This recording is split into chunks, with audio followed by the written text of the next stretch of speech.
well is a great way to start. Well, you're here again, everyone. Welcome to this fantastic event that we're going to be hosting here. This is MinMax Games Road to National. It's one of the last Classic Constructed events on the docket for this year. Yeah, well, for the year, not for the year necessarily. Well, for this competitive season. Well, I'll say this. It's definitely the last Classic Constructed event for June 3rd. I think that makes sense. I don't know. It could be another one. There might be others. Yeah. Well, there's I think there's some other stuff going on. Maybe a West Coast one, you know? Look, stop. Just stop. It's like when you say John Wick is the second best action franchise. Next to Mission Impossible of the past 30 years, yes.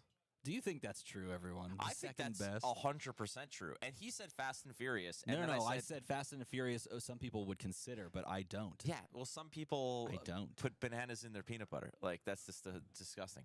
That said, it's the RTN for MinMax here in Chicago. FLAKE and ARMADA are back to both entertain, annoy, all kinds of stuff. Either way, it's our faces and voices that you're going to be having to sit through while you watch some action. But we've got some cool stuff that we're doing today. Yes. Oh my gosh, this is going to be fun. So we have a large tournament getting set up. We'll get finalized numbers for how many players turned up, and what they are playing. I'm curious to see the hero breakdown. As I was talking with one Drip Drop, Sam Dando, right before we went live here, he was saying, I have no clue what this is going to look like because it's the end of the season. People already kind of have some things locked up for, nationals.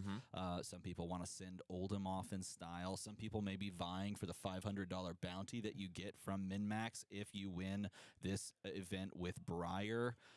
It could be anyone's game, really, depending on who chooses to bring what, That is a good point, because Briar can high roll, can make it happen. Briar just so close against the Living Legend status, in which case, if Briar punches through, that's actually kind of cool we're going to have, 5, 6 heroes, I think, push past Living Legend now? 1, 2, 3, yeah, it'd be 5. It'd be 5. And everybody's starting to sort of tickle the idea that Living Legend as kind of side event things, at the very least at official LSS events, might start to bubble up, because I could see it. When we were at Pro Tour, I asked James, I said, James, what's the right number? And is it 4? Is it 6? Is it 8? And he said, you know what? We're not sure. It might be 4, but 5 seems like a decent number as well. It does. But who's after that? Who's after Briar? But again, Briar still needs to cross the finish line. Yeah. Before we get there. 9 wins. All it takes is 9 more wins this weekend. If that can come to fruition, then Briar will also join the pantheon of Living Legends at 5. And interestingly enough, 2 of those heroes would be from Tales of Aria. Yes. Being Briar, being Oldham. Yep. And then there's 2 Monarch heroes, and then the big daddy of them all, Starvo.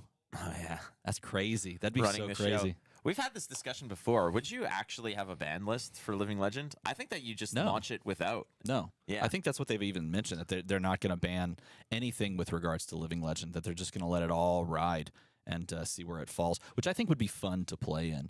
Just for like jam a out day, like Drone. It's completely outrageous, right?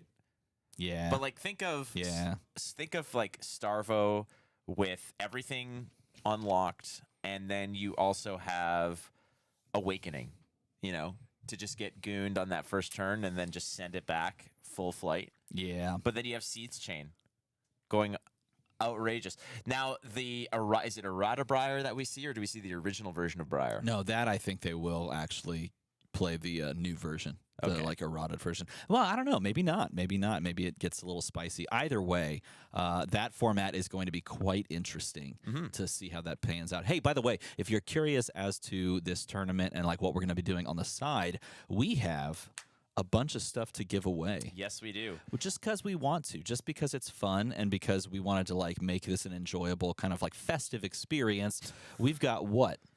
All right. Well, we've got. We're going to be opening some boxes, and you've seen this before. If you've watched us two doofuses together, we open boxes. We pick out the cold foil and the basically whatever the big hit is, whether it's a legendary or a foil majestic. We put it out to you out there and say, if whoever gets it or guesses it correctly gets a prize. What are the prizes?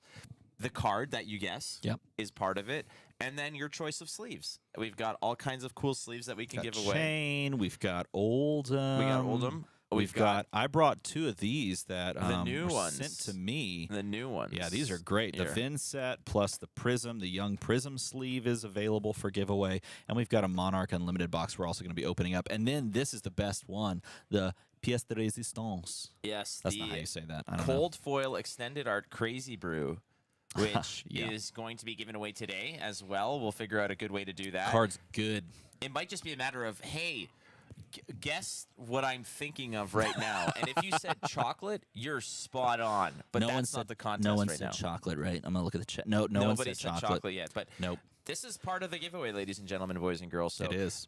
We'll be doing this between rounds. We'll be busting open some packs or whatever. But in the meantime, we've got the round 1 of, I believe it's 5 rounds of Swiss. It could be 6. I'm It not entirely depends. Sure. It's either I think it's either 5 or 6, depending on the number of players. Yeah. We will get that for you as finalization of pairings and matchups are concluded, which I think that they are actually doing right now. Yes. Getting everything set up. But look at you. You've made like a cornucopia of things. I like that, of gifts, giveaways, stuff. We should And just keep adding to it. Do you want? Are we just building this gigantic tower? I can't see the screen No, anymore, if but we I guess it doesn't matter. If we because- do that and we knock over the cold foil Crazy Brew, I feel kind of bad. So let's just yeah.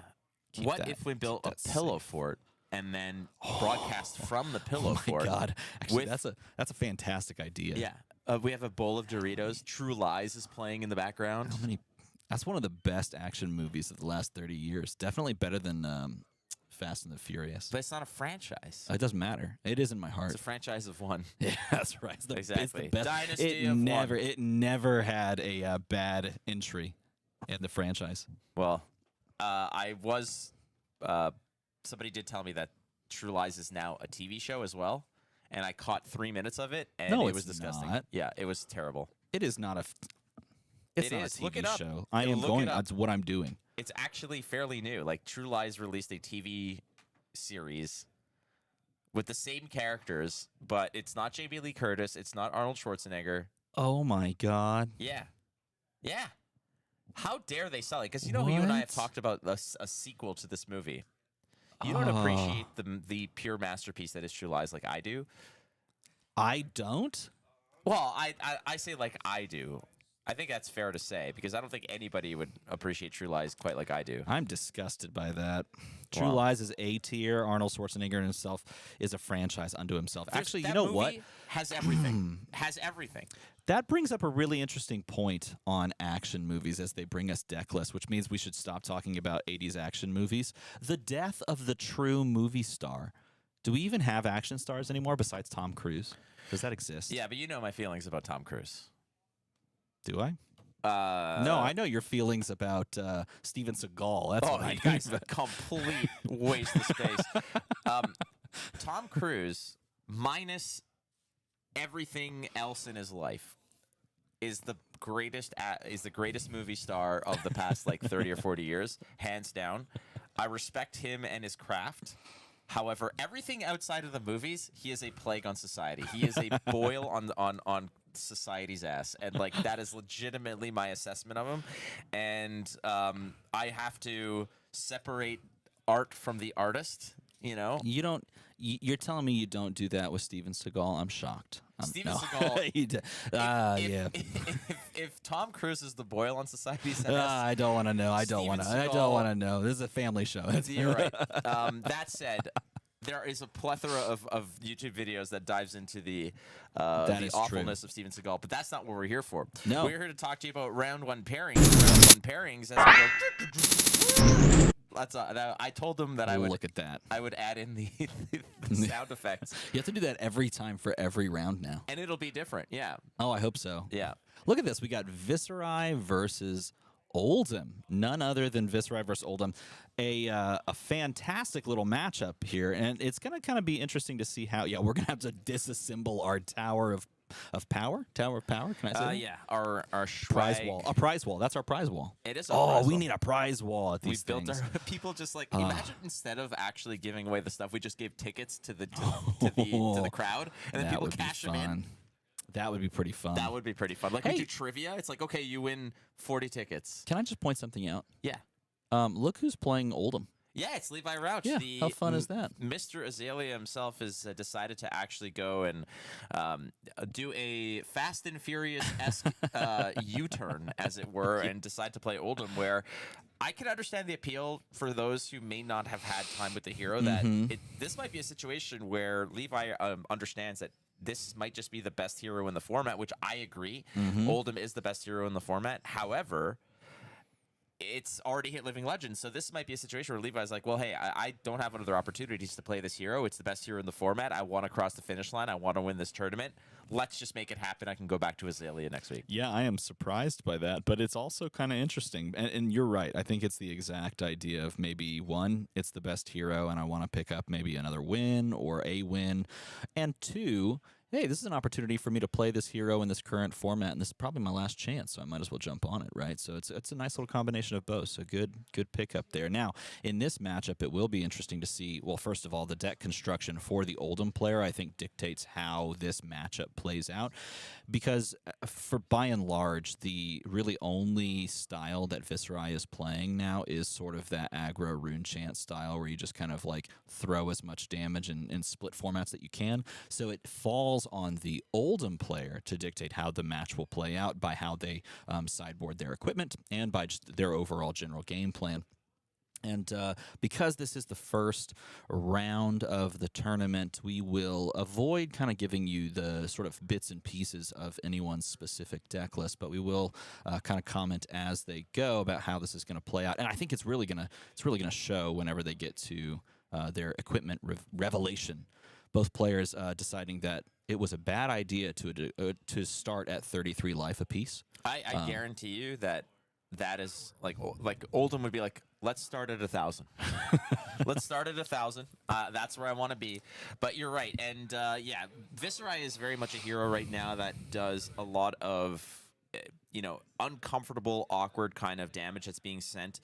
Oldham is very well equipped to deal with this. You just need one piece of arcane boots. And last tournament I cast, where I did a cast a Viscerai match, I said, let's keep track of how much the boots, like the arcane boots, are accounting in terms of damage mitigation against a Viscerai, and I said, I'm setting the floor at 40 damage. I said, it's going to probably eat over 40 damage, and I think by the end of it, it was about 50-something damage that were pitched to block a lot of these rune chants. However, the appeal of Viscerai is that it does physical, it does arcane, it does go again, it does a lot of different things that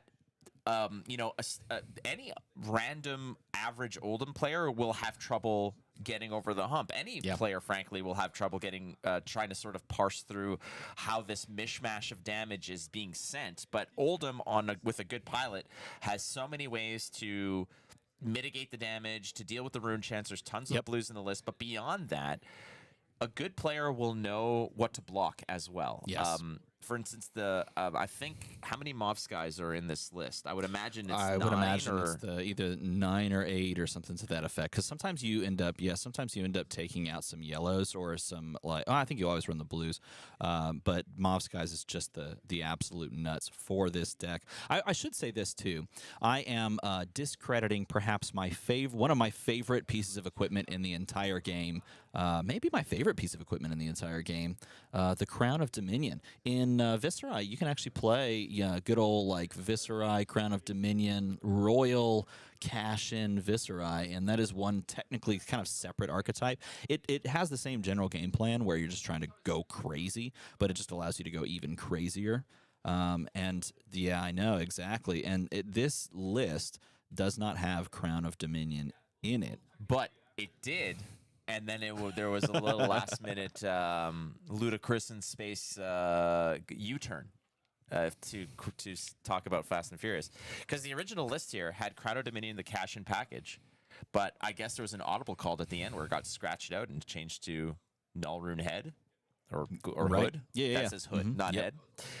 And take the cash-ins are out for other pieces like extra read the runes, another lead the charge, etc. So that was always an option. Very fascinating. Again, that Crown of Dominion, when it was printed, it sort of made its way into a whole slew of heroes just to try it out, because it connects with Cashin so well. But here's the setup, as we can see, pretty much standard fare for the Oldham. However, Stalagmite is in there, which Stalagmite has, you know, its fans, its detractors at the same time. Here it is Levi Rauch is going to like this. And frankly, when it comes to Stalagmite against a list like Viscerai, if you're using Stalagmite properly, it's not just blocking for 3, it's blocking for close to 8 to 10. Exactly. It blocks huge numbers. It's a fantastic shield to pick in this matchup, and to bring this in for this matchup, because on those special kind of threadbare hand turns where your resources are low and you're trying to just string together the biggest possible amount of damage,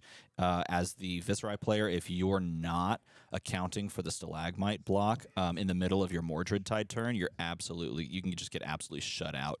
And just being taxed by that one single frostbite can really kill you. So a smart little addition here, which we will most likely see come into play. And then starting off, of course, with when you draw into the turn 0 Sigil of Solace, you always jam that down, which is fantastic. Feels good. There's a pummel in hand there for Levi Rauch. I think he picked up another Sigil of Solace. I could be wrong here, but the tunic goes up in a beach ball-sized die there to make sure that you do not forget this. And I am very much the type of the bigger, the less you can kind of forget about it. But we're opening up here with a blue chokeslam. Now, we did see that there was a pummel in hand, so Levi Rauch is representing a little razzle-dazzle here.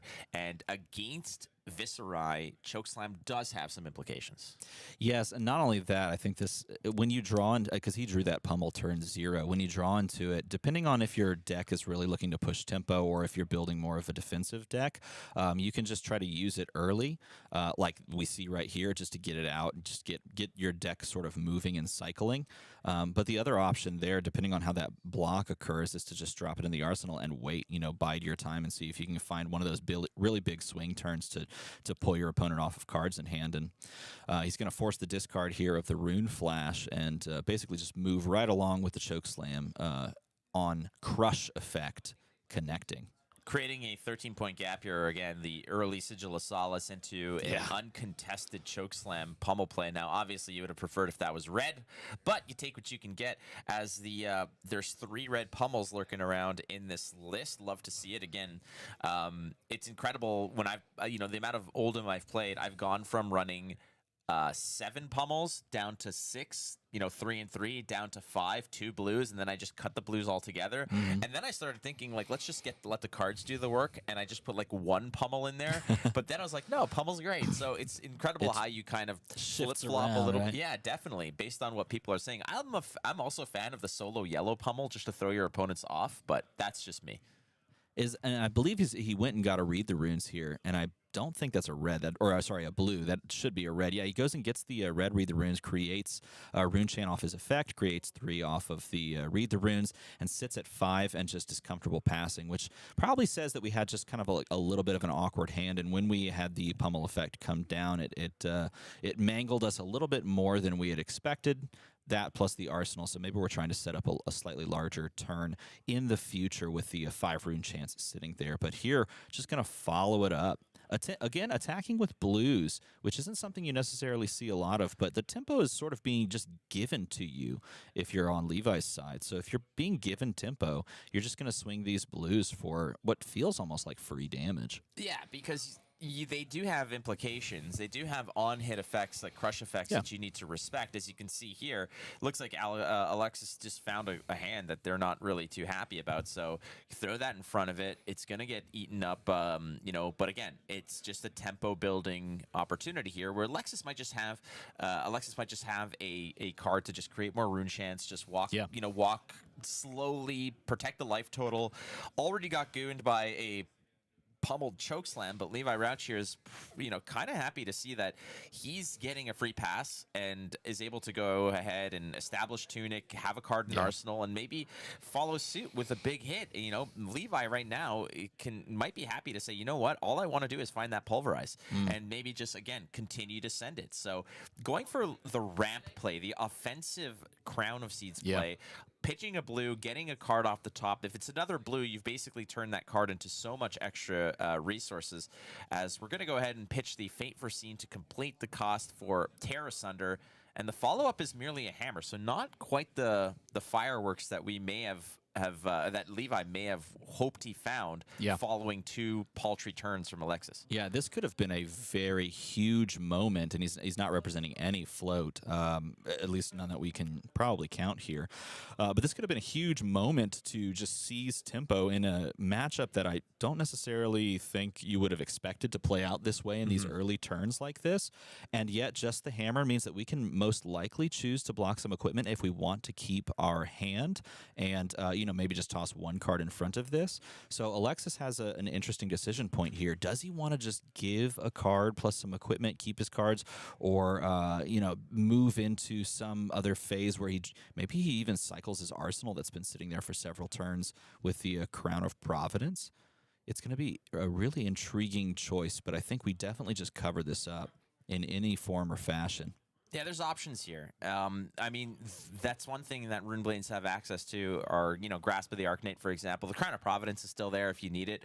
You can cover this up, no problem, and I think that it's in Alexis's favor here to just go ahead and it looks like no, he chooses not to cover it up, and maybe again he's saying, I can play a 1-card hand, I'll keep my equipment for later, and then I can just make rune chants. Like if that last card in hand is a rune chant generator, then he could just play that out and be comfortable to keep the equipment for. No, he's going to pass again.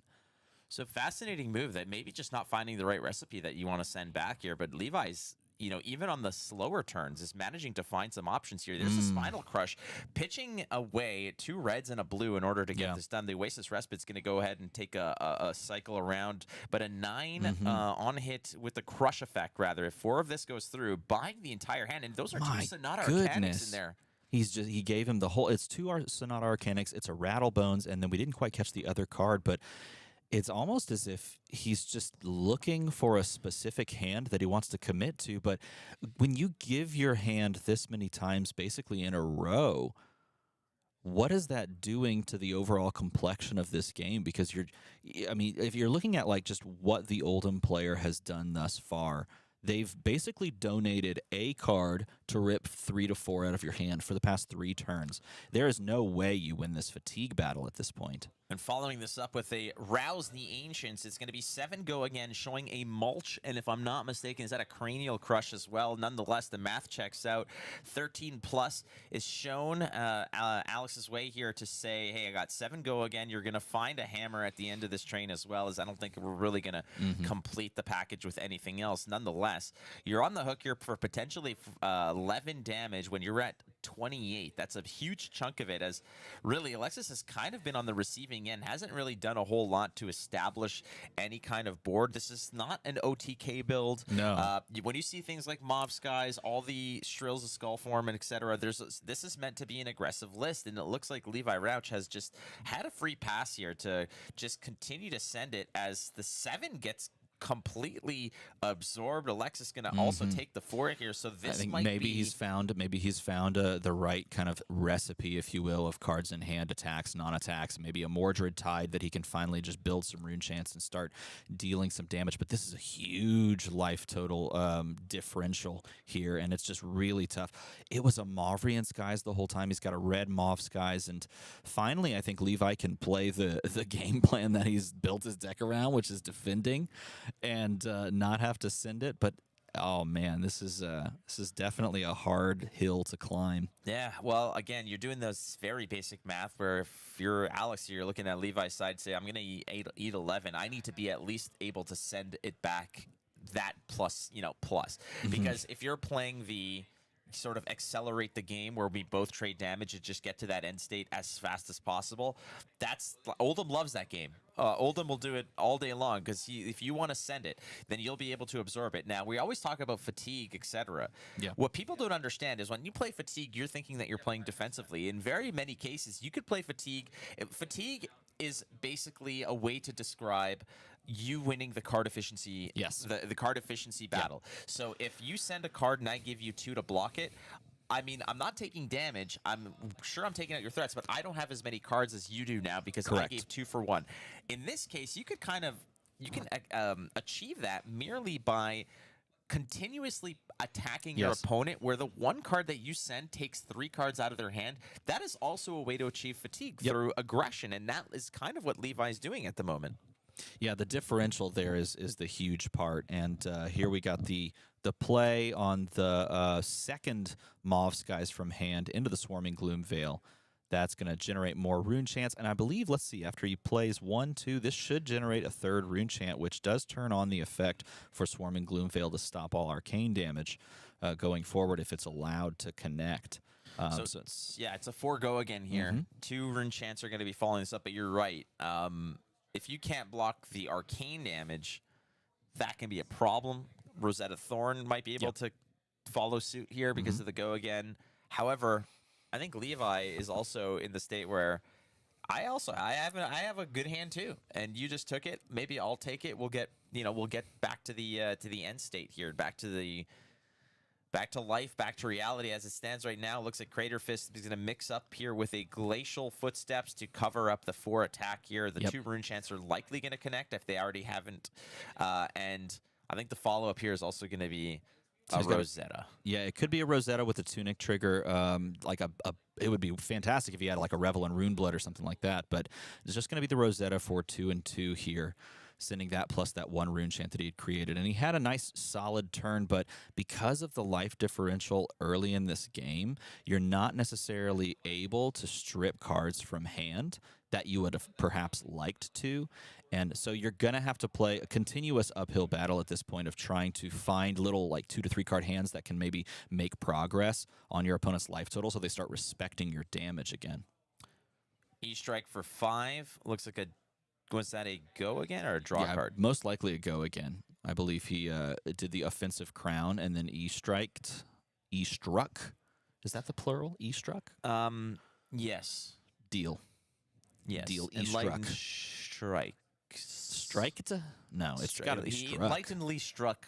He's enlightenedly striking Alexis Martinez right now for 5 go again. You're going to take a look at the graveyard here, and keep in mind, it's not just, you're looking through it and saying, well, how does Levi not know what's in there? He only got attacked really once. There was a Swarming Gloom Veil, a couple of Mauve Skies. Well, there's a lot of blocking that was done as well, so a lot of valuable cards are just, gooned to that discard pile, the graveyard, as it were, like 2 Sonata Arcanics, which are big pieces to what Runeblade can throw out. Yeah, so you're going to double block here, and Sigil of Solace, not following up necessarily with the hammer, going to keep the arsenal open by arsenaling that card so that you can use Crown of Seeds as a defensive tool, but gaining extra life. And you can see this deck has, it is stocked. Oh, and that's a perfect kind of setup that you want to have. If there's a way that you can maybe snake the boots in on this as well and play something out, that would be great, but it looks like no resources. So you're just ticking up to 6 Tunic there.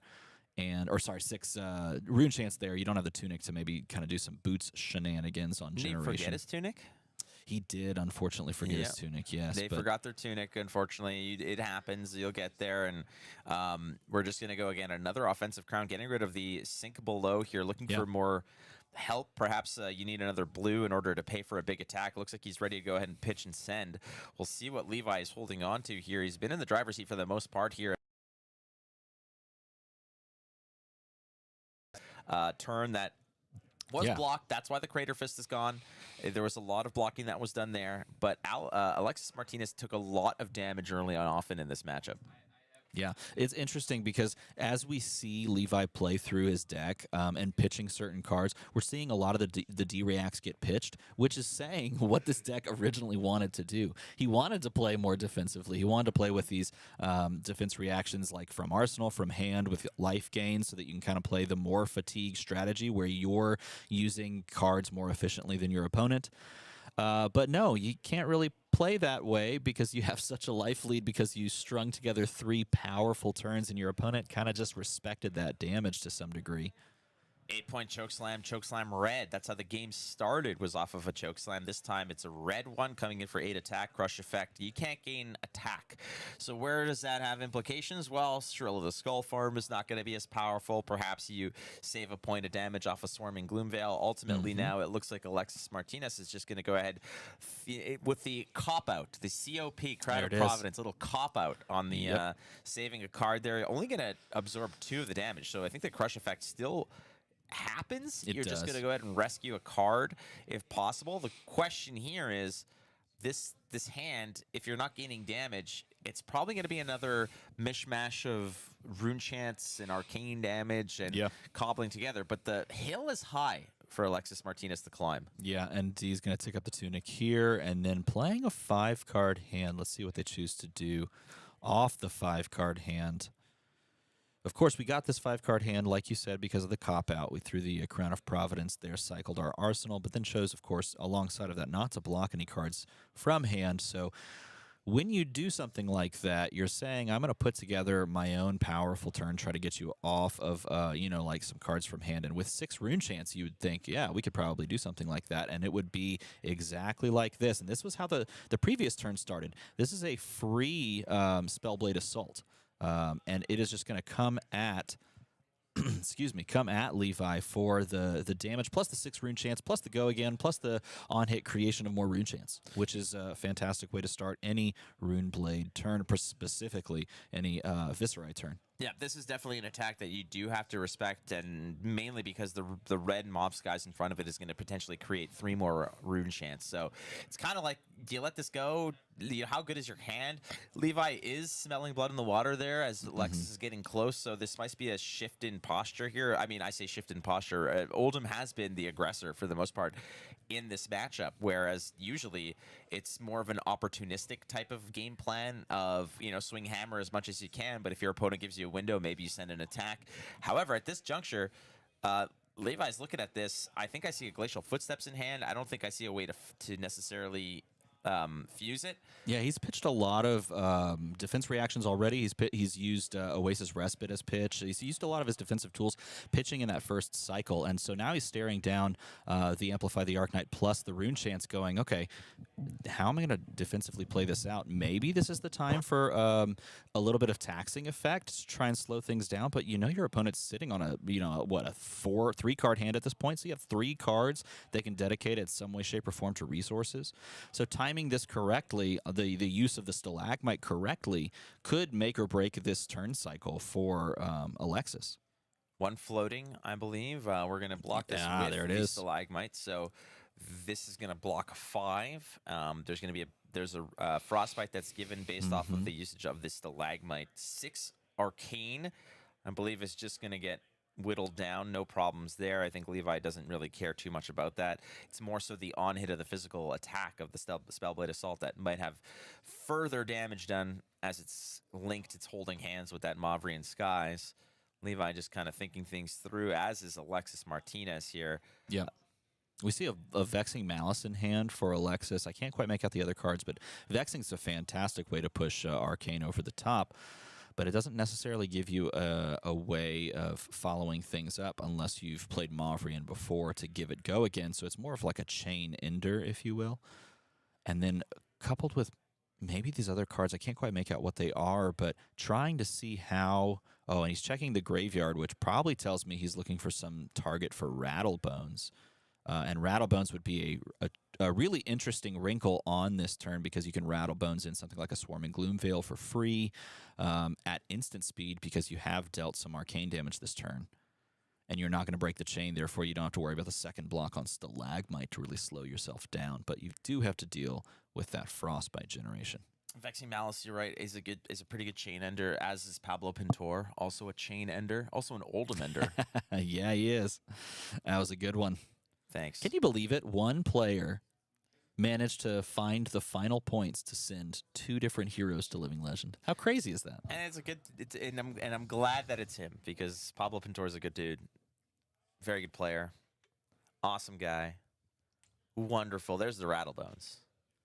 Gonna pitch the Vexing Malice, which in most parts is used for fuel. However, late in the game, the awkwardness of the 2 arcane package that it comes with is a great way to just sort of jam 1 card down if necessary.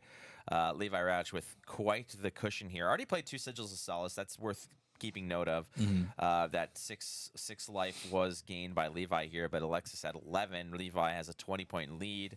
Oh, and this is great. He's gonna go and grab that amplify the Arc-Knight that was just cleared, and then he's gonna play a Revel in Runeblood, and then send the amplify the Arc-Knight again. And again, it's free because it's getting reduced by the rune chance, and you just created a metric boatload of rune chance. I appreciate you using the metric system I'm here. There's a lot of boats, right, in like that area. Yeah, no, and that's how we measure things. Typically, Buy boats. Like when I go and I go to my town miller and I say I need grain, and they say how much? I say a quarter boatload metrically, please. Yeah. And they're like, sure, absolutely. And then I pass the sheriff. I tip my hat. Yeah. And then I flip a gold coin to the saloon owner. Yeah. That's that's more like what like we do in our state. Not so much y'all. Yeah, Y'all shovel the snow all the way back to your That's correct. You location. guys have cowboys and such. We have snow boys.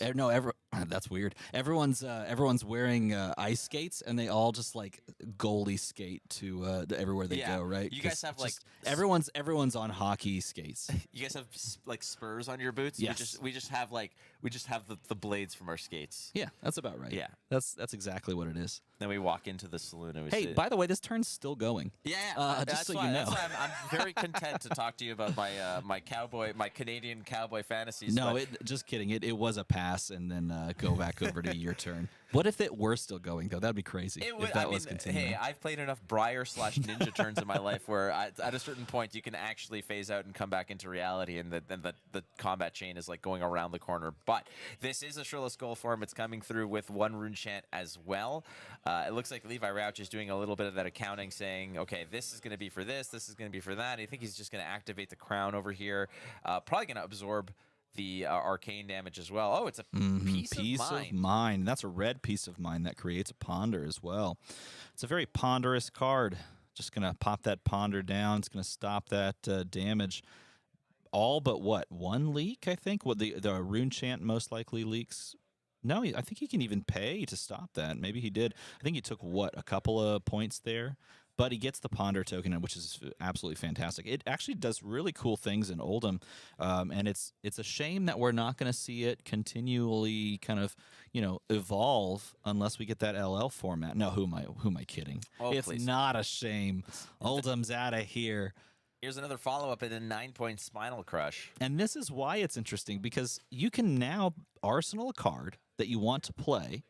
You can create the Ponder token, you can play out Spinal Crush, and then you can still get an arsenal for Crown of Seeds defensively. That is nutty. That is disgusting. Oldham, get right out of here. All right, so Alexis with the insurance policy giving full coverage to that Spinal Crush. Levi just, again, peeling cards out. And I don't think that this is a match that will particularly go to fatigue, but I think that it'll get close as Levi is going to covet the life total a little bit more. But this is a good follow-up over here. Again, the Spinal Crush bought all the tempo, and we're going to follow it up with one hell of a draw, pitching away a very powerful card, which is Tear Asunder. But let's just take note here. It's not merely that. We don't know what's in the arsenal. So typically when you do this, you're looking at your hand and you're saying, okay, 7 go again, and then I don't have enough to necessarily pay for what I've got. But if that card in arsenal is like a 6 attack or a 6 cost, you've got the means here. If that's like a Glacial Footsteps, oh, it's an E-Strike going for the 5 go again. Yeah.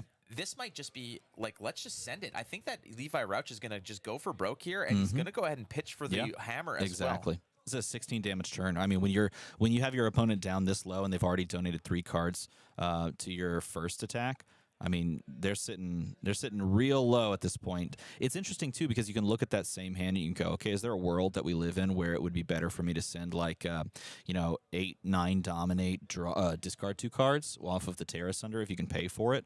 But in that respect, I don't think you can actually pay for it. So it would have just been like hammer, which is super inefficient. But 16 damage, putting your opponent to 4. a fantastic turn of events here. Levi trying to punch his way into a 1-0 finish off the first Swiss round here of our tournament. All right, so I love this play. You got a 4-card hand. You're looking at what Levi is holding on to. Couldn't quite get a grasp at it, but my guess is there's a pummel in there. When you're presenting just something like this with a couple cards in hand, you're telling your opponent, it's like, this is just the prologue, my friend. If you don't have like the deluxe version, you might get gooned here, as it looks like Alexis is going to be sending some of the equipment in front of it, all of it, in fact, opting not to even float the resource in case it is a red pummel that's going to follow this through to bring it up to 8. A little of that razzle dazzle eaten up by a look at below that. That's on a good play. And that's an interesting non-telegraphed move where you're like, okay, I'm going to give you every piece of equipment so that I can keep my hand fully intact. And then they're like, cool, you're dead. And you're like, cool, no, I'm not, because I did have the defense reaction there at the end. That sounds like a script. Is that a double Mordred? It's a double Mordred tide, and he's pitching a Deathly Duet to follow it up. Oh, there's the Spellblade Assault, and I think that's just a blue Spellblade Assault, it looks like. So it's not pushing a ton of damage, but it's generating a ton of rune chance, and this is kind of where you want to be. Just jamming this out there. 7 rune chance, building yourself up, but you're just at such a life deficit that it's almost as if it can't quite matter unless your opponent is like falls on a dud hand of some sort. So 2 rune chants already being sent away. The other 7 created by the double Mordred Tides. Nice time to find it. Now you know why so much of the equipment was actually given to the cause over here to block it, because you want to preserve a card that can have this kind of reach. Pitching the Oasis Respite to go ahead and dig for more options here, as 2 rune chants are the first to resolve here, as Levi Rauch has 21 health, has plenty of opportunity here to just maybe soak some of this damage. Kind of thinking, all right, well, I'm going to prevent 1. I might just take the rest here. Levi Rauch as well got just caught by that perfectly timed sink below to rescue Alexis from that rabbit that was pulled out of the hat. Again, that pummel. Now, 1 pummel still floating around. Levi Rauch has cards to play with and a fully loaded tunic. The question is, what can you send? At this rate, you're kind of looking for those big plays, those early Macho Grandes that perhaps you pitched. It seems like it's going to be a Zealous Belting. 1 float, so 5 go again. I was actually curious to see if those Zealouses were actually in the list against this matchup. Yeah. And there they are. This is a dangerous, dangerous card, because this opens you up to so many different ways that you could just die, because if you don't completely block this, or if you don't block this efficiently, you know, respecting something like a pummel, then you die to a pummel. But then if you overblock, then you're stuck with, you know, something like a follow-up card that can swing a ton. Oh, is he going to pay for it? Is he going to... Oh, a CNC. That is nasty, and that's just going to ask for cards from hand, stopping any defense reaction, kind of like over the top you may have. And you may just get him. Nope, he's got 2 more cards, gonna cover that up. He's gonna take exactly 1, and they're gonna clean everything up. But you've stripped the entire hand, you've neutered the entire turn.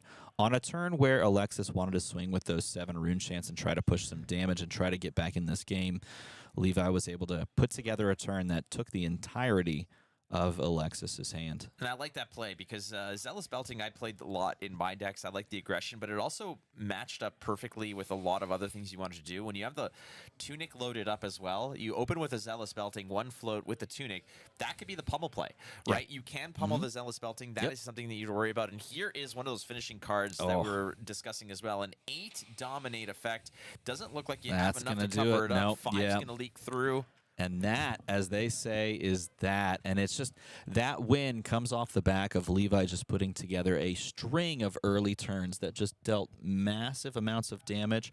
And Alexis over-respected it turn after turn, giving life total, giving cards in hand away, and just couldn't climb back in. But Levi punches it into 1-0 on the tournament. Yeah, scoot on over. Let's. I don't know get where in. What do I know? There we go. What do I We're know? professionals. Are we? Sort of. I don't know. Yeah, so there you go. Levi Rauch does get through on an Oldham list that is geared a little bit more towards aggression, which is the way I love to play it. And on the other end, however, looking at the list, there's no ice in this package. It's an Oldham list that relies, frankly, on just the efficiency of the cards themselves blocking properly. None of that kind of abracadabra, ice react kind of stuff. No fusions, as it were. It's merely a deck of, like, I'm going to hit you with big numbers, awkward numbers, and efficiently block you out, as the Viscerai, unfortunately, kind of under pressure from the get-go and did manage to cobble together some pretty decent turns. But at the end of the day, Oldham was able to punch through. That's true. Oldham finished it strong. Levi, like I said, sitting at 1-0, and I wanna go and figure out how many players we got. I want to figure out who brought what. That's what I want to know. I'm really interested to see who brought what, and to see kind of how this meta unfolds, because this is sort of like that mini meta within a meta. After everyone knows that Oldham's going the way of the dodo, everybody is trying to play their last week of RTNs, maybe pick up their final opportunity to pick up like a spot in Nationals, or they've already have a spot in Nationals and they're just playing for fun, so they could be playing something off meta. I'm curious to see how it pans out. If I had to guess, though, I would guess that there'd still be a good number of Lexis, still be a good number of Dromais, and still a good number of Viscerai, which has really come on strong lately. Yeah. Viscerai, definitely a hero that I want to take a better look at. People like Charmer, for example, have kind of just waved goodbye to their previous bays, which were like Bravo, and said, Uzuri. Uzuri is my jam now. And so that's round one. Round one is in the books. I think we should probably take a quick little break. Maybe we come back and start some of these giveaways? Deal. Deal. Let's do it. Hold.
Again, we come in with the It's hey. nice that you just keep walking in without even ringing the doorbell. Hey.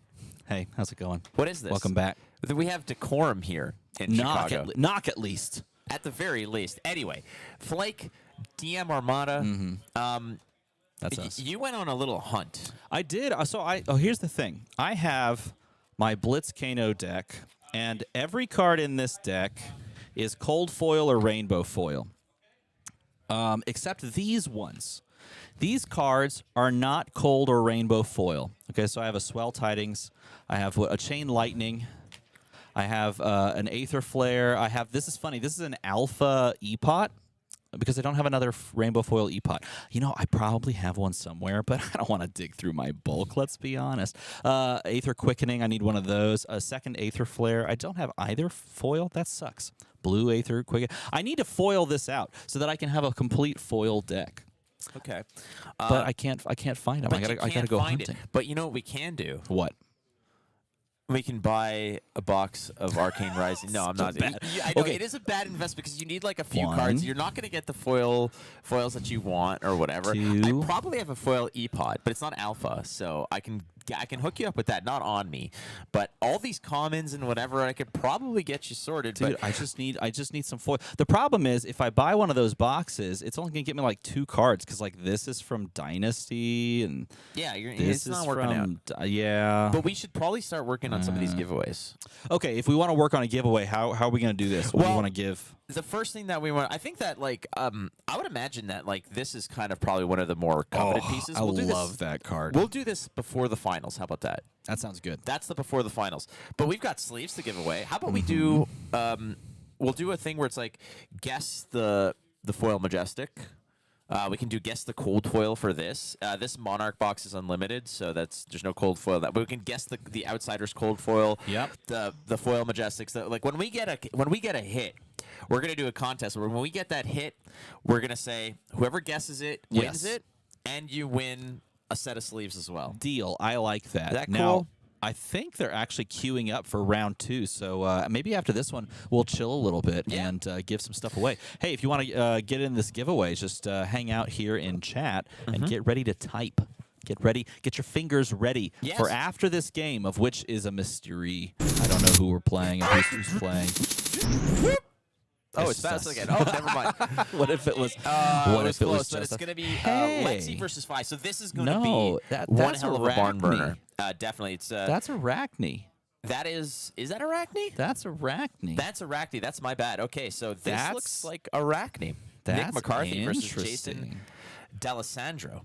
Wow. Are you impressed? I am really looking forward to this because if this is a 1-0 matchup, that means we got an Arachne sitting at 1-0. I'm very curious to see kind of how they have taken this deck list because there's Fatigue Arachne is quite a popular overall kind of strategy right now. Fatigue Arachne would be very fun to watch, but maybe they have something else going on. So it's going to be interesting to see how this kind of pans out. But if this is something like a Fatigue Arachne, then we would see a lot more defensive tools. We'd see a lot more like Oasis Respites. But if not, then we might see something more like a mid-range. Now, we've been handed lists, and these lists... Oh, I am quite interested in both. Okay, this is really interesting. Both of these lists have some nice little surprises tucked in. So we won't spoil too much, and I don't want to give away like full deck lists of players as we move through this yet. But there are some quite interesting choices in both of these that we could see come to play here in this matchup. Now, depending on how both of these players sideboard, and of course, as always, what equipment they bring into play, this could definitely play out differently. But I think both players have a specific game plan they kind of want to go towards. And of course, depending on what that Lexi is on, if they're on the no fuse Lexi or if they're a little bit more heavy on fusing and maybe ice, we could see this play out differently as well. So the Lexi player is running a 2-pack of Chilling Ice Vein Reds. Nothing else in terms of much fusion in this list. I mean, the Chilling Ice Veins might make it into a list, might make it not, depending on what you're playing against. Ultimately, it's a pretty good red arrow. Two reds of those. The 2-pack of Arctic Incarcerations, as well as a bunch of Winter's Bites as well, can kind of allow you to find the the ice where you need it, but it's not an ice list. You do have polar blasts, a couple of polar blasts in here as well, but ultimately this list is probably just going to be the standard fare for Lexi these days, which is just send 3 hours a turn, make it awkward, make the on hits matter.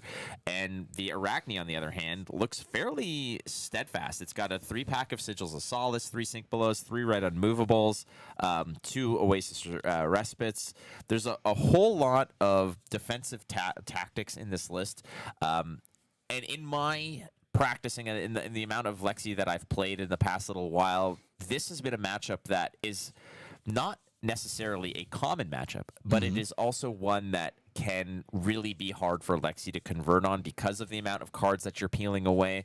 If the Arachne chooses to play defensively, they can just mill you out by just a few little attacks here and there to make it happen. But we're starting the match off again. They're going to roll the dice to see who goes first. The equipment gets flipped. No surprises on Lexi's side. Snappies. You have the Spring Tunic, the New Horizon, as well as the Bullseye Bracers. And on Arachne's side, you got the Black Tets, you got the Mask of Perdition, you got the Tunic, as well as, is that Flick Knives? It is Flick Knives. This is about what you would expect across the board to see here. You got the Orbitoclast, and you've got the classic Spider's Bite to push damage. Quiver of Rustling Leaves, the choice here. Now, in a matchup that you could possibly consider a fatigue matchup, if you had access to the Quiver of Abyssal Depths, you may consider chucking that in there, but looks like that is not in the list at all. So you don't have that sort of out of being able to grab some more arrows if you feel like you are being fatigued. But starting off the game is Nick, and pitching to load with Voltaire into a Sleep Dart. Sleep Dart's going to be the first activation here, and we can assume that this will be given go again. We will find out, though, shortly. But looking through Nick's list, there are a number of sort of ice flip possibilities for Lexi's ability to really kind of try and tax over time. That's the interesting thing that we've seen as Lexi has sort of evolved, is players really choosing whether or not they want to commit more and more ice cards or less and less. And there's the first cover-up of the game in Sink Below taking that. So the brunt of that, it looks like it was not, there was no follow-up after that. So this was a full, complete cover, and then we pass on over to Jason. So Nick may be trying to set up a nice little 5-card hand with the Arsenal. Going to take the poke there on the Spider's Bite, and then pitching the Shred. And this is definitely something we're going to have to watch to play the Command and Conquer, and that is really cool. Now, this is interesting. This is going to threaten the Arsenal here and try to make Nick play a 4-card hand or give 2 cards to block. But what we're also doing on Jason's side is cycle this Shred and this Surgical Extraction to the bottom of the deck, because this is most certainly a deck that will play to second cycle, and in doing so, we've already started a little pitch stack here of Surgical plus Shred to really push some damage at the end of the game, and also really try to fatigue our opponent by milling cards from their deck. All right, this is a take game, and non-attack actions typically are not usually included in the Lexi package. Usually the work gets done off of just the arrows themselves. It's more of a quantity over quality when it comes to Lexi, as Lexi wants to load, and then just close out. Typically with something like an Infecting Shot is a nice sort of way to end it. Endless Arrow as well. But at this moment, it just seems like you're just making space here. You're going to go ahead and load up another arrow as well. Well, there's one face down here. You got 2 float. Paying for that take aim, I guess? No, take aim is free. It is loading up. My bad. But this is strange because there is no second Arsenal slot, as we don't have a face-up Arsenal zone. So this a little bit of a misplay here. I wonder if it's going to be caught. Nevertheless, this is pushing 61 damage. No, you do need to reveal with the Lexi there for a face-up Arsenal so that you can load that.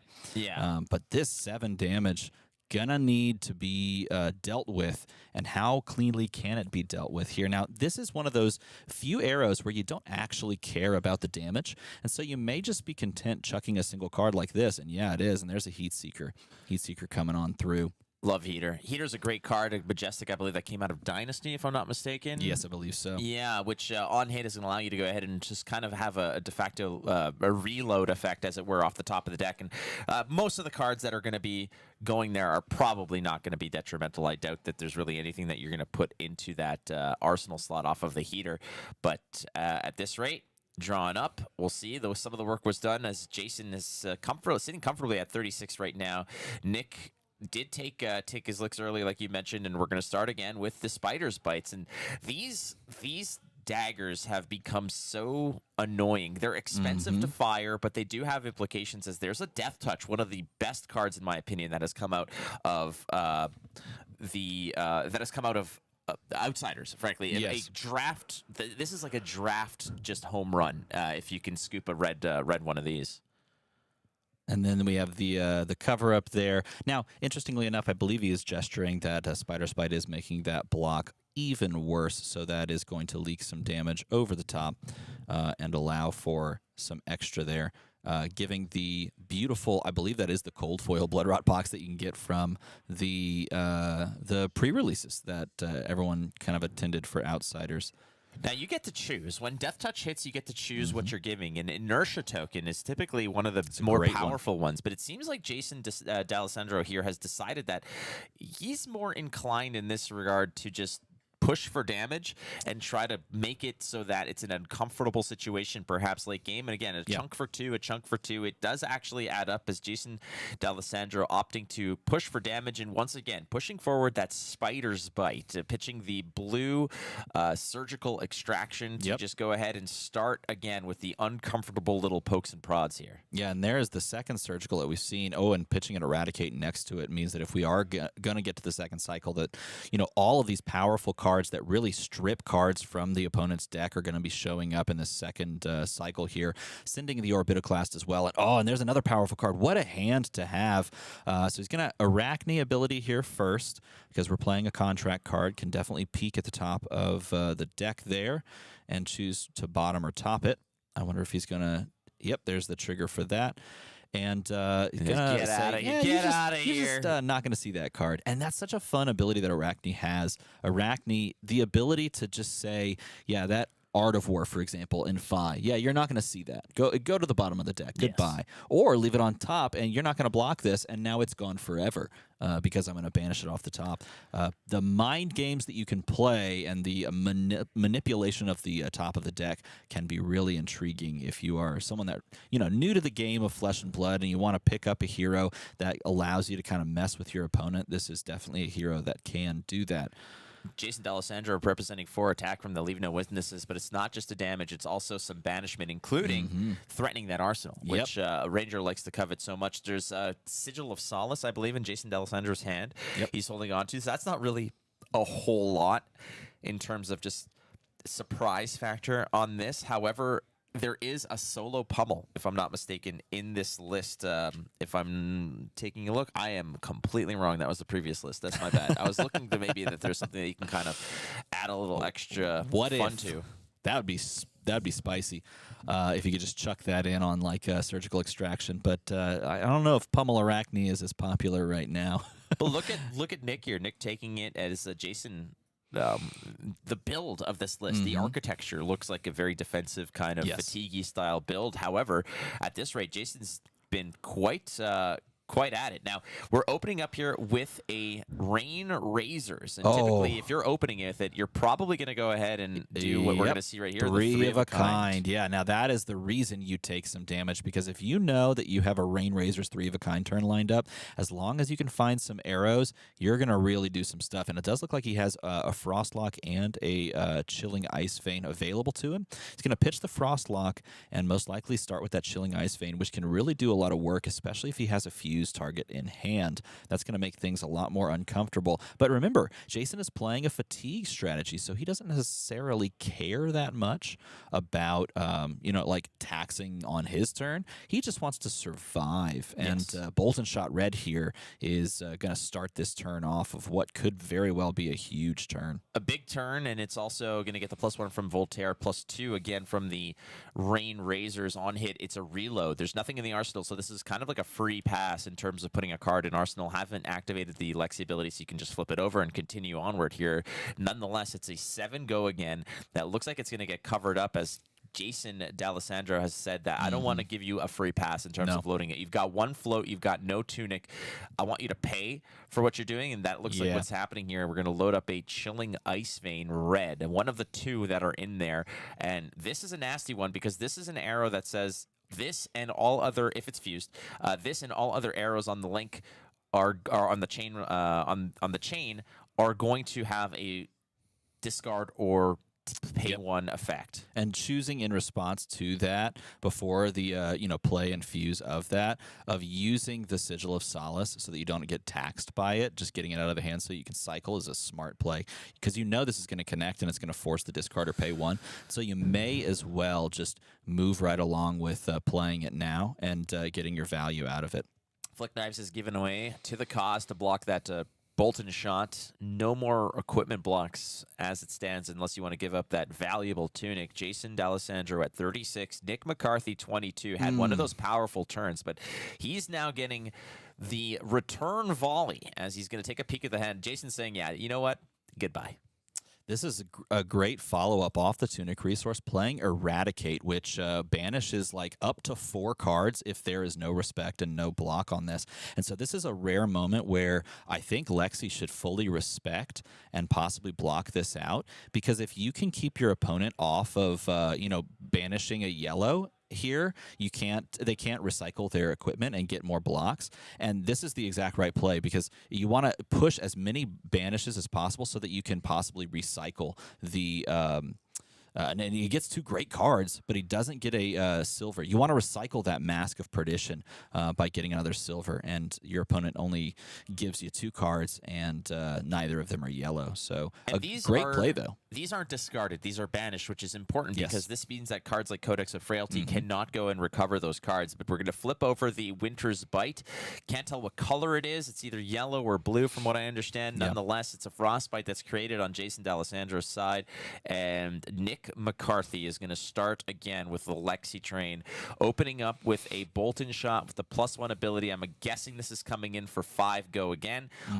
There's no reload effect that's online because the Winter's Bite has basically just sort of occupy the. Sorry, it's a yellow. So it must have been a yellow. So it's pushing the 4, and then he's going to follow it up with the Winter's Bite, and this is going to force the pay here of the Cut to the Chase, which is a fun card that I feel like some people have really kind of cut out of Arachne and really either just gone straight fatigue, or like maybe you're playing the full just go for it Arachne where you're trying to banish as many cards as possible. But here, this deck is sort of trying to thread the line between both of those. Red Drill Shot. Not necessarily as devastating because there's very few opportunities where you want to actually give the tunic to cover a breakpoint. It's the last minute thing here. Nonetheless, it's kind of like taking away one potential life down the road, which is important. Nick McCarthy getting some of the work done over here. And there was a curious situation here where perhaps you led. Like if you're going to go and flip the Winter's Bite and then come in with the Bolton shot, if you play the Bolton shot first, you peel a card away from your opponent, and then you come in with the Bolton shot with the free potential reload. But with the amount of cards that were in Nick McCarthy's hands, there's a good chance that he just didn't want to do the reload effect anyways. You want to use the bow for the +1 ability. Oh, and look at this. We have a cold foil, I think, a cold foil Plague Hive, and we randomly choose Frailty, which is probably the best one for this matchup because every attack that Lexi is going to play is going to come from the arsenal, and Frailty is going to minus all of them by 1. And that's, I think, the first opportunity that we've seen that card played on stream, and maybe for a while. And then we have it followed up by probably the most valuable card in the entirety of all card games in Codex of Frailty. I'm glad this you said generated that. 284 points of value just by playing that. And it is going to give a double Frailty, which is -2 to all arrows next turn, basically. Which is a great move. And again, Plague Hive is a card that I've been high on. It didn't take long for people to convince me that this is a card that should be in all Assassin and all Ranger lists. I thought that this card was awesome because of things like this. And let's look at what you could roll that would mess with Lexi. Frailty, all your arrows out of the arsenal -1. That's like almost like 2 to 3 health gain purely off of that. How about Blood Rot. Well, it's 2 damage. You can't shake your fist at pitching for 2 damage. And the other one is Inertia, which is very devastating to a Ranger. So you're getting value here. If you're going to play something like Heart of Fyendal in like a Guardian list or an Icelander list, then why not play Plague Hive in these other types of lists that can really get some value out of it? As another Leave No Witnesses is put forth here. This is what he got out of Codex of Frailty. This is why there's 200 points of value from this single play. Yes, metric points again. Yes, and that's right. It's a boatload of points, and it's so powerful because not only that, you also know what your opponent grabbed from their arsenal because they reveal it and then they put it into the arsenal. So if they choose a red, then you're getting even more value. But basically, this turn, it will from what I believe was like a 2-card hand. From this 2-card hand, you have generated a negative Rain Razors effect, -2 to all arrows on your opponent's next turn. You forced a card out of their hand off of the Codex of Frailty. You gained a 0 for 4 that banishes the top card and blows up their arsenal. So yeah, if we do the math, transition sound, all of it calculates out to 200 points of value. Yeah, that's really big. The disgust in my because if you could see his face, it wasn't just the noises that you made; it was the fact that you maintained eye contact and did all of like the abacus sliding and like the Anyways, yeah, a difficult pill to swallow here for Nick McCarthy, as one of the cards in Nick's hand was a Rain Razors that does not block. And what do you do here? Well, you just give those away. What the curious element here is that Nick has opted not even to flip the Lexi and put the Rain Razors in Arsenal, which I think is the move because you can free up that card slot no problem. Nick McCarthy here is decided that the secrecy of that arsenal is what's more important. As another Spider's Bite is being presented here, pitching the blue. Again, it's much like Kodachi's. They're very hard to justify showing respect when you have a decent amount of life. But at the same time, they do work, and they get a lot of heavy lifting done purely off the fact that they're so unassuming. And you're paying 2 to do 1 damage. The exchange on that is so horrific. But still, look at the progress that Jason D'Alessandro has done purely just from daggers. And this is interesting. This is a blue Annihilate the Armed, and a blue Annihilate the Armed attacks for 3. And you can basically say, especially after a Spider's Bite, this is never getting blocked, which means you are most likely going to see exactly this, the reaction to give it go again and continue the turn. And you're really banking on that because you're holding a 3-card hand, and he hits the banish, but it banishes a Remorseless, which I believe does trigger the effect on Annihilate the Armed because it's trying to banish attack actions. And then you follow it up with another nice little peek and send I believe that's Plunder the Poor. No, that's Eat the Rich. Okay, no, I don't think it's that one. I don't think it's Eat the Rich. Maybe it is. Is it Plunder the Poor? Is my brain telling me correctly? Chat, help me out. Is that Plunder the Poor, or am I picturing the one with the guy with the bowl? Which one's Oh my gosh, he gets both Remorselesses off the top of the deck. Oh, look at it. And gains life on top of it, as Nick McCarthy on Lexi here has run into one hell of a buzzsaw, which is this Arachne Huntsman list. And I said at the top of the broadcast of this matchup, I said that this is one of the less frequent matchups, but it's one of the scarier matchups for Lexi. This is probably, this feels oftentimes like a 60-40 or a 70-30 Arachne style. But the problem is that Arachne typically loses to so much else that you don't see it out there.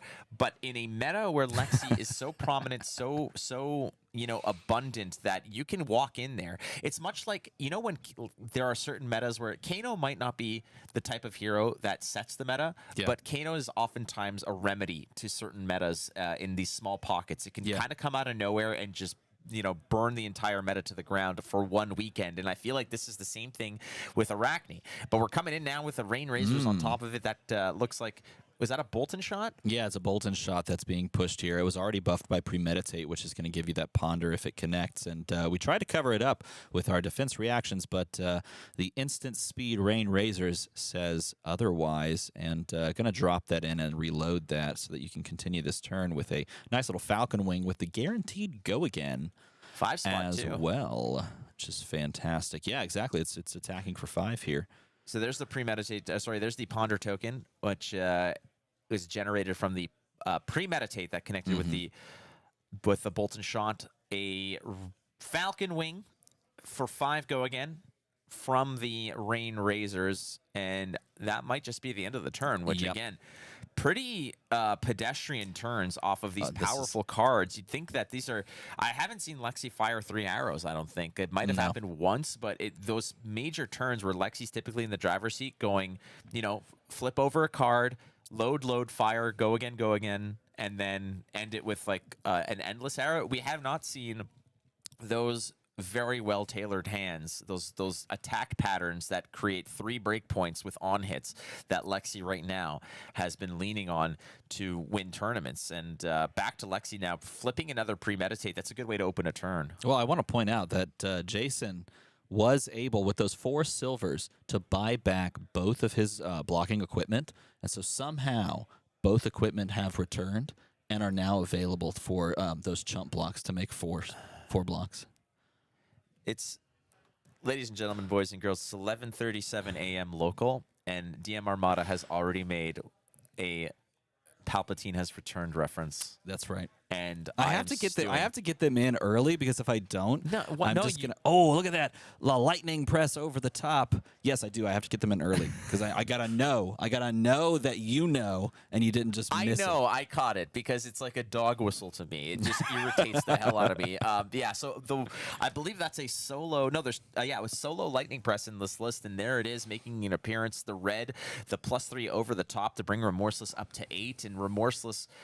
Besides the fact that you can't play D-React, I believe, from hand, what this also means is that every action taken is going to tax Jason by 1. So you want to pay 2 to swing for your no, it deals him a damage. Deals him damage, yeah, right? It deals him damage. Deals him damage. But this is a great answer. I'll take 1 to play a surgical extraction. Yeah, I don't mind taking the damage to surgical extract you, especially if the card in the arsenal there is you know, like a shred that can really come over the top, or a cut to the chase and push that way higher.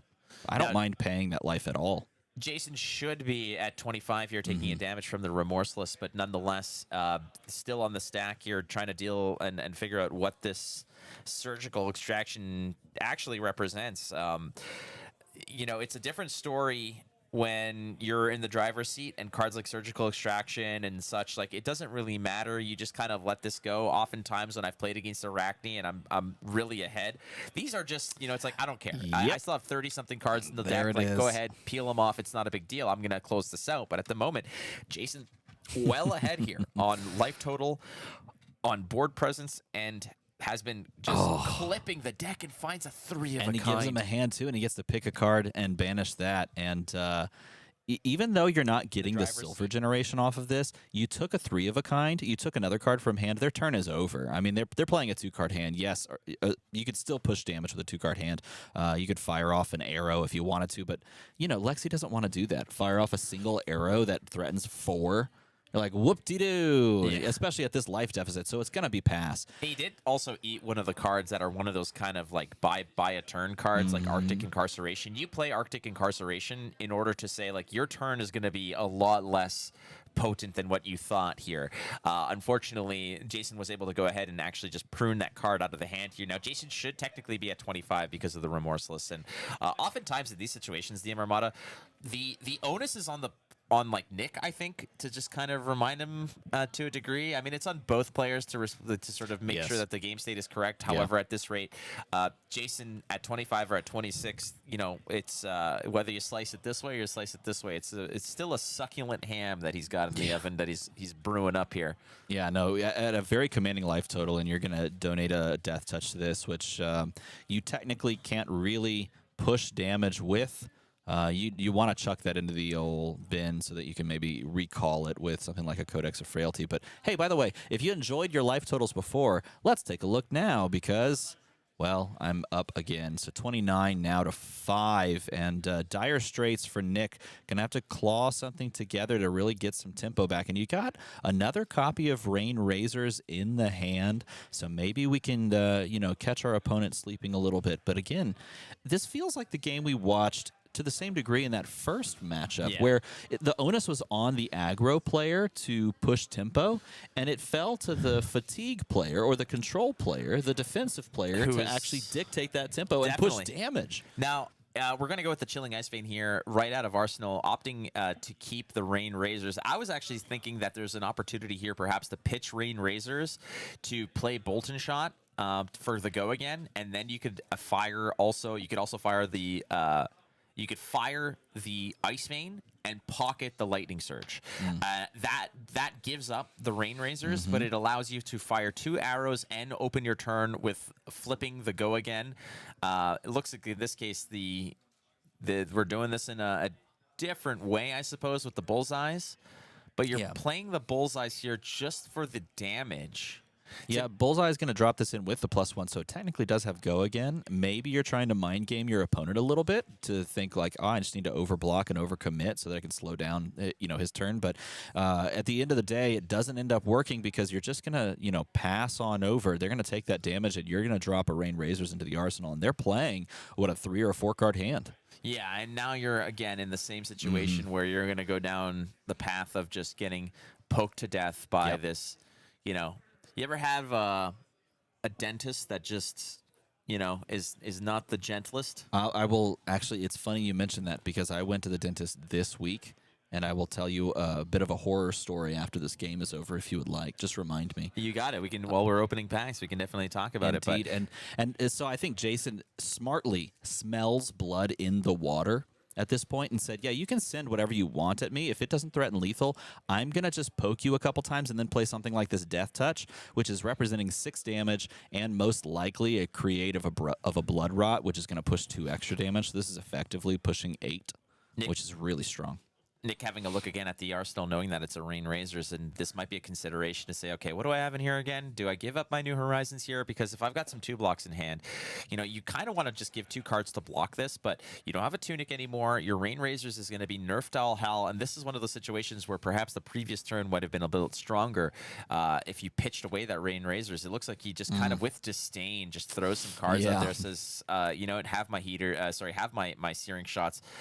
We're going to go with the Shred to just close this out as well. Well, he's going to Shred, so that's going to bring it down. And then he's also reacting with, and he knows he's going to push the damage over the top, but that Shred's going to push it as well. And that just closes it out. Jason finishes this one. And I believe I think both of our players here were 1-0, which means that they're now Jason's sitting 2-0 on Arachne.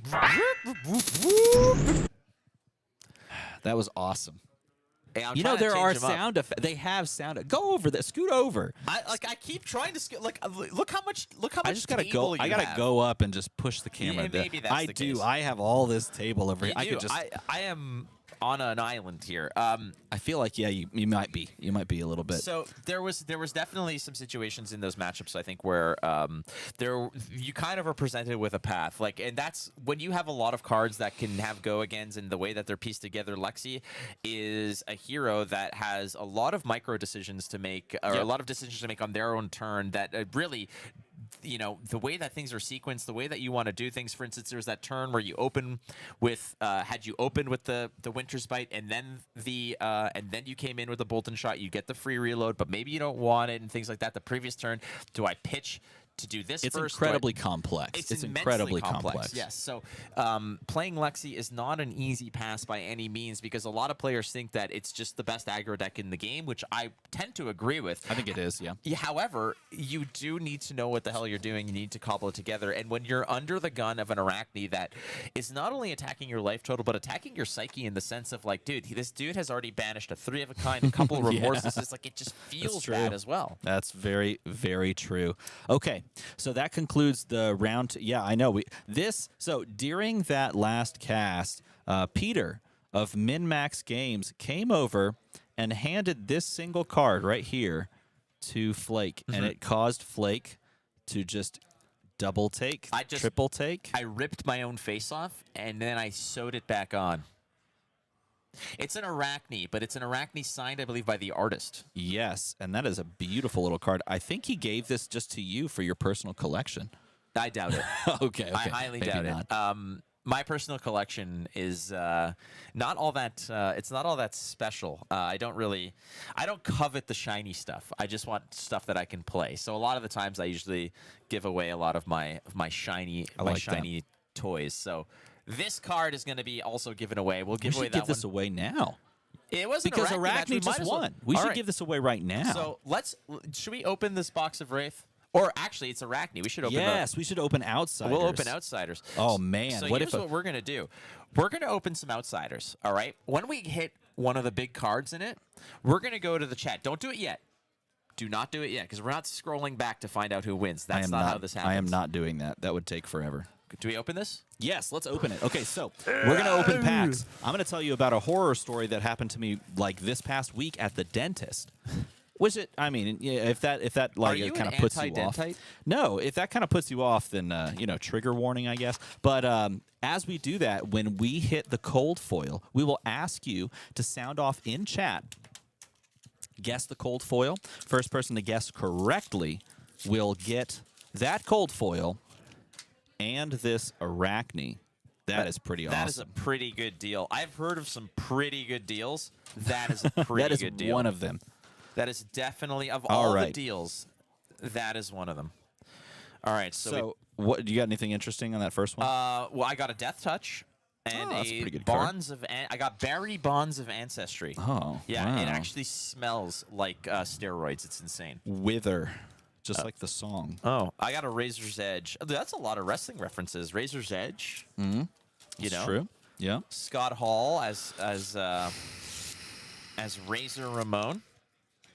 People are already guessing. Hey, you can't guess we yet. We said don't guess. No, we said don't it, guess. It does not begin. It does. Cold foil tunic. Get out of here, Kiki. It's not going to be a cold foil tunic. Maybe it is a cold foil. If it is, wow. If it's a cold foil tunic, then this stream just made the news. How about that? That'd be something is else. Is that Kiki saying cold foil tunic? It was. Well, you know what? Stop guessing, everyone. No, I'm not going to go back. I am not honoring. You know what? How about this? Guess. We're not gonna. Until we say that the guessing is open. That's not how it goes.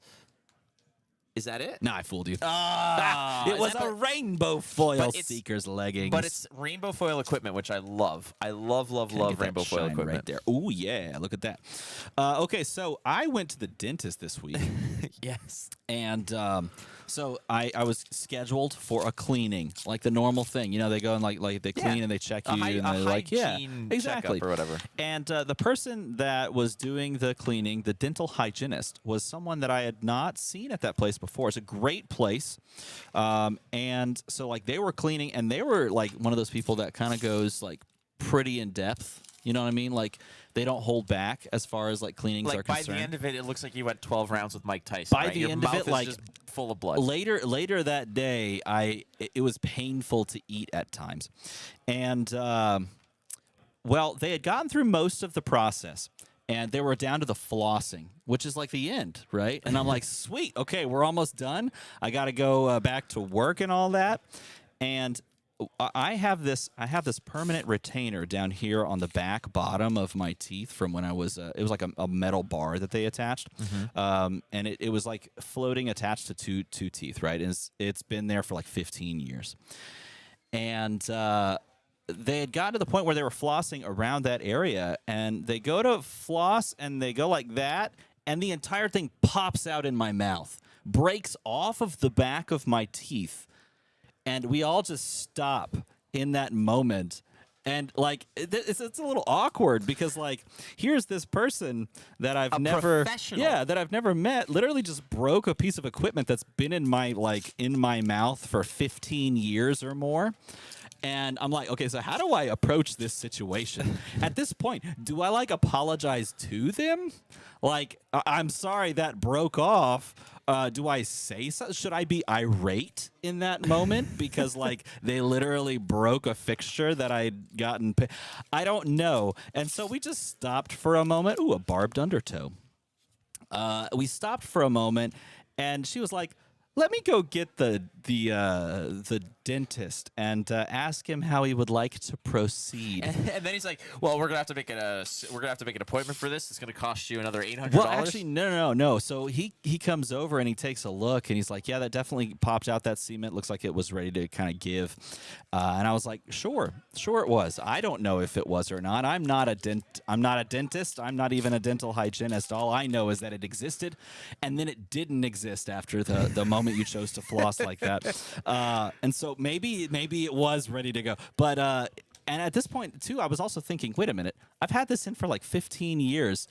Do I actually need it anymore? And so as he was talking, I asked him the question. I was like, okay, so like what purpose was this actually serving? Because I got this put in as a teenager.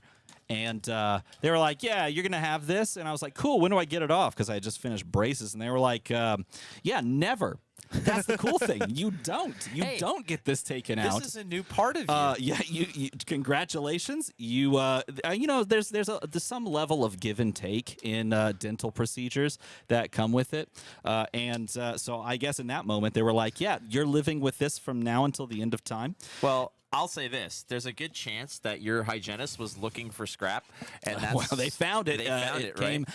out of my person. Definitely. Nevertheless, at that point, he was like, "Well, are you thinking you may not want to put it back in?" I was like, "I don't know. I mean, maybe I don't need to live with this in my mouth anymore." So, I have an appointment next week to either decide whether or not I am going to have it put back in. Well, that should offer you some pretty good peace of mind. It does. It does. At least I don't walk away looking like this. Which is what? I didn't walk away looking like that, but I did get, wow, this is a nice little foil shakedown. What I would have done, honestly, is like the second that they're in my mouth doing some stuff, I would have closed my mouth so fast it would have been a collapsing trap. Absolutely, just a full-on collapsing trap. Nevertheless, I walked away with like the weirdest feeling. If you've ever gotten braces and then had them taken off, that feeling that you get where like your teeth don't feel the same, that's the back of my teeth. For 15 years, I've had this bar right here. I play a brass instrument, so like I know what that feels like, articulation and all that sort of thing. Literally, I found myself later that day like talking differently. So if you hear anything like while I make videos or if I sound different, or I don't probably sound any different, but it certainly felt that way. At least you didn't bleed out from the flossing and stuff. At least I didn't bleed. Well, there had to have been some amount of blood. Yeah, it was. It was something. We did not find. Oh, thank you. Thank you for the donation. I don't know if that's a pity donation. You're like, here's here's $20. Just take this and stop talking about dental accidents. About your dental I'm like, hygiene. okay, you're probably right. We have not found the cold foil yet, friends. Well, we're getting kind of close. Too. We are definitely. I'm a little worried close. that we're not gonna. Because we've also ended up showing off all of the. Have we shown off all of the Majestics? Don't show that one. You haven't shown. No. Oh. Well, you've already showed off yours. I showed off mine. Yeah. Well, so we're gonna get the legendaries in this pack. That is true. When we get a big hit, we'll tell you what to guess, and then you can guess that. But either way, it was not fun. What's the difference between cold foil? Well, maybe if we pull one, we can show you. We will show you. So essentially, rainbow foil is what you probably are used to in other card games. Cold foil is just a much, I don't know, sturdier, more vibrant and apparent. It looks like metal. It looks a cold foil card, like the one I'm holding in my hand, looks like metal. I got a foil Majestic as well. So maybe this is the hit. No, I just got it. Oh, you did? Yeah. Let me see. You did just get it. Okay. Nice. That's a nice one, too. Don't guess yet. Don't do it. I know that you guys... Guess yet. Are we doing it? Are we guessing yet? Okay, guess yet. Behind this card is a cold foil. Oh, it is a pretty one, too. It looks nice. It is gorgeous. So, starting now, love that card. You must guess the cold foil. The first person to guess the cold foil in chat will get it. I'm just going to stare here. Bingo, bango. Brendan Keithline guessed it. Brendan Keithline. Mask of Shifting Perspectives. Wow, that is a beautiful one. Look how cool that is. Very beautiful. So, Brendan, you are going to get this card. So here's how you get this. So here's what you need to do. Email Peter. Oh, that doesn't show up at all. This is a blank page. There's nothing on there. Oh, it is. Okay. Peter at minmaxgames.com. Yes. Peter at minmaxgames.com. You say, hey, I won the Cold Foil Mask of the Shifting Perspectives. And the signed Arachne and some chain sleeves. You get all of that. All you have to do is show up. You just have to And show well, up. you had to type in mask of Well, shifting yeah, fine, perspectives. whatever. There was also that you had to say. Look, you get all of this, Brendan. Everyone say congratulations to Brendan. You said it too early. I told you shouldn't say that stuff before we opened it. I said it. I warned you. Did we not say? Or are people saying I said it before? No, they said they said it too early. You damn right. Wow.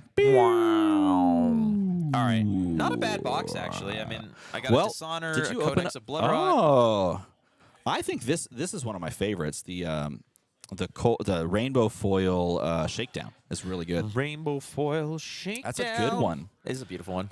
Give and take, one of my favorite Great cards. card. One of my favorite cards from this set. That card is really fun. It's just like every Rainbow time someone foils. plays a give and take, I think to myself, man, I like the design of that card. I think it's just fun. It's just it like especially late game. It's like, oh geez, this is just 3 damage with go again. Ba ba ba ba ba ba ba. Not bad. We are going to do some more giveaways We should down the give road this as we have stuff other away, stuff to too. give away. What's that? We could give some of these away too. Yeah, why not? That'd be fun. Okay, so we have this for Brendan. Brendan, make sure you email Peter at MinMax Games because Peter at MinMax Games is the reason we've all been brought together today, which I think is really cool. Ah, geez, I dropped all these extra cards. Oh, jeez. Hey, is there any? Are there any Kano foils in that? No. I looked, actually. I ate most of them. You here are jerk. the rares. I don't know. You Did you separate the rares? I with us? did not. I You're don't do that. You're the worst. I don't do it. I opened so many boxes of this set that I Are did there not. are there rainbow foils in there? Do you do anything right? No. I separate rares, commons, foils, and then majestics. I don't think I opened any rainbow foils at all. Period. There were none in the That's absolutely incorrect, and you're going to be lying right in my mouth like that, and I'm not a fan. false. 2 rounds are in the books, ladies and gentlemen, and we're going to be hitting round 3 of 6 for the Swiss here at the RTN in Chicago. That's Min-Max right. Games presents That's right. Can you believe it? 51 in the players. 51 players. I believe that number is correct. Where did the foils go? I put them in this pile. Oh, well, see, you just lied to me. You asked if there were any foils, and then the I answer took was... them. So what I said, are there any foils in that pile? And you're just throwing cards now. This is just so inappropriate. Oh, that one hit the Oh, you bar. hit the Hit the bar. That was post. pretty good. Nice. This is typically what we do is we just end up just yeeting cards all over the place. Ooh, that was not they bad. hate us. They absolutely hate us. Yet they bring us back time Fools, after time. absolute fools. Time after... All Anyway. right, so we have one winner for one giveaway. I think we're going to do another giveaway. We got sleeves to give away. We can give away Yeah. some of the stuff from these boxes. This cold foil extended art, super awesome, crazy brew is going to be given away before the finals. It is. We So- got lots of stuff to give away, and we're just going to hang out, have a good time. So invite your friends. Tell them that we are here to stay for a couple of rounds. Am I your friend? Yeah. Yeah. All right, so here's what you're going to do. Nothing. You're just going to sit there, and we're going to take a quick break. I was very curious to Yeah, see where you were nothing. going with that. And we will be right back. So don't go too far. We'll be back with more from the MinMax RTN here in Chicago.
This is now a food stream. I wasn't gonna rescue you from this one.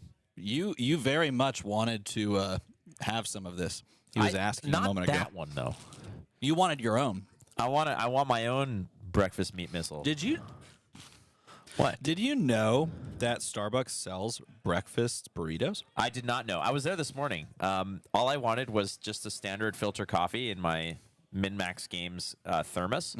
And I stood there in front of the cash register for probably about like 3 minutes before somebody acknowledged me. Well, I mean, I get it. Like, the person was literally about 2 feet diagonally on the other side over here at the barista thing, like making a couple other drinks. But I was just I was just standing there, and You're and just then there quiet. You're like a ninja. Well, no, but I mean, we made eye contact, but there was no acknowledgement or anything made. So I just stood there and waited. And the other employee was filling beans in like some of the receptacles. Yeah. And I just waited, and I waited. I was patient, and I waited, and then eventually they're like, "Oh, hi," and I was like, "Hello." I would just like some standard coffee or whatever, and they said sure, and then they put the mug there, they filled it, and then they went to do other things, and I just again was left standing there, as I'm like, okay, That's unfortunate. and, it is what it is. We got the list here. Thank you so much.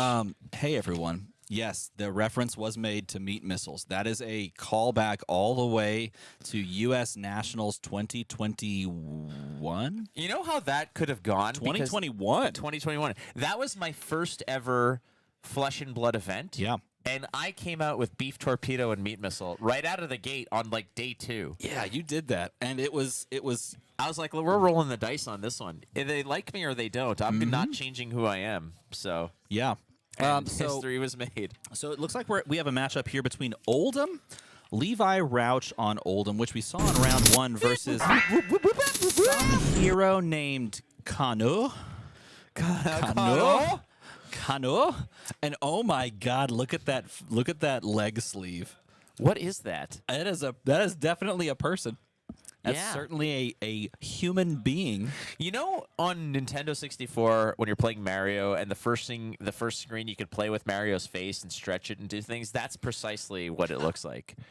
Like that's a real deep sort of It's a deep cut. that our producer definitely got.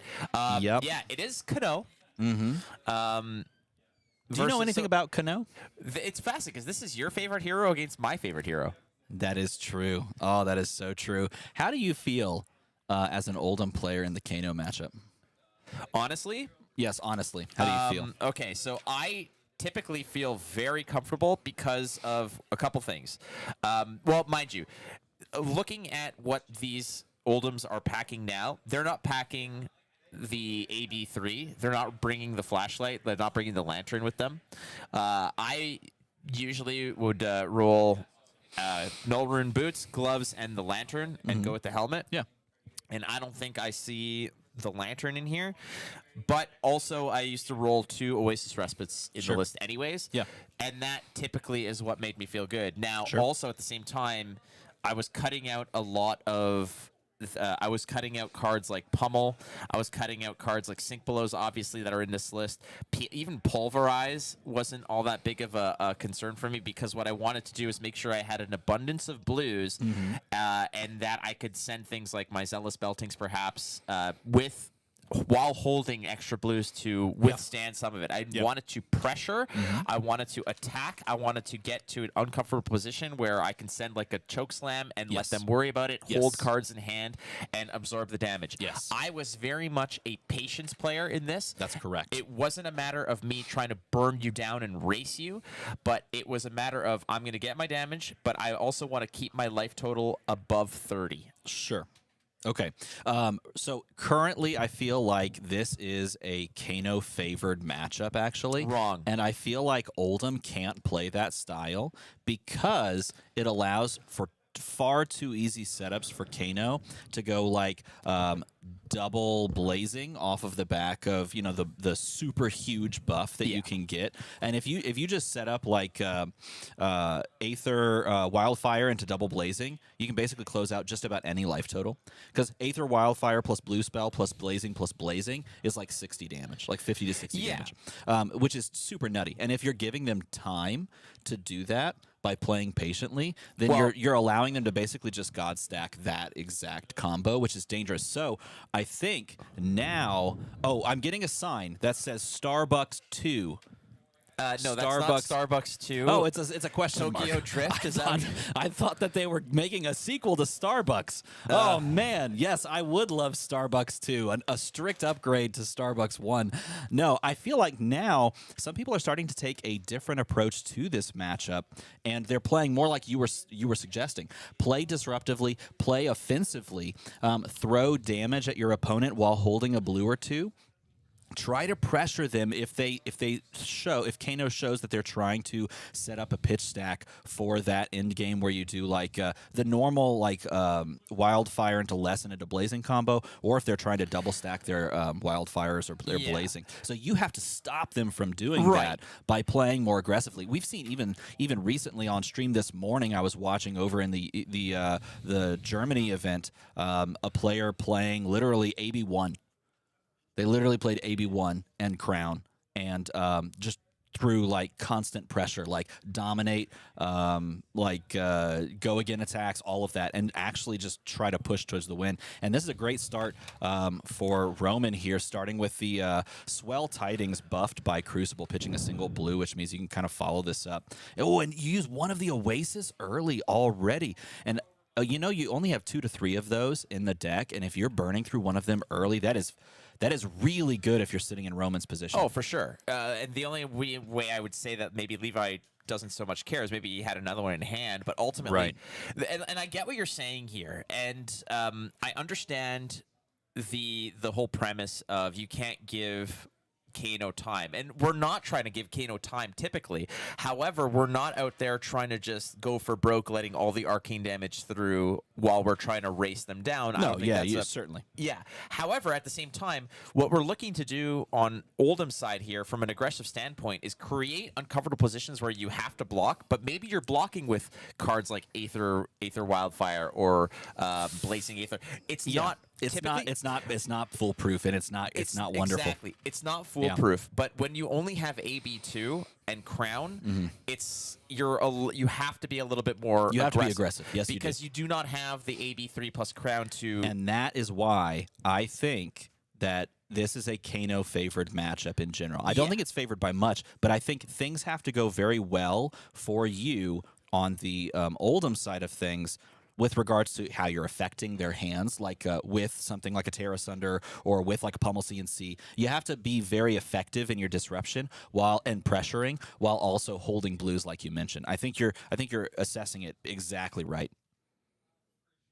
2 pumps of brown sugar? Heck yeah, man. Brown sugar, 2-pump brown sugar, delicious. Highly recommend. All right, well, that's fine. I hope I get a straw. Remember last time they didn't have a straw? I prefer the no straw. There's no straw Starbucks life. All right. Yeah, that's true. You did. So I agree with you that like the new wave Oldhams now, which are very aggressive, are not going to run the extra ABs. So you do have to lean into your aggression aspect to put pressure the Kano where. Not necessarily where you're like, I'm going to kill you, but it's more along the lines of like, hey, listen, you might have the combo or you might need to pull the trigger on it, but it's going to be earlier than you. Yeah, that's the play right there. The Pummel CNC, hoping to grab one of those combo pieces. Now he blocked with a Blazing Aether here, but he's hoping that there is an Aether Wildfire in the arsenal so that you can grab one of those Aether Wildfires and keep him off of that. But that is not the case because I believe that's a Tome of Aetherwind, which is a really solid arsenal target because you can play that on a 0-card hand to get 2 blues and to like have a turn. And yeah, he's going to reveal that it wasn't a combo piece. So you don't actually care about the damage there as Kano as long as you don't go down to 1 too soon. What you care about is not losing your combo pieces, right? And you have to make sure that if you are going to play a valuable piece like Command and Conquer to go and attack and try to hunt for those combo pieces, that it's not just a naked Command and Conquer. You got to pair it up with the Pummel, the little surprise action, because oftentimes a Command and Conquer is just a 2-card block from Kano, and they can still respond with all kinds of nonsense. As again, Levi Rauch has been very aggressive at 37. You mentioned that you could output 40, 50 plus damage in no problem. However, what I found is even beyond that, I found that a lot of Kano players in the face of these Oldham players, they're looking to not just chain one Blazing Aether into one Aether Wildfire into a Blazing Aether. They're trying to pair up 2 Aether Wildfires into a Blazing Aether. Yeah, that's the big stack combo that you play for if your opponent has like high AB. In this matchup, you don't necessarily need to play for it if your opponent doesn't bring high AB or if they're not really telegraphing that they're sitting on like an Oasis or anything like that. But it's an interesting dance and back and forth. By the way, I love the play there of Peace of Mind offensively just to give you another card that you can dig for. Like he's clearly digging for like prevention.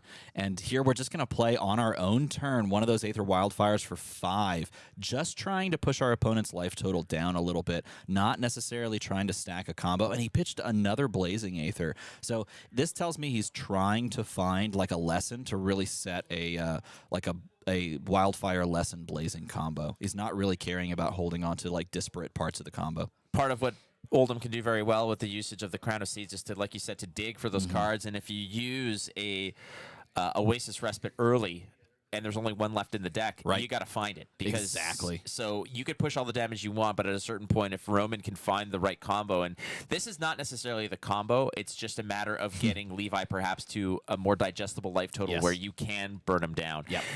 It looks right now like Levi is going to eat up a bunch of that damage if possible, whereas Roman is content to just have that happen, and hey, here we go. Look at that. Look how fast this is just kind of progressing here. That's exactly what they both know what they're doing. You can present good damage on certain turns, and then other turns you play conservatively as the Oldham player. Send 6 and make your opponent give you a 2-card hand.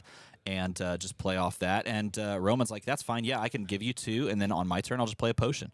And then we come in with a Spinal Crush, and this is threatening the pummel over the top. Now, we did see a pummel already, and there was a pummel pitched to play that pummel. And so depending on your counts, if you're putting your opponent on like, 2, 3 red pummels, or maybe like a blue pummel, 2 blue pummels, something like that, then you can respect it or not. I don't think that Roman really cares, like you mentioned, No. about the life total, and a Spinal Crush is not, it's just vanilla damage as far as the Kano is concerned, doing a lot of their stuff at instant speed. In this case, Levi just content to actually whittle the life total down to half now at 15, as Kano starts at 30.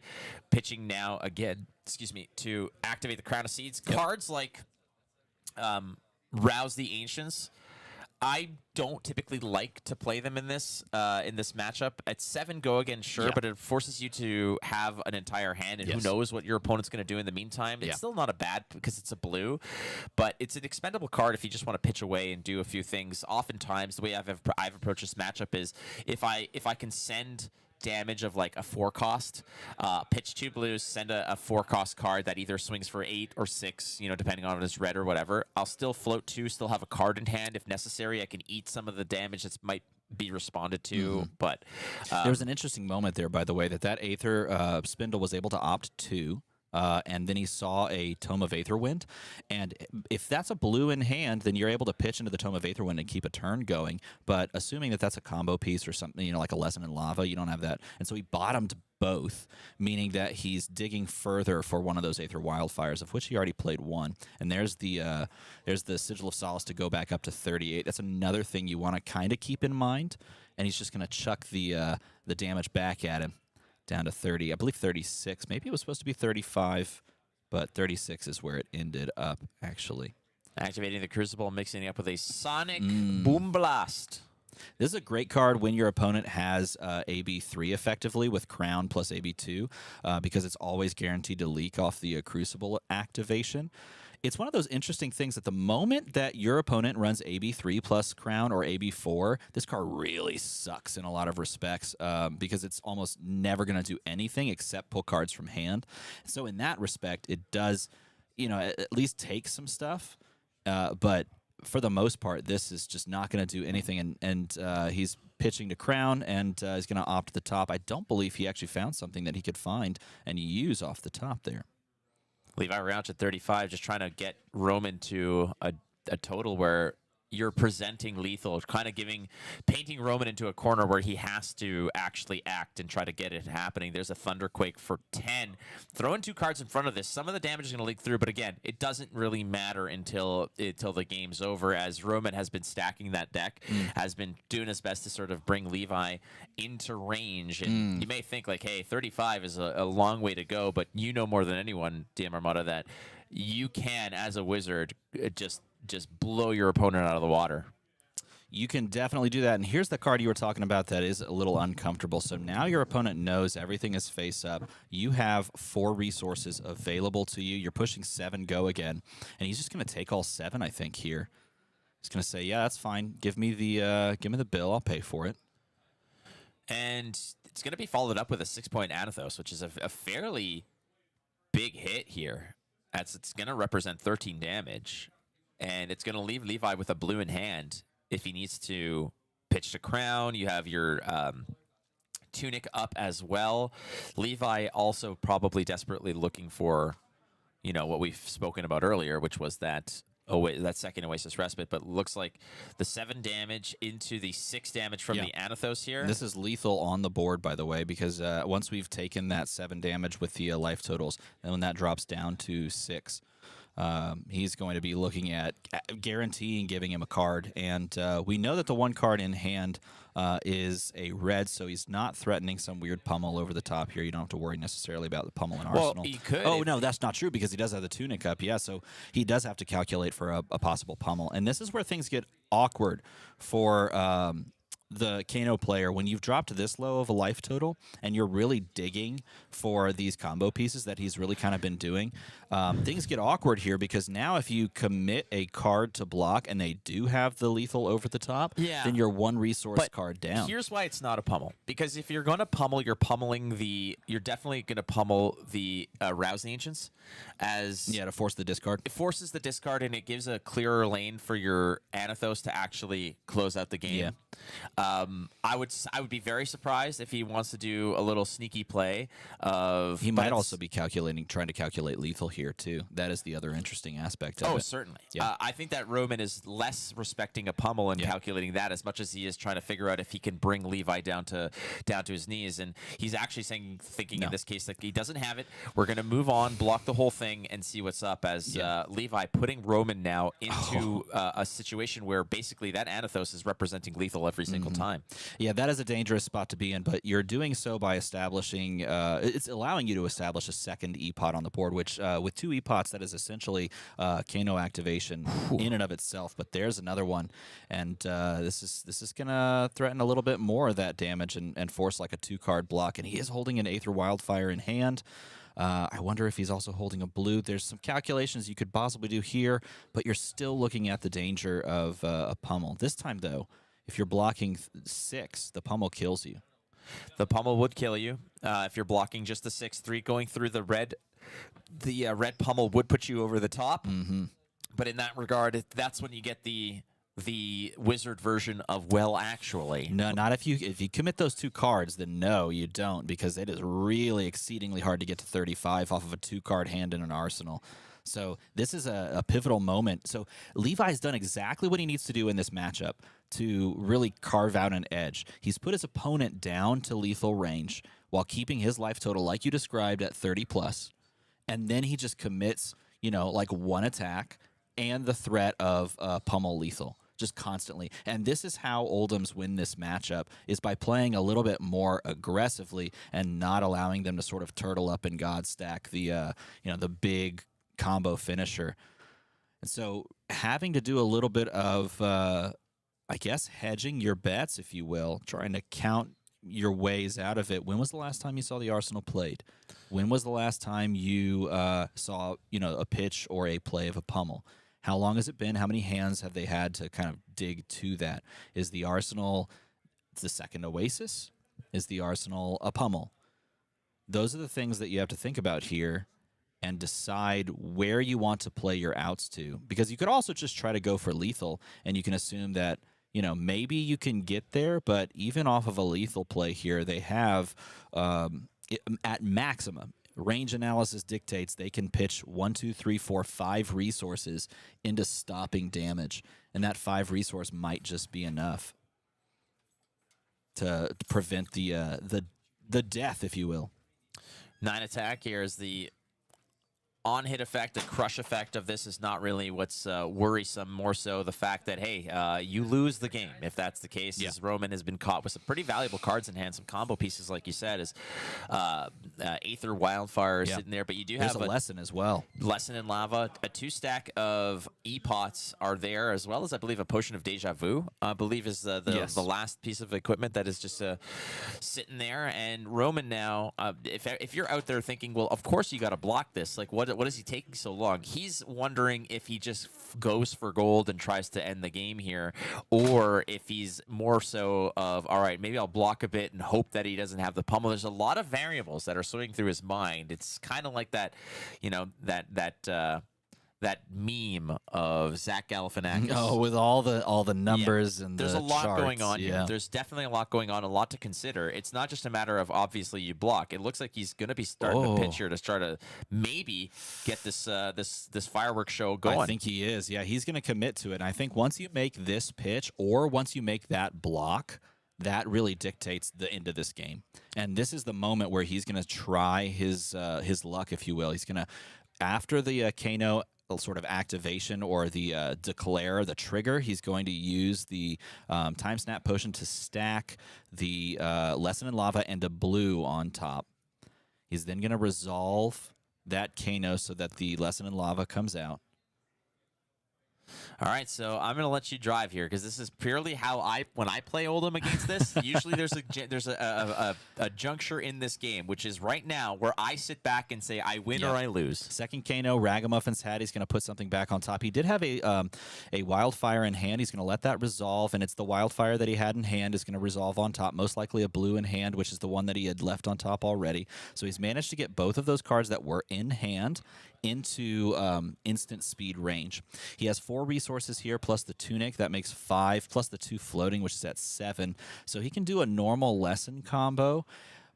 But it's going to be a tricky spot here because if you put your opponent even on 3 resources, they can really nerf your overall turn. So you're going to have to, assuming that's a blazing in the arsenal, you're going to have to find like a second blazing via the lesson and then pay for that as well off the top. So going to try to double dig for the blazings here. Crucible comes in as well. Here's the first the first Aether Wildfire. I think this one's going to come for 5. I don't think he's activating the node on this. He needs the blue to take the blazing that the lesson is going to find off the top to get that off the top as well. So he's right now, and that would even, you know what? That would even leave him short. No, he is going to pitch it. Yeah. He's going to use that last resource, so this comes for 6. 6 damage from the Aether Wildfire. Again, keep in mind, this all started by pitching to a... Oh, and he has it. Yeah, and that is just going to spell doom. Absolute doom. And he knows that. Yeah, he knows that that's going to be basically game. This Wildfire is going to do next to nothing. And he only has the card in hand to block with. And that's going to most likely push him to death here. That's it. That's the silver bullet, as we saw Levi use one on basically the first turn of the game and then managed to dig and find it. And if you're a Kano player against an Oldham that is coveting that arsenal, not using Crown of Seeds, you got to think, DM Armada, like when you're in this matchup, do you just automatically think it's like he's got it? I always assume that that's there. Always assume that there's an Oasis, which is why we saw Kano players playing the Imperial Edict and jamming that down so that you can stop in effect the activation on Oasis, and this basically just spells defeat in this exact moment, and this just makes you it makes you feel so bad as a Kano player to know that there's a single card in this game that completely destroys anything that you can do. Any of your fireworks just poured water on. That Oasis water. Somewhere out there, Brendan Patrick is having an aneurysm. I mean, I'm having an aneurysm at this point. Isn't it great that there's a hero in this game that can play the most defensively and also incredibly offensively with on-hits that destroy your turn? Yes, isn't that so incredible. Awesome? I love it, and I hope that hero never LLs. Just something for me once. Just let me have a win. Eat your egg missile. Yeah, I'm going to. I'm going to eat this in sadness, in pure sadness. So this did deal 0 damage, I believe. Which means that this lesson can go and find something that could be put on top, and he can pump that in. But unfortunately, this is basically all she wrote. If you had committed that card plus the tunic, you'd be alive at 1, but you'd also be really sad because the game would basically be over. So that exists as well. Well, it's such a great feeling for the Oldham when you're able to go ahead and stuff one of these Blazing Aethers the way that you did, but on Roman's side, you feel just defeated because... Is it a great feeling? Yes, to know that all you have to do is find the one card and then you win the game if your opponent can't play around? Yeah. Like falling from the sky on a warm day into a cushion of marshmallow and then being lifted out by your favorite celebrity saying, I've loved you my whole life. That's how it feels. Wow. Yeah. That's bold. I'm trying to create like the right environment where you guys can understand how good it feels. It's like if I kind of just like, I got home after this trip, I get back to Toronto, and picking me up from the airport is Anna de Armas and said, I got your message. So here's the one saving grace that you can make this play, and this is the right thing. Because you have a Kano on the stack, a Kano resolution on the stack, you can go and get a Tome of Aetherwind, put that on top. It can be banished at instant speed to allow you to draw 2 cards and live through this attack, which is nice. but you're also super depressed because at this point your combo has been mangled to pieces, and so now you have to. Actually, it's been spinal crushed to pieces. Mangles, that's not mangle. Yeah, that's true. You're right. It has been Oasis to pieces. You're gonna lose the Metacarpus node. The game is not yet over, but it feels quite bad. And you're going to be able to just chump these 2 cards, but oh my god, is that... The card he drew was another Aether Wildfire, no, too. he drew Blazing and Aether Wildfire off of the Tome of Aetherwind. Your other 2 combo pieces. Like these are the cards that you want to draw when you're not up against it. When you don't block with these. Go get him a bucket so he can throw up. Go get him a bucket. Pat is back. I'll get him a bucket of chicken because we're in the United States of America. He's gonna be able to throw the Tunic in there and survive at 1. You have your final Wildfire in your hand. Are you okay? I'm just weeping for Roman here because these breaks are Everyone oof in chat. Go ahead and oof in chat right now. Imagine a common card just ruining your entire day like that. Yeah, I mean, I guess it's cool. We survive and thrive. Do we? I don't know about thrive, but all we right, survive. So, well, how much went through there? 4? Yeah. Well, no, 5 goes through, so you should be at 1. So it's 32-1, but you're Kano. So there's that. And the other Wildfire is in hand, but you've got to get into the arsenal and then hope that they don't pummel CNC you at any point because you'll lose the game. Yeah, it feels like you're at -4, like it just showed. Yep, it's an unfortunate moment that if any Kano player has played to feel the feeling of just getting absolutely stuffed by the Oasis. And those nodes. And this nasty piece here because it's not easy to clean this up. You're going to be basically giving up your whole hand here. Block 6, block 6 is the. I think what's happening here now is Levi's just probably going to be looking to find something like a Macho Grande or just to close it out. Even just the pummel closes it out. Like find a pummel, and at any point you're as Kano at 1. You have to just respect everything, or you just have to die, which is the sad part. Well, and this is the tough part because you can see Roman saying, I don't want to give up this card, but you have to. I mean, you don't have another opportunity here. You play to survive till the next turn. So Roman Savitsky got just shut down by an Oasis Respite at the right time as Levi Rauch found the remedy to this fiery problem and manages to pick up an arsenal, draws up 4. It's back to Levi here. Tunic goes up to 2.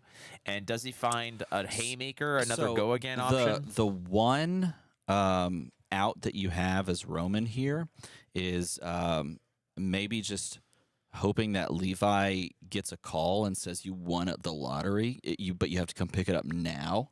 And he walks away from the table. That could be the only out. Okay. But he's going to commit all these blocks, right? Because it's gonna really be your only recourse here, is to just throw the 9 in front of it and hope they don't have pummel. But man, now you can play a 1-card hand off of the arsenal, which is it was your final lesson in lava.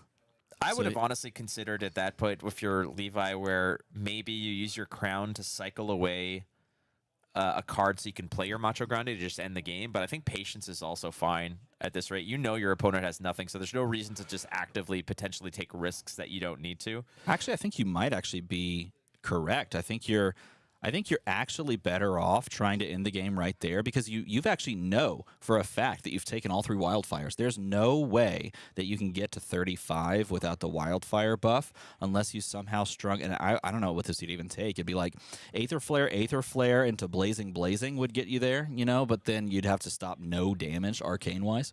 Like that'd be your only way. Well, now the whole situation is that, frankly, Levi is just content to just peel cards out of the hand here. And like we mentioned, like the quote-unquote reverse fatigue, where you're fatiguing your opponent through aggression. It's the same thing as a lot of the cards are just being thrown out here. And Roman's just playing, pass the buck over and over again. And it's back to you. It's Kodachi lock at this point. It's essentially Kodachi lock, and you as Roman are hoping that they send they have an all blue hand and they send Anothos, that's it, and or Chokeslam, that's it, and then you can block 2 and then play a 2-card hand or Arsenal something and then play it from Arsenal after a 2-turn sequence. But I mean, you would have to get your opponent so low, and I think you've actually donated all of your combo pieces like blazings and things to the blocking already. Yep. And throwing an 8 like this, I mean, it's still a 3-card commitment, and a pummel ends it, right? So it's not a matter of respecting. Like, you could throw 4 cards at this and work around the pummel, but your opponent will just hold the pummel and send it at you next turn, right? So at a certain point, you got to bite the bullet and hope they don't have it. It's a 3-card block here. That should eat up the 8 plus change. We're going to gain some more life here. Why not? As Insult to injury there.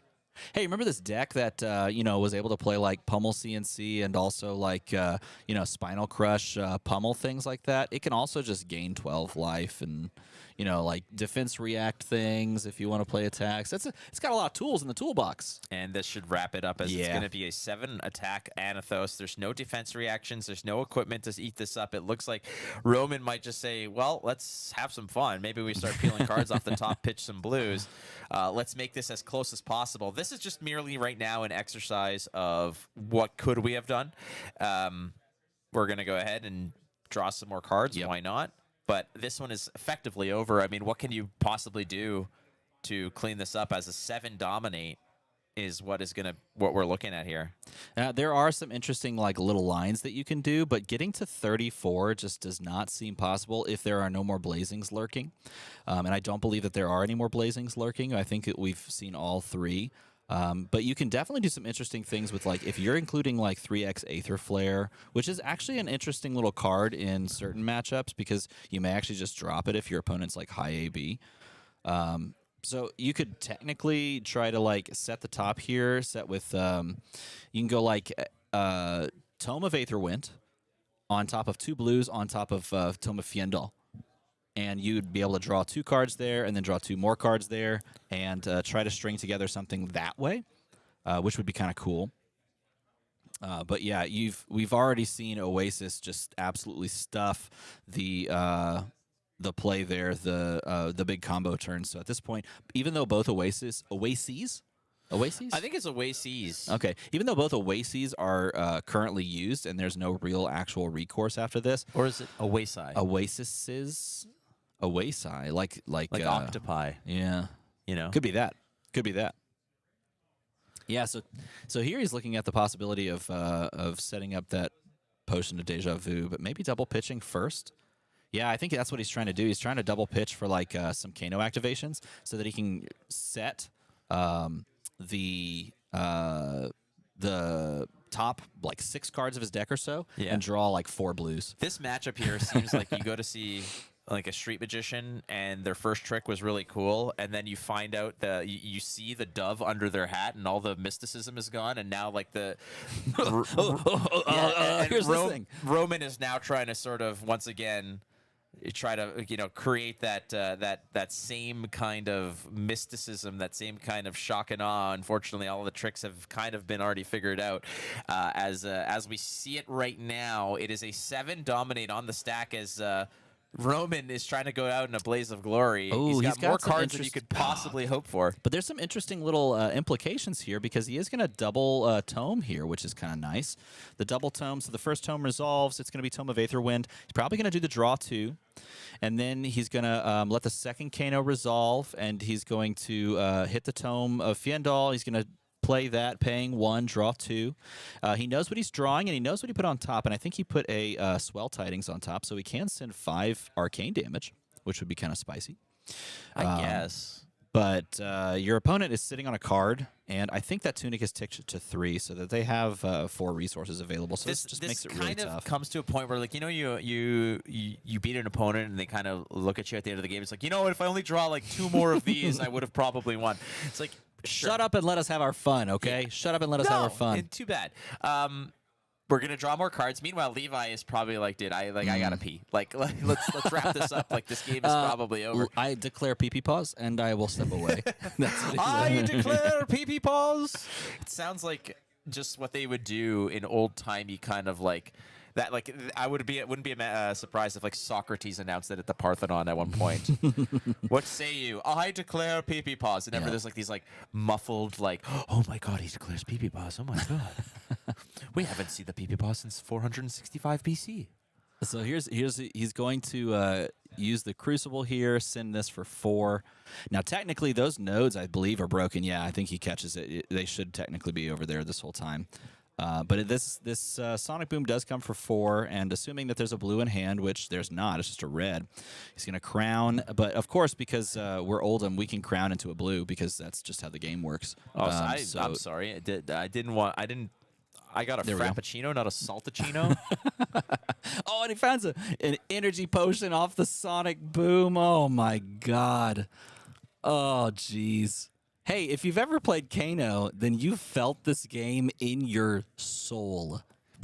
In your actual soul. Oh, my God. All right. Can you go get the bucket so I can throw up? Oh, shut up with your stupid Oldham shenanigans. I love it. Sometimes it's less about and more about.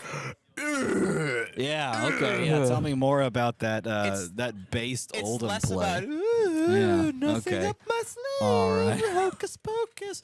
And more about.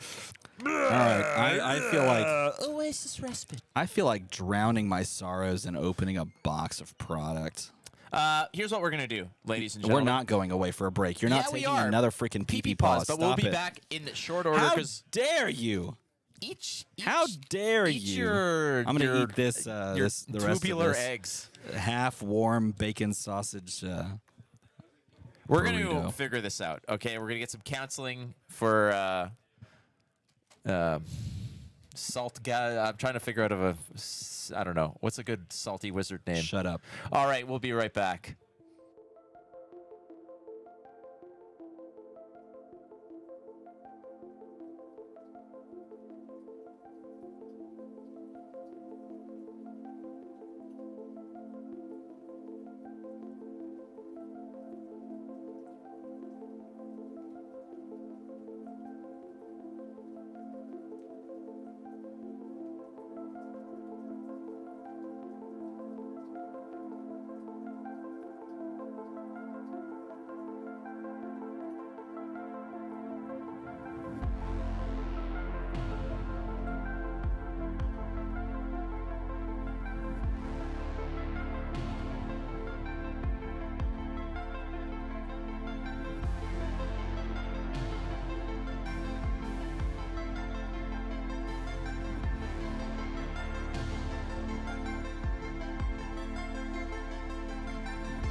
We're back.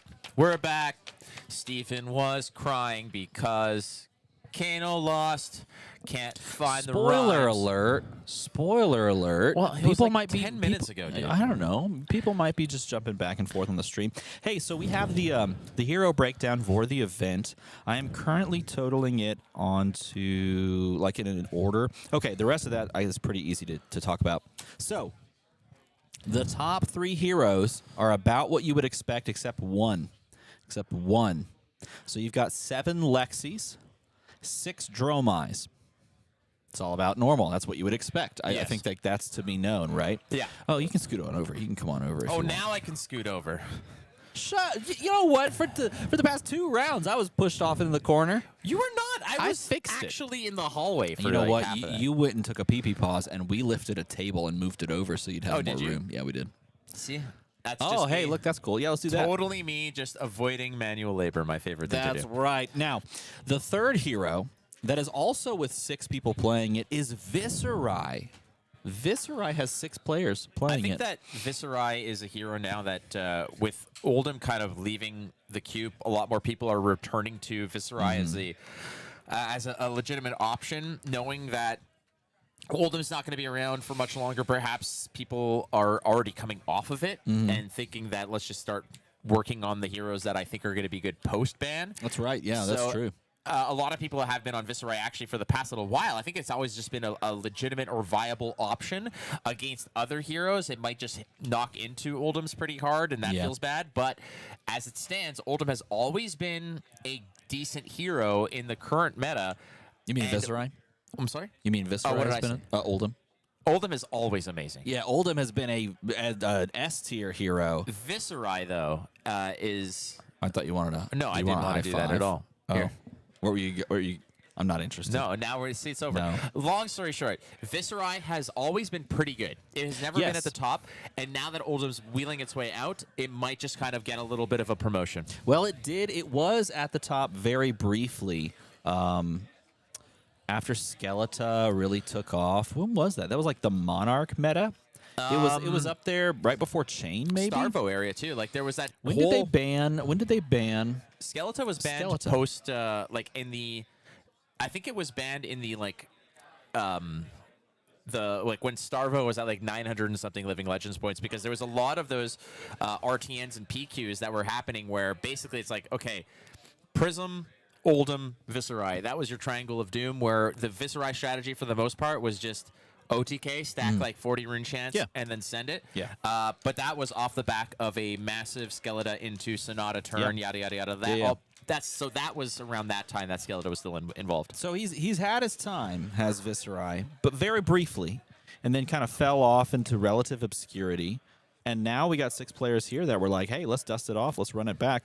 Oldham's sitting at 4. There are 4 Oldhams here, so clearly the hero that I think is perhaps just the de facto leader for the past 2 or 3 metas is down a little bit, but that's probably because he's living legending out, and people are coming off it to practice or to play just new heroes, new things. The fun part here is if you were to say, a month or 2 ago and be like, all right, we're going to be running a tournament. Nothing really has been banned. What'll have better representation? Bolton, Riptide, or Icelander? And Bolton and Riptide with a 2-pack each. Icelander, 1 solo Ice Wizard out there floating around, which is quite a departure from what that hero was, where that was basically the talk of the town for so long. I think it also speaks to when you look at like a Road to Nationals victory or a Road to Nationals tournament in general, and you're looking at the meta report of that Road to Nationals, it's important to understand that that is reflective of the small community that is being represented in that meta. So the meta of Chicago looks perhaps different from somewhere in New Zealand or Toronto or Dallas, right? So all of these places will represent differently and have different little quirks. There are a lot of players here that really like Jeromai. There are a lot of players here that really like there were a lot of players that play Lexi. Levi Rouge is here, a huge proponent of Azalea, choosing to play Oldham instead today, but as we've seen in past tournaments, played Azalea hugely. And so when you look at the meta breakdown and the meta report and then who wins, always remember that it's also very reflective of the players looking at their local scene and saying, well, these players love to play this. I know that they're going to play this way. I need to build around that. And from that point, you can then kind of extrapolate all of these data points and start to look at what the meta perhaps really looks like. But one of the cool things about Flesh and Blood, in my opinion, is that I don't think the meta is ever going to be fully nailed down unless there's just a hero that's too degenerate. You know what I mean? We're going to do a really quick giveaway because we got a lot of sleeves to do. I'm thinking of a number between 1 and 100. I wrote it down. Oh, no. Okay, pick the sleeves that you're going to give away. 1 to 100. We're going to give away some chain sleeves. I'm thinking of a number between 1 and 100. First person Sound that gets off in the chat. Hey, what's up, Sam? Hey, if you didn't know, there have been a couple of really great content creators that have popped in during the course of this event. Sam, part of 3 Floating.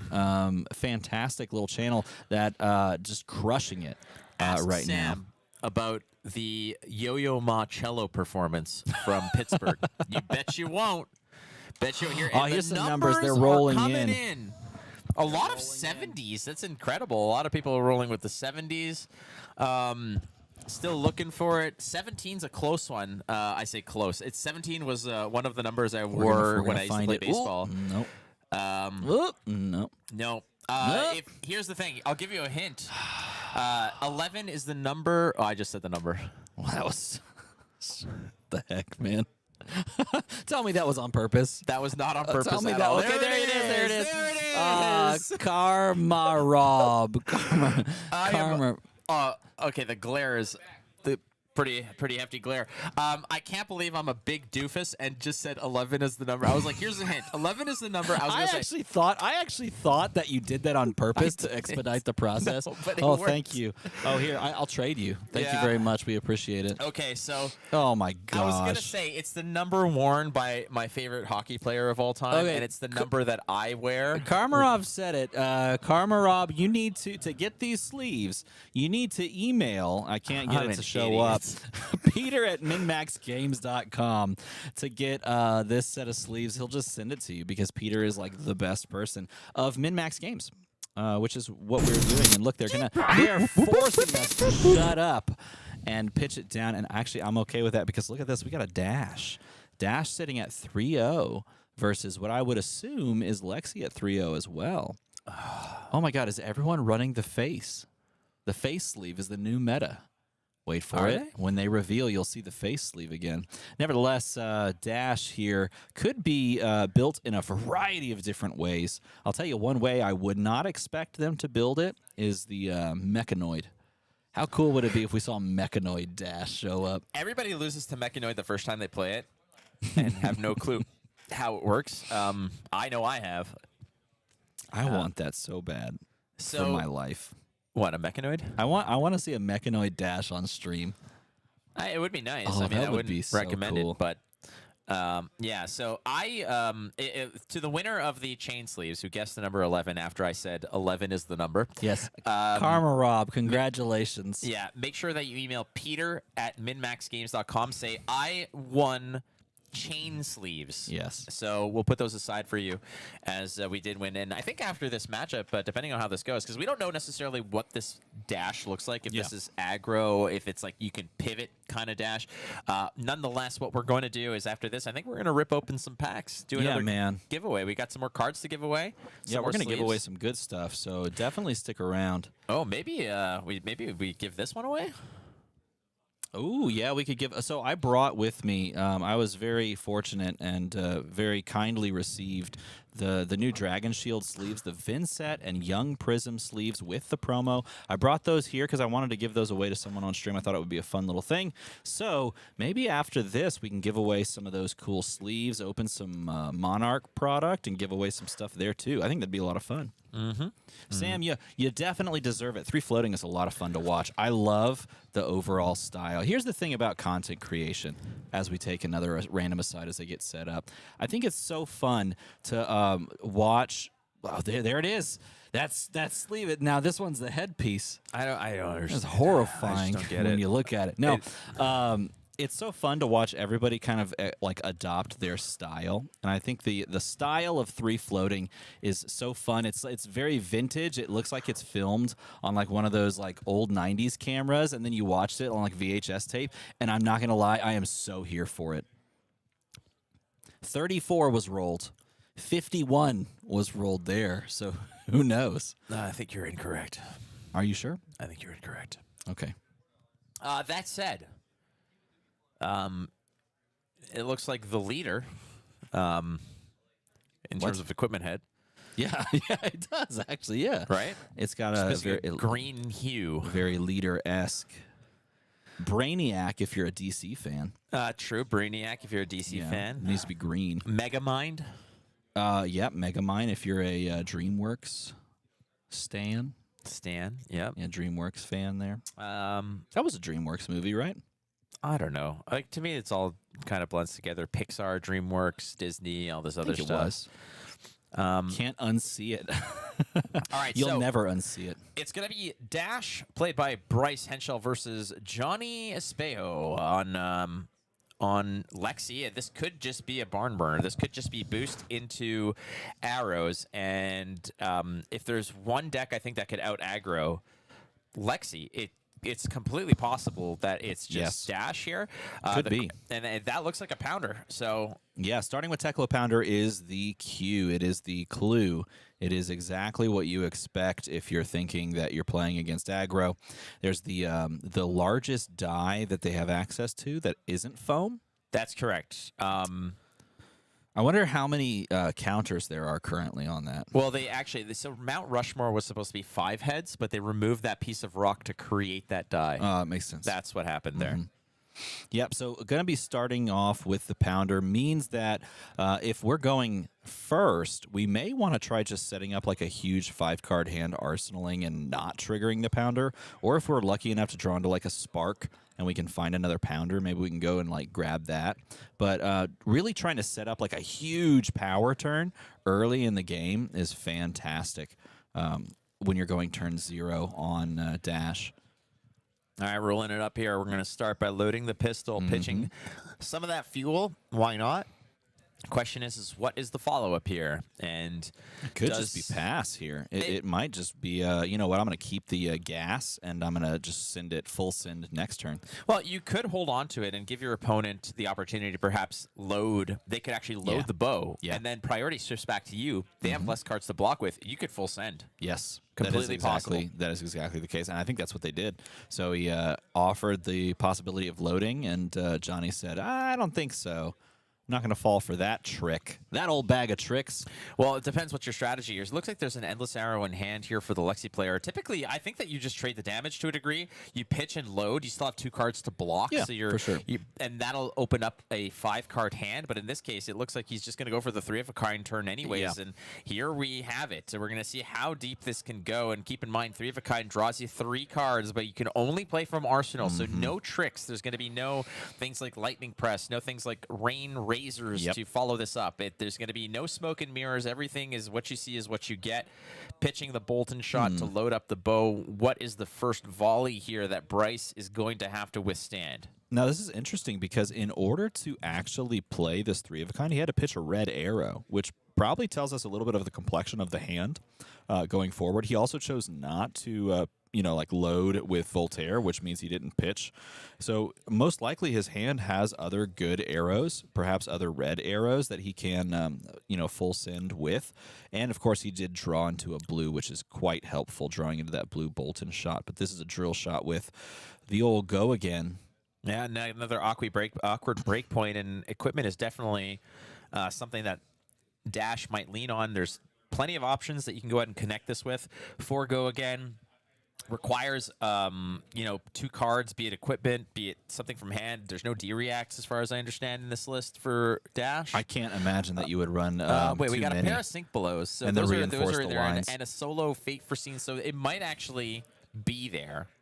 Yeah, it's most likely that the tiniest bit. Well, that's the thing about Dash is Dash as a mechanologist, very flavorful. Feels like she can adapt and survive into just about any matchup, and try to kind of carve their way to a different play style by playing different, different cards in general, more so than a lot of other heroes can.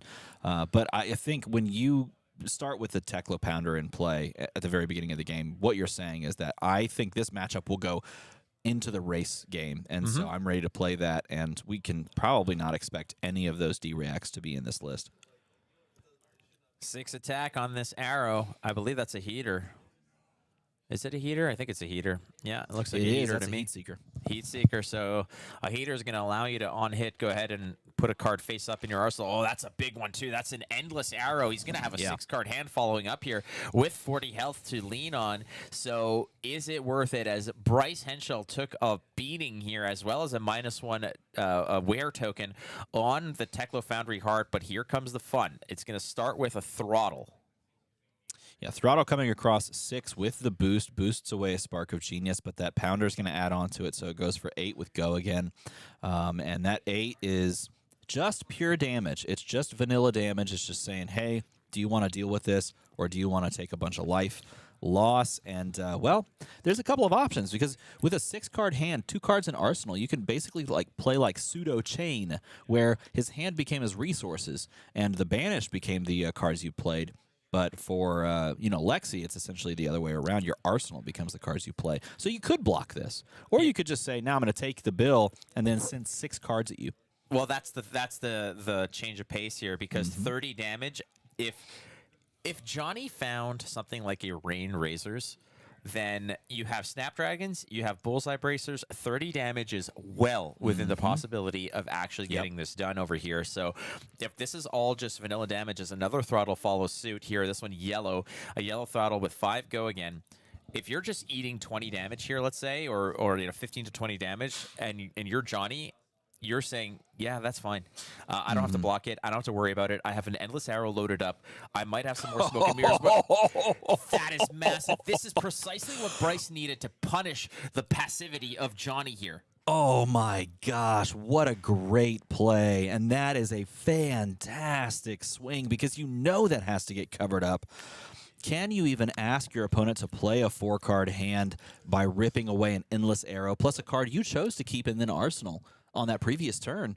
And it's a good one. It's Premeditate. Premeditate's going to come out of the arsenal, but now you're basically playing face up, because you've used all the cards.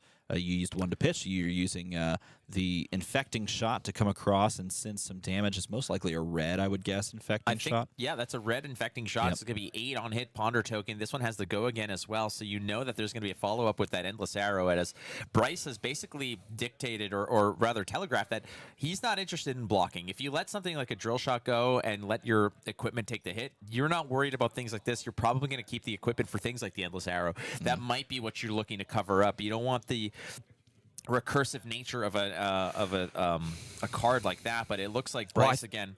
I think we might see a no blocks, give that, and then chump block with all my equipment on your Endless Arrow, and then play a 4-card hand, taking 10 damage, essentially, and just making this game end in about 5 turns.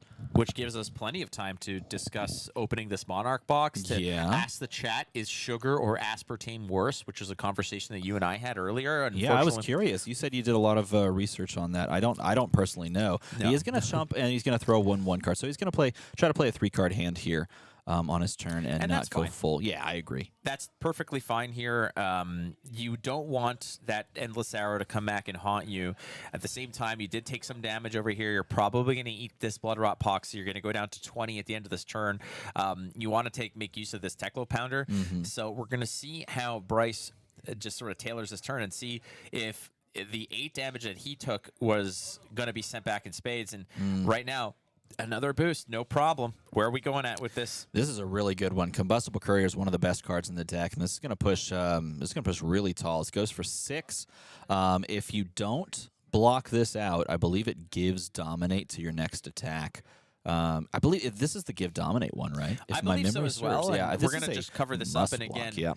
Johnny. Now, when you're approaching this aggro dash list, you have to be steadfast in your approach to how to beat it. You can't flip-flop. You can't be like, oh, I'm going to trade damage on this turn, but then I'm going to play defensively and try to fatigue you out. You usually have to actually commit to one or the other strategies. And when you see Teklo Pounder and the you know, the fact that Dash is going to be basically burning through the deck at twice the speed with all the boosts.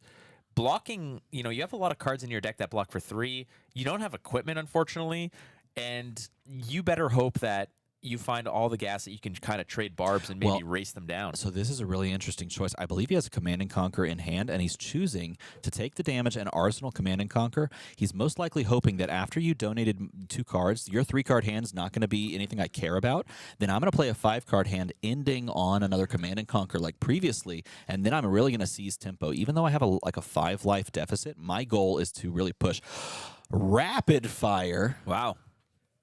Okay. Rapid fire. You literally have to hand this over to your opponent so they can read rapid fire. This is the one copy that gives your arrows go again. Go for it. Yeah, Why that's not? okay. That's a card we have not seen at all played probably ever. I'm very much of the ilk that rapid fire to me is like Voltaire does the work for you. You know, like why am I gonna rapid fire when I can just use Voltaire? However, this also opens up the opportunity where Voltaire now just gives a +1 instead of the go again. If you play rapid fire, but he didn't play it here because his 3-card hand isn't you know, conducive to that go again strategy. But this is still a really good question mark, because what you're saying is if you take this in any way, shape, or form, that 3 attack hand that you're about to play at me is going to lose you 3 life as well. So this is representing 9 damage on the face of it. I'd suspect that this is a card that you definitely want to pair up with something like Endless Arrow. You know? Oh, yeah. Endless Arrow, get it back, reload Rapid it, fire, you mean? Yeah. Yeah, +1 fire, +1 fire, bullseye bracers fire. You know, like there's multiple ways that you can get that to do some nasty stuff. If, for instance, if you end your turn with rapid fire in your arsenal, you pocket a Endless Arrow, you can open that turn with rapid fire, Endless Arrow, and if you have like a combat trick to get on top of it, if they don't block it out, then that's an Endless Arrow that they're going to see 4 times plus. Well, this game is about to reach its conclusion because he chose to take all of that, and he's going to play out a big hand of 5 cards, most likely ending in that CNC. So he's going to take at least 3 more damage here. Oh, and starting with another Combustible Courier, I believe this one does consume the final Pounder trigger, which pushes it for 6. Oh, no, it's only a blue, so it's only pushing for 4. But the work is still there because you're asking your opponent to block an awkward breakpoint. 4 go again on hit. This is going to give the next attack Dominate. You're probably going to follow this up with more of the boosty boost. And like you said, at the end of the day, there's that nasty little surprise in the arsenal, which is a Command and Conquer. But to me, Johnny's hand, or what he has in arsenal, is probably low value. He's got a 1-shot of rapid fire in the deck. And honestly, this is a card that I have never seen used in a competitive environment. And I'm very fascinated to see what this is going to pair up with. What are you looking to actually? Is it merely a way to give your Voltaire +1 instead of go again to get an additional 1 or 2 damage? Is rapid fire literally just a 2 damage card potentially? Like, what is the usage of that card? But as it stands right now, it looks like the Tunic's going to bite the dust here to be put in front of the Combustible Courier. But we're not done yet, as Johnny is on the receiving end here. Bryce Henschel at 13 on Boost Dash is looking for more. He's going to... Was that a pitch to the heart? He activated the Tekla Foundry Heart so he can gain the resources here and load the pistol. And he's going to follow this up most likely with his... I think he has a 2-card hand remaining. And that's a great little zipper hit. I think it's a red zipper hit, which is going to push nice little chunk of 4, I believe. Oh, 5 damage, excuse me. How much remorseless damage has been taken here? It looks like 2 already. 2 so far, yeah, because it'll trigger off of every action card you play, I believe. And this will push over 5 damage with go again, and card left in hand, so we can assume that that card is going to be pitched for the arsenal here, unless there's something else that we haven't seen yet, something crazy down the line. Oh, and it's T-Bone coming across. Thelonious Bone.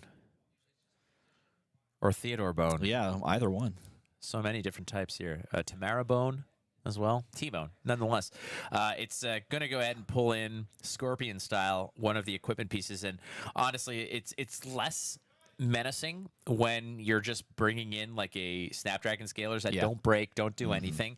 It's when T-Bone is paired up with multiples of itself, or like a Pulse Wave Harpoon or stuff that is just drawing in cards. What T-Bone is hunting for is something like Tunic or for New Horizons. However, you need 2 or 3 of those in order for that to happen, because giving in a Snapdragon Scalers that don't break is not really the spooky part over here. As we're ending the chain here, actually, with...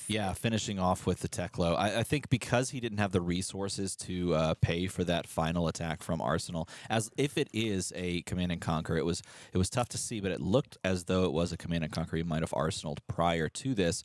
But if that was the big turn that we took all that damage for, was that enough of a life parity to really pull your opponent off of their hand?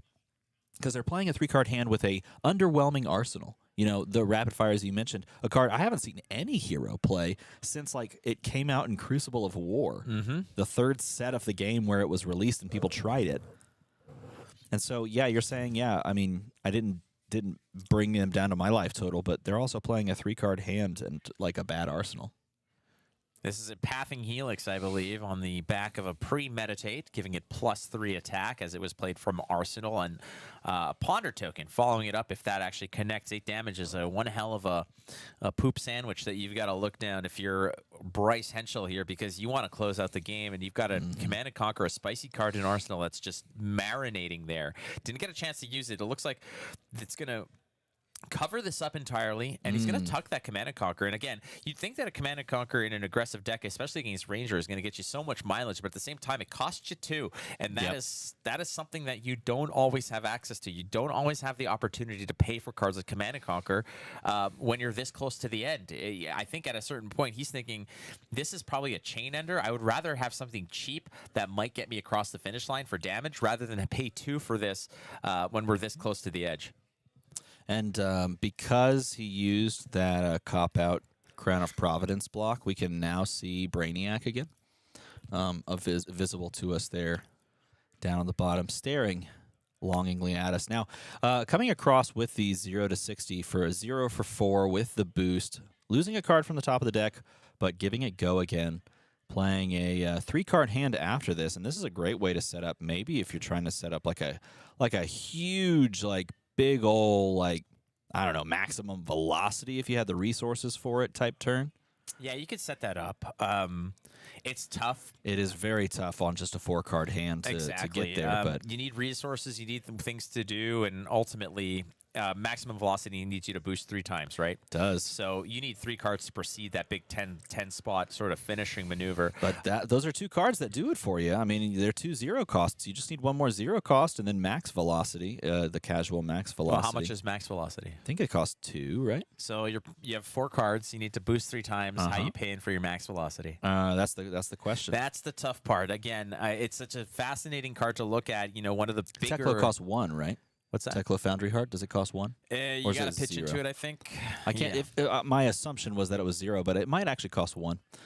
I don't know. What am I, a doctor? All I see is T-Bone over here, and the opportunity to, again, send your Snapdragon Scalers in front of that to rescue other pieces of equipment. But both players have been really taking it off the chin here, a chin that you can see Bryce Henschel has on one of his sleeves. Interesting choice of Photoshop there. And if it's not Photoshop, I apologize. Well, I will say this: the thing about it is definitely a power play to have that showing, because your opponent has to stare that down. Yeah. They have to deal with their own emotions on that. You know, deal with it yourself. So he's going to arsenal that card and pass it on over. And he's going to draw up, and he did manage to get a card out of the hand of Johnny, who maintained life parity. And in doing so is sitting on a 3-card hand, plus, as we mentioned before, not the greatest arsenal. Looking at like a sleeve like that face to me just screams amateur ventriloquist. Yeah, I could see that. You know, that looks like one of those faces that you know, like where you take like a half a face and then you mirror it, so it's like a perfectly symmetrical face, but it looks like demon spawn. Yes. Like that is kind of what I feel like we're getting here. It's like the perfection face. And I believe that was a falcon wing that just kind of wrapped it up. And once again, look at that that rapid fire. It has been just festering there in that arsenal, doing absolutely nothing for quite a while now. Bryce not finished yet. This is a throttle again, I believe. Yeah, this is a yellow throttle that pushes 5 and go again. So this is the interesting and tenuous spot that you run into in Dash, where you've used your Teklo Pounder counters. You haven't played like a Spark of Genius to set a new one. You haven't found a new one. You haven't taken your foot off the gas to establish one. And so everything now is just vanilla damage that doesn't really have any on hits. The only on hits in your deck you found. Oh, Oh, and he no. misses the boost. Do we see him pop the Achilles. Do we see him pop the Achilles accelerator on this? You This have does to. not have go again, but you need to get the cards out of your opponent's hand. I think, I mean, you're not leaning on that anymore. You're so far to the edge of the game. Like, when else are you going to use them? There's, there's a saying or sort of a philosophy in games like Overwatch or whatever, where you don't want to end the game. Like, you don't want to Yes. lose with an ultimate ability still in the pocket that you didn't use, right? It's the same thing like this. Like, you don't want to lose a game with equipment still up that could have had utilization. And at this juncture, you're just going to burn it when you can. Yeah. At this rate, it's a zipper hit for 4 that that whiffed on the boost. So there's no active go again on it just yet. Now, the only way I don't think I would pop here is if my hand was just like 2 reds. Because what would I be able to necessarily do if they're expensive is swing pistol.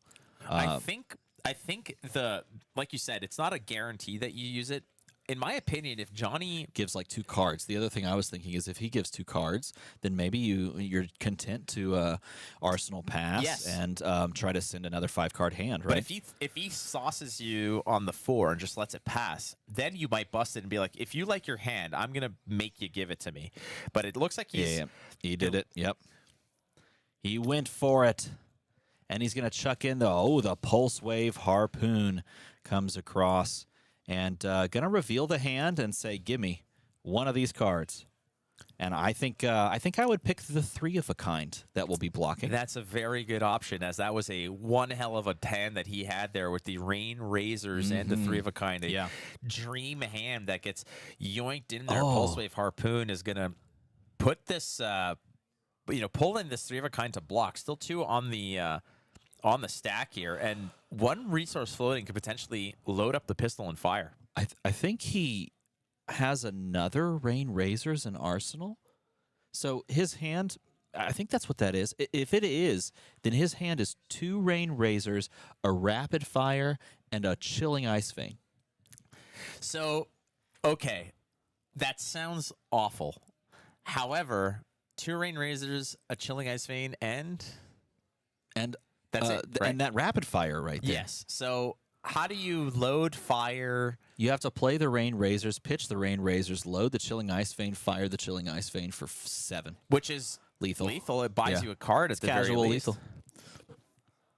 Let's see. Let's see if it is. If it's not, if that's an arrow, he's still probably feeling very comfortable here to just take the damage down to 1 like he did and try to send back. But if not, I mean, you may run into some really strange issues. And the crazy part is, I feel like he's in this position because that Rapid Fire has just been stuck there doing nothing for you. And there it is for 7. Gonna push the casual lethal, as we say. He has 1 block on Teklo Foundry Heart. So he could go to 1. Oh, it was 8. Yeah, It was because it was 8 because of the loading for the +1. Yeah. So it's still lethal, like you mentioned. It's still a respectable card. However, right now, Johnny has to navigate breakpoints, navigate awkward hands. This is going to be a situation where you're going to see, in my opinion, I think you're going to see New Horizons get given up, wherein that Rapid Fire has done absolutely nothing but confuse us. So it is there. Yeah, it may have confused Bryce. It may have confused even Johnny being there for so long. But here you've got the Arsenal. No, you have no Arsenal. You're just playing out this 3-card hand after you donated the 0 attack. The 0 cost, which I would have expected to maybe keep in hand. But here we're going to go throttle, floating 1. That maybe means we have like a zipper hit follow up. Anything, frankly. This is possibly a 2-card Could hand. be It depends really what Johnny is holding on to. Any 2 blocks in his hand can be devastating. As you want to cleanly cover this up as best as possible. There's 2 3s that are going to be blocking this. One of them is really it was Morseless. another T-bone because that now means he can load the pistol and shoot for 2 after this. Well, Theodore Bone is going to go ahead and yoink that snaps again. That Snapdragons have been in and out of rotation. There's a Bolton shot that's going to cover this up. There is the go again option. Load up the pistol, fire the pistol for 2. That's another card. And once again, like, what do you do here? I mean, you do have if you have a 0-cost arrow, you can load it with your bullseye bracers, yeah, and then fire it, and maybe that's good enough.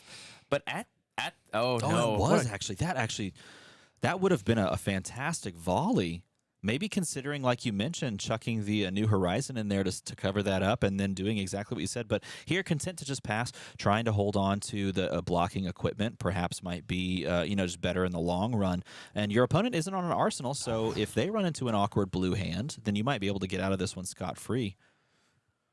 And it's going to be another 2-card block here. That looks like a infecting shot, and something else is going to block this up. We're going to go ahead and use the Tekla Foundry Heart to look for some more resource, some more fuel for this fire, getting 2 more, and we're going to... Is there ever a world where he's thinking, maybe I can just fatigue the dash out? Well, this is what I said earlier. I said, you can't flip-flop on this. You can't pivot. That's the game. Yeah, if you want to fatigue the dash out, that needs to be your game plan from the get-go. When you see Teklo Pounder, you're already thinking Teklo Pounder, aggro, we are going to just give cards, give cards, give cards, give cards.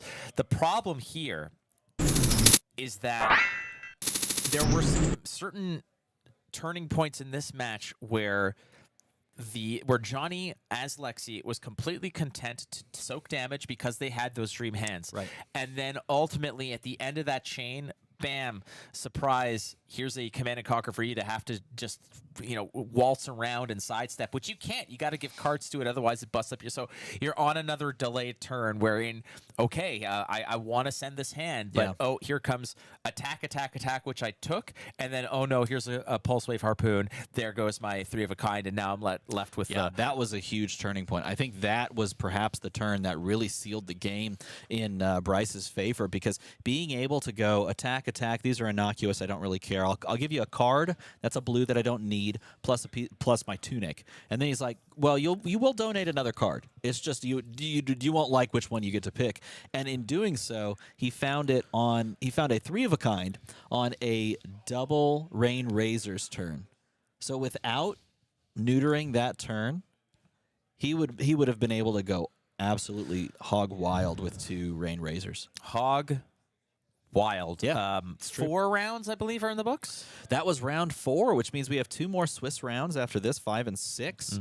And then we're going to cut to the old top 8. All right, so how do you want to do this? Do you want to open this now, or do you want to take a quick pee-pee no, pause? No, we're not taking a pee-pee pause. Enough of those. What kind? What am I? What is this, Alcatraz? I can't just use the washroom when I feel? No, you can't. Well, I'm going to use the washroom when I feel anyway. Well, fine. You do that. I'm going to open this box. No, we don't need to do it now.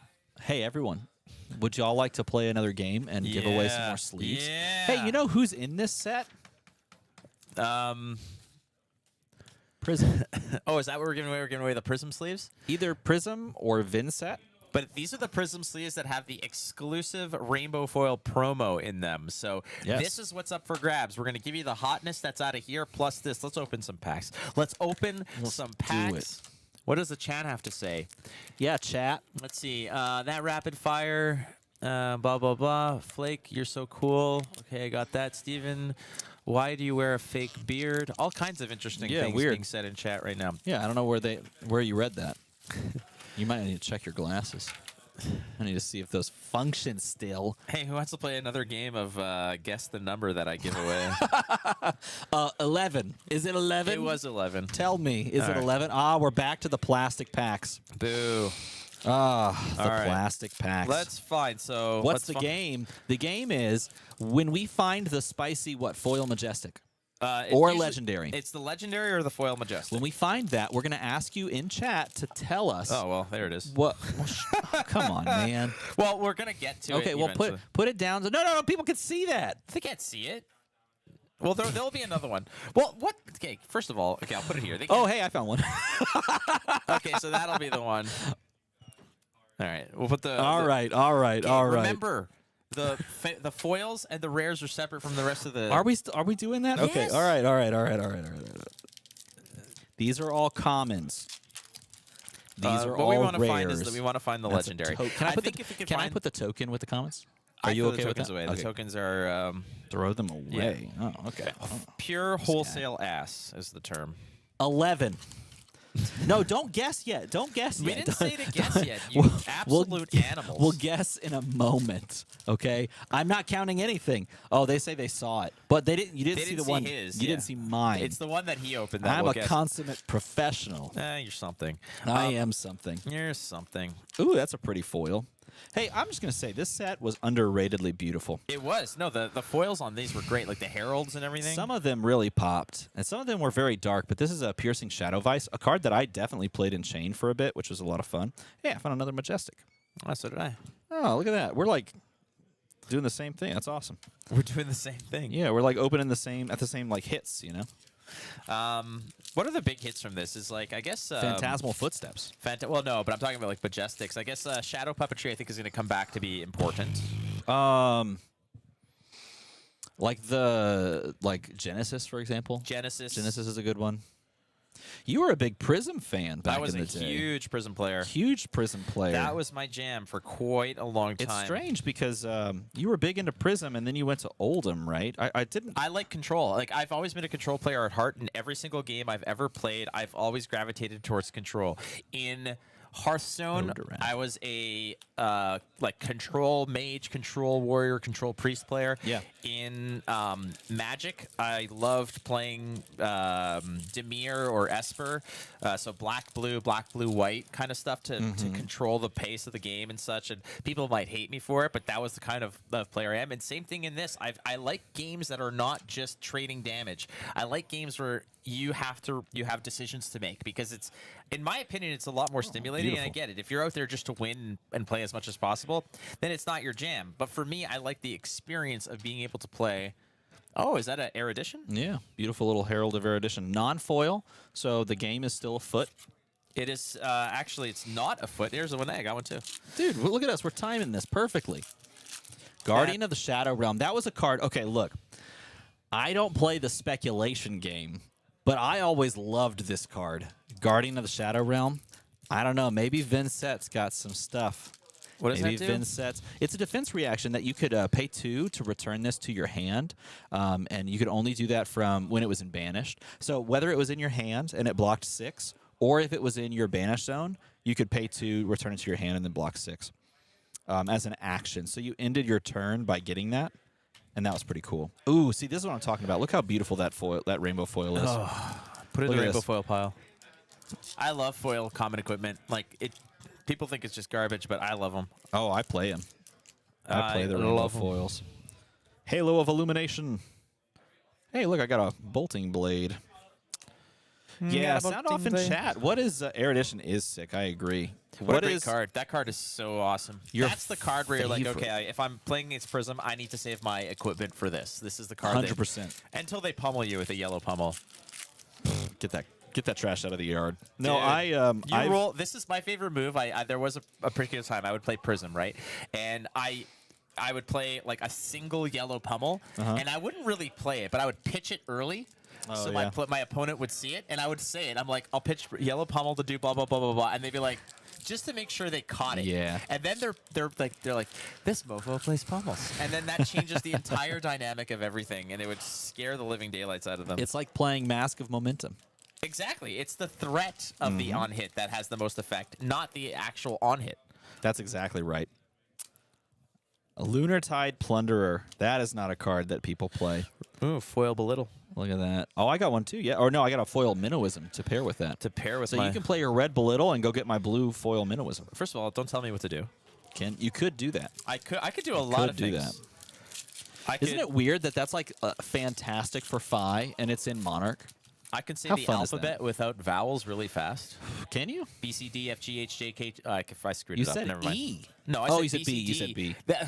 You know what? I'm not Sounded going to like waste you my said talents E. on you. Sorry, the headphone. I can't quite make out exactly what you're saying. Did you But find that's a okay. Majestic? Because I Yeah, did. yeah. Oh, not this time. No. Inverting We didn't line it up. Systems.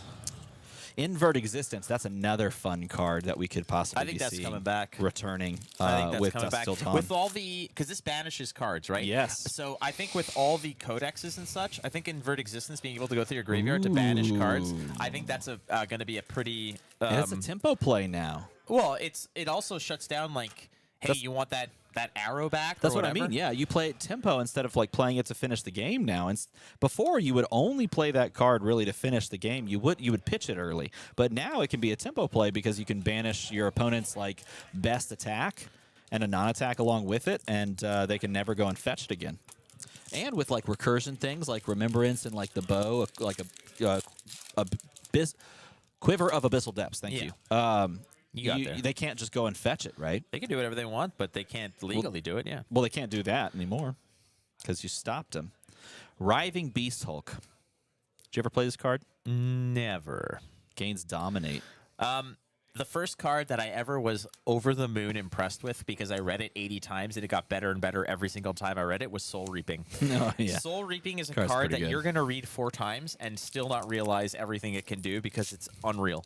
That card is unreal. I'm a Memorial Ground gamer. I like that. Sweet. A Memorial Ground we haven't gamer. found it. This is our second box in the Legendary. Well, there's a chance. Watch you this. Still got a chance. Are you ready for this? Yeah, I'm ready. Go ahead. Watch this. Watch and learn.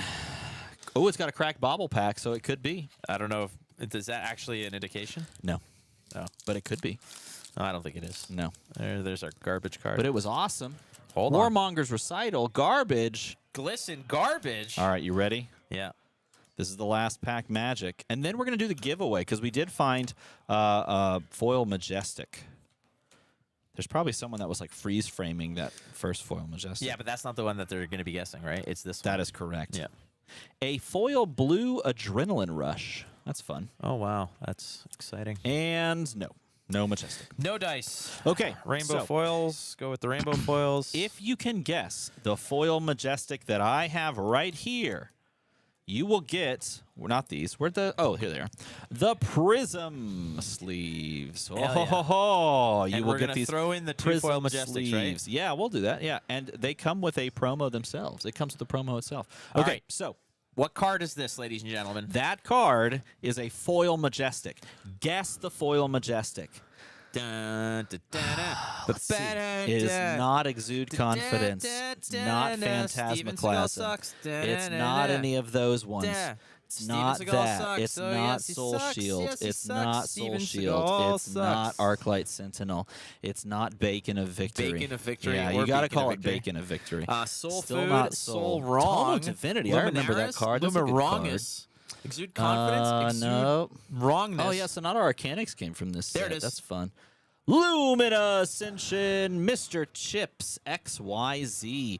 Mr. Chips comes in with the foil Lumina Ascension, of which it is. The other one was a bolting blade. Yeah, so Yeah. hey, this is perfect for Bolton, because Bolton could conceivably, in Dusk Till Dawn, be popping off a little bit. So, hey, Mr. Chips XYZ, you have won yourself a set of Prism sleeves and 2 Bolton Majestics in rainbow foil. So, in order to collect these, you must message Peter at minmaxgames.com. That is actually the handle, Peter at minmaxgames.com. You got to message Peter and tell him that you have the business, that you won the Prism sleeves, that this is your moment. And in doing so, you will receive said Prism Did you sleeves. separate the rares again? They're right here. Sweet. Because I respect you. Thank you. Let's put all the Majestics together from these 2 boxes. Those are all we'll do like a Majestic pack giveaway. That'd like be everything awesome. just slammed together, and at the end of it, we'll just say like all the Majestics that we opened from these boxes. That would be cool. And you know what? Just because we're having fun, let's give out these chain sleeves. Are we doing another guess the number? Or all guess right. the letter? It's still 11. It's not 11. This is horrifying. Yeah, those are yikes. All right, do you want to guess the letter? Or guess the country? Should I just come up with a country? I like that. Guess the country. That's fun. All right, I'm going to write down a country. You know what? Hold on. This cold foil mask of shifting perspectives needs a sleeve. Are these are for our use? Can we use these sleeves? Do they want to? Do they want? Okay. Well, this gold foil mask of shifting perspectives will be coming to you in that sleeve. That's all right. I have written down the name of a random country. Who wants to get? So we'll open it up. If you guess the country that I wrote down, you will get these chain sleeves sent to you as long as you reach out to Peter at minmaxgames.com. minmaxgames.com. Random country written down. Hit me with it. What do you got? Peter at minmaxgames.com. Someone said Africa. You're automatically excluded. No problem. What do we got? I got some Italy's, Denmark, Africa? Norway, Finland. Don't do that to me. Hey. No one's. No. Yeah. Doesn't count. Don't write 900 different countries. Write one country and make it happen. Still looking for it. A lot of Italy's out there. United States. There it is. We got it. We got it. Mazzo 49. Of course it's Canada. Dude, that's where I'm from. It's the easiest contest you'll ever enter. He said it was random, and that's a lie. It is random. I Can randomly we keep chose these the country sleeves? I love the okay, most. because we're going to ship out all the prizes in these sleeves so that Canada. everyone gets a little bit of that. To the person who That wrote is Candia, horrifying you were, and hilarious. incorrect. Candia is not Yeah. a country. Sorry, Candia. As much as it is ripe with candy. Yeah, Mazzo 49. Mazzo 49 picks it up. So, hey, if you would like these chain sleeves, Peter at minmaxgames.com. Peter at MinMax Games. You'll have them. He'll ship them right to you because Right to your door. Peter at MinMax Games is fantastic. Loves Flesh and Blood. Loves you guys All out right. there. I That's need just a what he pee-pee pause. does. Okay, you do that. I'm going to write things and talk to chat. I'll be right back. Chat. We have to have a talk.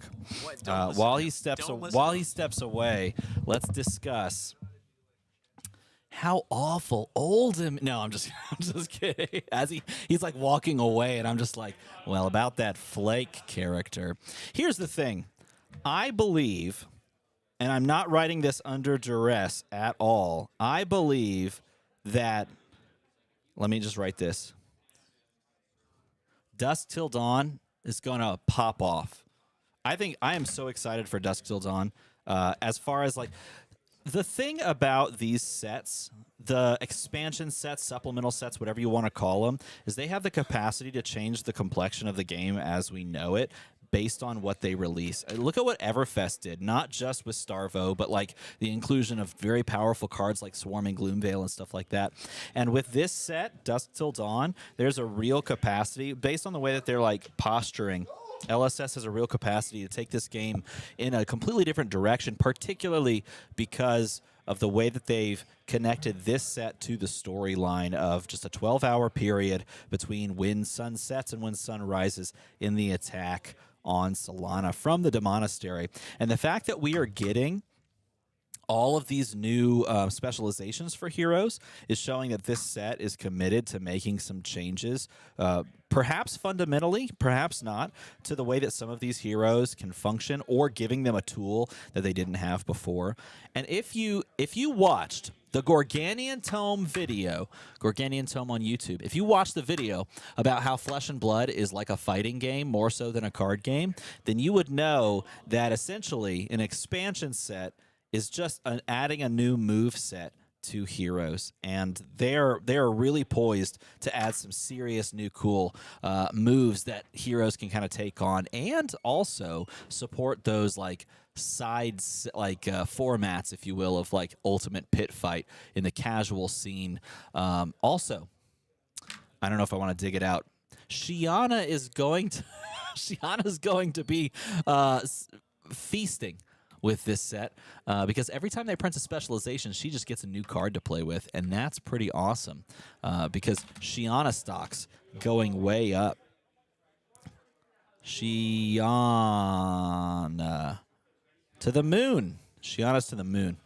Shiana's going up, and you need to get on it, because if you don't, you're going to miss out. Maybe they'll reprint Shiana. That would be an interesting thing.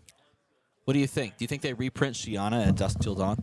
I think that they're actually going to ban Shiana preemptively because of reasons that you discussed earlier that I wasn't here for. I'm going to tell you right now, they're not going to do that. If they didn't make that move for other heroes, there's no way. There's no way. I'm just speaking out of my bum. It doesn't matter. Okay, we did another giveaway. We got another box. We'll open that one after. How do you feel about UPF as a format? As somebody who's played a lot of Commander, I like it. I was skeptical at first. I was like, maybe there's not enough cards to make it interesting, but there were a lot of fun cards to make it interesting. Yeah. I like when I played it for the first time was at Worlds. Yep. And I had a great time. Like, you guys dragged me into it, and I had a great time. And ever since that day, I was never invited back. So I don't know if it was something I said. We were supposed to do a UPF show. We were. That kind of. And then you were like, hey, let's delay it. And I was like, oh man. Yeah. Unfortunately, a lot of other things happened in between that kind of put that on the back burner. However, other people have since kind of come forward and made UPF shows and whatever. So yeah, the FLAKE UPF show that was going to happen, I think, like it was in like January. Yeah, it was. Never happened. But it was going to get set up, and it never happened, and I don't think it will, frankly. I just unfortunately don't have time to put something like that together. That's too bad. I like UPF. I think UPF's a fantastic format. Sound off in chat if you like UPF as well, if you've played it. Or what the stick? I want to know, because I think we talked about this last night at dinner. I think that the casual side of this game is completely underappreciated for how fun it can be and how much of a nice palate cleanser it can be from the competitive side, because the game is really fun competitively, but it is just as fun, if not more, played casually, particularly when you play it with people that you enjoy being around, people that you know, because the amount of politicking that you do is totally subjective. You can play that entire format without any politicking whatsoever, and you can still have a blast because it doesn't feel like 1v1. 1v1 is a completely different feeling to like a 1v1v1v1. Right? Because you're thinking in a just a completely different way, that you could be attacked this way, you could be attacked that way. How do I manage my hand? How do I manage my equipment? How do I manage my resources? Do I choose to politic or not? All of that changes the complexion of the game. And when your opponent has a nerfed hand and you have a nerfed hand, things play out differently. And then when you all have like buffed hands or like 6-card hands because like 2 people played this round's on me, the entire game turns on its head because the kind of fundamental 4-card hand structure that you're used to playing with goes out the window. Right. It's a blast. Yeah, well, it's a different way to play. There's a lot more avenues to do funky stuff. And again, if the objective is to have fun, then you're gonna take suboptimal plays to make more hilarious outcomes, right? Like that's kind of a lot of the jazz of it. Like when I play Commander in a sense of like the people I play with, we don't show up with like the most busted decks. We show up with thematic decks. It's like, oh, I'm playing my dragons and you're playing your zombies, and it's like, you know, who wins, the zombie horde or the dragons and whatever. And it's fun in that regard because it's more so about doing fun things, and I feel like that's what UPF is all about. It is. I think you can also, and I very much do try to play it optimally from a strategic standpoint. I try to take optimal lines, but the interesting thing about UPF is it puts you in situations that you will never experience in a 1v1. And so all of the forethought and the prior practice that comes with playing 1v1 in some cases goes out the window, and you have to actually think on the fly. You're holding a 6-card hand because the person next to you played a copy of a card that drew you 2 cards, right? And all of a sudden, you're looking at that 6-card hand, and you're going, okay, what is the optimal play line here? Because I could swing a bunch of damage at one person and leave myself open to retaliation from other people next to me. So how do I choose to spread the damage? How do I even play a 6-card hand optimally? What does that look like? I'm playing cards that I may have never played before because they work fundamentally differently in UPF when you have 4 players at the table. Like, for example, there's a card in this set, which is one of my favorite cards that never gets played. Let's see if I can find it. It's a rare. Where'd you put the rares? Are they over there? Let me see. If these are all the rares, one of my favorite cards, right, because I opened it, so I'm going to show it on stream. It's that one. The old Dimensional Gateway. This card is a huge play in UPF. And yet this card is next to pointless in any other format. Because what that does is it says everyone at the table takes a point of arcane damage. Period. End of story. It's nutty.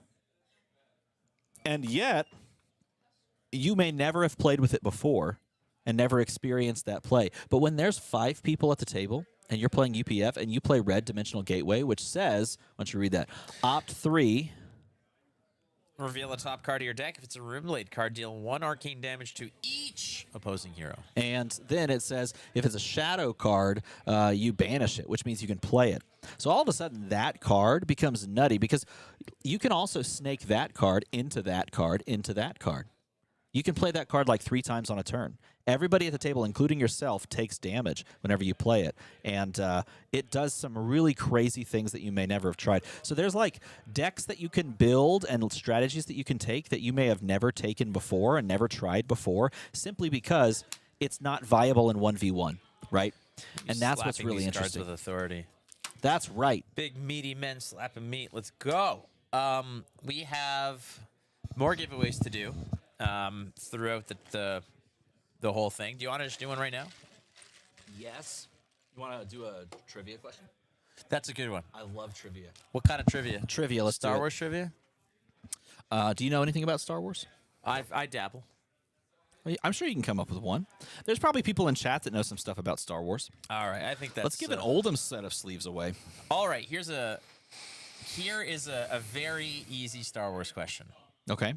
A very, very easy Star Wars question.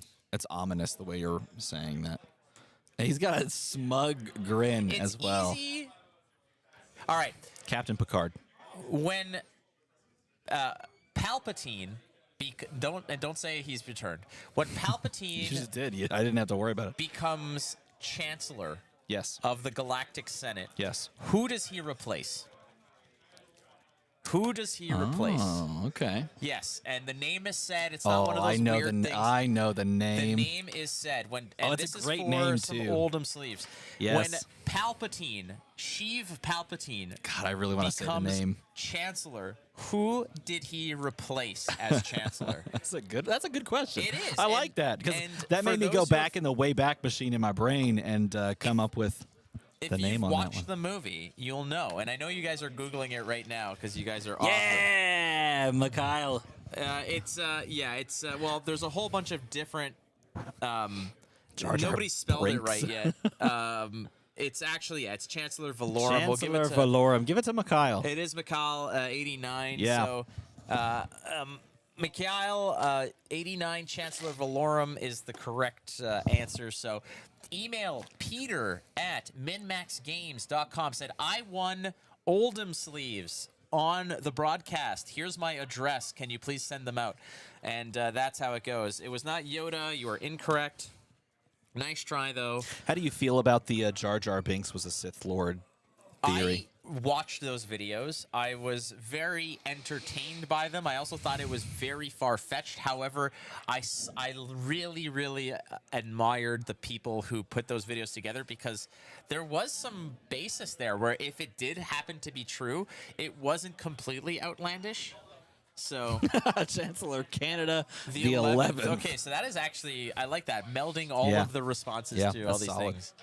So yeah, it was in fact Chancellor Valorum who was replaced by Sheev Palpatine to basically lead the Galactic Senate. And then you know what he said? He said, "I am the Senate. I am the Senate. Do it." Yeah. A vote of no confidence So this for Chancellor is how Liberty Valorum. dies. To thunderous applause. Yeah. Yeah, man. Dude, I love that. I love that. It's a great line. That actually is a great line. Yeah. And then there's the episode with the Tribbles. I hate oh my mother of The episode with the Tribbles, though. Don't you remember are that? That was great. approaching Yoda was small like, territory. "Whoa," and then the Tribbles duplicated again. Serenity now. I don't know. It's just It's fun to think back to those old Star Trek episodes. Serenity now. We are going to go to round 5. Whoa, I almost got it. Are we going to round 5? Ooh, pretty soon they say. We're almost there. Whoops. What do y'all feel? A Fortnite? Who said Fortnite? Who said Fortnite? I downloaded Fortnite for the first time. Oh, got him. I can't throw it that way. I have to. It has to be this way.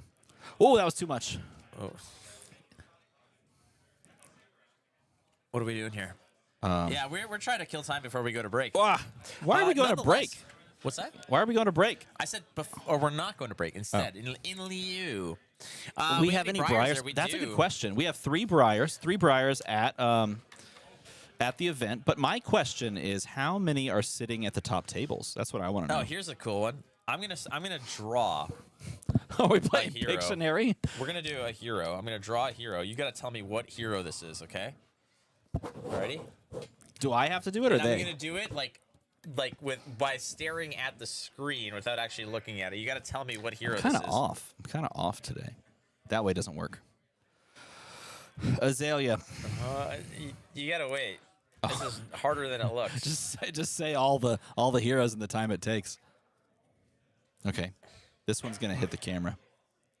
I don't. That's supposed to be, okay. Those are eyebrows. Hold on. How unfortunate for that person. Yes. I'm gonna throw this foil this shake is so down. hard. Hold on. No, just kidding. Oh my gosh.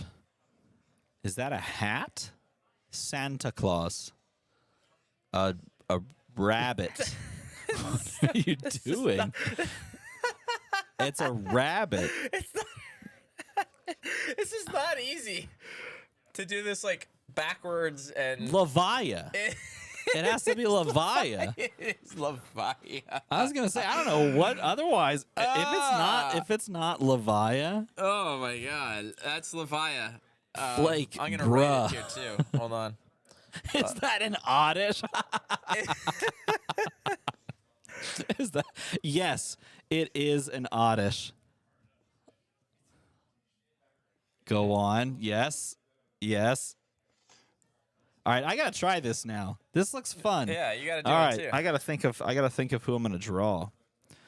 Who am I gonna draw? Levia! And I'm gonna sign my name backwards. Oh my god, it's gonna take forever. Copy that. You can steal his identity, I bet. Hey, here's some new sleeves.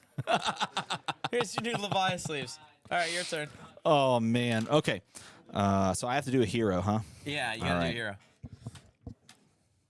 Ooh, that's tough. So you picked a good one because I feel like that's like a hero took the one that where the uglier it looked, the more authentic it probably smart. is. That's smart. But like, here's the thing: if I just pick like a humanoid, it's just another humanoid, you know. They're about ready. Oh. All right. Well, we'll come back with. Are they almost ready? I can do it. Drawing. Whoa! In front of you. Oh no, I wasn't gonna look. I was looking at the screen. I just thought I was holding it up. Okay. Yeah. I'm wearing a white hoodie too, so like all this junk gets You on. can just write on your hoodie if you want. Oh, I could. All right, let's go. I gotta think of a hero. Okay, I got it. Here we go. Ooh, yeah, it's trippy. That's trippy. That's trippy. It's not easy. Oh, this way, this way.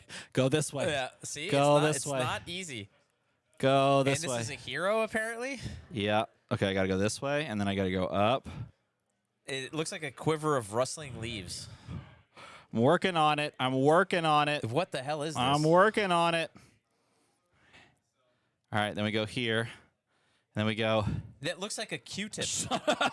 This is way harder. What is that? Asparagus man? I mean, you're not too far off. It looks like the shrunken head guy from Beetlejuice. What is this? You're not too far off. Oh no! What? Go this. No, my brain isn't working. I Go told you this, it's not easy to do this. Down. If you guys at home think that this is easy, Oh, try it. down, and then my brain won't go that way. Okay, cool. All right, then we gotta get something. What the hell is that, Mr. Sacco? It's a Q-tip with a face. What the hell is that? This is much harder to do while you're making me laugh. Screw you! I had this, and then I just got discombobulated by talking. What The is Q-tip. that? My brain won't go to It the looks side like a there. brain worm. Shoot. It's a tapeworm, a draconic tapeworm. This sucks. Everything about this sucks. Dear Lord Almighty, what is that? Okay, I'm just Someone gonna said I'm it's just gonna do me. the rest. Someone guessed me. Oh no! This is so quick. Cut to break. Cut to break. No, you said no breaks. What is that? Oh, it's not supposed to go that way. Oh well. I told you it's not easy. Oh, is it Arachne? No, Oh, it's not Arachne. I should have said yes because it's like more like Arachne. All right. I'm like, it has the hump for Arachne. Yeah. What the living hell? Right is there. Okay, good. Did Now anyone guess it? I have. I'm no not idea. looking. Oh, you want to finish That's your your drawing? freaking job. What is that? A feather boa it's wearing? What is this thing? All right, we're gonna No, you got this. Look, now it's starting to come together. Arachne, Bolton.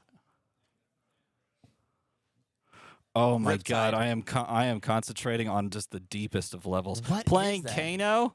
No, this. All right, so we see the face, yes? Oh, thank you. Chat's getting it. Oh, is it Uzuri? No, look, you can actually Is tell that Oldham? Yeah, it's Oldham. How is that Oldham? Look, there's Look, his face, you know there's what? his beard, Watch there's the this, shield. Watch this.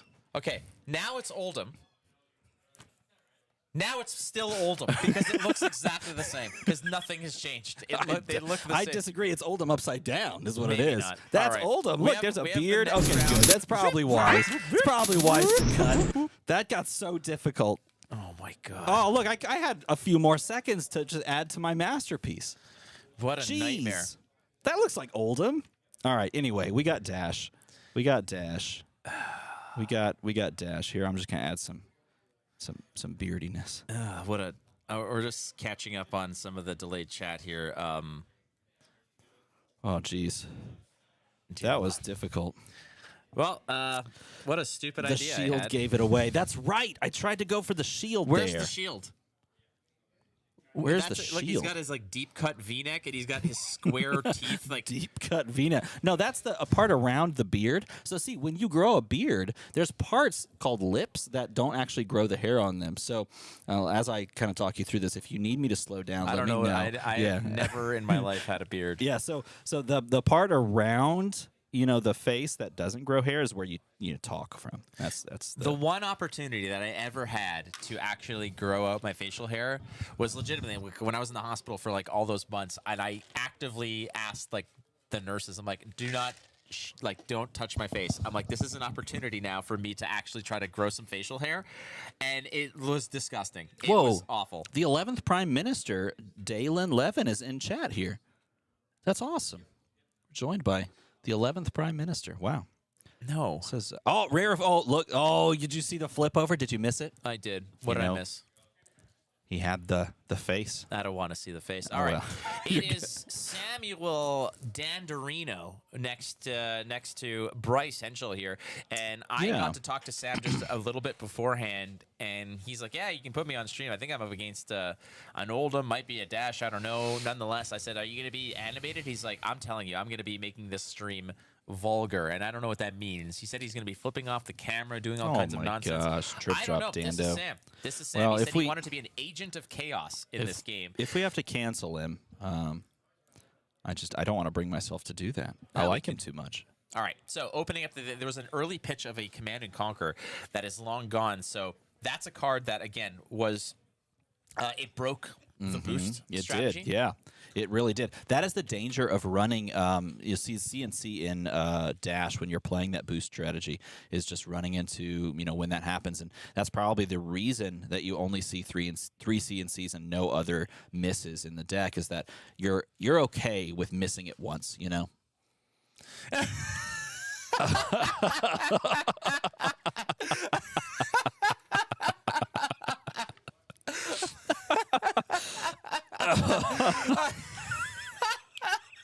I'm so sorry. I'm so sorry. Not much makes me break these days. That came out of nowhere. I was not expecting that.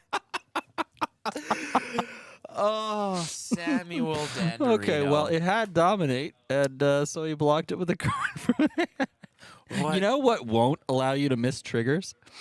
An 8x11 sheet of paper reminding you to block with one card. Oh, God. You know what's even funnier about that is if you go back to the semifinals of the Chicago Brawl, a missed dominate trigger ended up spelling defeat for one drip drop Dando on Azuri. And now you'll never miss it again. It's impossible. Incredible. Is that a plasma purifier? I believe that is. Where? Yes, it is. It's a plasma purifier that he chose to start, I think, with turn 1 or turn 0. Yeah. Turn 0 plasma purifier. Again, this is indicative of more so of a longer game plan here. If they rely on the pistol kind of game plan. Yeah. Not entirely sure if Sam is going to have access to any kind of. I don't have the list right in front of me, but I don't know if he has any kind of opportunity to break equipment, as it were. Cards like Smashing Good Time and such, which are cool to have. In this case, are not necessarily the auto includes or even considerations these days in the particular meta, as Dash has kind of wheeled herself out of relevancy, or at least out of the top tiers of the meta. But ultimately, as it stands now, here comes the first Spider's Bite and a Ravenous Rabble. Yeah, that's a fun card. Yeah, Ravenous Rabble revealing the fantastic red card off the top, so you know you have to expect that either as an Azuri target or just straight up. After this, Leave No Witnesses possibly coming down for 0 for 4 and taking away that arsenal. But yeah, gonna cop it out, which means that we're gonna stare at the cop out sleeve after this, which is great. Oh Lord, oh God. Prepare your body, yeah, prepare your ready, mind friends. for the mental assault that is that staring face. Wow, and look at this! Look at that! He had the double tap right there. Sam just part of the entertainment value package that we've paid for on this one. Yeah. And I've always been somebody, me, I do know you. Yes. I like when the players, of prominence have personality. Yeah, and then they put it on display. I agree. And here's some personality. Pitching 4 to go into your deck on your turn. And Spark of Genius out, most likely just another Teclo Pounder at this point.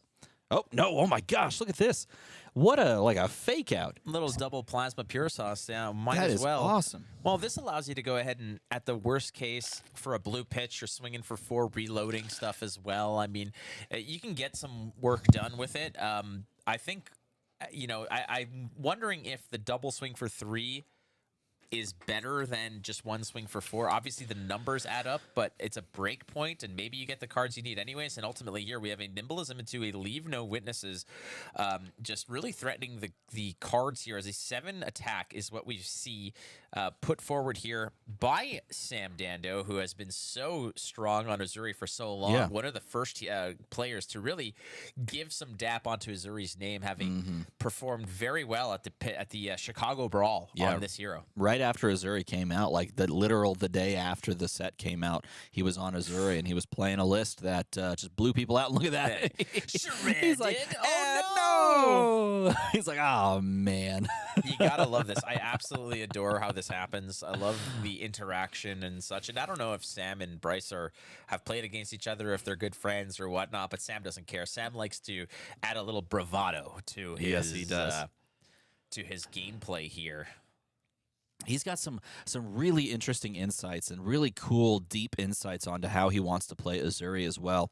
We were talking about it right before the tournament started. I was just asking him about, what he was playing. He told me Azuri again, and I was like, yeah, where's that at for you? Like, where are you at with that?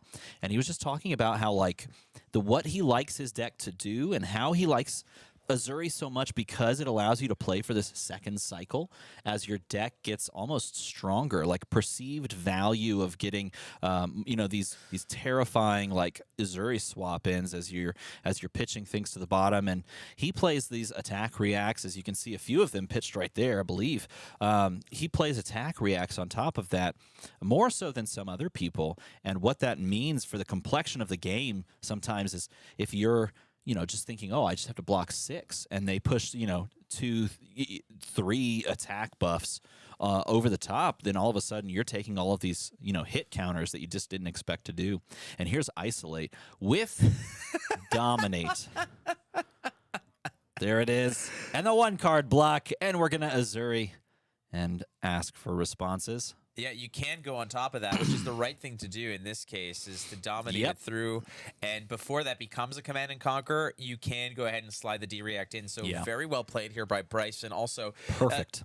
A lot of players are honestly just going to go in ahead and right away snap off the Azuri, say, boom, here it is, where in reality, you have to give your opponent the opportunity to respond to it, which Bryce found that window to sneak in a sink below and circumvent the game text of the Command and Conquer, which hadn't yet resolved. Yeah, that's a very big play, very powerful play. That's what I'm all about, my friend. Big, powerful plays. Big, meaty men slapping meat. Yeah. Got a double pitch here for the swing on the spider's bite. And as we do so, we're threatening to make basically all of the cards that block in Bryce's deck, literally every card that blocks, worse. Because he's running almost exclusively attacks and items. That is correct. And it's going to make, like you said, make them worse. Mm-hmm. And as it stands, there's, I believe, a Nerve Scalpel. Yeah. That is going to follow suit here. And again, slow burn these little attacks into something like a stealth attack. Yeah, this is Wither. Well, yeah, but the thing about this is, again, is like Sam has just been, he hasn't been on the receiving end too hard here, but he's just been like poke, chip, and then, a conundrum, like a little bit of a riddle that you have to, just... Do you call the bluff? Is there a bluff at all? Like, what's the story here? Is it just some damage that you got to worry about? As you can see, Bryce looking to just go over the top here. Yeah, Wither here, a scary proposition. Now, we know that there's no attack react threatened here because there's no card in hand. But I guess the worry there, possibly like some sort of a cut to the chase from the arsenal that could push over the top because... you do, or you could even just, Razor's Edge, technically, off of the Tunic counter. But threatening that on-hit creation of the token is just enough to make me go, okay, well, I'm going to give you 2 cards and just prevent any loss of life or any detrimental effects. But here, I'm just going to give you 3. And this is the definition of control dash. It's funny because 2 rounds ago we watched Bryce play aggro dash and pick up a win, but here's control dash saying, you know what, I'm going to set up my pistols and I'm just going to poke at you. I'm going to be a zoner, if you will. So, well, that's the thing, is that Bryce can make that pivot because Dash as a hero, it's not a very card-intensive shift to make, to go from aggro to control. Frankly, it's just a matter of the items that you're jamming into the deck. So you throw in some purifiers, you throw in some... I forgot what the induction chambers. Induction chamber, yeah. And which allows you to lean on the pistol and then become a lot more card efficient in terms of blocking and then paying for your attack. The exchange becomes a lot more favorable to you. It's a longer game for sure, as we see a Teklo core pitched away to reload 2 of the plasma purifiers. But yeah, that's what makes Dash so appealing to many players, is that you could be the aggressor and be very potent at it, or you can slow things down against the slower lists and make them expend cards while they're trying to absorb this 3 or 4 time pistol, or 3 times 4 pistol assault towards the late game, as a 3-point pistol is what's being presented here off of some of the plasma purifiers, etc. But we're not quite at that point yet where it's like pitch blue, load up a bunch of stuff, fire the pistol a few times, and that's where it gets nasty. Dominate. Yeah, baby. As big and intimate as this Dominate can be. Mm-hmm. Most intimate. Indeed. And we have the 1 card in hand, I believe, that is threatening the Azuri switch here. But in any case, this is still just 1 damage with Dominate. Not much else going on. We haven't generated any, silvers. It's not really what the deck is trying to do. So we're really picking our spot where we want to use the 1 block on our boot equipment. We are going to Azuri. Oh, sorry, there's 3 cards in play here. Going to Unmovable from the arsenal, swap into the Fantastic. Oh, and then there's the Shred on top of it. You'll love to see it if you are a big fan of Azuri. The Death Touch plus the Shred means that's coming through. Also, I just want to say, if you're someone at home that's picking up Flesh and Blood for the first time, and you're thinking to yourself, I want to play a hero that just makes the board look like absolute just detritus. Well, Dash might be for you because there's a lot going on that board. Yeah, it's a garage sale, to be real here. Like, when your great aunt passes away and you got to go through her stuff, usually you're finding this kind of stuff. Yeah. You got a plasma purifier that, like, fell behind the stove from, like, 1928. You got an induction chamber that she has in the closet behind, like, her ventriloquist dummies that you didn't know she had. There's another one. Yeah.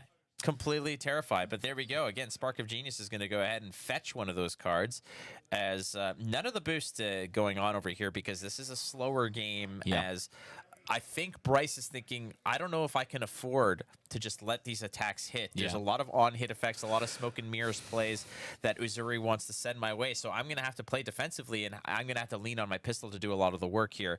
As Sam playing, doing a magic trick now. It does appear that way, doesn't it? This is my discard pile. My graveyard appears thusly. I also really appreciate the fact that Bryce chose to block with Crown of Providence so early so that we are subjected, to the staring face. Absolutely, to the nightmare fuel that is that head. It was early. Yeah. Early and often we see that in this area. By the way, we were given those sleeves, and we're sending out all the surprise. Yeah, whether they are. You know that dude on the horse in Sleepy Hollow that's like just so angry. It's because that's the head he lost. Yeah, which would probably make him scarier. Hey, underrated movie. The Johnny Depp Sleepy Hollow. Never seen it. Really? Yeah. That you should go watch that. I recommend right it. Well, no, you could stick around here first. But can I? Okay. Yeah, I mean, like, I'm more okay. Pictionary. I'm okay with it. I'm definitely okay if you stick around. But yeah, highly recommend that. Spider's Bite.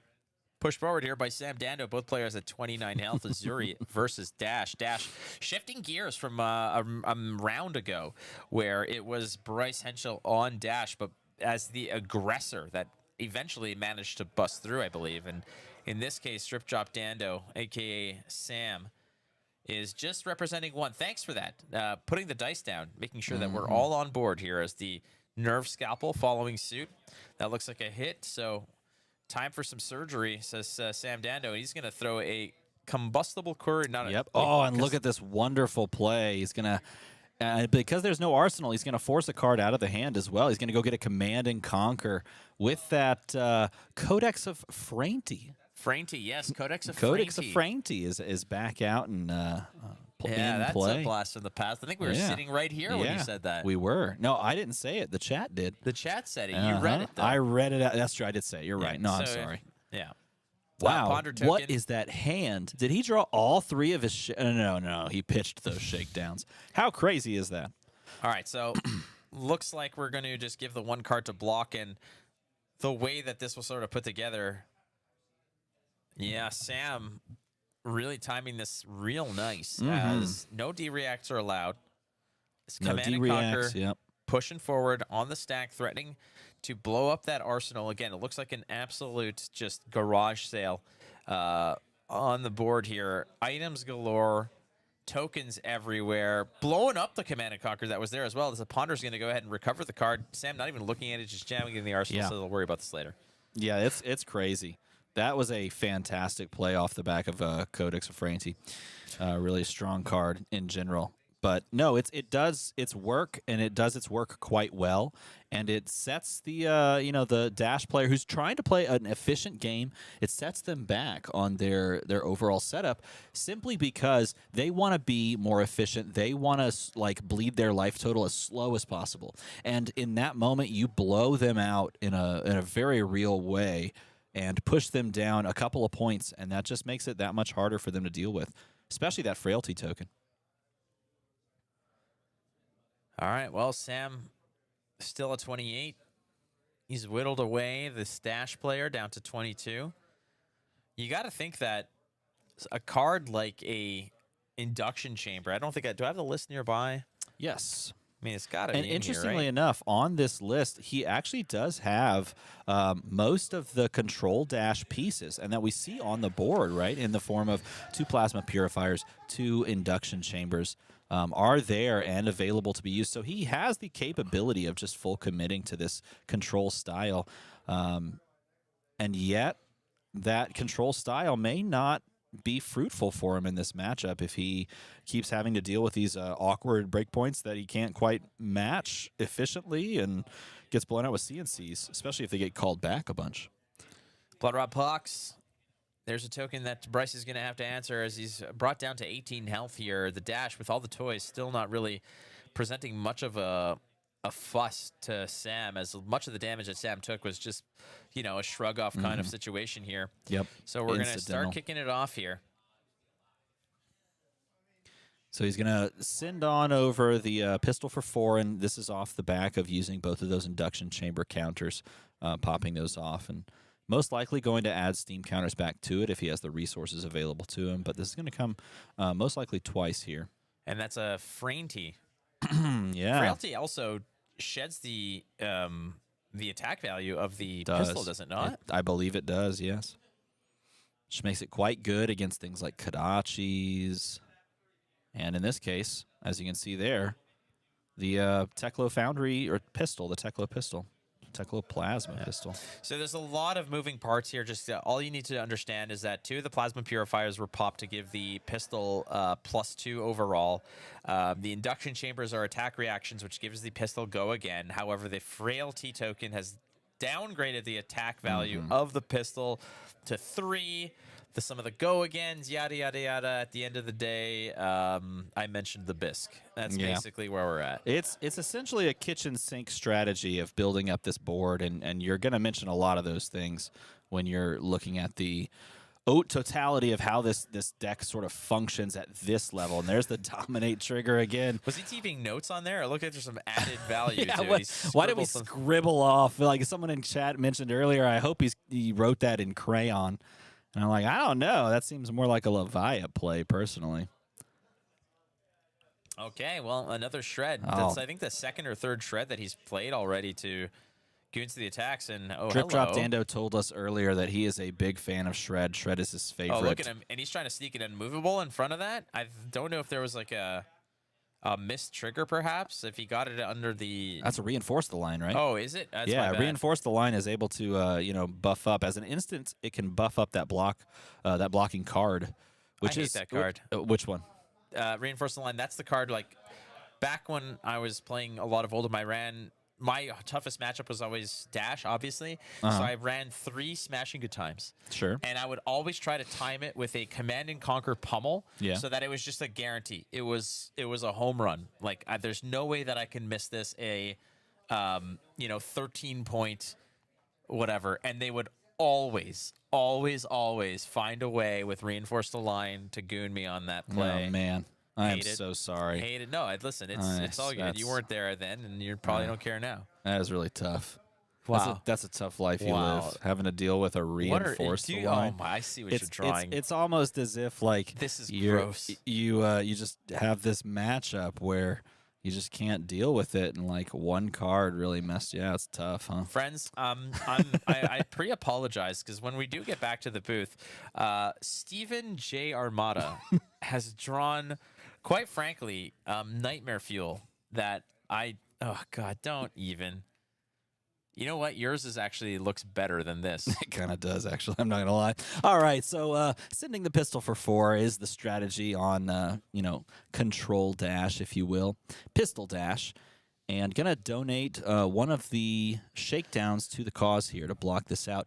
And this is what Dando mentioned, is as we progress through this game, as we get to like turn 12 or so and the deck starts to cycle into that second cycle, he really loves playing Viscerai because it allows you to set up this this end game the way you want. So you can craft it with, like a dominate attack, that big old paper that keeps coming out, play down that dominate attack and then attack react it like 2 or 3 times. And your opponent doesn't know whether or not they should block it for 6 or block it for more than 6. And you can play different ways. We're going to see if that actually comes to fruition here into a control dash, which has a lot of attack or defense reactions, right? Pistol for 4, double plasma purifier, gonna boost it up, attack, react. Why not? Let's go through with it. Hey, now another Great block. Yeah, good trap. Basically just nerfs it down because it makes that block, makes the attack for 3, and then you blocked for 3 with the trap, and then the next attack is for 3, which means you can chuck any 3 block in front of it and feel really good. And he's holding on to a nimbleism there. I wonder if we see that nimbleism into like a 0-cost stealth attack, or is that a shred that he's holding? Could be a shred. In fact, he might also have... He's got 2 cards that he's looking to actually toss away. One of them is a nimbleism, which is a 2-block. Yeah. So that's not going to get the job done here. Well, I mean, you might just be considering taking this damage and then what he's going to do on his own turn. Maybe. I think that's what he's going for. I mean, you're facing down a 3-spot off of the pistol. And where do we go over here? Again, more pitching. And yeah, we're going to go for another 3-spot, which would basically equalize the game. So 16 apiece here. Yep. So no matter what, whereas Sam has kind of, come in with a lot of the more razzle-dazzle, rabbit out of a hat kind of maneuvers to push the damage through. Bryce has been more of a consistent, just this never-ending onslaught of, shooting from the hip as the Codex showing the Command and Conquer being reloaded by Bryce. It's a card out of the hand, but still something to worry about if you're Bryce here. And this is a big play, too. He chooses the Death Touch, and he's holding, I believe, 2 cards. I believe it's 2 cards that he's holding onto here, which after the discard on the Codex of Frailty. If he is holding on to 2 cards, that means he could play a 1-cost attack react on this to really push the damage over the top and try to get a trigger here. But there's the cover up, and it's a shred anyway. Yeah, and so it was a 1 card, but he's going to kind of nerf that down, and he knows that there's no D-react in the arsenal, so he's going to give him the Bloodrot Pox here. I like this. I like the Bloodrot Pox here again because it's just extra damage that you need to worry about, and it might be a situation where, okay, this card in hand, do they want to pitch it to load stuff up? Exactly.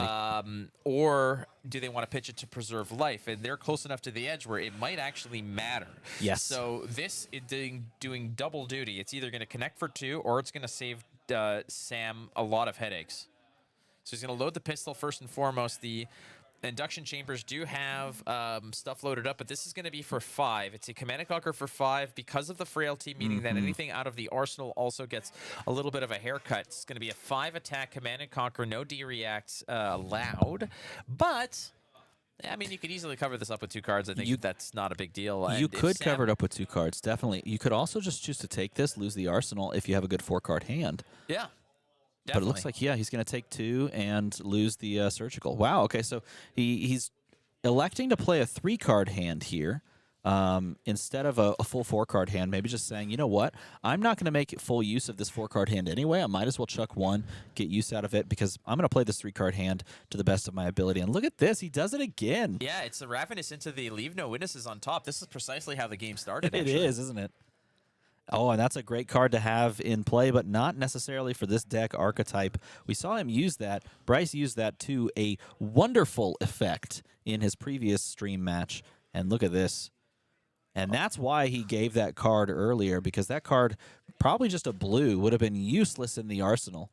And now saves him 3 life, allows him to push 11 damage here. Yeah, so a little bit of it actually trickles through, and Sam being able to draw up to that Leave No Witnesses now as Bryce is down to 6. Now, this is where we see the brilliance of this whole setup, this build Exodia and then kind of survive, as the pressure is going to be mounting here against Sam. He's at 14, so he's got a little bit of a cushion that he could lean on, but now we're going to see the efficiency of a full-on setup dash, which is pitch a blue, load a bunch of stuff, fire your weapon several times, and make use out of it. However, when you spend your whole turn blocking, you don't really have anything that you can kind of make that that you can commit to fueling up and powering up all your items. As Sam is back on the warpath here, sending first the Spider's Bite into the E-Strike. I would imagine mode is go again, so 5 on the stack with Bryce down to 6 life. Yeah, so this not is quite there yet. A dangerous spot to be in, because you know they're coming in with the Leave No Witnesses after this, based on the way that it was drawn up. And yeah, in a tough spot, this is most likely going to connect and deal damage. It doesn't blow up an arsenal, but it does take a card off the top, and that is not a red. But you don't really care. You just want to leak. You want to try and push some damage. You want to deal a little bit of that damage and try to chip away at those last two pieces of equipment that can do some extra blocking for him. It's dangerous when you're playing as Dash to take a turn where you know that you can't reload all of your steam counters and just send all your stuff. And so it's very expected that he has like a blue in hand here so that he can reload all of his pieces of these items, these pieces of Exodia, as you say, because if you don't have the capability of doing that and you get kind of stuck blocking full, then you're basically just done with the game because you can never really hold on to a hand with a blue in it anymore if you're stuck blocking over and over again. Double plasma purifier trigger, giving that pistol a little extra juice here, coming in twice as over the top. It's a 4 spot. It's going to be able to connect for a little bit of tickle here, but at the attack reaction phase, are you reloading? You are, and here comes the second wave, and this is again where we saying Pistol Dash is so good at doing of making a big, making a mountain out of a molehill, as it were. But it took some time to get there. You had to set up all the equipment. But this is why Dash was so important and good against Oldham, let's say. If you just weathered the storm, eventually having all these pieces together, you're going to be the one fatiguing at the Oldham. You got to play quick and you got to make it happen. This is a different outcome here as Sam is firmly in control, but that life total is been bleeding like crazy as he's able to now send a spider's bite to effectively take out 20% of the life if it's not respected, and one after another. Here comes the Codex. Yeah, it's so interesting to watch this because both players have a clear fatigue strategy. They both have the capability of just putting your opponent on a no-win scenario via their weapon. But they do it in different ways, and here is perhaps the final opportunity for Dando here to come in with this Death Touch from the graveyard off of the back of that Codex of Frailty. And this is going to push 6, and it's going to require some blocks. And this is going to strip the hand, I believe, or does it leave him with 1 card? If it leaves him with 1 card, that could be quite good for Bryce. But if this stripped the hand, I believe it did. Oh, no. Luckily for him, he had 1 trigger left on the Teklo core, and in doing so, he's going to be able to load up here and probably most likely pass. It depends. I mean, you do have the frailty token that's kind of nasty. Like, let's get real. Yeah. You do have that 0 to 60, I believe. That's true. So you could push a little bit here, but again, the frailty token is going to do a lot of work here for Sam. Yeah. Yeah, this is super powerful here because it's hitting both the arsenal and the pistol. Yes, and there's no plasma purifiers. That's right. So you're not juicing up that pistol at all to make it even a concern to Sam, as the frailty tokens put a lot of work here. We're starting with the 0 to 60, opting not to boost, and I think that's the right move here. You just don't care at this rate. You're not really going to do a second. There's no second follow-up to this. It's just, I think, 3 go again? Or I think it's a red, so it should be 4, 0 for 4. And if it is 4, then we may see Sam just take this, or maybe chump block with his tunic if he kind of expects this game not to go full. And we know because Bryce isn't able to load up his plasma purifiers that his main goal is to end his next turn with a blue in hand and block with 3 cards, essentially. And if he can pull that off, he may just be able to lock Sam Dando into a fatigue cycle where he's able to just send 4, 4, 4, 4, 4, 4, 4, 4, 4. So this may be Sam's last opportunity with a 5-card hand to put Bryce out of it. It just depends on what cards he has in arsenal and in hand, and if he wants to commit some of those to blocking here. Still has to answer this 0 to 60. Looks like no problem there. Sam did the accounting, looked through the graveyard, didn't really see anything too concerning. There's a nimbleism in hand. I believe Sam's at 4 now. Yes. No, it was a 4 attack, so it's coming out for 5. So it was 3. That's true. It was. You were 100% correct. It was nerfed. And there you go, coming for the casual 10, perhaps? No, we're going to go for the go again here, because there's definitely a follow-up. It's 8 go again. This is going to demand more than 1 card here. There's no real equipment that you can throw in front of this. I guess you could throw the bender, Yeah. and you could throw the second block on that, but I think giving 2 cards here might be more efficient. All See right, what he looks chooses. like 2 cards are being weighed on. It's a T-bone and mystery meat behind it, so it's going to probably block 6 of the 8. 2 is going to leak through. There's going to be a follow-up. We're pitching into something here. Oh, and just a shakedown. This is just a casual 6. This is not with the like effect active, and we can't expect the effect to be active. Maybe is Flick Knives an attack reaction? Believe it is. So technically, we could Flick Knives on this. You could Flick Knives. And that would turn the effect on, allowing us to steal a card from our opponent. That might be a really interesting play we see here. Oh, but he gave him all 4 cards anyway, so there's no point. At this point, it is going to cover up with that unmovable. That red, I believe, unmovable is going to cover that up. Red unmovable, one of the stalwart defense reactions that have one of those bad boys in arsenal to eat up and efficiently deal with something like a dominated crippling crush like back in the day. That's kind of how you want to deal with those things. But now, however, different story, as it's eating up a 6 attack here to try to keep Sam from just outright winning the game on this turn. But he's in a good spot here, as those pistols have not really done a whole lot of work. Yeah. And the main element here is the fact that without any cards left, that pistol is only a 2. It's not like you can bust double plasma purifier and swing for 4. Let's talk about this. So he chooses to flick the nerve scalpel here so that it reduces the block value of the unmovable. I believe he chose to do that. Yeah, he did. And that also sends a point of damage over to Bryce. So he takes 1, and it turned on the effect, but it didn't actually trigger the effect because it's still, the unmovable still blocked for, I think, 7. Either 7 or 6, which still fully covered it. It covered, it was 7 down to 6, fully covered. I think it was just a matter of maybe getting Bryce to a potential where, if you don't respect the spider's bite and there's like a +1 on top of it, like that could be game over. Or spider's bite into Flick Knives, throw the remaining dagger there. Does Flick Knives blow up the moment you use its effect, though? I don't believe so. I thought it did. I but could be I wrong. Could be wrong Again, maybe I'm right. Maybe I'm wrong. I don't know. We don't have the list in front of us here. I don't know if he's running a hurl either, where you can just throw things. He is running hurl, but here we have the attack first, and that's preventing the 1, and then he's going to come in with the isolate, with the dominate, saying, how do you want to respect this? Because I have the possibility to attack react over the top for +3. And then I have the possibility to, he's going to have to give him the equipment. And that blocks for 5. Does he have a +3 here? If that's a red isolate. Let's find out. A little switcheroo. +3, the old blood rot. He's going to throw the other dagger, too. And does he do it? Well, the dagger also reduces the defense values of the and other that should card just as well. close it out. And look at him, Sam, feeling the heat and saying, yeah, I got this. So this was round number 5, and one more round to go, ladies and gentlemen. As Sam Dando goes undefeated so far, 5-0 at the tournament. Dear Lord. Okay, bring us back to the studios. I just want to show you. Fantastic play by both players. I think fantastic by both players, but I got to say that... you know what this looks like? This looks like what the first draft of Beavis and Butthead looked like. Oh, yeah, it kind of does. Right. I was going to say it looks like if someone on the news, got caught like stealing, and so they had to put out like the criminal sketch. Yeah, it's a criminal sketch.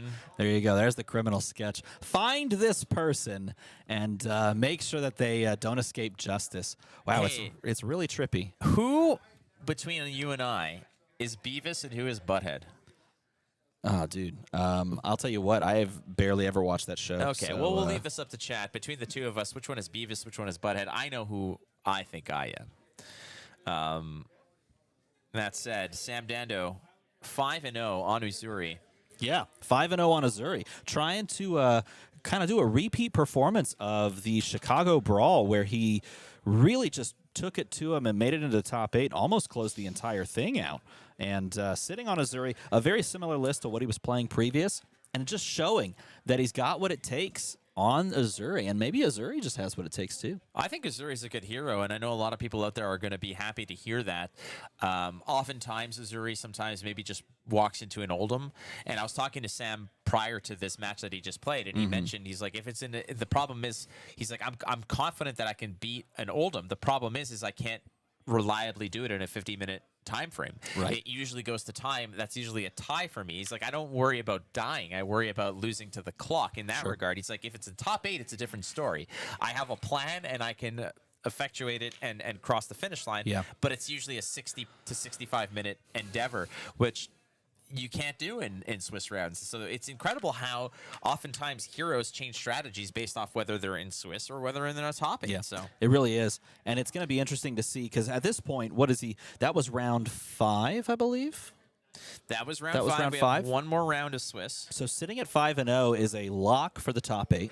You can lose your final round of Swiss and make top 8 no problem. So we can expect to see Uzuri in the top 8. Now the question is, who's going to be joining Uzuri? That dash that we've seen now twice, I believe, at 4-1. And losing in round 5 has a really solid possibility of making top 8. So we could see a dash in the top 8 as well. What other heroes are joining him? We have not seen a Dromai on the day. We have not seen a Dromai yet. We haven't seen a Briar yet. We have not seen a Briar We on the haven't day seen either. a Ninja yet. We have not seen a single ninja. And We have there not are a seen a couple ninja. floating around out there. We haven't seen no Icelander, no Bolton, no Dory. There's a couple of Dories out there. There's a couple of like sleeper picks that could be lurking around. I'd be curious to know. I want if to know any how the of them- Bravos are doing. How many are there? 3? There's a 3-pack of Bravos. 3 Bravos Yeah. lurking on the day. And Bravo is one of those heroes that I think some Oldham players are pivoting to just play so similarly in style, you know? Yeah.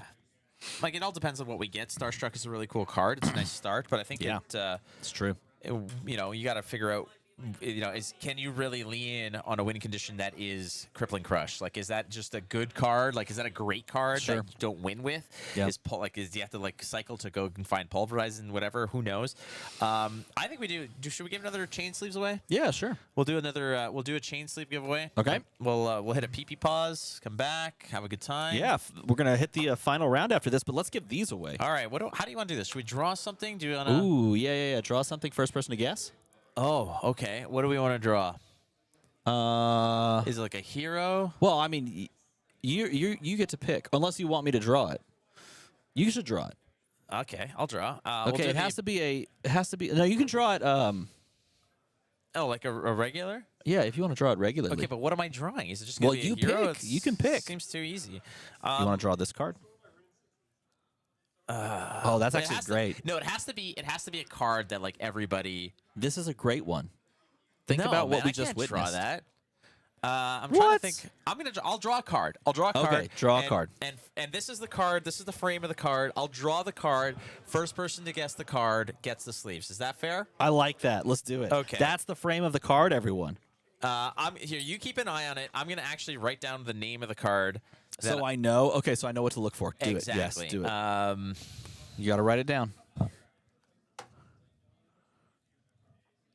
Oh, that's great. Oh, that's such a good choice. All right, you ready? We're gonna do Such it now. a good choice. Okay, I'm watching chat. First person to guess the card that he's drawing. Oh, this one's going to be quick, I think. Oh my gosh, that's great. You're doing a great job. All right, we're a little delayed on chat, so I wonder. Somebody's gonna get this. Yeah, it's going to be here quick. Like you're gonna figure it out in a heartbeat. You just here. started drawing on the chat. Let's go. Exhume confidence. That's a fun one. Oh, come on. We got to get there. Yeah, Mikhail89 coming in again with the pummel. Easy. Well done. Mikhail's just fast, y'all. He Just already won Wait, one, didn't though. you already win He chain did. sleeves? Mikhail, All right, there's Mikhail. there's so much pummels. There's somebody right after him that guessed it as well. Right after Alex M? Alex. Are we M. giving it to Alex M? I mean. Okay, let's do it. Let's do it. Well, yeah. Mikhail already won, and Mikhail, would you we gotta be okay share with the us? love. Let's pass it And over I'm to pretty Alex sure you already M. won those sleeves. Yeah, I'm pretty sure you did. So Alex M. Oh, it said Pummel Red. that's true. It is the red. It Nah. is the red. So. All right. So Babel got it first. I don't think so. We'll check the. Yeah, I don't think so. Oh, technically, Ravenous Babel said Pummel before the picture started drawing. I don't know. I Did don't know we what the count rulings that? Are we giving it to? Or do we just give out? Let's give one to Babel too. Hey, We'll give 2 away. So. All right, so this one goes to who was it? Who was it? Alex M. This one.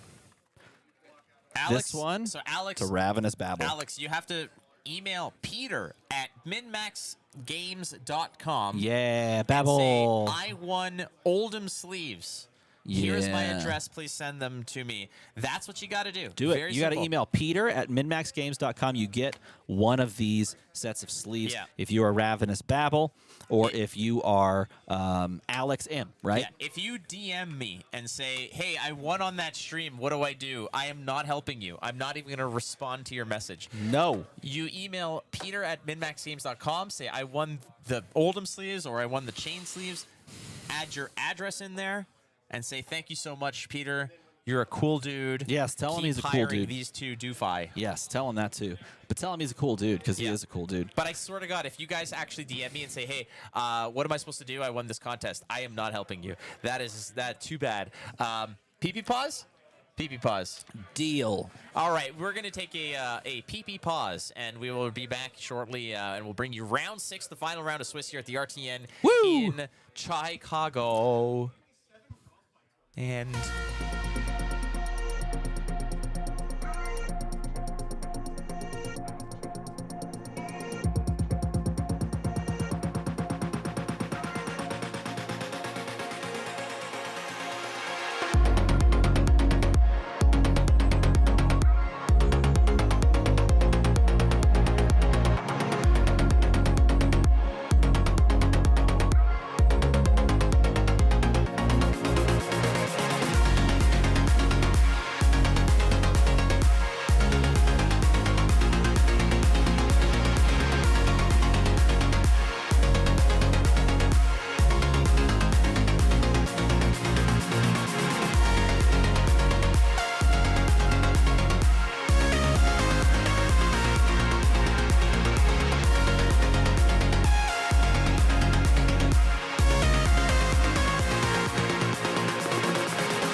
hypnotize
All right, we've got one hell of a doozy here. Two heroes we haven't seen on stream yet, one of which has some significant stakes for the tournament in general. That would be Briar, Warden of T-Horns. Yeah. Or Thorns, Okay, however else you want to pronounce that's not the it. one that I'm doing this to. Oh, I'm sorry. Sir Bolton, Breaker of Dawn, 4-1. Yeah. Yeah, but there's a Bolton, and I know that we were talking about the fact that Icelander, and I used Bolton as a funny comparison to say there's more Boltons than there are Icelanders. Ah, idiots. No, it's actually winning, as that would be Alex Tyler, apparently and I quote, not my quote, the pride of southern Wisconsin. And from what I understand, took the title from a wheel of cheese as the pride of southern Wisconsin. Those Did you know are the that? options? Yeah, that was it. It was put to a vote. It was Well, either Tyler or a wheel of cheese. It's Alex Tyler. And Alex here's the Tyler. thing. Mr. I have Tyler. heard that Alex actually took Bolton. What did he say? He took Bolton to Pro Tour? No, one of Qualified? Pro Quest, I believe. Well, on he won a Bolton. Pro Quest. And then something about Pro Tour, what? Alex Pro Tour played in the Pro Tour 1 off of a Pro Quest that he won on Bolton. All right, Played in Pro Tour the Pro 1. Tour by winning a Pro Quest on Bolton. We got it. So again, that was winning that Pro Quest. Awesome. Also, beating that wheel of cheese to be the pride of southern Wisconsin is also quite the accolade. I would agree. That is a. I would have also never said that. He said I never should have said that. Yeah, no. 4-1 though is quite the no, these are record both. to have. Yeah, this is interesting because to really looking at this, depending on where those losses came, these could be win and ends for either of these players, which is quite interesting. So, with that being said, I believe we're going to be getting everything squared away, have them all sit down and play. But we have Briar versus Bolton. We got Sabres on the Bolton side, which is basically what you would expect at this point. The Raiden is always an option that you could just jam down and just do some like charge Bolton shenanigans, but the real go-to is the two Centauri Sabres and the old combo Bolton, the Com Bolton, if you will. Com Bolton, it is. Yeah, Yes, and absolutely. Jeremy Stowe over here, we've seen Jeremy in prior tournaments, and Jeremy is a fan of the min-max sleeves, which I think are just crisp. They're just clean. Yeah. Just clear. Are you? Did you try to draw something I and tried then to draw realize Bolton that and it it was? sucked a high hard one, so I just erased it Yeah. immediately. There's Yes. Bolton. We're done. I can't speak much to Bolton. Again, one of the casting calls that I guess some would say I'm most famous for is the Lumina Go Boomina from Pro Tour Lille, which was awesome. That kind of just leaked out because the moment was awesome. But I do not know Bolton very well. What I do know is Briar. But here we have a hero that is kind of out in the periphery that is making waves, because I can tell you this, if you have a limited amount of time to prepare for a tournament, you are not putting any reps into Bolton. I can guarantee you there. As we're starting off with some cards like Take Flight, you've got the Halo that's being busted, and Halo of Illumination. Wouldn't you know it? There's the face. You love to see it. No, so this is, you're exactly right. No one is probably prepping to play against Bolton. And if you are, you're probably just picturing the kind of combo Bolton that would play out where they play more defensively. They stack up, stuff in their soul, if you will, and then they kind of combo off with Lumina Ascension and stuff like that. And it's going to be interesting to see if Bolton can, sitting at 4-1, can put together that combo, but also do what oftentimes doesn't happen and close the game out after the combo actually goes off. And again, if you're sitting 4-1, you definitely know what you're doing with regards to the combo. So. Now, important cards that Jerry's is going to want to be looking for here are cards like Command and Conquer, that when you do have the Lumina Ascension and you find it usually gets tucked away into Arsenal as fast as possible, and then it's protected. So Bolton here is going to look for those pieces and then play hyper defensive. Now, if there's any hero that can really go over the top of a lot of this this defensive posture, it's going to be Briar, as she can really send it hard here, as we see a 6 go again with the Swarming Gloom Veil off the creation of a Rune Chant is going to be met with a Soul Shield. So here we already see the Bolton just trying to match pound for pound all of the attack values, loading up the soul as best as possible. But here's one of those awkward matters, and I don't see any arcane barrier. It does not appear that he's running any. So in that scenario, you know that you can just play to an arcane damage win game. Like just trying to win the game off of the back of Rosetta Thorn, if you will, and also stacking up Rune Chants or, like, for example, the Bramble Spark in hand there. And this is great. He's playing the Cold Foil Legendary Spirit of Arena, going to allow you to not break the chain when setting up that combo turn. That card is so underrated and misunderstood, I feel like, by just the general masses. But for me, even including myself, when it first came out, I thought to myself, yeah, that's probably pretty cool and it's probably decent. But I did not put the respect on it that it deserved, because it most certainly can do absolute work on the combo turn to make that really kind of just go crazy. Sounds like a Fall Out Boy album, underrated and misunderstood. Yeah, that actually does. Yeah, I can definitely see that. Well, there's one of the pieces, and again, another major aspect of this is loading up the soul, which is being done quite effectively here, as Jeremy Stowe is trying to really punch through here, trying to find awkward hands where possible. I see a Scar for a Scar in there. That's not going to get much utilization here, as it doesn't look like Alex is really going to send a whole lot. But here's a good start. It's a Bramble Spark fused with a Channel Mount Heroic. That's an Earth card to give the +3, and it's going to be pitched into to actually establish itself. So quite the setup turn here for Jeremy Stowe. He's got a Scar for a Scar in hand, but I think he's just content at this juncture, perhaps to Maybe he passes. He has a Scar for a Scar in hand. There's a card in Arsenal as well. What is he looking to do here? He's going to send it. It's going to be a 10 go again with arcane damage. This is a massive attack. Yeah, now this is quite massive, and this is kind of, if I'm looking at this match from a theoretical perspective, I'm thinking to myself, I have to, at 4-1, respect my opponent's combo. I have to respect their damage, and in doing so, I have to get to an end game very quickly. I can't let them set up too deeply, and they've already got, a combo piece in the form of Spirit of Arena, which isn't necessary to really go off. Oh, and that's great. He has the Soul Shield to answer it, to build that soul.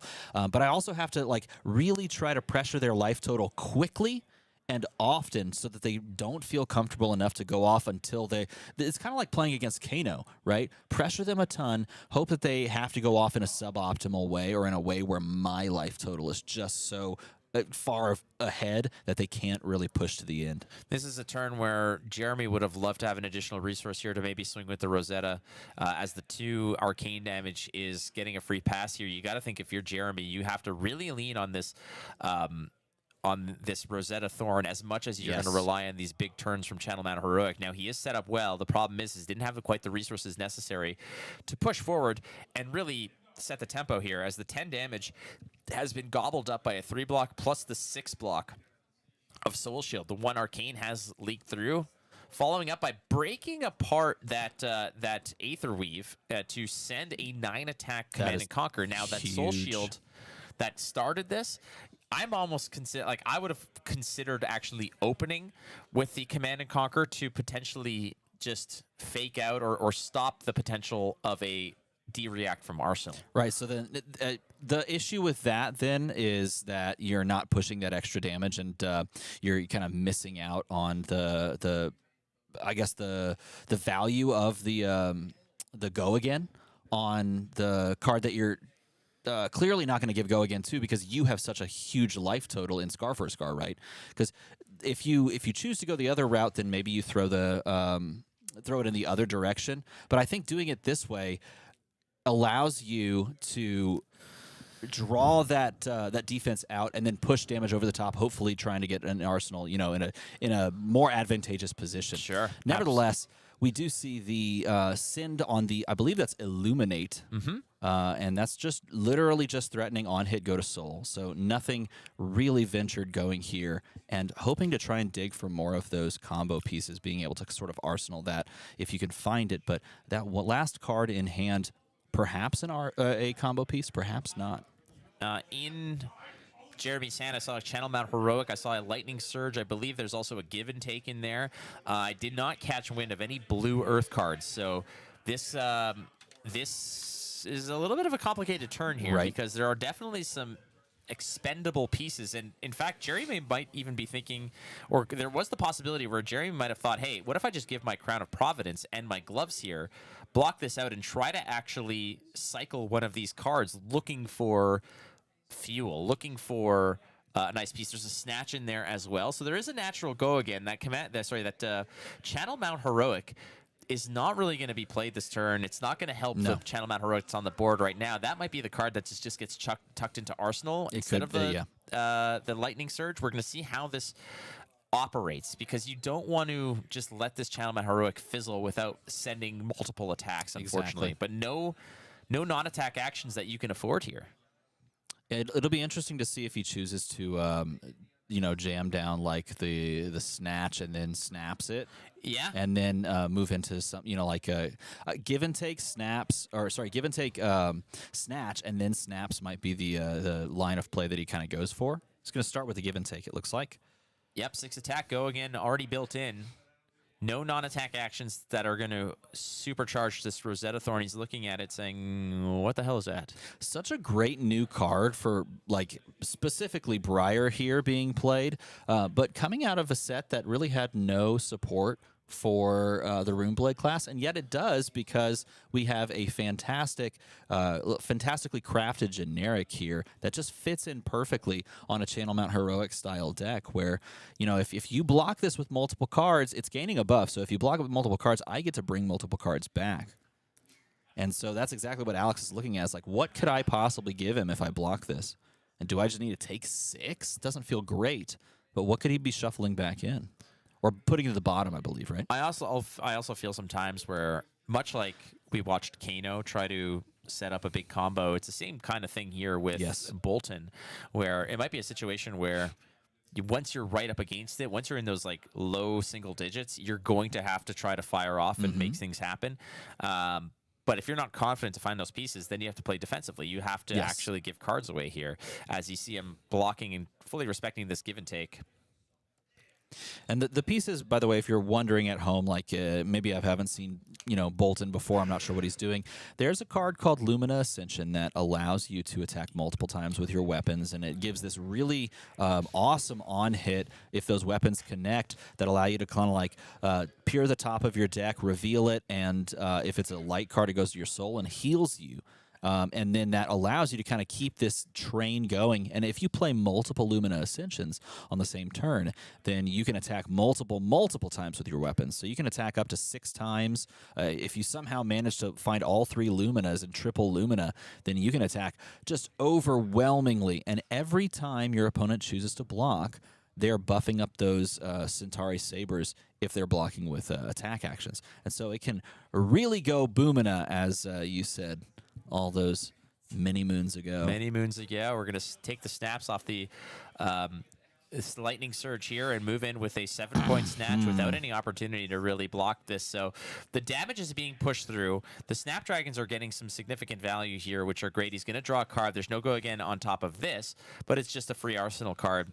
Now, the worst thing you can draw here probably is going to be something like, I'm trying to look at what are the blue earth cards that you could have there. Autumn's Touch, I think, is probably the worst thing that you want in there. Even Amulet of Earth is probably likely a better option to have in there. And I'm not even sure you would arsenal at that point. You would draw it and you would probably hold it in hand because it can be such a detriment to have that in your arsenal. The Autumn's Touch? Yes. Yeah, no, that's a gigantic, expensive, almost do-nothing attack that is going to just fester there. Or Tome of Harvests. That would be horrible to arsenal. Now, you do have the cop-out. Like, you always have Crown of Providence if you want to rescue, so that's an opportunity there. There's, like, the risk is minimal, but ultimately, you don't want to use that if you don't have to. As you can see, Jeremy has been covetous of the equipment, where we're opening up here with a Force of Nature. It's going to be fused with that Tome of Harvests, so this is going to give your next attack +1, but it's also going to allow you to draw where necessary. He's going to play the Tome of Harvests as well, so... Yeah, fantastic sequence, yeah. And I believe this is on a 4 non-attack. No, he did have 1 attack in his hand, but he was able to draw into 3 more. And he's got a nice setup here where, because he's created 2 embodiments, or sorry, 1 embodiment, he will have go again on the first attack via the embodiment of lightning. But he also started up that Swarming Gloom Veils effect because he created an aura. So he could actually sequence this in such a way, like maybe he chooses to swing exactly with the Scar for Scar with go again first, and then follows it up, if this connects, with a breakpoint attack on the, with go again, of course, on the Swarming Gloom Veil. In his hand is a Swarming Gloom Veil, also a Erase Face, which is a card that we haven't seen much of. Quite a good one, especially to stuff a combo. So next up, again, 1 embodiment made, or sorry, 1 token made. So you're getting a natural go again from the Swarming Gloom Veil. There's an Amulet of Earth as well. You could potentially pitch that to create a Rune Chant, which is another, which will increase the attack value of the Swarming Gloom Veil. It's true. Which then allows the Force of Nature, I believe, to allow it to draw a card. Yeah, you can really get crazy with this. There it comes. Yeah, there's the creation. And there's the Swarming Gloom Veil. So this is going to send... And the other nice thing about this is it's floating you a resource. It's guaranteeing go again. And it's basically playing to your other win condition of arcane damage, right? Mm-hmm. Now, this should be a 4 go again, if I'm not mistaken. Yeah, now, again, Force of Nature saying if you're attacking with something that's bigger than the base, then you get to draw a card on hit, which looks like that's the case. There's still a go again. He picks up another blue card. So you could make the decision here to... You could just play the Amulet and swing Rosetta. Yep. And then Arsenal. pocket.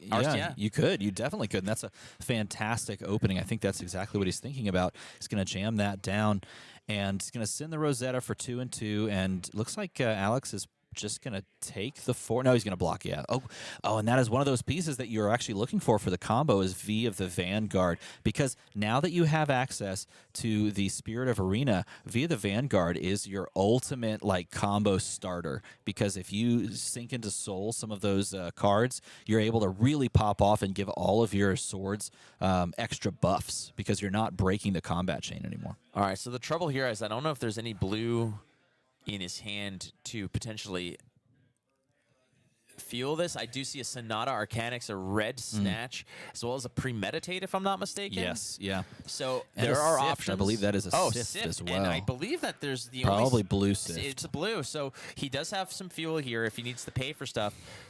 Opening with the Sonata and doing it the old-fashioned way. So Yep, he's going no to get pitch. 3 cards off the top. Non-attack, non-attack. He needs to find an attack. There it is. He does indeed. So this represents 1 Arcane, which will not be blocked. He's then going to take that into hand, shuffle the deck.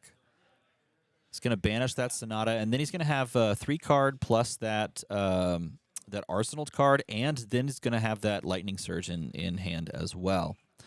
So he's got gas to play with, and this is the danger of running combo Boltyn, particularly like a combo Boltyn, because like a Kano, for example, like you mentioned earlier, you feel like you pressure, and then make them go off. Well, they can go off on your turn, right? So you always have to be a little bit more careful. Whereas, you know, if you're pressuring your opponent and they're Boltyn, if you can take all 4 cards from them, then they're not comboing off. And so if he can put together 11 damage, which I think should be quite easy for him on this turn, then it's going to require equipment blocks and your opponent being like at 1 to be able to really go off, and that's if they have the pieces lined up. This is a big one. This is a 9-point erase face getting go again from the embodiment of lightning. On hit, your cards are classless. They have no class. It's like going to southern Wisconsin. There's just no class. Wow. Oh no. He's not here. He can't hear me. It's all good. Goodness. Well, you will not be invited back after that. Oh gosh. And he's got to look at this. He's got to give up one of the pieces, and this is another way you can start the combo with these exact 2 cards. So obviously you have Lumina Ascension, but you also have the 4 attack that just lets you sink into Soul, which is a fantastic little card as well. And those 2 are great ways to start off because it's free. He's got 2 card plus an Arsenal hand. At this point, you really start to have to look at this as I need to find a window to actually claw my way in. My opponent's at 36. Funnily enough, you can, if you have like double Lumina, you can push just over the top on that, but you're giving up 1 right here. Yeah, you're up against it here, and not having any way to stop arcane damage means that like once you're in like the 4, 5, 6 range of life totals, like you're dangerous. Like it becomes dangerous. So pushing forward, 9 on the attack from the erase face was basically covered up pretty heftily here. And Jeremy now wondering, how do I proceed? And in hand, I believe there's a Snatch and a Lightning Surge. And he might be thinking, okay, he's thinking Snatch here. There's no real way to give it go again. There was a consideration here where, let's say, maybe you pitch, create a Rune Chant, and then Snatch. Or even create a Rune Chant and then just Rosetta. Or Rosetta, yeah. Because you're pushing 2 basically free damage. All right. Well, I think there was a no block there, keeping the 2 card plus Arsenal hand. Maybe he's just thinking this is the time where I need to try and do some sort of a combo here. That's why we saw the use of the equipment finally. Drawing all the way up here. Let's see. Okay, starting off with the straight up just no go again attack.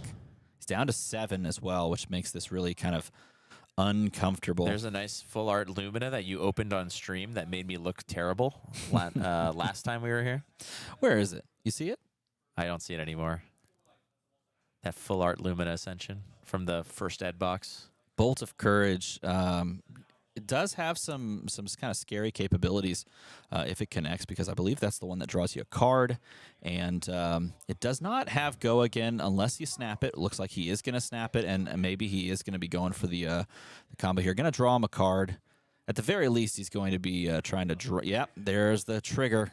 He's going to get rid of that Courage of Blade Holds. It's going to make his swords free this turn, which means he's going to jam down Lumina number 2, the first one that he blocked with. The second one, this one right here, is going to allow him to combo a little bit here. So talk to us about what this combo is all about, because a So- lot of players might not know what Bolton does and why this is something that, this might look like a one-sided affair, but you're building up to this. So what is this? Yeah, so what you really want is, to stack multiple triggers on the Luminas, like multiple Luminas. But what this is doing is it's giving you a buff on your swords. It's giving you additional attacks on your swords. And it's allowing you, every time one of these swords hits, to reveal the top of your deck. If it's a light card, it goes into your soul. And in doing so, going into your soul, it's going to heal you as well. So you actually gain life in this combo. Your opponent presumably loses life in this combo. And in the entire kind of exchange, you're basically swapping places almost with your opponent. And what the biggest issue that this combo provides is once you've done this, if you don't close your opponent out on that turn, you run into the issue of just having to find a way to close the game out after the combo goes off. And that's true of really any combo deck, but perhaps more so of this one. Now, every time you attack with a sword, because it's buffed by Lumina, you can actually give it go again off of Bolton's effect. And so that's why you see him removing a soul in attack reactions before the resolution there, and that will go into the soul. It'll gain him a life. And then we rinse and repeat. He can attack a second time with this sword. It's going to attack react, going down. No blocks, gain him a life. Then he's going to attack with the second time with this one. How many times can you attack with this? Oh, this will be the last one. So he's going to attack, react, gain a life. And because it was a single Lumina, that is the end of that. And then he's going to follow it with a Bolt of Courage. This does not have go again, does not have a buff on it. He doesn't have any recourse to giving this go again because he already used the snaps. But this does draw him a card, so this is a pseudo ponder token. All right, so not a lot of work done. This isn't the fireworks that you would typically see. Again, the Lumina Go Boomina of old from Pro Tour Lille was a triple Lumina. Yeah, if you can triple Lumina, you can push so much damage that your opponent almost has no recourse anyway. Well, here it is. Alex Tyler, the pride and joy of Southern Wisconsin, is making a game out of it as Jeremy Stowe down to 22. Did have quite the oppressive turns with those Force of Natures in the Channel Battle Heroics, but now without much equipment left to lean on, you're off to it the old-fashioned way, which is just the natural go-agains, 4 go-again into revealing a red off the top with the Ravenous Rabble, another 4 go-again. Yeah, and he's got more gas in his hand. He's got a Nimblism. He's got a Scar for a Scar. He's got to give him a card here. Probably got to give him another card after this. Has to really hope that he can't just push arcane damage, but it turns out he's... Oh, my God. Wow, big time. Another 4, and then... And then you maybe Nimblism 7 after that. Top sauce 7, right? Like, Mm-hmm. You know what? There is, honestly, depends on what punches through here. There was a consideration here where you actually you play the Nimblism, pitch the Scar for a Scar, and go for the arcane damage to just complete the curse. But I mean, 7 damage is 7 damage. That might buy everything, as it were. Yeah. I think looking at the way that you kind of play out this end game, and I think he's just gonna seal the deal there. He's just gonna drop them all the way down. Yeah, that's just gonna close it out, as they say. And unfortunately, Alex not able to really go Boomina. No. With the Lumina. No, it was a Lumina go.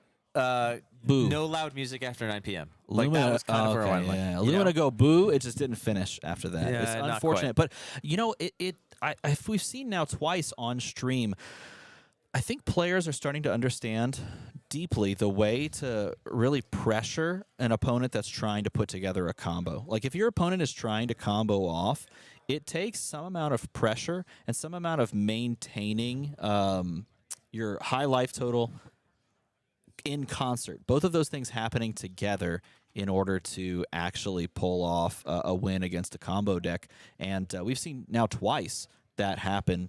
And unfortunately, Bolton with no legs, not able to close it out. I thought that, you did honestly, a great when job. you were drawing that, I thought it was Findale Spring Tunic. Look at that. With the yeah, okay. It has like some Tunic-esque type of things, and I get it. There's a beard there and everything. There's a beard there. Oh, he Yeah. looks upset. Yeah. He's like, only one Lumina? I don't know why he sounds like I don't know why he Gandalf sounds the like Grey, that. but hey, You want to open some cards and give away some stuff? Heck yeah! You know what? That is actually the last round before we cut to the top 8, and And they have to do deck checks and stuff. know so what? We're gonna have some time. I believe with that win, there's probably a Briar in the mix. Oh, there's definitely For the a Briar in top the mix. 8. That's a X1 Briar. That's Yeah. definitely in the mix for sure. So That's huge. might even be the top seed, probably the 2nd or 3rd seed, I would say. Well, we got to worry about that Samuel Dando on Azuri, clearly. We have a box of Wraith. Woo! We have some sleeves to give You know- away. Yeah, we do these ones right here. No. All right, so I think let's give away some more Oldham sleeves. Let's do another round of Oldham sleeves. Shall we open some packs? Okay, deal. We'll play the game as well, and I think this will have a Heart of Fandal, and you're going to open your first Fable. Yeah, and I can't wait to open it for someone else. Hey, you know what? It's fun to open Fables for someone else. It is fun to open Fables for someone else. You're Except right. if it's a cold foil eye. Then it's really fun to open Fables. Yeah, that was pretty cool. I'm That not was gonna lie. Friends, you want to know a fun little story? Is that I forgot what the purpose was, but you were doing a box break. It was to help somebody else, right? What? The Alpha box, the pack I bought. Oh, Wasn't I that think- like to help somebody or? Either Oh, way. not to help. I mean, yeah, Long yeah, story to short, help everyone. I bought an alpha pack from a box break. I specifically requested, I said, please don't open it because I would like it for my collection. I don't have any alpha product, and I just want to keep a pack sealed for my collection. And he I said, opened sure. it and glued it back, though. So. I hate you. All the packs from the box, except for 5, were opened. I own 1. Somebody else owns 4. No Aaron cold does. foil was open in that entire box. So the dude who owns the 4 has an 80% chance of owning of owning a alpha cold foil. I potentially have the other. Now, what we either a need to 20% chance or a 0%. or a 0% chance. And But we he need has to- either an 80% chance or a 0% chance. everything's a 50-50. It Hey, either my happens first. or it I doesn't. say this all the time. My first alpha box that I ever opened, back when the game was like alpha box was like $82 or something like that. It had no cold foil.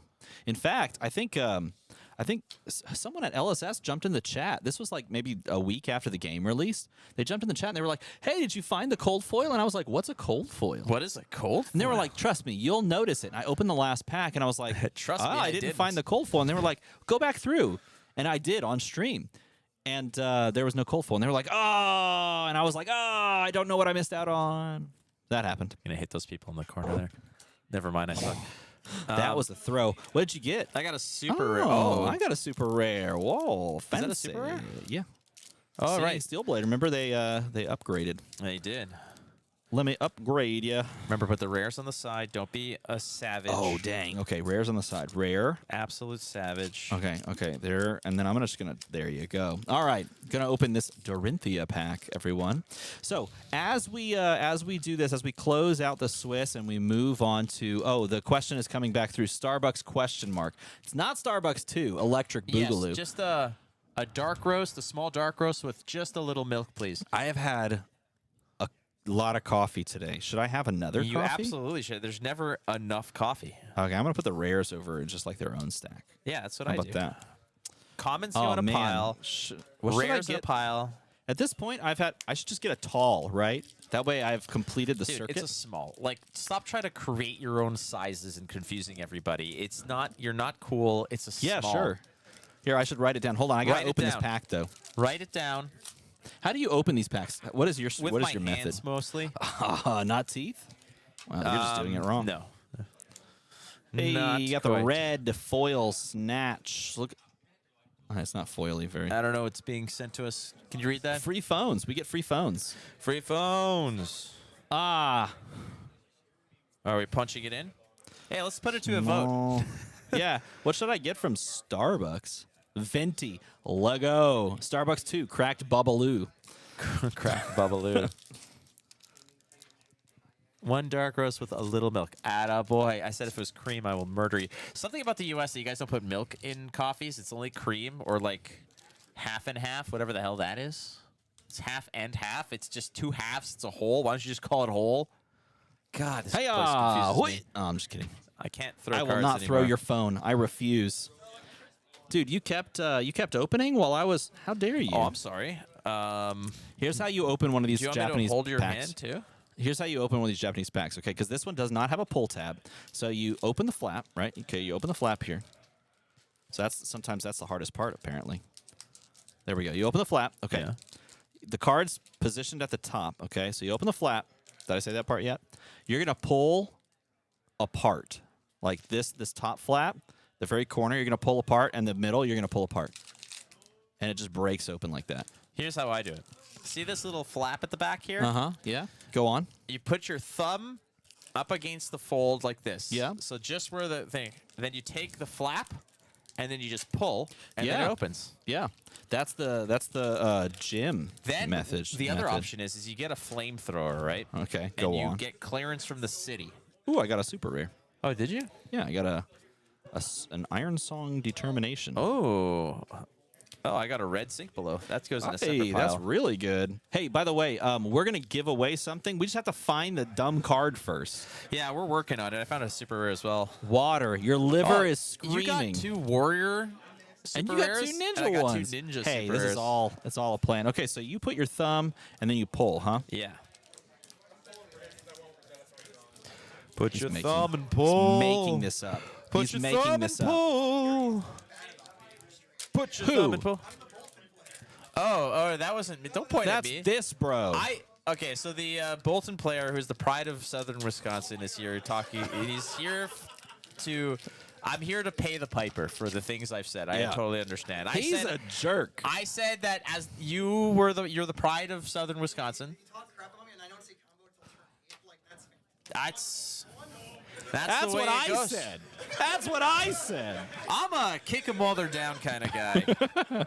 Usually there's more like wall between me and the players so that I This can't talk jerk crap about over them. here. that's not talk crap on the Bulls player. I was on the bubble. On the bubble, I'm he gonna says. get I will absolutely throttled here. I will open this pack Yeah. in honor I'm of so the glad that I pride have health of insurance. South Central Wisconsin. because I'm gonna get just thrown out an airlock.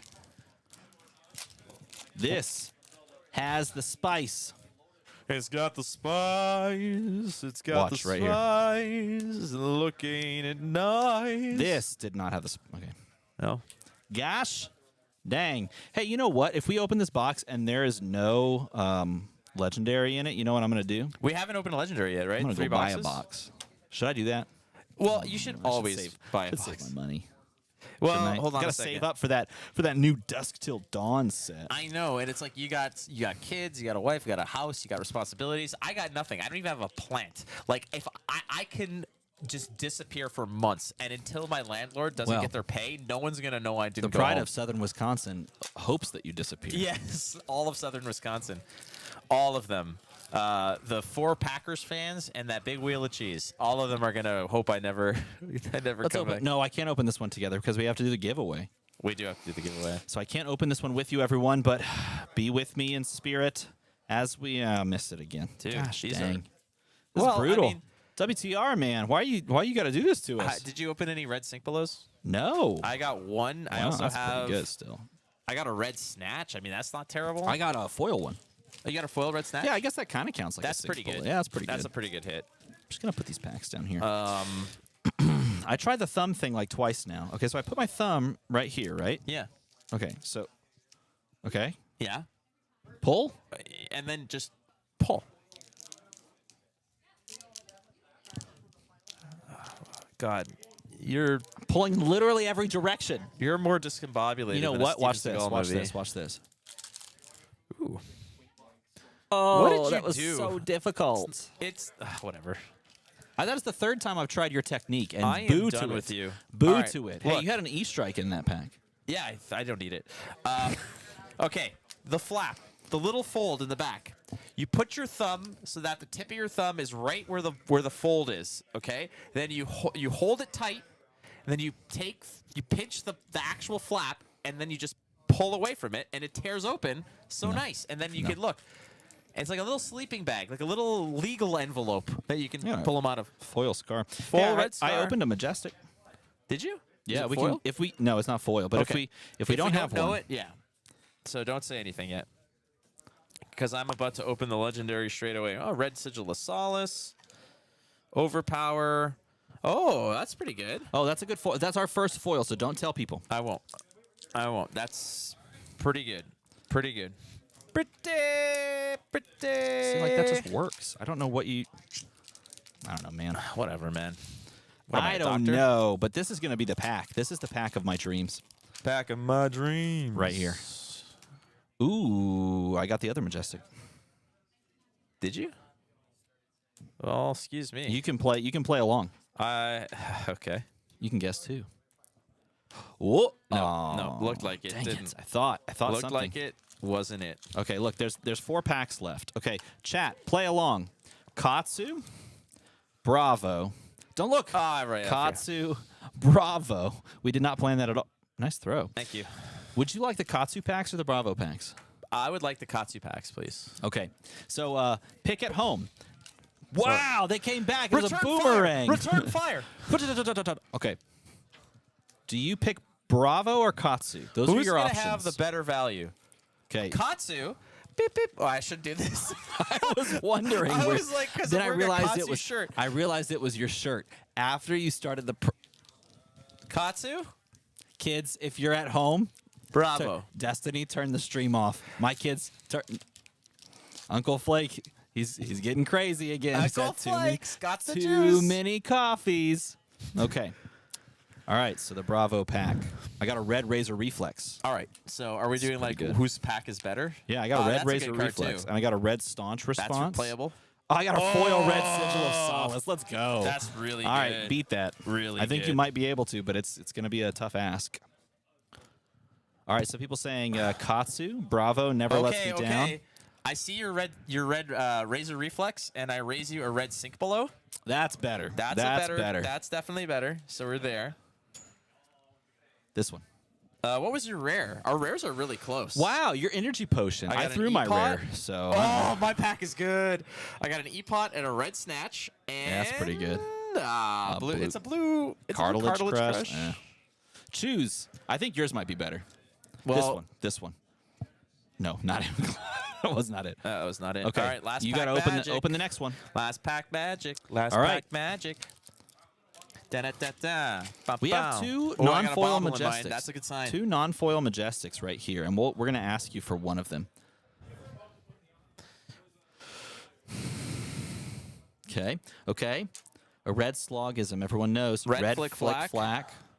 Oh, that's a good card. Add it to the stack. Add it to the stack. Yeah, that's a good card. Add it to the stack. The foil was a common, so that's no big deal. Wow. But that's a good card that we just Wow. Okay, he wins that pack pulled. So battle. we're up to 3 Unless- Majestics. Unless. Add it to the Smell that. stack. Smell that. It smells horrible, doesn't Oh it? my God, needs more glue. It smells horrible, doesn't it? And then an awful smell. Glue?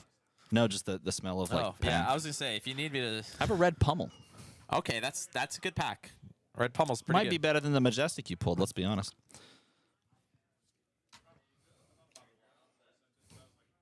Breakneck Battery. Warrior's Valor. Okay, nothing. Nothing in the back. Okay, you win that one. You win that one. That's fine. Okay. Now comes the moment you've all been waiting for. You will name this.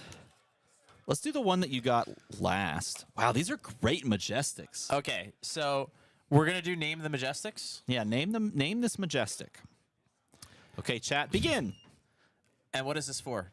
The The Majestic and sleeves. Majestic and sleeves.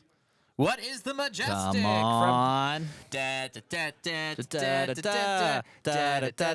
da, da da, da da da. Where's my Katsu packs? Tell him if Yandal's wrong. Stop naming it. Enlighten, crippling is correct. The second cycle with the crippling crush. There we go. That was quick. All right, so second cycle wins crippling crush and some sleeves. So email Peter at minmaxgames.com. Say, hey, I won a crippling crush and some Oldham sleeves. That's what we got to do. You have to make sure that you do that. If you do not do that, I cannot help you. I cannot help you at all in any way, shape, or form. I'm not gonna hold your hand. I'm not even going to commiserate with you. If you DM me, say, hey, what do I do with this? You will be blocked immediately. Peter You at have Min-Max all Games. this real estate to make this so oh, my God. You're Do better. I can't. I don't want to. I choose not to.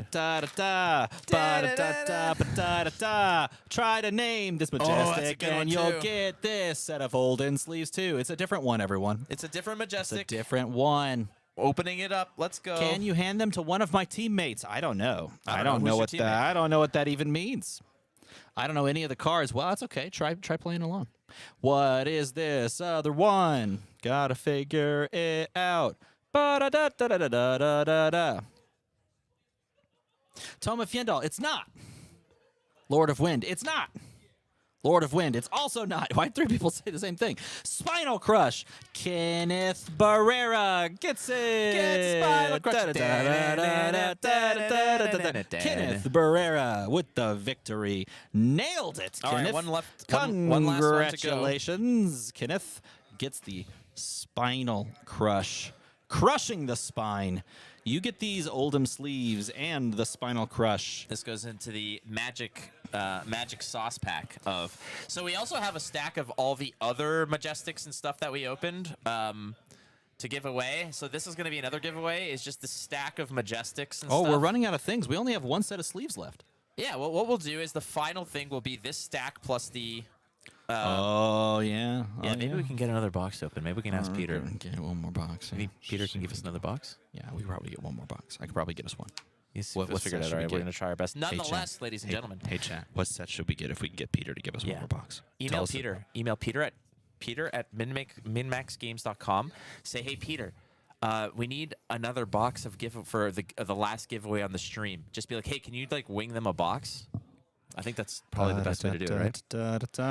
Because we're going to give away this crazy brew, and we're going to give away the stack of like majestics and foil majestics that we've been opening all stream long. But we have one more to give away, which is for the Vincent sleeves. Are we doing these? Yeah. All right. Should we do that with this one? I think so. Should we not? I mean, I'm fine with it. Let's do it. All right. If you can guess what this majestic is, you're going to get the Vincent sleeves and the majestic. Can you do it? There's a problem with the server. Gotta refresh. Do it now. Refresh. Gotta refresh. Let's go. Starting right now. Okay, right when I said it just a second ago. So anything before or when I said that moment, I'm not counting. Katsu sleeves. Katsu, This is a majestic. Katsu packs. Katsu. That is so problematic. Alpha Rampage. No. Glint the Quicksilver. No. No. Alpha Rampage. Get out. No. Ancestral Empower. No. No. Steel Blade Supremacy. No. No. Blood Rush. No. No. Enlightened Strike. No. Enlightened Strike. Blood Rush. Enlightened Strike. Senior Steel Blade. E-Strike. E-Strike. Route, Route. No. Route, Alpha. no. No. No. Tone Follow, no. Oh no. E-Strike, no. Glint. Glint, Glint. no. No. We don't need more Ancestral, no. coffee. Route, no. Lord of Wind, Wind. Brandao. TCG. Stop. What? That's so uncomfortable. All right. Lord of Wind is correct. So Brandao TCG picks it up. Picks it up. Picks it up. Picks it up. Email Peter at minmaxgames.com. Say, Peter. Hey, Peter. What's happening? Tell him that he needs the new cover sheets on his TPS reports, and then you tell him that you won the Vincent sleeves and the Lord of Wind, and he's going to have those sent to him. Need those if you TPS don't do reports that, turned in. I can't help you. I told you this again. I can't help you. I can't help you. It's not your fault. There's so much stuff It's stacked not on your top fault. of my academic. It's not your fault. The Academic, brought to you by the professor of Tellurian Community College. Now, I counter with the Executive, which is a trench coat that was designed by Morty Seinfeld. Yes, Peter. Hey, Peter. Peter, so we've been telling people to do this. However, all the majestics and plus this, we want to give this away before the finals. We ran out of boxes. Do you anything? Do you have What we do just you need- want? We just need one more box of whatever you can spare. I'm saving you because I told Alpha. everybody. There's like hundreds of people. I said everybody email Peter and tell him to send a box our way. But people have been lighting us up with all kinds of joyful things. Here's my coffee. Do you want your coffee? Yeah, sure. Tell everyone. All right. You so can tell everybody Friends, to we're come gonna- in for the top 8. we're gonna we got with the top 8. They're doing the deck checks. I think we should do one last PP pause. I mean, sure. I get nervous when I'm casting. I do. I get nervous when I'm around also you sometimes. bad to hold it in. Like every urologist that you'll ever speak to says it's bad to hold it in, Okay. including your emotions as well. All right. Yeah, sure. Yeah. Why are you being like this? Yeah. I mean, we'll go away from the chat again. Okay. I'm sure that they don't want to see us anymore. And I also like how when the pride of Wisconsin came over here and started talking crap to me, you did not stand up for me one bit. That's because you threw him under the bus. Oh my God! You were driving that bus. No, I wasn't. You're You stu- threw that in. That was like out of nowhere. Chat, come on. Back me up on this. He threw him under the. There was a literal big oof in the chat. Yeah, you know I what am DM stands for in DM Armada? Drive man, because you were driving the bus. Drive man? Drive man Armada. Drive man Hey, is you not see, what you it see stands that? for. That is me stretch. That's a big stretch. These are rares. Those are rares. You're welcome. Thank you. Made doing me with those, spit foils? my You coffee. gonna- I get nervous around you. So you're welcome. You're welcome. However- Ooh. This is for before the top 8. What? We're doing this. That's right now. It's before the sorry, top before 8 right the now. finals is what I meant. Do Do you want to wait for the finals? We might not have time. Yeah, we'll probably have some time. We're gonna have some time. We'll make because we some got to time. give you a reason to stick around. It's not just because One of more giveaway. these two One idiots. more giveaway. We got one more. Later on. Later on. I'm Okay. gonna go run to the washroom. He has to leave, so I guess don't we're gonna cut to. We're gonna cut to break. Quick, make a cut. Make a cut. Get out of here. This is Peter.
Hey, we found some wood. That's right. Hey, look, it's that card you drew earlier. Yeah, I also got wood, which is great. These are part of the prize package, actually. And if they look like skateboard decks, they are, but they've been transformed into Clocks. That's pretty to cool. Andy Portillo, who donated these as the first and second prize. Now, we could, like, lightsaber these around. Nah, because they're a gift. They They're are. first place, second place, get a Pummel Time clock, which is pretty cool. A pummel time clock. So Clock they, can too, mount can it be on like, your wall. check out my wood. It's Hey, what always time on is time. it? Hey, what time is it? Oh, just check my clock. Because it's Pummel Time. It's pummel time. That's It's what it pummel is. time. It's always pummel time. Yeah. All right, friends. Well, with the Oh my God, Flake. we have one prize to give away to the top one deck to give away to Flake, the. why? It's fine. It landed on the opposite side. We're good. Well, at least this Pummel Time clock will still be functional. Let's check the top 8 and the hero breakdown as we see right now. Hey, would you Look look at at that? What a nice Samuel mix. Dando, Levi Rauch, Bryce, Alex, Jeremy, Ronan up there. We saw Ronan earlier on stream against Levi, Ulrich, and Argent. So we got 2 Oldhams. We've got Viscerai, Kano, Breyer, Lexi, Sam on Missouri, of course, and then Dash. So it's interesting, this huge mix. Really, the only kind of double up as we see is Oldham. Yeah, they called it Gem Roulette, as it were. Yeah. Gem Roulette, kind of a mishmash of heroes, one of which everybody has their eye on. That would be Breyer. So close to Living Legend status. Needs, I think, 9 RTN wins this weekend to Yes. cross the finish line. Can it be here? Can she gain points at this event? We're going to find out as the top 8 is around the corner. That is really exciting. Let's take a look at the graphics. So comparing this, we've got Sam versus Ulrich. So that would be a Azuri versus Viscerai match. And then we have Levi versus Alec. And Levi is playing Oldham this time around. Yeah, against, I Alec- believe, Lexi. Yeah, against Lexi on Alec on Lexi. Then we have Bryce on Dash versus Jeremy on Jeremy's on Breyer, because Jeremy is playing for a little extra. Because if Jeremy on Breyer wins this event, then MinMax said they're paying him an extra $500. And then Arjun versus Ronan, and Ronan as Kano has to play up against another Oldham. And we saw that matchup play out earlier, and it did not go the way that Kano wants. But No. you know what? He's got another crack at it in what could be a favorable matchup for him. Well, we'll find out again. That's what we're here for. Top 8, a different story, no time limit, so that might change some of the strategies, some of the approaches. Spoken to Sam earlier, said it's hard to cross the finish line in 50 minutes, but in certain matchups, you can get it done in 60 plus. So That's we'll see how right. that affects things as it's. We're just rubbing up against 4:30 p.m. here in Chicago, and not bad for 6 rounds in the books. And No. the top 8 rock and rolling. As I feel like it's been smooth. It's been smooth sailing. Everyone in chat hanging out. Y'all are all great. It's been really fun. We've been doing a lot of giveaways and just, Yeah, spending we've- time together. We've made some memes that have been circulating. Some Yes. people have been taking opportunities to Check create memes. Check our Twitter. There's been some fantastic memes. We've Fantastic memes. we've pooped all over Wisconsin. Well, you did that. Yeah. You did that. You ever You just been can- banned from a state entirely? You're gonna find out what that's I like. am. I always said, I'm not even kidding you. A while ago, when I used to bartend, there was some of my buddies that I worked with. We were discussing how we always want to go to the States on this road trip to just have a debaucherous weekend. And I was like, imagine we were like, what's a state that we would never, ever want to go back to? and we all landed on Delaware. So we were all thinking, what if we just went to Delaware and just run amok and never went back? We got kicked out of Delaware. Like, have you ever been kicked out of a state? I wonder if that's something that can happen. I mean, it's easy enough to show up to Delaware and like leave Delaware. It's so small, like you could just pop in, knock some like trash cans over, and just like walk right out, right? Yeah. It's like very small. I'm pretty sure if you knock trash cans over in Delaware, you're probably improving. They're like, oh, it's a park now. That is, I'm you are just just rolling you're over all kinds of states I know wow. nothing You about. just really don't like other places. One of my best friends lives in Wisconsin, so I'm allowed to say these things. Can I say these things? Can I crap Wisconsin all over? team showed up. Yeah. 2 Oldhams, Kano, Missouri, Lexi, Briar Dash, Viscerai is correct. That's a nice little matchup spread, and I it's will going to say be that. fun to watch these play out. We have some extra prizing, some extra giveaway stuff. It's basically going to culminate in this wonderful extended art cold foil crazy brew that we're going to be giving away. And with this, we're also going to give away all the Majestics that we have been opening in the boxes that we've been opening. Things like a foil Last Ditch Efforts in here, Singing Steelblade, Magenshi Release, a foil Shakedown, a foil Visit the Floating Dojo, Codex of Bloodrot, Dishonor, Give and Take, Herald of Erudition, Shadow Versor. There's a whole bunch of cool stuff, plus whatever we open in this Final right here. box, yeah. Yeah, we're going to find you some spice in there. There's going to be a cold foil, so we're going to play Guess the Cold Foil, but that's going to happen before the finals. If so, we're lucky, there's going to be a cold foil. yeah, I touched it. Yeah, you did. Let's just there. Yeah, it's just there. I'll There just we go. hold I'm that. just rubbing the nasty. Hey, who do we want to put on stream? Lee says put Kano on stream. Yeah, but do you really want to do what What? somebody told you? Oh, it looks like Azuri's going to be on stream. It's going to be Sam Danderino. So it's going to be Uzuri versus Viscerai. That's cool. Azuri versus Viscerai. That's going to be a fun one. That's a matchup I actually don't think I've ever watched. I can confirm. I'm really Kano curious. v Oldham. There's a lot of people that want to see Kano v Oldham. I understand. I could watch Kano matches all day, and oftentimes they go quick, one way or the other. That's not where we're at today, though. No. That's not the But the it's plan. going to be Azuri versus Viscerai, and that's going to be a fun one. Azuri versus Viscerai. Let's see. How do you feel in that matchup? I'm really curious. I don't have the list in front of me here. I'm wondering what the blue density is to deal with a lot of the arcane damage. That's a big deal. Yeah. I feel like this is a Viscerai match, and I'm pretty sure that even with somebody with the skill set of Sam Dando might probably fall on hard times against a good and potent Viscerai list. And there was a few of them. There were 6 of them in the field, and we saw one, I believe, in round 1 that didn't quite get the job done. However, this is a Viscerai that you never know. That you get one of those good Mordred Tide turns, revel in Rune Blood, do some funky stuff. Suddenly you've got this massive pile of rune chants that you've got to deal with, and no easy way to do so. Yeah, it's going to be really interesting to see if Sam decides to kind of play the tit for tat game, where it's back and forth, or if he's just like, I gotta maybe turtle up and defend against arcane damage.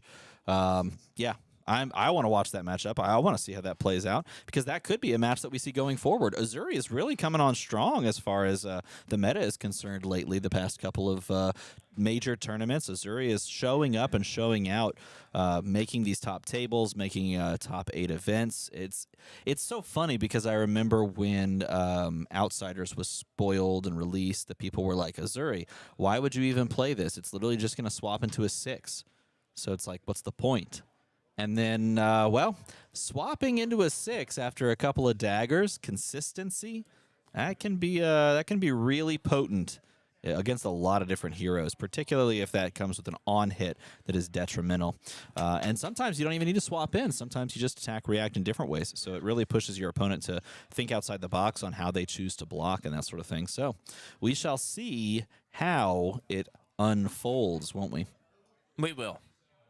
To confirm your statement. Yes. We will absolutely see how it unfolds, as will you. Nonetheless, still some product that we're going to open and play the Guess the Cold Foil game before the finals to give away the Cold Foil plus all the fun Majestics that we opened. A lot of the cool stuff. And And yeah, we're Hey, just look at waiting this. for them to get sorted out. Nick says Azuri is okay. Dando is OP. Yeah, Dando is kind of OP because he's got musical skills. He's a Does. witty person, Does. good-looking kid. You know, Yeah. it's It's just kinda how it got is. all. This is stream is not sponsored by Smart Water, unless you would like that. Smart Water, if you want to reach out, you What can makes it smart? sponsor this. The electrolytes. Maybe buy like I don't know. I don't know. It's just this Vapor like torpedo distilled of water. Vapor distilled. Oh, it's Maybe vapor that- distilled. yeah. Oh, There thank you go. God. It's just vapor lock. That's how smart That's it a deep cut is. Simpsons reference. I should do some like Simpsons trivia. Oh man, I could not answer those questions if you did that. What is who is the guest star on the Simpsons episode where Bart You got this. let me reword this. Who is the guest star who discusses vapor lock with Bart? It was just vapor lock. Somebody's gonna get it. That's a deep cut Simpsons reference. Somebody's gonna get it. So this is put in the chat. Ulrich and Ronan are brothers. So if they match up, they would only match up in the finals. How exciting would that be? Oh, I am so excited. Viscerai versus Kano. That's what that would turn That's out pretty to be. cool, though. It's That an would be arcane really damage cool. Fiesta, whereas honestly, I suspect that there's a good chance that Viscerai, with a good 2 or 3 turns in a row, can just blow him out of the I water. just want to root for that. Can I root for that? Oh, what happened to our transition? He's supposed to make the sound. Ah, it's I fine. missed it. No, I think the transition stopped working. All right. Well, it's go time. Ulrich Savitsky versus Sam Dando, and once again, the most frightening sleeves in all of sports.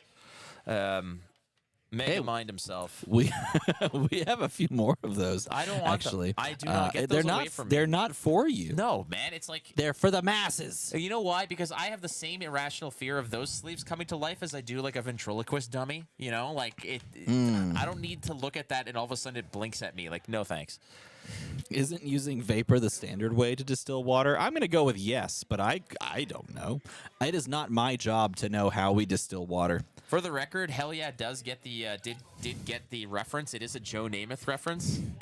So basically, Good job. Bart's the quarterback of his team, and he's really struggling. And then Joe Namath just randomly appears in his backyard because his car broke down.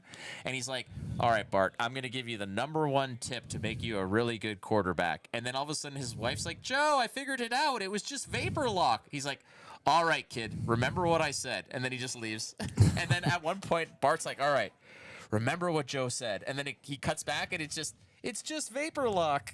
He's like, damn it. Anyways, it is a Joe Namath reference, so thank you so much to Hell Yeah for just confirming that it is not psychosis. It's an actual thing that I remember.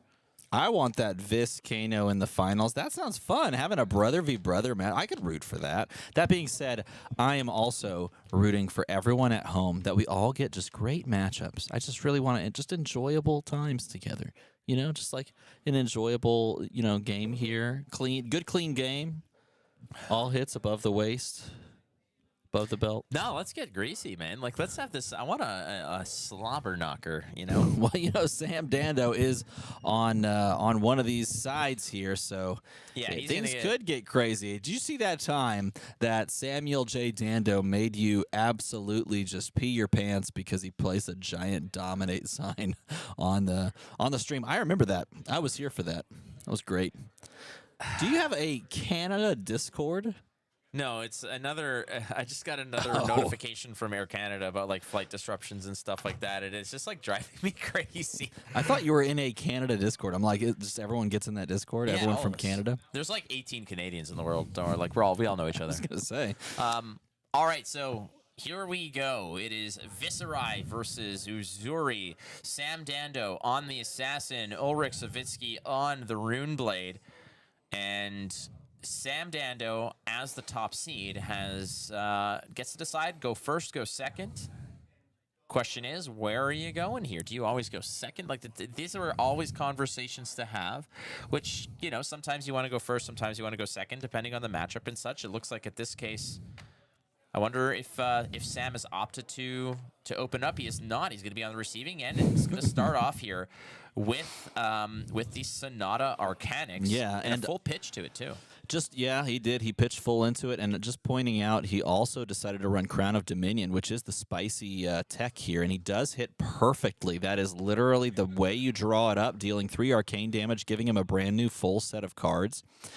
You love to see it, as you say, and the Crown of Dominion going to be able to give you, if you can find a cash in, going to be able to give you the widest of go wide turns, and there's the pitch to stop 1 arcane damage, pitching to the Arcane Lantern and stopping 1 arcane damage. Technically, he could pitch like a blue and stop 3 sources. No, actually, no, it comes in 1 packet, I believe. Yeah, so it yeah, comes in 1 package. That's the beauty of a card like that, especially when you pitch into it so heavily. And is that a Spellblade Assault? Yeah, he's going to chuck the old Spellblade Assault, and he's going to pitch into that. Pitching away cards, trying to line up the kind of the arsenal in the hand that he wants, really. Just pitching some of those cards away. This looks like a Kano pitch stack. Look at that. Yee boy. Okay. And there's building a really cool rune chant. Hey, who did the altar on that rune chant? I think, if I'm not mistaken, is that I think that's Amara Chuck Ferris. Norris's work? Oh, yeah, there you go. That's what I meant to say. I don't know what I was thinking. It's either that or Rob Van Dam, not Jean-Claude Van Damme. I do like Adderall in chat said, I'm rooting for the friends we made along the way. Oh, That's a beautiful sentiment. And then Jim Van Fleet said 17 of the Canadians work for Maple Leafs, and work for the Maple Leafs, and the other one is still a Mountie. most of the Canadians are actually on the hockey teams that are winning right now. But anyway, a Ravenous Rabble 4 go again, followed up by some of that little razzle-dazzle as we see over here, as Azuri's so prominent at just kind of making you sweat a little bit as the 4 got leaked through. No problem. Looks like Ulrich likes his hand. And question is, what's the on-hit on this? Is this a relevant piece? Yeah, not only that, but he's gonna show the hand, and he's gonna show the. He did choose red, so he's gonna get rid of. Wow, that is a gas hand that he had that he can really put some stuff together on. Getting that Revel and Runeblood out is really, really good. But there's a cash-in. Don't forget, he found a cash-in. Yeah, exactly. If he didn't get rid of that Revel and Runeblood, this turn was going to go crazy, and now it's just going to go kind of crazy. Getting rid of there. Also, just looking at the equipment, he's got the Vexing Quill hand as the hand equipment instead of just like the guaranteed rune chant generation. Really looking to try and just pop off on like a combo turn, because if you can like Mordred Tide into Vexing Quill hand into like Revel and Runeblood, you can basically just win the game. I think it's actually how that says that, right? All right, finds the magic recipe. It's a meet and greet over here. It's a 4 attack, cost you 1, and if you do arcane damage, it will allow you to get go again. So the question is now to Sam, does he let this arcane from the Sonata leak through? He's going to poke for 1. He knows he's going to deal with more rune chants this turn, so he could conceivably pitch like a blue, float some resources so that he can pay later on. But this turn is by no means over. There's a lot of stuff that's still going to happen. And yeah, it was neutered a bit by losing that Revel and Runeblood, which is really just a power card. So kind of lucky and well-timed to grab that shakedown to swap in. Ulrich Savitsky. There's that meet and greet all together now with the 4 rune chants. You're going to make another one on the back end as well. And basically, if any of this arcane damage leaks through, which I believe it already has, no problem. So we got to go again off of this. Sam Dando just opting to just let all of that arcane fly, giving it clearance for landing. Not interested right now. It's more so the physical that he's thinking about. And holding on to 4 cards, there's a nimbleism in there. Not sure what else he's holding on to. Might be a Command and Conquer. It looks like one of those cards might be a Command and Conquer. As he filters through, he's favoring some of the other cards there too. He's going to chuck that plus the nimbleism to kind of block out the 4, assuming that's of course a red. He's going to cycle his arsenal and draw up to keep that 4-card hand essentially. And E-Strike picks up an E-Strike out of that. Oh wow, E-Strike, E-Strike C and C. So we have some lines available to us for like 11 damage threat in the arsenal. Okay, Mavrian Skies, sure. Sure, yeah, just chuck that out there. Mavrian Sky's blue here. This is going to generate a rune chant because of Viscerai and follow it up. That's great. Paying the extra resource, of course, to jam down the old big 6 attack. It's a fat one, and Sam has taken it a little bit here. The question is, Is it worth continuing to trade here, or do you want to hold the cards? Looks like he's going to send a whole lot in front of this. Assuming that because this does have go again, but we really want to prevent the more rune chant generation. He's just going to send the Rosetta plus those extra rune chants, and I think everything's going to be taken here. And he was banking on that last card going into the arsenal so that Sam can maybe threaten that arsenal with the CNC play here. So he's probably got a yellow or a blue plus that to CNC. Oh, he's going to wither into the CNC, of course. That makes total sense. Gotta love that. Definitely gotta love that. Says, oh, gotcha. He's going to lose the Mauve Skies that he tossed in there. So he drew a lot of Mauve Skies last turn, and we've actually seen several of those Mauve Skies already go, which if you don't have enough Mauve Skies in circulation and you just run into a couple of hands without them, you may run into some problems. And starting off, we got to reveal the top 2, attack. No, oh my God, he's riding so hot, and Look at Sam knows. Sam with the body language of like, are you kidding me, dude? Hit on like, Sonata, now's hit the on time. Sonata, hit on Tome. Draws another Mauvrian Skies. Gonna play that blue Mauve. He's got a couple of options. He's a Spellblade Assault. He's also got what looks like maybe it's 2 Spellblade Assaults. He's gonna Spellblade Assault red. This So one that'll does have send- go again. Mm-hmm. A rune chant following suit here, as it's going to be a Spellblade Assault on top of a rune chant as well. The Spellblade Assault is going to generate some rune chants on its own. As you can see, Sam is just taking so much damage. He's going to throw a Sink Below in front of the Spellblade Assault to try to, just preserve some of that life total. But frankly, a lot of the heavy lifting here has been done with the hocus pocus aspect of the damage. Yep, and then he's going to come in with the second copy that we've seen now of Amplify the Arc Knight. So this is 3 Arcane and 6 Physical, which is just a backbreaker of a turn. Look at this combat, or look at this turn. It's like a madhouse turn here, and a lot of this is because of the tome that managed to actually connect the right way. And keep in mind, it's not just this. You have another card in hand. This is a big one. Now, this is the end of the turn unless we saw something insane like, I don't know, a break of the boots.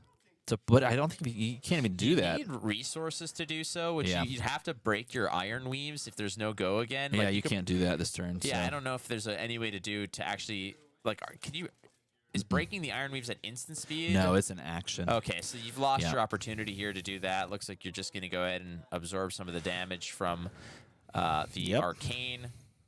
And Sam now... Well, we knew this was going to be a slobber knocker, as you put it. That's correct. But playing a 2-card hand is kind of what Azuri does best. Azuri able to really swap in things, or in this case, spike with Blood Rot and deal an extra couple of damage, and also give a frailty. I think that was that giving an inertia? Actually, it's giving an inertia plus the Blood Rot. So, meaning that your arsenal is all but gone. You can't keep any cards in hand. You're going to cycle all of those, and then you're also taking a couple of points of damage. But this is a race scenario. If you can get someone off an arsenal in a race, you can probably take a little bit of the lead. And with the life totals being as what they are, you might be able to get out of this turn feeling pretty decent.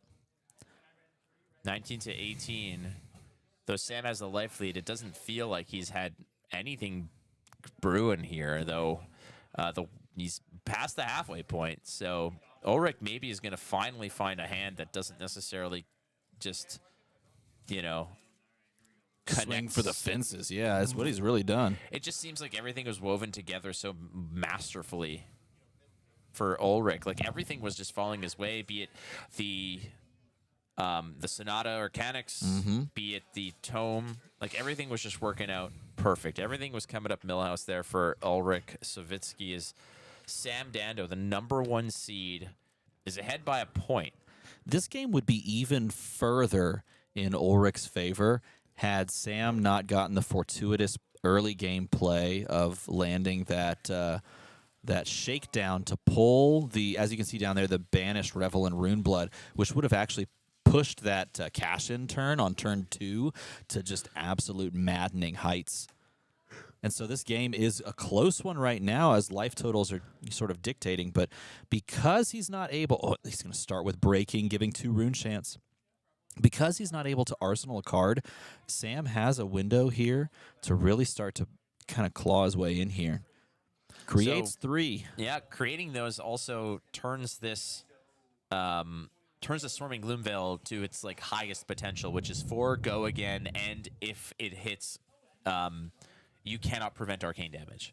Now, So- actually, I don't know if that actually creates a rune chant there. Viscerai shouldn't create a rune chant there because he has not played a card yet. He just popped the yeah, I'm Pop the curious quill about that hand. as well.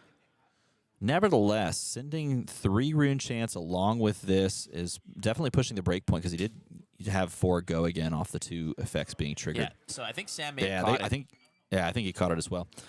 Yeah, he's like, I don't think so. So in that case, only 2 auras were created, right? yeah. Which means that the first aura gives Swarming Gloomveil go again. The second aura boosted up to 4. The third element of this is if another one is created, that means that the Swarming Gloomveil will then, on hit, allow basically Now- a free pass for all the arcane damage to leak through. But Not the there case is so far.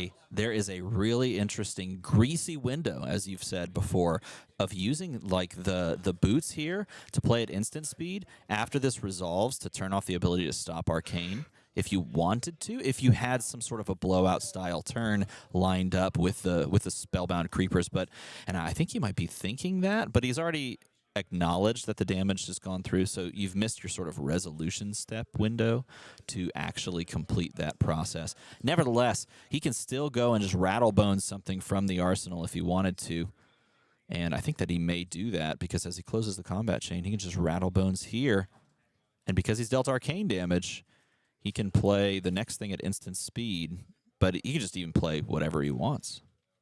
Like another Swarming Gloomveil, for example, and this will make that third aura another rune chant. All right, Yep. looking to grab that Swarming. Now let's see if he remembers the trigger here from playing the Rattlebones. Gain that third rune chant. Gives him a second action point because that is played at instant speed. Drops it in, and looks like that's going to create the rune chant for the third aura activation in this case. So now it's a 4 go again. Yep. Now on hit, you can no longer stop any of the arcane damage, and that's a dangerous thing. But Yep. it's only for this turn. The question is there a follow-up here? Can you, like, Revel and then Rosetta or something There's in between? Like, that's Certainly an option? some stuff you could do, yeah, and it depends on what that arsenal is. I don't have a beat on what the arsenal is, but we do know that with 2 action points, you could go something like, Rosetta with that last resource, Aether Ironweave into whatever either of those 2 cards can do, like the best possible like damage scenario, and you've put the 1 seed Drip Drop Dando down to a precarious life total. Wow, this is a great option too. So this is going to draw you a card, and it's going to consume one of those action points, but because you have another one ready in reserve, you have a card, you have an arsenal, you have Rosetta open, you're sending damage here, plus a rune chant. And, okay. He took that, and he's going to send the Spellblade Assault and finish things off that way. Sending another 1, generating another 1 on the back end because Keep in you're mind, playing. This combat chain, I believe, was already cleaned up once. Like, it was already It Zamboni. was, yes. It's like Phi, but darker and more purple. There's a little bit more purple in there. Do you like Phi? Do you like purple? Well, I have the deck for you, sir. Spellblade Assault with a Rune Chant Chaser. Sam Dando at 4. Been holding on to these 3 cards in his hand. Question is, what are you giving up here? And do those cards matter at this point? Hard to say. Let's see. He's looking at his discard pile, the graveyard. Maybe checking for like a possible play off of it looks like he has a Codex of Frailty. Maybe he could try to line up a Codex of Frailty play off of a 2-card hand. It's going to give him the Death Touch, and that could be a card he goes and grabs with the Codex of Frailty as well. Now, he had to use all the cards in hand because if he didn't, they're going to the bottom of the deck anyway, and he's going to take 2 off of the Bloodrot Pox. So that does mean that he's, look at this, Nimblism into Codex of Frailty. Frainty. And he's going to go and try to grab. Yep, he's going to give a ponder. He's going to go grab a 0 cost, and it looks like it's just going to be the Inertia Giver. Sedate. The Inertia Giver. Yeah. Sedate is going to come for most likely 4 if that's the blue. If it's not the blue, if it's a red Sedate, this pushes for 6, which is quite good. So what are you putting in there? Are you just jamming a swarming into your arsenal at this point? Well, that's a real possibility. It is going to be nerfed by the frailty token that's already there. But I think it depends on the hand, too. Like, you just drew into 4 random cards. You didn't have any hand sculpting because you lost it to the inertia counter at the end. So really it depends on if you have a bunch of non-attacks in hand. If you have, like, a mixture of attacks and non-attacks. I think you try to grab the thing that does the most for you, and that's probably the one that does the most for you because you can just go wide with it. The Inertia Giver, and there's the block. I think it was a block for 1. Yeah, it looks like that was a blue. He's going to trigger the Ponder, draw the cards, clean it all up. But, yeah, you're in a little bit of a rock and a hard place, is Sam. Sitting as the 1 seed, but, man, has Ulrich just run hot. Oh, and it's going to be hotter now as Mordred Tide is kicking things off, which is going to double down on these 1 instances of Runechant generation. Basically, what Mordred Tide says is anytime that you would generate a Runechant, generate 1 extra. And plenty of opportunities to do that as this combat chain is just kind of getting wider and wider. 3 Runechants plus Rune Flash, and Rune that's got Flash. go again. Yep. So this, and we know the Arsenal is a go again, so we know this is going to go wide. Yeah, it's going to be a nasty turn as Drip Drop Dando. Samuel Danderino is staring down potentially a very pivotal turn here that is, at the very least, going to buy Ulrich some more momentum in this. And the question is how much is he going to push through? Is there's the Tunic given to the cause here, as well as another piece. It's going to block up all of that damage. The Arcane busts through, but we know what's coming. It's a Wow, and a Mauve Skies Why to not? follow up. And that's just, yeah, he's going to close it out. He knows that there's no way he can block out the rest of that and the Arcane. He just didn't have what it took. And Ulrich just running too hot. That's something. Oh, just imagine. Just imagine. Whoop, there, and we're back. Wow, just too hot. That was a crazy brew if I've ever seen one. It was, and unfortunately for Sam, he also didn't quite have the last-ditch effort that he was really hoping for, but with a little Iron Song determination from the Viscerai player... He could Pounding Gale. Yeah. No. What? No? We saw Viscerai was really shaking down the meta. Visit the floating dojo. Just keep saying things. Keep going. We'll get back on the rails soon. All right. Wow.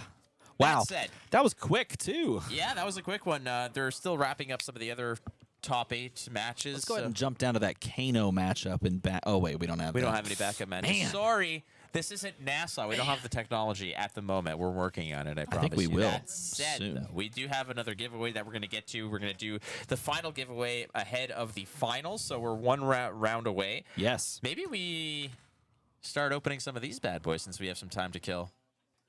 We could do that. We could do here. How about this? We're going to take, just for you, we're going to take 1 more PP pause. Woo, PP pause! And after that, we're going to open up. Hey, so stick around. We're going to open up this box and give some stuff away to you as we set up for the semifinals. We'll talk about the results as we get them for the quarterfinals. We'll tell you where we're at. Then we'll jump into the semifinals match that we'll watch, and then we'll hit you up with the crazy brew for the Fusion. No, this is no. Dragon Ball Z. Oh, No, okay. this is like a Scott Hall, like NWO thing. Oh yeah, okay. So I was sorry. I went straight Dragon Ball Z with that. Anyway, Whatever. we'll jump right to a break, and then we'll come right back after Dragon a Ball short. Z.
hypnotize me. You hypnotize me.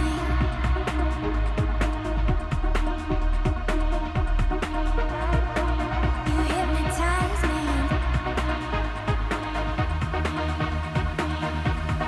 hypnotize me.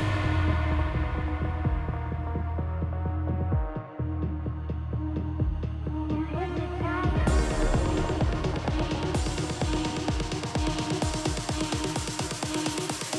You hypnotize me.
Well, hello and welcome back to the preview. Wait a minute. Were you making a face?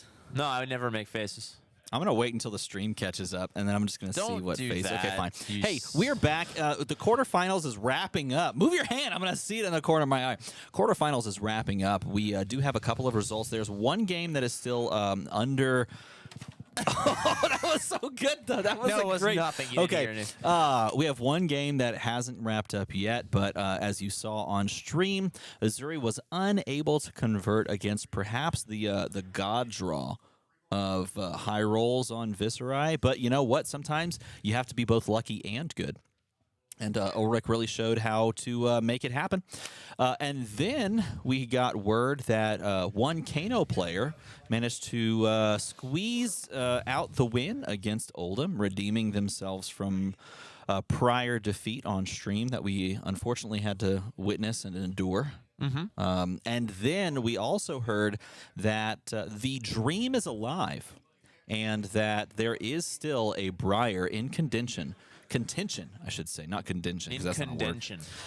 For the $500 bounty that MinMax put up for winning this tournament with Briar and trying to get it closer to LLing. So there's a lot that's going on, and that's pretty cool. So we have the final match is still going between Levi and I believe the Dash player. is the only one left. I don't know. I'm not a doctor. it's- All I know is that we have a box and some giveaways to get to, right? All right, fine. All right, fine. What are we giving away with this box? Oh, let me regale you, one Stephen Armada. Wait, I It's- thought that was. Oh yeah, let's do it now. That's fine. Well, we are going to be. No, but we're just opening this because we're giving this away ahead of the finals. We still have the semifinals to do. yes, we're doing both games. By the way, for those of you that wanted to know, we are going to cover both games for the finals. So the semifinals. Or how about we do this? Leading up into the finals. This is a prize, right? Yes, which will that come with is the a cold prize. foil, and then we'll say whatever the foil majestic is in here or the legendary, we give that away instead. So we can do two. Okay. Cold foil and the... If it means we get to open another box, I'm in. I don't know. Let's just I'm open in. this box and figure it out. We just won't give anything away as it stands, but it's already ripped and settled and... Oh, I was told that Kano won. If Kano lost, then that is depressing. And Oldham, unfortunately, is the winner in against my favorite hero. But that's okay. All right, it we'll go happens. one pack at a Life- time here. Life happens. One pack at a time. I was told incorrectly, perhaps. All right. So what is the play here? Open it. If it's the cold foil, the legendary, or a foil majestic, we put it aside. And that's part of the guessing game. Do you get it? Do you hear me? If it's the cold foil, what? If it's the cold foil, the legendary, Okay. or a foil majestic, Okay. we put it aside. Here are the comments. Okay.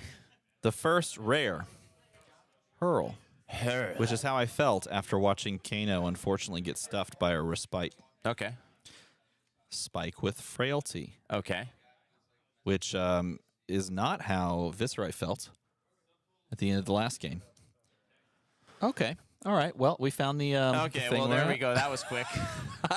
This card is what you will be guessing to win it. Hide it. That's Right there. Not bad, not That's bad. pretty good. And then I have a Wreck Havoc. Wow. Wreck Havoc. Wow. And then these are the three final cards. We got the back chaff, if you will. Not a cold foil. It's not the cold foil. I ain't going to say more, but that's a No. pretty damn good one. No. All right, let's move forward. Beat that, sir. Beat that, sir. That's what I said. Let's just go ahead and... Wow, that was the farthest throw you had. That was sucks. I nailed him right in the paltry side of in the head. I comparison. nailed the producer in the side of the head while he was doing actual real things. Yeah. What's the fun in here? What's I don't the know. good You got a stuff? Razor's Edge. You got a Short and Sharp. The Razor's Edge is the Razor Ramon's finishing move, which is one of, in my opinion, is the best finishing move in all of wrestling. Bonds of Ancestry. Yep. Looking for a scrap. Yep. And A foil some garbanzo plunge. beans. Foil no dice. plunge, not great. How did you so postmortem on this set? What do you think about the old Outsiders? I think the set's good. I think it's a pretty good set. Again, Aria is still my all-time favorite set. Dynasty is still the worst set I think they've printed. But altogether now, if we're talking about draft sets, I think that it's a very good set, but I think it still lags behind Aria. But that's my personal feeling. Like, you got options. Like, there's some cool cards in here, the dual class cards, things like that. I think it's not bad. It's fun, but ultimately, Bleed out. bleed out. We got a Majestic Concealed Blade. That's a pretty cool card. Jam it in the majestic pile. Yeah, and then we have Infectious Host. Ooh. Red. This would be a solid sealed pack because Sure. it comes with a foil rare Spike with Blood Rot. Gotta go. A really good card. It's a really good card in there. So we will add that. And then three, Garbanzo beans. chaff packs in the back. Chaff cards. We call that. Oh, this is your stream. I can't say what I want to say. Yeah, good. Hi, Good. Destiny. God, I hope she's watching just for that moment. There's no way. Absolutely no way. No, not at this point. What time is it? It's 5:15. Oh, local. maybe so. No, it's dinner time. Okay, what do you got? We got a Renegades, cut down to size, Mm-hmm. feisty locals, piece of bind, skybound shot, surging strike, withering shot, razor's edge. I would Chico. personally, I would like to do more with this set. I would like to do more drafting. I'd like to do more sealed. You know, in our position, we don't necessarily get to do as much when. Oh, that's a beautiful little. That's a nice common. I foil. like, again, common foil equipment. People are just like, whatever, it's garbage. I like it. I want it. I keep it. Tell the people what they won. Uh, So nothing foil yet. mask of malicious manifestations. Beautiful little foil common No, equipment. that's for me. Too bad. Tell the people what you won, I guess. What noise is that? Are you like attracting a stray cat or something? I hope so. I That'd like be how he's just hilarious. like, Here's a great bumper sticker that I've seen some people have lately, and it says, Tell it your says, cat. "Tell your cat." I said, pss, pss, pss, and I'm like, Funny you should that's say that. So awesome. Because I walked past a bumper sticker not yesterday, a couple days ago, where that said, "Tell your dog I say hi," and I laughed at that, and my friend's like, "That's almost as good as the tell your cat I say." Pss, pss, pss, pss, Yeah, pss, pss." I love that one. This card's making the rounds in Blitz. Like there's Break off? there's a yeah, Oh, brush off. There's a lot of decks that are Prevent trying what, to 2-3 damage. yeah, or- it stops 3. There are a lot of decks that are just kind of running that if they are like mostly a red deck, and just trying to stop some ancillary damage from Kano and stuff like that. We have in the rare slot, we've got Death Touch. We've got the card I wouldn't let my family look at when I edited it. Let me see. A Pendulum Trap. Because it was too giblety. And a foil Widowmaker. Foil Widowmaker. I used that in my Riptide spoiler video, and I think it was one of the better 3D animations that I made, or really parallax animations that I made. It's a brutal card. What you got? Falcon Wing. I got a Come to Fight Isolate, the Massive Dominate poster that comes signed by Sam Dando. Ooh, that's a pretty good one. That's a very good card. So out of this, the foil was a yellow Infectious Host. Nobody cares, but we did find some Spicy Dicey in here. Got a Majestic. It was a Majestic. We got a Codex of Frainty. Codex of Frainty. Nice hit. Ba-ba-ba-ba-ba-da-ba. Remember when these were like $40 a piece and everyone was losing their goddamn minds? Yes. Oh, wait. They're still like $40 a piece, right? I don't think they're that high. Well, the foils. Well, the foils, sure, that's not a foil, but I would say that like Codex is probably. I bought my playset for $30 like at the time. Oh, that's a good play right there. Yeah, I was like, this is gonna be a good card. I'd like 3, please. A And they're like foil 30. infect. I think I don't know how much they were at the time, but I negotiated it to 30. That's good. But That's a solid we're pickup. throwing this in the pile of. Oh yeah. Yeah, this but is all we've gonna- got one card set in reserve that at the end of this you are going to guess what it is. You have to guess. You have to. Why guess. is Riptide the sexiest hero? That's a great question. It's a great question. That's a very good question that I can't really give you much. Go on. I got a feeling about this one. Yeah, we got it. Oh, what'd you get? I think we got it. Oh no, we didn't. I lied. what are you doing? You're baiting us all. That is I not did. What do that I is know, not a man? cold foil. I'm so used to having bad luck that I was like, this has to be that. No, it's not. It was never, and it This never will be.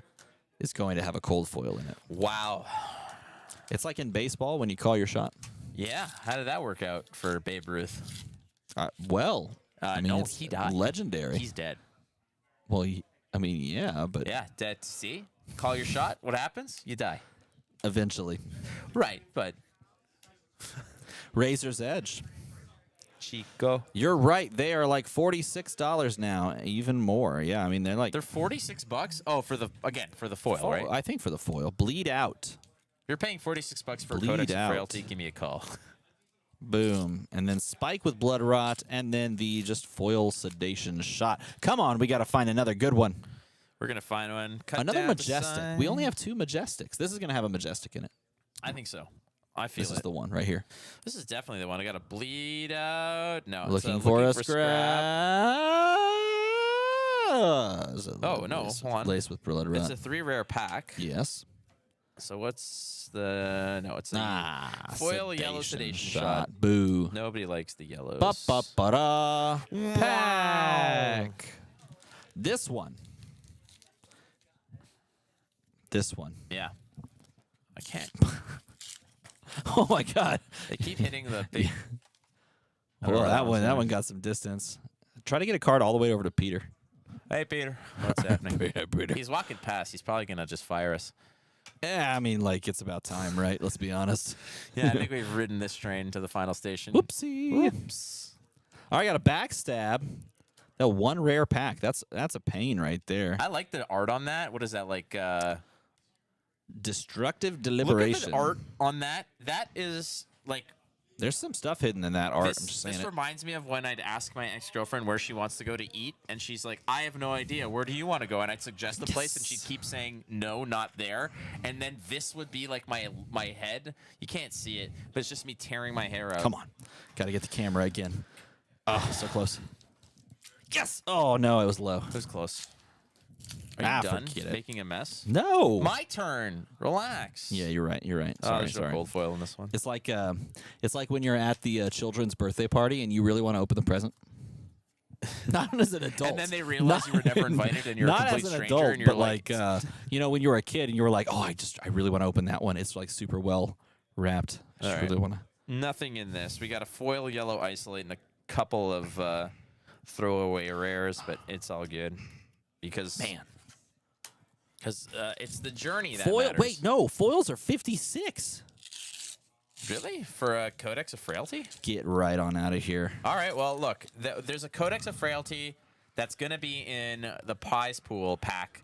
Prize pool pack. We've basically taken all the Majestics that we've opened and slammed them into a pile. Yes. And one person is going to win all those Majestics. I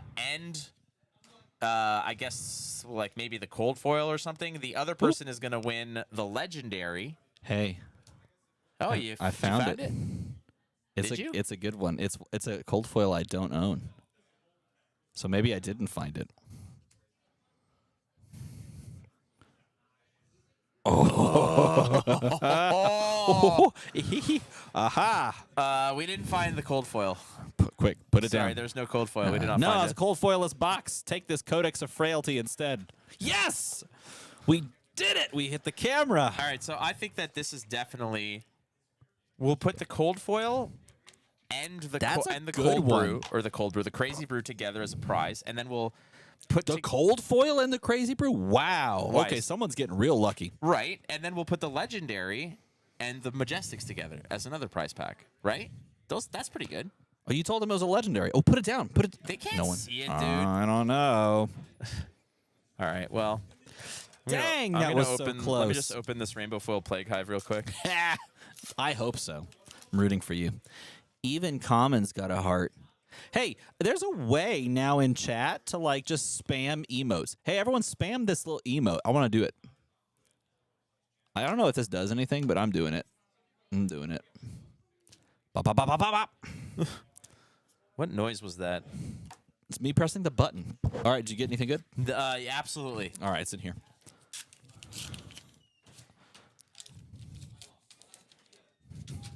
That doesn't work. That doesn't work nearly as well. That was awful. I found a Majestic. It's a Majestic. Not a good one. There we are. All right. 3 at once. You're the Legolas of throwing cards. Wow, that's actually That not actually bad. worked really well. That was I should surprising. just do that again. Don't do it. What if I did it like this way? I Do it fanned them again. this way.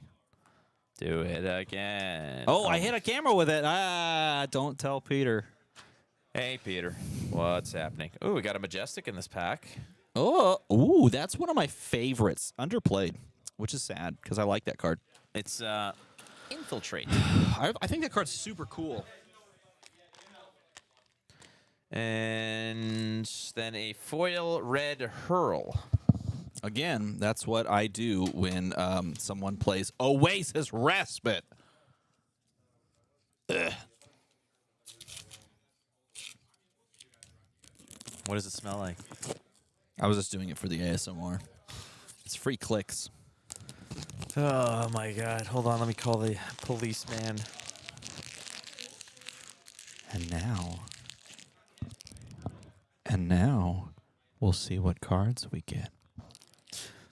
And now, we have cut down to size. What are you doing?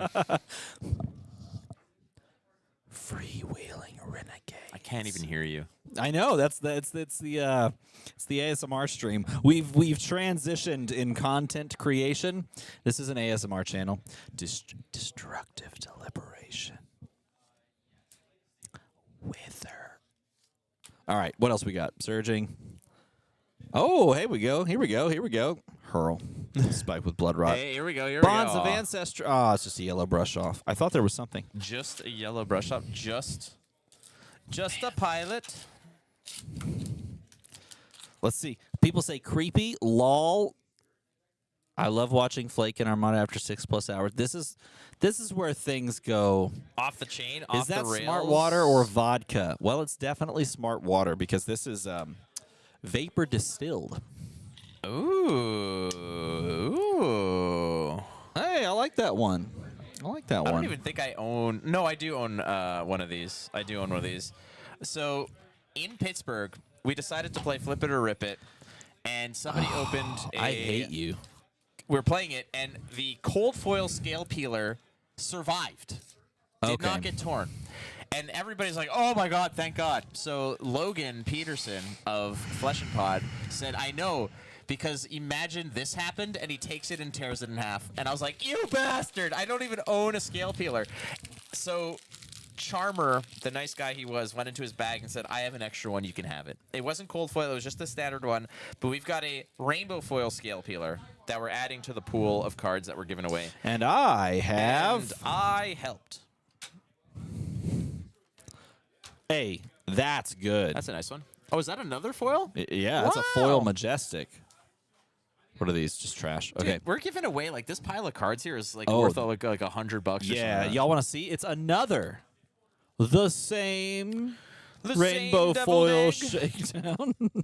I say that every time, and I just think of Kel, Red Zone Rogue. If you're out there, Kel, Yeah, never I'm pretty forget. sure he's out there.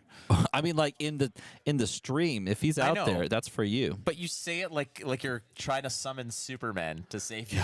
If you're out If you're out there, if you're out there, If say you're you're out out there, there, Kal-El. the same deviled egg. The 'cause same deviled he egg. just loves that quote. Stop whispering in my ear. No, I refuse. All I right. dis. Well, you know what we're gonna do now. I don't know what you said. I'm gonna look through some of these cards with a very disturbing cadence of my voice. Yeah, that is disturbing. Yeah. Dang, that was so close. I gotta hit the center lens. Be brushed off while I seek horizon with my feisty locals. With my feisty locals in your area. In your area right now. Don't click that link. Don't do it. Click it. I've clicked it. Internet No, don't safety. click it. Internet safety, people. Bonds of Ancestry, Backstab, and a foil Merkmeyer Grapnel. Muckmeyer. That's a Pokemon. Oh, it's a shiny Muckmeyer. Oh, I thought you found something of note. Never. Sad, but hey, would you look at that pop up? Haywood. Oldham and Oldham. Hey, you think Oldham's any good? I think Oldham's very good. Briar's still alive. That's Yes. the also wonderful part of this is we just kind of go. Yeah, there's some real. So 2 Rune Blades and 2 Old Men. So And here we're we gone. go. As we go. Unfortunately, no Kano and Viscerai matchup there Who in the cares? finals. In the finals, I was saying like in the. Who cares about Kano? Okay, well. We've been broadcasting for. Oh, it would have been this matchup we're actually. Scratch approaching that. like 8 hours. We're getting there. It would have been this matchup. It would have been semifinals matchup. My bad. Peace of I mind. feel peace like of that mind. bracket changed, but I could be wrong. The bracket did change. We changed the bracket on you. We're ready to we rock ready and to roll, start my the next friend. game? When you are ready, we are How ready. in the world did? Okay, wait. They're starting the next game. We'll do the giveaway right after this. So, hey, everyone, get your typing ready because in a moment after this game, we're going to ask you to provide us a card to guess, and you could win it, and it's worth it. So it's Vis versus Oldham, Briar v Oldham, and then maybe even Oldham v Oldham.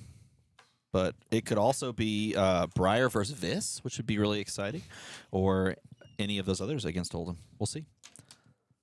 Hey, where'd the foils go? Did you take them I all? piled them over here. Oh, perfect. All right, as they shuffle up and already revealed everything, we have no Crown of Dominion this game. We're instead just going for the kind of standard play of Crown of Providence with our standard gloves as well. Clearly, this is not the race scenario that we saw from Ulrich in the last game, as in that last game we did see him take a position of, well, I just want to get as like crazy as possible, as fast as possible. And instead, we're just going to start off. This is a great little turn 0 play because it's going to not allow the filter in the same way that you would, because it is going to push some damage, but it will technically allow the filter here, Right. forcing the 2 discard. It's But it leaks damage guaranteed. It leaks damage guaranteed, or it does use up the equipment. So it's a safe play that you can make where you're at least getting some damage pushed through, or you're getting some of that equipment usage. As we're going to open up with a Mordred Tide here on Ulrich's side. Again, we've seen how this Viscerai can really high roll into certain situations. But again, keep your eyes on those null rune boots and just how much damage that one piece of equipment is going to mitigate. My guess is, depending on the defensive posture of the list, we're likely going to see something along the lines of, I don't know, What would you guess? 30 to 40 damage mitigated by those boots alone, if the Oldham decides that we're going to take the slow route here. I'm gonna keep track. All right, you keep track. You got the boots tracker. He's going with the Sonata here. Finds the hit because He it's a does Revel indeed, plus yeah. the 2 Spellblade assaults. So this is going to send 1 arcane damage. So this is the first opportunity as he picks up a Spellblade Assault here. It's first opportunity to see those boots in action. And is he going to pitch into that? And looks like he is. So add 1 to the tally. Unless he's choosing to Crown of Seeds, in which case take 1 away from the tally. All right, that's one prize pool, and this is another prize pool deal. Yes, but we just have to make sure that people know to guess these 2 cards after we're done. So hang out after this is over. You can guess a couple cards, and we'll give them to you. I like that exchange. Wow, and Mordred Tide here. Gonna come down and do some stuff. Now, it's interesting he went Mordred Tide after the Sonata. And that's just a turn. Maybe we missed something while I was tallying that 1. All right, well, second turn here to Arjun. Spooky and mysterious. He does have 4 rune chants sitting there as well, so there's certainly some just general rune chant creation. Any arsenal of cards setting up for a big turn. Nevertheless, that is one of those power cards that can really generate you a lot of rune chants, and this is a great. This is a great response to trying to set up a 5-card hand. The Command and Conquer, floating 1, but not necessarily floating the Tunic. I think you do have 2 cards, so you still have to account for Pummel. Oh, he did do the Mordred first. That's what I get for looking down on my boots tally. What was I thinking? 6 attack here from the Command and Conquer, White Border Command and Conquer. So, to quote Sam Dando, offering psychic damage as well as physical in this case. Oh, he's just going to give him the whole hand, I think. And I think he gave him the hand because he didn't have a Mordred in that hand. Possibly. He might have also just been saying, I don't even want to get Command and Conquered either, so just take the whole 9 yards. And Arjun's saying, wow, It did look like there was a Mordred there. That is a big commit. Well, if you didn't have the full coverage to block that, maybe you had a bunch of 2 blocks in there, some nonsense that you couldn't get around a red pummel potentially. You don't want to just, get caught with, I don't know. Ultimately there, Ulrich is in the semifinals here, playing against the already waiting to go to Del Boca Vista, Oldham. Just waiting That is for it to happen. accurate. Look at that hand, though. His hand is not all that great. I think there's a Fate Foreseen, a Sigil Assault, and an Oasis Respite. Like, there's nothing that you could really piece together here. No. I mean, I would even consider just potentially Passing. Well, no, you don't pass. No, you got to pass completely the game because you're Oldham, No, right? what I'm doing here is exactly what Yeah, he's doing. offensive He found Crown a of pummel. Seeds. That's no help. Well, if it's a blue pummel, then it might be able to pitch for a few things. True. But In my it's opinion, still though, just not great. Yeah, I think that you're sending the Zealous, you're pitching 2 cards, and you're pocketing the pummel. I like the pummel in there more than anything, frankly. I could see that. It just depends on what color that pummel is. But nevertheless, you're also looking at this hand going, okay, I don't want to give up because I've drawn a lot of my defensive tools here in one hand. I don't want to necessarily give up all of them just to make a play for 5 damage with no go again. There's no gain there, especially as sort of my game plan in this matchup is to kind of go back and forth, but also have the more efficient defensive options. So how do I find the way to push some amount of damage while also thinning some of those defensive prevention effects to the bottom so that I can see them later, and also keep one pocketed for the arsenal? And so you might look at like the Sigil of Solace, for example, could be used on this turn to filter a card. Dropping a pummel into the arsenal, like you mentioned, if it's a red pummel, could be great if you want to play offensively. But it also could be just easy fodder for cycling with Crown of Seeds. So you want to end in an arsenal. I mean, Arjun really has 2 things to do here. So the agonizing over this turn, it's like 1 or 2 options. You're so early into this game. I know you don't want to make mistakes, but at a certain point, you're either sending the Zealous or you're sending the Hammer. There's no other way. And the Hammer's swinging for 3. The Zealous is swinging for 5. Like it to me, it seems like a pretty straightforward move. However, ultimately, it does look like he forgot to pay for the Crown activation. So he does need to go and make sure that something was pitched for that effect. That is a bit of a large issue because he actually already drew the card as well, I believe. I think you're right as well. Yeah, so that does leave him in a kind of a weird spot. Or he may not have drawn the card. He could be deciding what he's going to pay with here. Yes, Oldham indeed is still sticking around. Yes, they have reached Living Legend status. Nevertheless, the hero is still available to be played until the next banned and suspension announcement. Yeah. Should remind people that the screen isn't frozen. The play right now is to Arjun, who is still thinking about something. Not sure what at this rate. Yeah. But I believe the Crown was activated, a card was drawn, and a card was recycled. How it was paid for is another interesting question. Did we miss that? Was it so long ago? No, I believe that there may now be a judge call trying to figure that out in that exact moment. But in either case, if you're playing as Ulrich and you're sitting on your 4-card hand, you're trying to find ways to send mass amounts of arcane damage plus physical damage, big turns, big wide turns. That's a 5-card hand now. It is, yes. It is definitely a cycling mistake, an error of timing. And what could be is that he tried, perhaps in his mind, to pay with Tunic, and he just forgot to take the Tunic resource first. So you Tunic Crown, and then you draw your 5th card there. But the card drawn, if I'm not mistaken, was the pummel? I don't know, actually. That's a great question. That is a great question. But it would certainly be something that they would want to rewind and figure out. Here. I'm trying to figure out what the hell's going on, in all honesty here. From what I understand, we'll get some clarity for this on this for you friends. I do want to remind you guys we have one final giveaway. We've got basically a cold foil extended art Crazy Brew that is going to be paired up with the cold foil that you're going to eventually guess from the Outsiders box that we opened. It was a good one. It was. If you guys answer this correctly, we are going to send you this. And the other is we pulled a legendary out of the box.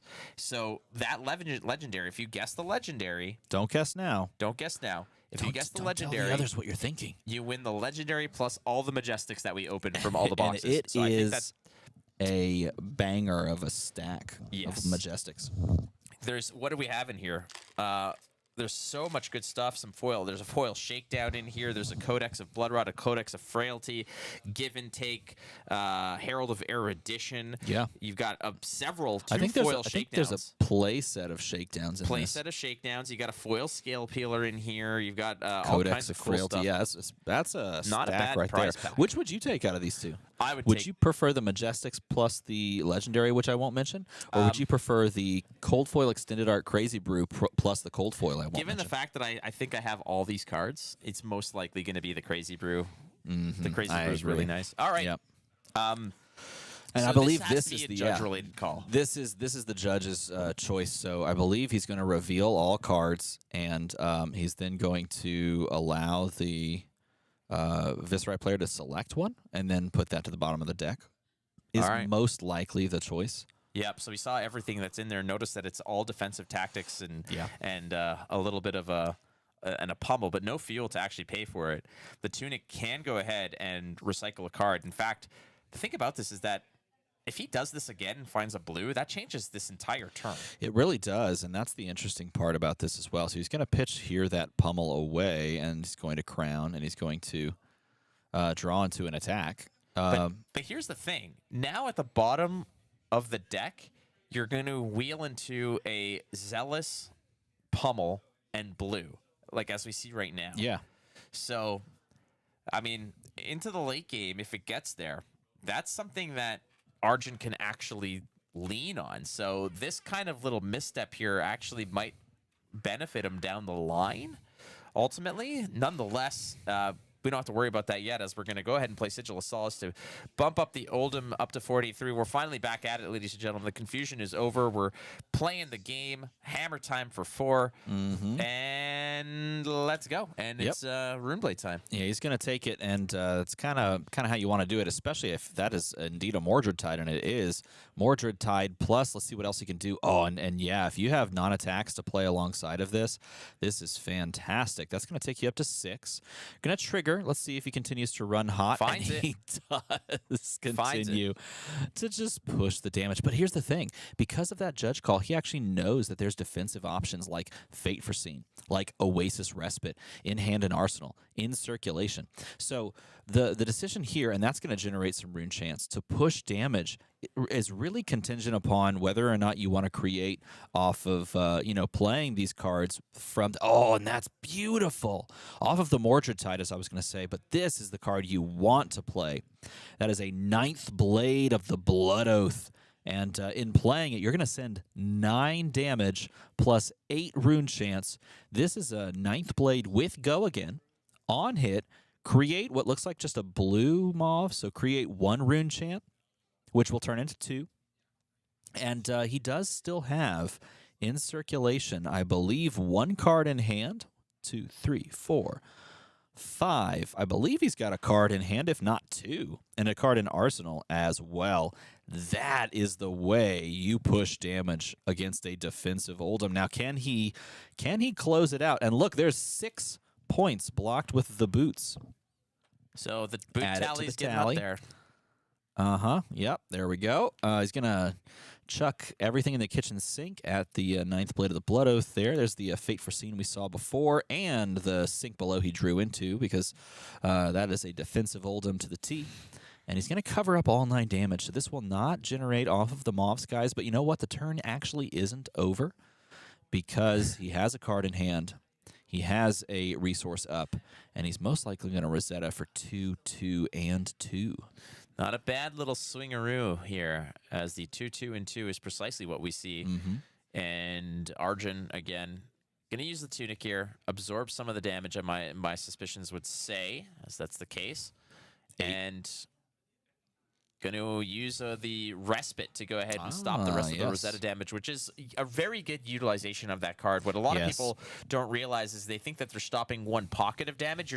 You're stopping one source. And the source is Rosetta doing the 2 and 2. So Red Oasis Respite does a very good job of just stopping that entire barrage. Yes, it does. Now, Ulrich had a card left in hand and the card in arsenal as well. So it'll be interesting to see what those 2 cards are and if they combine to allow for another power turn. But you've basically taken the turn of Arjun away from him to some degree by kind of asking for all these cards for blocks. I believe he has a card maybe left in hand, or he just passed and drew up, and I just missed it perhaps. But I was also just enamored by this boots tally that I'm keeping track of.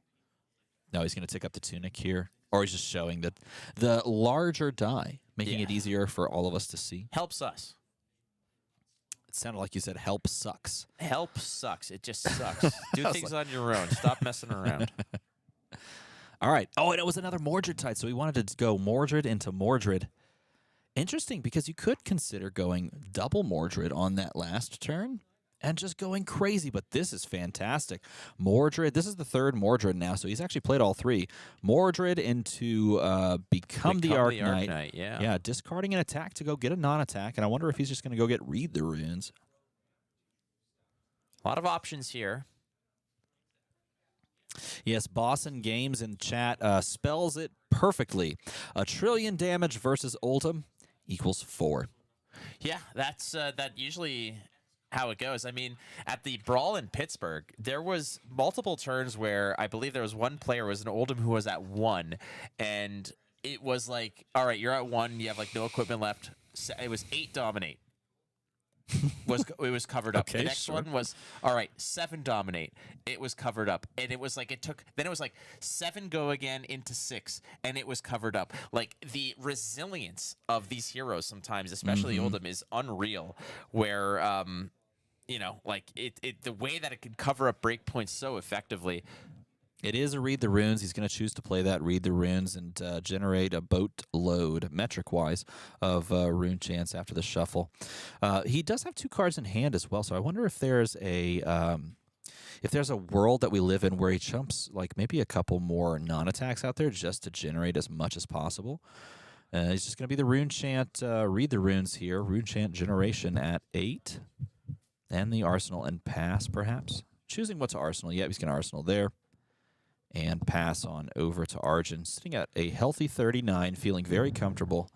He's got a Terror Sunder in hand as well as some fuel to do it. This might be one of those Terror Hammer turns that are not going to be terribly devastating, but they might attract some equipment blocks, which is something that you want to start chewing up in order for some late game, some late game penetration. We're just going to go ahead and gingerly toss the hammer in there and pitch the Terror Sunder. Very calm, cool, collected. Keeping it in first gear here as the hammer does manage to connect for 4, no problem. And that's all she wrote for this turn. I'm wondering what you had a free pass here. Arjun had the opportunity, but it looks like his hand is gummed up with D-reacts and other stuff, as it looks like he pocketed a Fate Foreseen, as there's 2 cards that remain in hand. This is a little bit of a funky back and forth. I mean, looking at from Ulrich's perspective, he has used 3 Mordred Tides. All 3 of them have been used. So unless he's packing Remembrance in his deck list, his massive generation turns are all but gone. And if that's the case, and I believe his list does have more than 1 Read the Runes, you're really just down to kind of the normal style of play that you would play against anyone. And honestly, that just doesn't seem like it will cut it as far as pushing enough damage to solve this Oldham problem.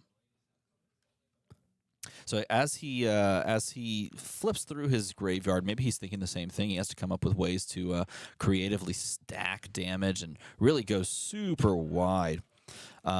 Considering the options and really kind of weighing their decisions are both players. And let's see what Ulrich decides to play here.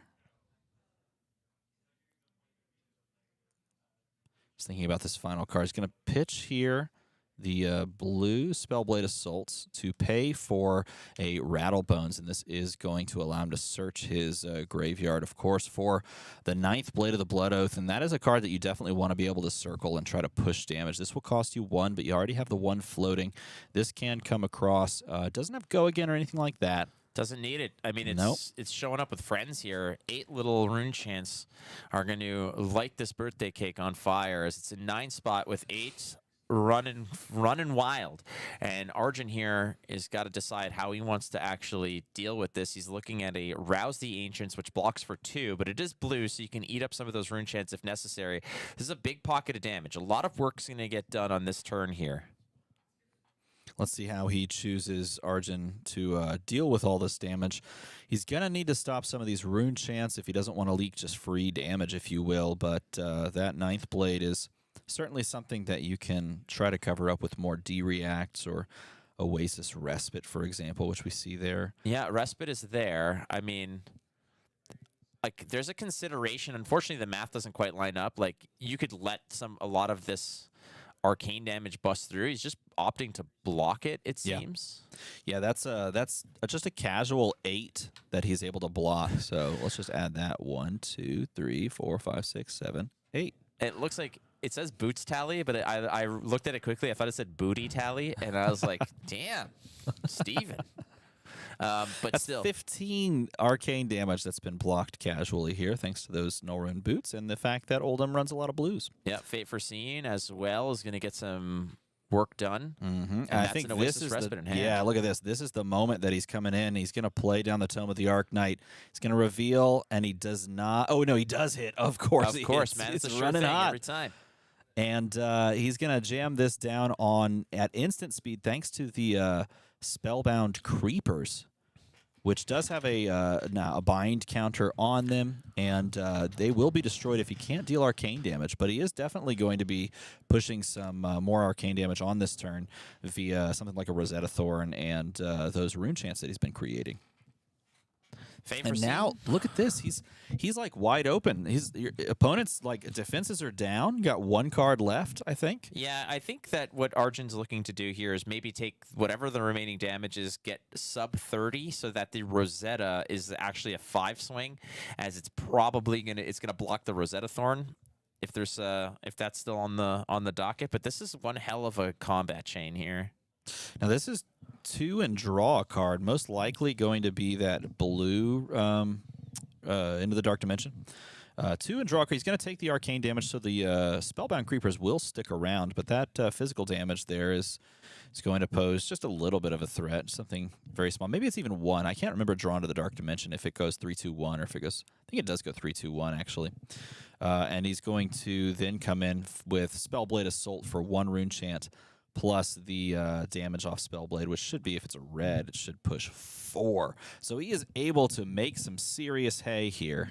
Well, the thing here is that Arjun has been playing towards that Oasis Respite and never really got an opportunity to get full value off of it, because that 1 rune chant's going to bring him to 30. Now they're at parity. This Spellblade Assault can get eaten up by the Oasis Respite, but I think he's probably at this rate, he's going to use it. He's going to say, all right, I'll block the 4, but I'm not gaining life. Yeah, so it covers 4 at he was least. hoping to turn that 4 block into a 5, and didn't quite work out that way, as he's out of cards. He's going to take the Tunic up and pass it right back to Ulrich, and this time Oldham does not have an arsenal. No, and it's really down to whatever he just draws into. So if he draws into like a few blue attacks, then he's basically just looking at and that's exactly what he just drew into. He drew into like some blue and red combination of attacks. So if he doesn't have like a defense reaction, Ulrich might be able to make even more of a turn like this. He chose to arsenal a card there at the end. He's probably looking to use maybe his Spellbound Creepers 1 more time if he can get a good activation off. And he does have the possibility of trying to string together some more damage, but I do worry from the Ulrich perspective and the Viscerai perspective that we're going to start running out of our big threats if we can't reliably like call them out and back. He's going to discard the lead the charge, go and fetch an attack here. Waiting for Starvo 2, which we will now get that there aren't any Elemental Guardians in either format. Starvo 2, Electric Boogaloo. It's coming soon. What do you think, Starvo 2? I'm in for Starvo 2. I liked Starvo 1. You a fan of the sequels? Empire Strikes Back. Awesome movie. That's a pretty solid sequel. Terminator 2. Even The though I've never Last seen Jedi? it, also apparently really good. Last Jedi, I mean, The Last Jedi is definitely a movie it is that a exists. sequel. It is a sequel. Kingdom of the Crystal Skull is a sequel. Yeah. That movie unfortunately exists. I think Harrison Ford needs to stop being Indiana Jones. Well, that is a distinct possibility coming up soon. I don't actually know, but I do know that this Rune Flash does have go again and pushes some damage, and he is going to stop 3 rune chants. So let's add those to the tally. We're up to 18. 1, 2, 3. Man, it's pretty good, that one piece of equipment. I don't know. That's a lot of value. Yeah, maybe you should ban Null Rune Boots. Null Rune Boots does provide a lot of value. All right. Well, we're giving up a Command and Conquer, which is a pretty significant piece, mainly because it's a one pitch for some devastating effects. It's a decent card to play. If you've got a red pummel in hand, you can blue pitch with the Tunic to do some nasty work. But in this case, it's going to be a 4 go again from this is good. Swarming Gloomveil with 1 arcane damage in tow. That's a rune chant. No arsenal to start doing a little sliding around of your cards to just it's much like Icelander without an arsenal. It's a different ball game. Same thing with Oldham without an arsenal. It's not as efficient, but we're gonna Look at this. Brothers Great in Arms, usage, a 4 yeah. block. Great usage of Brothers in Arms to cover it up, but then you got to deal with 2/2 and 1, I believe, and that could keep the boots around. He's going to take, I think, all of that 2/2 and 1. So. Well, there's always the fascinating aspect where Rosetta Thorn says target hero gets 2 arcane damage. You can direct that at yourself and then keep the prevent boots it. alive. Yeah, you can. It's a little sneaky play if you want to keep the boots. Yeah, around. you just take the old damage on yourself. Don't allow your opponent to prevent it, and then your boots can stick. Arjun finding another Rouse the Ancients. Looks like it's paired up with, again, more garbage that doesn't want to find that card. Usually you want that card with some blue pitch fat boys like Cranial Crush and things of that nature. Unfortunately, not the case right now. Blue pitch fat boys. Yeah, that's the name of that was the name of my hip-hop group in college. Yeah. The Blue Pitch Fat Boys. You seems didn't know pretty about good. that? No, that's why I brought it back up. Thank you. I wasn't going to let that go by the wayside. No worries. I'll sign your vinyl. It's all good. We got a Pummel lurking about. Not much else to pair this with. Again, this hand is more garbage that Arjun is going to have to throw in front of things. The problem is that two blocks galore. That is true, but it's also looking like Ulrich might have a little bit of a dead hand, starting it off by just creating a rune chant as well. So looks like we have, double Mauvrion and maybe just something to go with. Looks it takes the Tunic resource. Oh, it is a rune flash, so we do have an attack. Not choosing to play the Mauve here, maybe trying to bait out some cards, maybe come in with an arsenaled attack and double Mauve that or something like that. All right, well, there's another boots play. Add it to the list. 1. Wow, there was a lot. This hand was pure organic wholesale ass, if I were to be scientific about it, as it's a bunch of reds and 2 blocks, as well as a Rouse the Ancients. This hand was not something you want to see. Yeah, this is basically you throw this in the donation bin every time. Now, this does mean you did not deal Arcane, unless you're choosing to trigger the bind counter and try to play this at instant speed. This did not deal Arcane damage this turn, and that means I believe you're losing the boots here. Let's see if that is the case, or if we perhaps missed it along the way. Yep, there go the boots, and on to the draw we go. Well, Arjun's going to have another tick of the Tunic. Throwing out the Sigil of Solace up to 26, no problem. I mean, you're still in this. You've dealt with, 2 Mordred Tide turns? Oh, you've dealt with all 3 Mordred Tides. Okay. Because there was that first one that was played for a very small amount on turn 1. Let's be real. I mean, you still have probably... there's probably a 7 to 9 pack of Mauve Skies in here with things like Spellblade Assault, Shrill of the Skull Form. There's all kinds of, ways to cobble together these nasty turns that result or basically culminate in a Rosetta Thorn swing that is still awkward to deal with. Oh wow, look at this. I think he's double pitching red Mauvrion Skies to the bottom and then just choosing to create a few more rune chants. No, it was Mauve Skies plus plus a blue, so you can activate the Grasp because it costs more for every rune chant you have. Then he played the last Read the Runes that he has, the red. So he's out of red Read the Runes as well, and he's out of Mordred Tides. He's played, and this is something that you would be counting as the Oldham player as well. You'd go through the graveyard and count how many Rattlebones have you seen? How many Mordred Tides have you seen? How many Mauvrion Skies have you seen? You can kind of pin your opponent on about 9 Mauvrion Skies, and you also do need to count the number of lead the charges as well, because that is a way to give go again and kind of extend turns. But once you start to see those numbers really dwindle, you can really start to feel comfortable in this matchup. And when you're thinking about things that you've never seen, have you ever seen a squirrel go to the bathroom?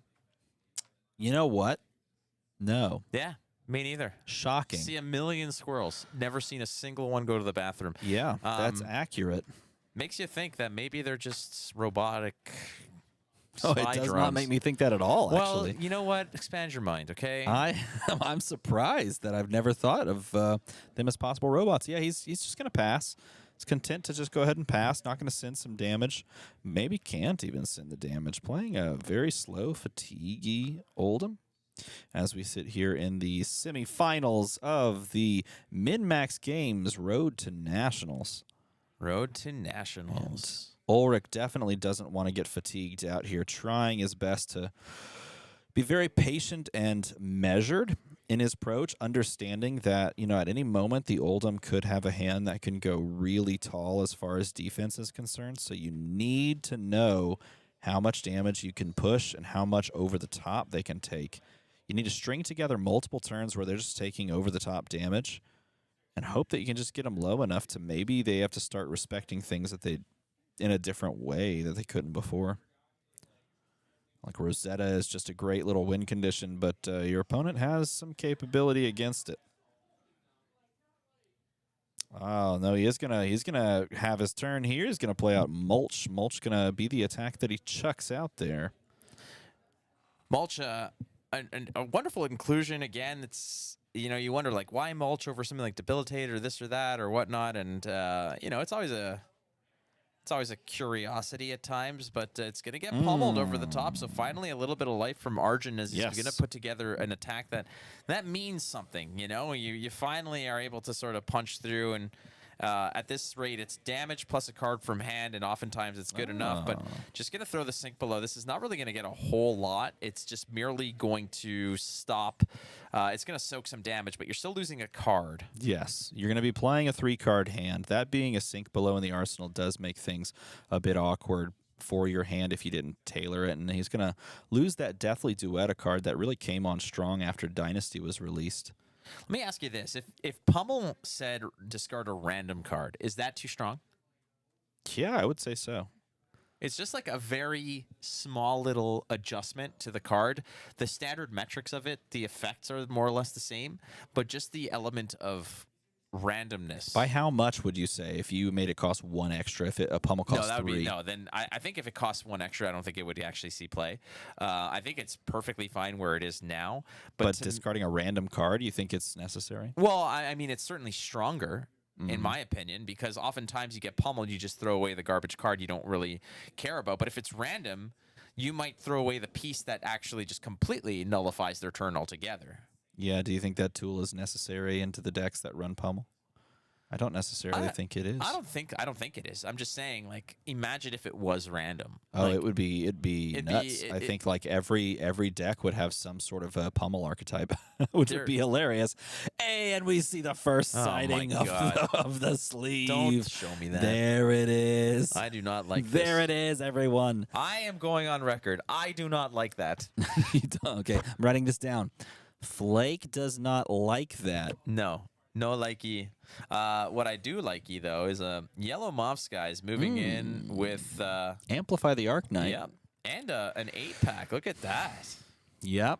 It's going to ask for a bunch of blues from hand basically to Chris stop that. Hemsworth with his shirt off. It's you getting to look at a nice 8-pack right there. Yeah, let's see how many blues he pitches from his hand.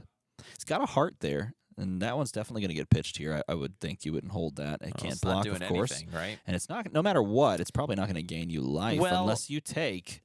You take 7. the 8 rune chance, right? Or you take 7, go down to 7. 19, and then you pitch to them. But I think he's just going to go ahead and be happy to go down.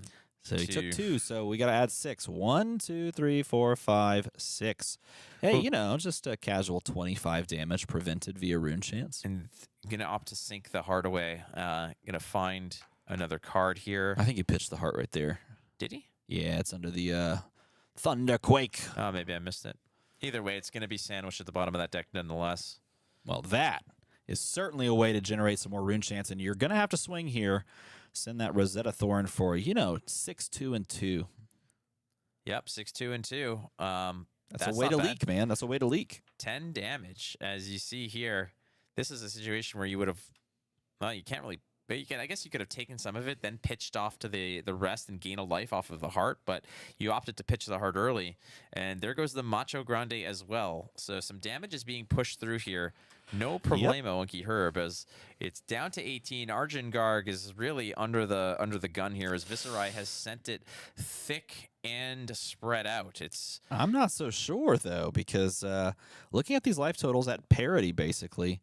And looking at what Ulrich has had to do turn after turn to really kind of stick things together, how many more rune chants can he really generate quickly is the question. I mean, he's going to be able to like pitch blue and create one off of the grasp, but I was about to say it has to be a big Sonata turn, Yeah. and that's why he's pitching into it here. Mhm. I think that the next sort of volleys are going to come off of the back of like Revelin Runeblood turns Yes. or big Sonata turns. So he's going to be flipping some of these cards over. He's got a decent amount. There's a big one. Attack, not attack, attack, not attack. Okay. So that's actually the right spread here. It's 5 cards flipped. It's a 3 and 2 split, so 2 arcane damage, and you're picking up a Swarming Gloomveil, and I believe it was a Shrill of the Skullform. Skullform, yeah. And the rest of these cards get shuffled back in, right? Oh, he's thinking about it. He's looking. Yes, they do get shuffled back in, but he's looking to decide. Yeah, and that is the one you're going to go for. So this is going to send 2 arcane, and this is going to stop one of that arcane, and so that's going to be 25. And then he's going to shuffle those back in, of course. Can you believe one piece of equipment plus some pitching can get you 25? 25 life gain, essentially. He's going to pitch into it, create a rune chant there, tossing that Shrill that we saw, and he's going to send... Oh, that is the last, I think, red. I think that's his last one, going up to 5.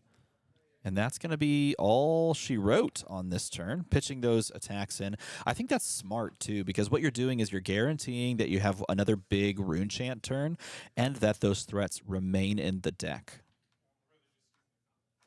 All right, well, as it stands right now, like you mentioned, life totals are only part of the story, frankly, because you got to worry about what has been played. It's oftentimes like, you know, you're in Oldham and you're at like 17 or something. Your opponent's got way more life than you because you haven't really had an opportunity to do much. And then all of a sudden you just realize, dude, they have nothing left. Like, it's all a bunch of blues that are not going to really hurt your feelings. And also, that other Sonata, I believe, should be banished, if I'm not mistaken. It should indeed be banished. It doesn't matter at this rate. I think it's not really affecting the game state in any way. I'm sure they'll catch down the line, but the full pitching to go create another rune chant. Okay. I like that. That's spicy. That's a... You know what? You might as well pitch all into it. If you're not going to attack me, I'm just going to goad you into doing something. You have a 4-card hand plus an arsenal. Will you commit something to try and hit me? And then maybe I can swing back as well. He's got a Terra Sunder in hand, card in arsenal that he's looking to fire off. We're going to pitch the Brothers in Arms blue, 2 floating, going to go ahead and cycle through. This might be a little bit of a ramp play as you're going to find some more juice, and here's that juice that we're talking about. Now you got to pitch that. That's costing you 3. All right, there we go. Pitching, then you have the 1 float, I believe. You had 2? 2 float. Yeah, there it is. There it is. Yeah, you got 2 float. You got to pitch to it. All right, what's going on here? 3, so there we go. Pitch there. All right, so we've got 2 float, pitching to the Terra Sunder. Yep. That's the one. There it is. Finding a hammer. So this is a hammer for 5. That's a lot of work done for, in my opinion, a rather paltry play, because there's certainly an opportunity here where you got to think that he's representing Pummel by floating this, which doesn't peel cards out of the hand outside of the Terra Sunder on hit. But what you're looking at here is like there's a chokeslam there, right? Like so. You got to think that there's a little bit of smoke and mirrors play, but he did manage to chew up a little bit of the grasp of the Arachne. And wheeling around, like those cards coming back are not all that devastating. You got like an Autumn's Touch, another blue Chokeslam, and the cards he just picked up here: Glacial Footsteps, another blue Autumn's Touch, and some other blue Guardian related, fare, as it were. But Ulrich's got to start thinking about how he's going to cobble together a turn that matters, because 6 rune chants is kind of laughable. It's 2 cards out of hand, right? It's not a big deal. It's exactly. And I think what you're looking for possibly on his side of things, I think he's just going to pass. He's looking for combining those with something like Mavrian Skies into Amplify the Arknight into Revel and Runeblood to really just push massive damage. All right. Thunderquake here is just pushing, what, 8? I don't know if that's the blue or the 6? red. If it's the red, that's 10. If it's the blue, that's 8. Nonetheless, pitching strategically here to have 1 float in order to essentially just get rid of some of the cards out of the hand here. And it looks like that's just he's gonna take it. So Ulrich is gonna go for gold here. Yeah, that's a red Mauve Skies into a he's thinking about that. Yeah, there's the Become the Arknight to discard. Oh, Shrill. Interesting. He's gonna discard the Shrill, meaning he's gonna go get a non-attack. I think both players are really having to think through their turns. It's been a long day as players are trying to finish strong and close out this RTN. Of course, you win this RTN, you have yourself a ticket to the national championship over in Vegas. He's going to get a non-attack action card here, and I wonder if he's just going to go and just face up, get a Revel and Runeblood. If he's got another attack. Whatever makes the most amount of disruption, whatever makes it the greasiest here. Revel and Runeblood is essentially 4 damage, right? If you catch your opponent on a red hand, then it's damage that is going to be very difficult to bust through. But again, Oldham with an arsenal, and you've got a tunic as well. Like, you've got so many opportunities here to just soak up a lot of this damage, and he's looking in what's in there. He's made 2 rune chants this turn, and grab that 9th blade. That's perfect, because that is going to cost you 1, of which you have 1 float. You're going to be able to send that plus 8. All right. Just a casual 17. Go again if it hits. Create more rune chants. Dude, these are the big boy plays. This is where you put your adult pants on, as it were. You buckle up and you send it, because Ulrich is really running out of opportunities here. He took all of it. All of the rune chants. So all 8 just goes on through, and he's just going to give him a 9 spot. Cover that up. That won't trigger the effect, unless one of those is a 2 block. I don't think it is. Well, we'll find out right now. It's a 2, 2, and 1. That is gonna spell a lot of damage. You know what I've noticed is throughout this entire match, we haven't seen that Rampart of the Ram's Head used once. That is exactly right. I was thinking about that when they first revealed the choice of using Rampart rather than the Stalagmite. Stalagmite would have been absolutely nuts on any of these 9th blade turns. Okay. Ooh, Oasis. Gonna Another cover Oasis that up. that kind of whiffs in terms of max value, but again, at that rate, you're not. It's like the silver lining. It's like, I didn't get my extra life off of this. Well, that's because you're not under that umbrella yet, but you're on your way there. Now, does he have enough gas to get across the finish line? If he has one more Rattlebones somewhere lurking about, that might be able to do it, but this is just a blue, I believe. Spellblade Assault, which only pushes 2 damage. But it's little bits and pieces now. As we're looking at the hand, there's another. Is that a Rouse the Ancients in hand again? I could be wrong, but again, look, here comes all the 2 blocks. Going to cover the 2 block, or going to cover with a 2 block here. He's going to play the Swarming Gloomveil here. He's generated 3 rune chants, so you definitely have to cover up the block on that. Otherwise, you can just take a ton off of the Rosetta Thorn if you're not careful here. My suspicion is that you're pitching the Rouse the Ancients. There it is, to eat up the rune chants. Exactly. You can start using your you got to start using the value from. Like, this is I'm curious here. There's the block. There's definitely a situation where you can just use rather than use your gloves, you could pitch to your crown, recycle a card, cover that breakpoint, cover potentially the arcane damage from the Rosetta here. Use your shield.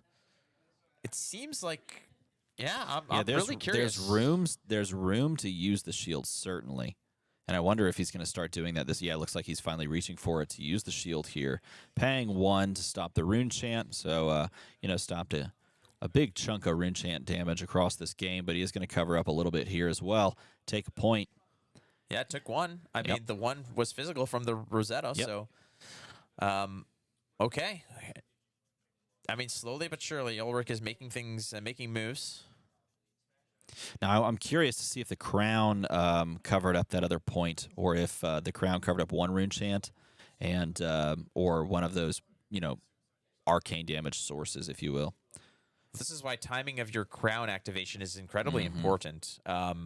Because if you have to time it, it's like much like timing the defense react for Oldham. Not that that was what you used here, but timing is incredibly important because arcane damage, rune chance resolve ahead of the attack, and then the arcane damage element of the attack resolves before the physical. Yep. So these are all elements that you have to keep in mind so that you're not getting screwed by mistiming your defensive response to what is being presented to you. We are in the semifinals here of the Min-Max Games RTN live in Chicago. It's FLAKE alongside DM ARMADA Argengarg on Oldham, standing pat at 7 life. Ulrich Savitsky at 8 on Viscerai, representing the only Viscerai in the top 8. There's a pair of Oldhams. It's actually quite a wild field, as a Mavrian Skies into a Shrill of the Skull form is a pretty nasty attack to deal with. Yeah, and is pitching the 9th Blade of the Blood Oath. This is the second 9th Blade that we've seen in the deck. There's probably only 2. You think there's 3? I believe that's the well, third. he's cycled the other 2, right? He attacked with 2. Right, and so I think he's pulling them with Rattlebones out. So he's been, both of those have been like pulled out of the graveyard with Rattlebones. I was not aware that Ulrich was a Rattleboner. I wasn't sure. Well, there you go. We all learn something new every day. He covered up the Shrill. This is coming 4 with Go Again and the Runechant Chaser, if you will.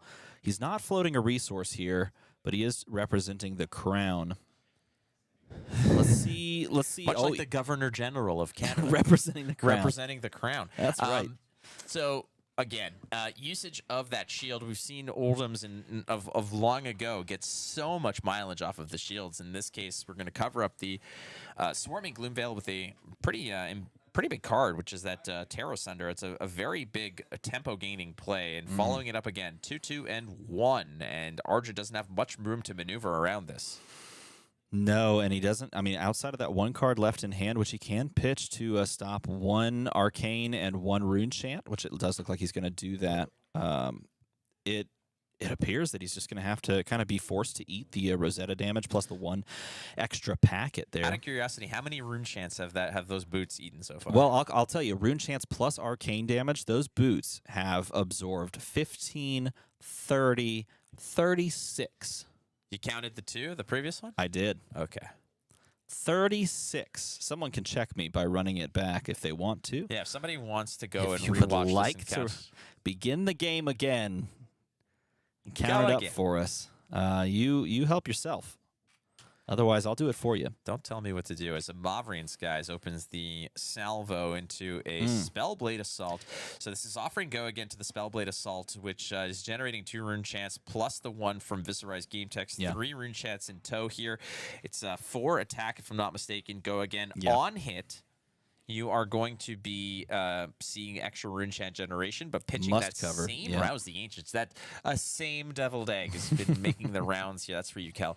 But one of the cards that, in my opinion, is like the most pitched card of an Oldham player is the Macho Grande. Is going to go ahead and finally see some action and meet the Spellblade Assault in the middle of the battlefield with a shield on its side to cover this up nice and clean. This is a pivotal moment right here because you saw Ulrich pick up the remnants of his deck and try to sort of count how many there are left in there. At this point, he's just looking at this. I think that right there, that Spellblade Assault is like the one he pitched next to another red, and like those are like the only real threats that are left in the deck outside of these like blue Deathly Duets that he keeps pitching to really push any damage. I don't think he has another Rattlebone available to him, and he's so close to the finish line. He's sitting on 3 rune chants, so if he does have some sort of a swing here, like with Rosetta, for example, is this the last time he sends Runechant damage, and can it get over the top? You know your opponent has 2 floating. You know they can stop 2 of those Runechants at least. Can they also just cover up the Rosetta damage plus the Arcane and Runechants from that? Is this just going to just do it? Well, without an arsenal, you have to capitalize on the damage guarantee of the Rosetta Thorn throwing a pocket of 2. Same thing with cards like Vexing Malice, right? Those have a 2 pocket inside that can help you out. So Look where at are this. we at now? He's going to stand pat. I think he realizes that like he may only have one more crack at this, and those Runechants, they may be the only ones that he can really generate effectively at this point. So if he's got one more red attack that he can maybe throw alongside of those Runechants, this might just be what he can get away with. And he's going to take the damage on the Titan's Fist there. The Arsenal does allow for a crown. Okay, Moff Skies. It's another last verse, same as the first. Yep. And there it is. That's Amplify. I think that's the last big attack that he has. It's an Amplify the Arc Knight. It's free. It's coming with 3 rune chance. That crown is going to cover up some of this damage, but you're looking at 3 arcane, 6 with go again. Rouse the Ancients making the rounds again. I think he pitches for those 3 rune chants, so he just covers up, casual, few more. Still have to deal with Give this. him The the 6 6. goes through. The go again is still online. 3 cards in hand. He's got 1 card left. Another Mob Skies creating another rune chant. It's going to be. Oh, now this is really good. It's going to draw you a card.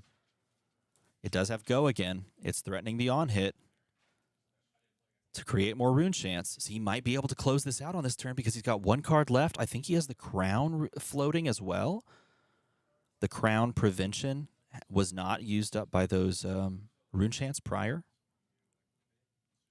Will he just be able to barely squeak out? This is only representing like 1 point of damage. But 1 point of damage might be enough to close it out. I mean, you're looking at 2 and 2 plus the 1 rune chant after this, which is representing 5 across 2 sources. He just drew another card. You basically know what's in the deck now. It's basically all blues. Problem is if you let this hit, you're also letting the extra rune chant That's- generation from Mob Skies right. as well. So It's this 1 is- point of damage, but you're looking at, and I think that might be, if it's either a blue or a red. I think the first one might have been a red. This one might be a blue. But if he's floating the prevention, right? Yes, the prevention's prevention is gonna- floating. Well, it's meeting the rune chants first. He paid for the rune chance with that blue Rouse the Ancients to cover no, up. he paid for the oh, 3. you're for the right. You are Amplify. correct. From the That is the correct. first salvo. These 2 rune chants are still in the stack, still need to be addressed. Very true. If you want that crown prevention to just deal with this, that attack action's a 1 attack, right? It is. I believe it's a blue. And so you're looking at dealing with those 2 rune chants and then letting the crown deal with that point there. But that means you have 1 card in hand. And if your opponent has something else that they can do to really extend this turn or get more rune chance, then they might be able to push over the top on you. And in this pivotal moment, Flake sees a meme. I did. I saw. Was it good? You want to see it? Yes. Let me see if I can find it. It is a meme done by Darth Prentice, aka Greg. Who else? In conjunction with our friend Thomas Von Freshness. Good old Thomas, who got engaged this week. He did, yeah. Congratulations to Thomas Von Freshness. Here's the pitch for those 2 rune chants, and then the cover up on the crown prevention. And he's gonna pitch a blue to make another rune chant, and he's going to attack. Yeah, that's gonna break the chain. Oh, it's a huge one. Oh my God! Found the spice. 1 floating. It's a Rosetta for 2, 2, and 7. That has to close it out, right? Well, what do you have in hand? If it's a blue, you're blocking 3 Yeah. of the rune chants, and then another Arcane kills you. Arcane absolutely kills you. You got 1 block from. Can you use the tunic to just hide behind the arcane? All right, so hang tight. The shield should block for 1. It was paid for earlier, if I'm not mistaken, unless it wasn't, but it might have been. I think it did. Got to double check on that. Either way, there's the tunic that you can give up, no problem. You have 1 card in hand. Yeah, he only has 1 card in hand. If that's a blue, it can stop. That card can effectively only stop 3 damage. Yeah, I think there's no way around it. There's nothing you can do, and that closes it out on the very last second. Vis picks it up and stops it. It came down to the wire. Yes. It came down. Or an Instagram post. It came down to us watching The Wire, which is an excellent show, I've been told. There's the boots tally. The boots tally was 39. 41. 41 on the boots tally. So the boots absorbing 40 rune chance or 40 arcane damage. Quite the exchange there. Yeah. That is very well played. Ulrich punches his ticket to the finals as a Viscerai player, taking out an Oldham here. The question is, will he be seeing an Oldham or a Briar in the finals, and we'll find out here in a moment because we're actually going to watch that game as well. They haven't started yet, unless I'm incorrect. We are going to watch that game, and we'll bring it to you as well. But first, you have to guess a card. Pick a card, any card. Okay, so let's do this one first. Yes, let's give that one away. So we time for a opened- game. Yay. We opened a legendary in this box of outsiders. If you guess the legendary, you get all of these Majestics that we opened today. All of the Majestics. Starting now. Codex Go. of Frailties in here. Starting now. List the legendary. Bunch of shakedowns First and foils. person to say the legendary gets What this is the giant stack of legendary? Majestics. What is the legendary? No. Hey! Hey, El Toucan. El Show Toucan, it got off. it. Legendary El Toucan. It was the trench. It was the trench. Okay, El Toucan. Pirates. No. It's a rainbow foil trench of the sunken treasure. So here's what you have to do. Yeah. All right, here's what you have to do. You got to email Peter at meanmaxgames.com. Easy enough, right? And I will tell you this again. If you don't do this, and then we get a message saying, hey, I didn't know what to do or I didn't get it, we will block you and report Wow. you to the feds. El Toucan, congratulations. So email Peter, say I won the Trench of the Sunken Treasure plus those Majestics. Here's my address. Thank you so much, Peter. You're super cool. Please hire Flake and Armada again. Because we make him lose money by giving away all this stuff. Yeah, because we show up here and he's like, okay, I got to pay you doofuses, and then I have to give away like a bunch of boxes and sleeves and stuff, and we're like, yes. Yeah, it's in our contract. We have a contract? You don't? No,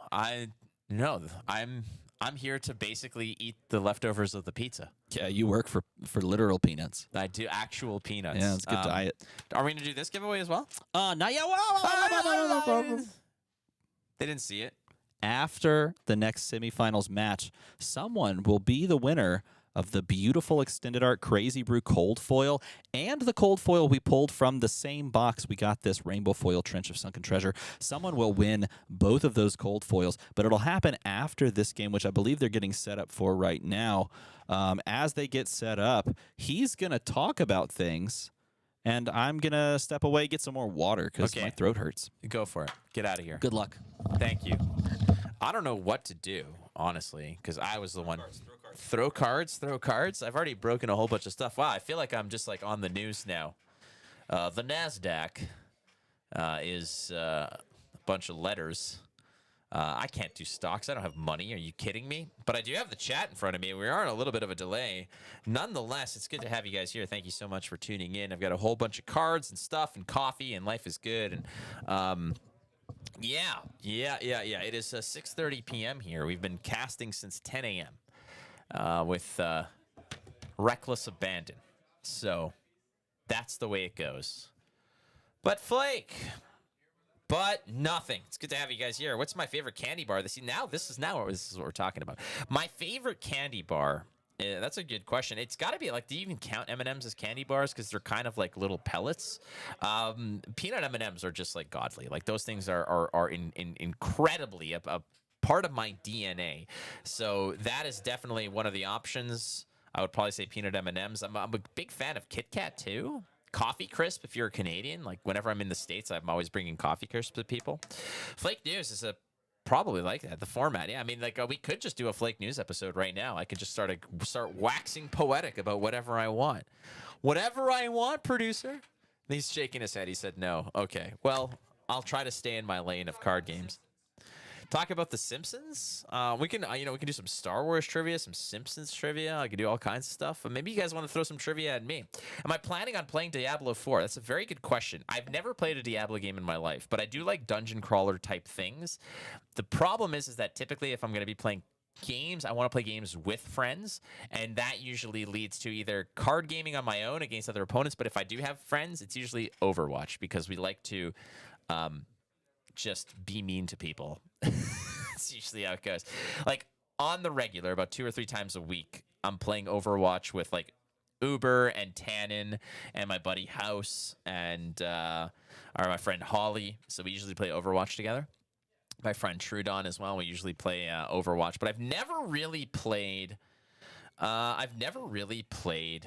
Diablo, and I really am not in the mood to give Blizzard any money, frankly. Let's just get real here because of this whole that whole like Overwatch 2 smoke and mirrors play, where they just pulled the rug from under this. Yeah, they're not getting my money, so I'm not going to give them any money for Diablo 4, unfortunately.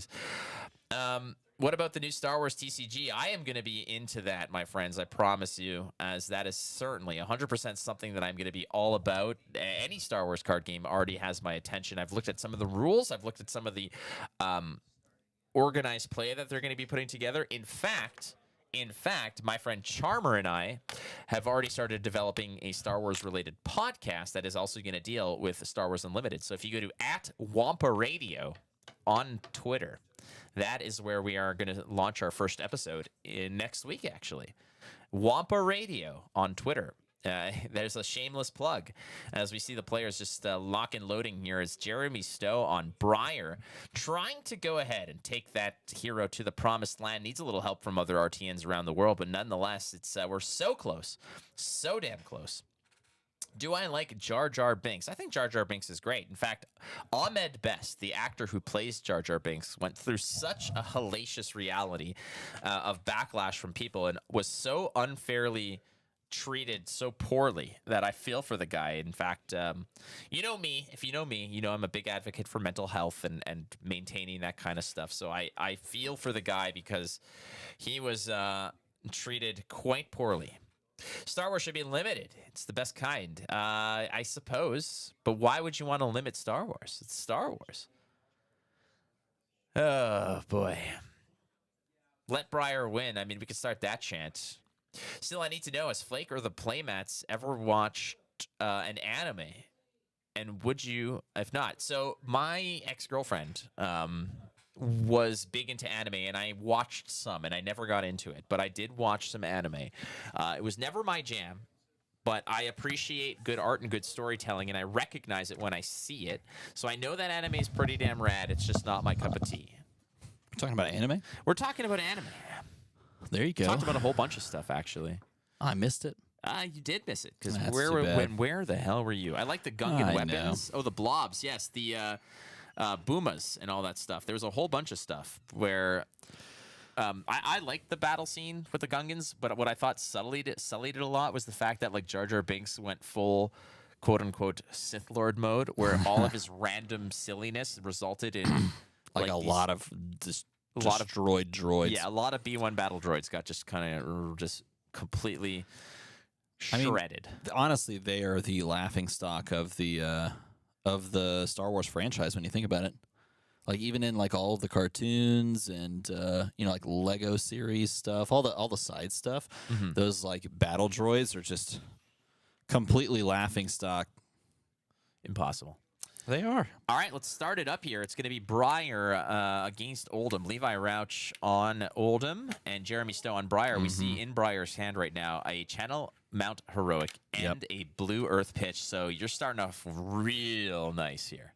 Yeah, well, it depends if you want to establish this early or if you want to try and slow roll it to get some real big stuff going. And let's see what he chooses to do here.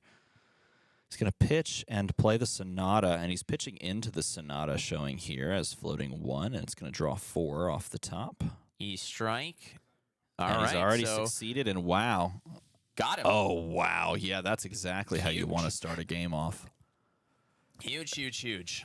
You have an Earth card in the pitch zone, so if you want to pitch some of these other cards into establishing Channel Mount Heroic, what you can do here is you can actually pitch to establish Channel Mount Heroic, create a lightning token, and then potentially pass. That's exactly right. Try to line up like a 4 attack turn. Or yeah, you can actually go E-strike, draw a card, get the go again off of it, and then have lightning come out of the arsenal for the follow-up turn. This is actually really good for Jeremy here. Like these two cards that you're picking up. This is kind of what you hope to do on turn 1, not necessarily as much on turn 0, which is why I like the idea of possibly passing here after you establish the first Channel Mount Heroic of the game on your opening hand, because it allows you to set up a turn like that, a huge turn like that, where it matters most on your opponent's non-draw-up turn, you know? I mean, I would probably look to do something along the lines of I'd probably honestly pitch the give and take and the lightning surge, play the channel that heroic, pocket the E strike. I like that E as strike, well. draw a card for 8. I think go he might again. be thinking that as well because he's definitely dropping that card down. I mean, that's a good way to set up your turn, frankly. I mean, we're going to see how this goes, but I mean, you already the Earth card in there, and he's pointing at it. He said, I have Earth. I have Earth. 1 float. How you doing this? Jeremy's still cobbling together the turn. Again, Aaron, you got to think, like, this is turn 0. Like, what's the issue here? Well, the issue, frankly, is you don't want to leave anything to chance. And I think in this case, he's just going for the 7. Now, this is turn 0. So you're not going to be punching through for too much. Levi Rauch is going to be able to draw up here. It does manage to find a Terror Asunder. I wonder if he's thinking maybe I just send the Rosetta, Arsenal, the Channel Mount Heroic, or Arsenal, sorry, the Surge, and then just hold the Channel Mounts to see if I can try to mount a larger turn. But well, the issue here is now you're gambling that you find another Earth blue card, yes, exactly. And that your opponent isn't going to mangle your hand in some way, shape, or form. Nevertheless, drawing into some more attacks is a great thing to see. And let's see how Levi responds to that first sort of opening salvo. He's going to double pitch here just for a simple choke slam. I think that's a choke slam red. It's a choke slam red, so And this that's is really good. Well, it's good, and imagine if Jeremy set up the Channel Mount Heroic on the previous turn. Choke slam red would have really gummed up that turn. So Jeremy's hesitation gets, I guess, rewarded to a degree as Levi Rauch is sending him some nasty pieces here. The difference is that even if you're holding cards to set up the Channel Mount Heroic, it's not like you're going to be sending any cards in conjunction with it. And the other problem that we're running into here is that we have our hand full of a bunch of 2 blocks. And if we commit 2 blocks to this, 2-block attacks to this, like Snatch plus Lightning Surge, we're losing out on a ton of damage, and we're missing out on a variety of attacks that we could be playing later. So yeah, seeing the full equipment block here might be the play, and the Lightning Surge is going to go as well. Didn't draw into an Earth card either, and that's not something you want to see on the Briar side. Maybe he's trying to come up with a combo turn of some sort where you really go tall and guarantee that you're going 2 turns in a row, or like some weird double Channel Mount Heroic kind of action. Bramble Spark fused. Oh, he does have the Earth card. Yep. All right, this Bramble is a big Spark turn. fused, and there's the pitch for that Lightning Creator. And then he's just going to send the Snatch for 7 with the go again. Oh, it's more than 7. It's 10. Oh, yes, because he did fuse the Bramble Spark. You're right. So this is 10 go again. 10 and a tickle with the Hit, draw a arcane card. damage. Draw a card on hit. Yeah, this is pretty nasty. There's no float, as from what I understand. No, and that's the interesting part about this. And his Tunic's only to 2, and so you're not really threatening a Rosetta follow-up, but you are threatening drawing and maybe doing something after that. But I think we're going to see Oldham maybe give 9 plus like an equipment block, something to that effect. Could be the case here, or you just give all cards. We'll see. Well, yeah. Is there a de-reacted hand? Doesn't look like it. There's Maybe a, from yeah, Arsenal. it's in the Yep, Arsenal. that's No the problem. other option. Gonna sink a card away. I think it was a Rousey Ancient said he sunk away. That card was gonna do him no good. I mean, you could use it to pitch to the, you could pitch to the, I guess, to the Titan's Fist if he probably actually held on to it. I would imagine. Oh no, okay, he found a Cranial Crush instead. That's fine. Does the same job. It's gonna be a 4. And look at that. One of the biggest turns that Jeremy sent towards Levi so far, and nothing doing. Nope, and but he did draw into a nice 4-card hand. He does have Exude Confidence, which is wonderful to buff up, but you don't have the Lightning token anymore. The Embodiment of Lightning works fantastically with that, and you want to try and be able to kind of build that back up so that you can play that out. But here's one way to maybe do it is to play this Force of Nature on top of that. Force of Nature is a really good card. Again, it's going to allow you to draw cards if those attacks that are on that combat chain have attack values greater than their base, which, well, you got to Channel Mount Heroic. Wow. The engine is churning. The fires are burning, and he has got some go again. He has some serious capabilities here if he can give go again to one of these attacks. Like, if he's able to play that non-attack, pay for it, and threaten with E-Strike go again, or even E-Strike, and then like maybe threatening the Snapdragon Scalers, could even consider the draw card to try and find some more combo pieces, really.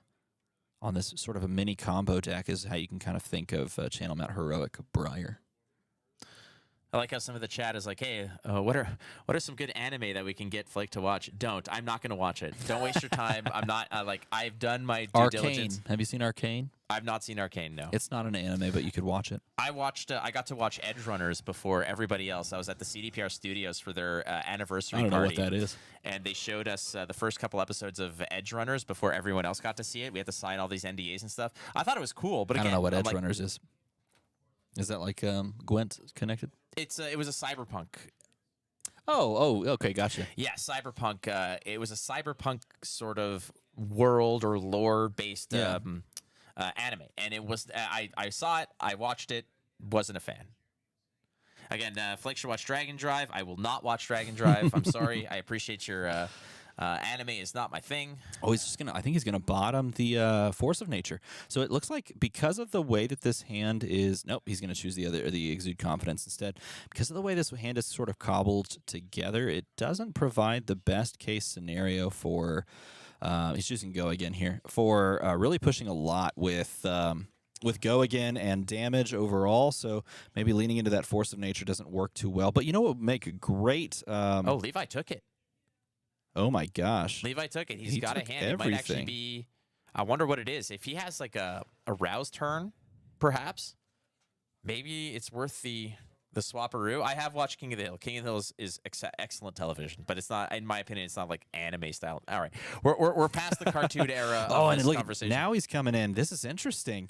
So if your opponent takes it, are you willing to just take this? And he's going to go ahead and send Swarming Gloomveil. And Swarming Gloomveil, I believe, does not have Go again. It does, because he created an embodiment of Earth. That is correct. Yeah, he created the first aura there, yeah.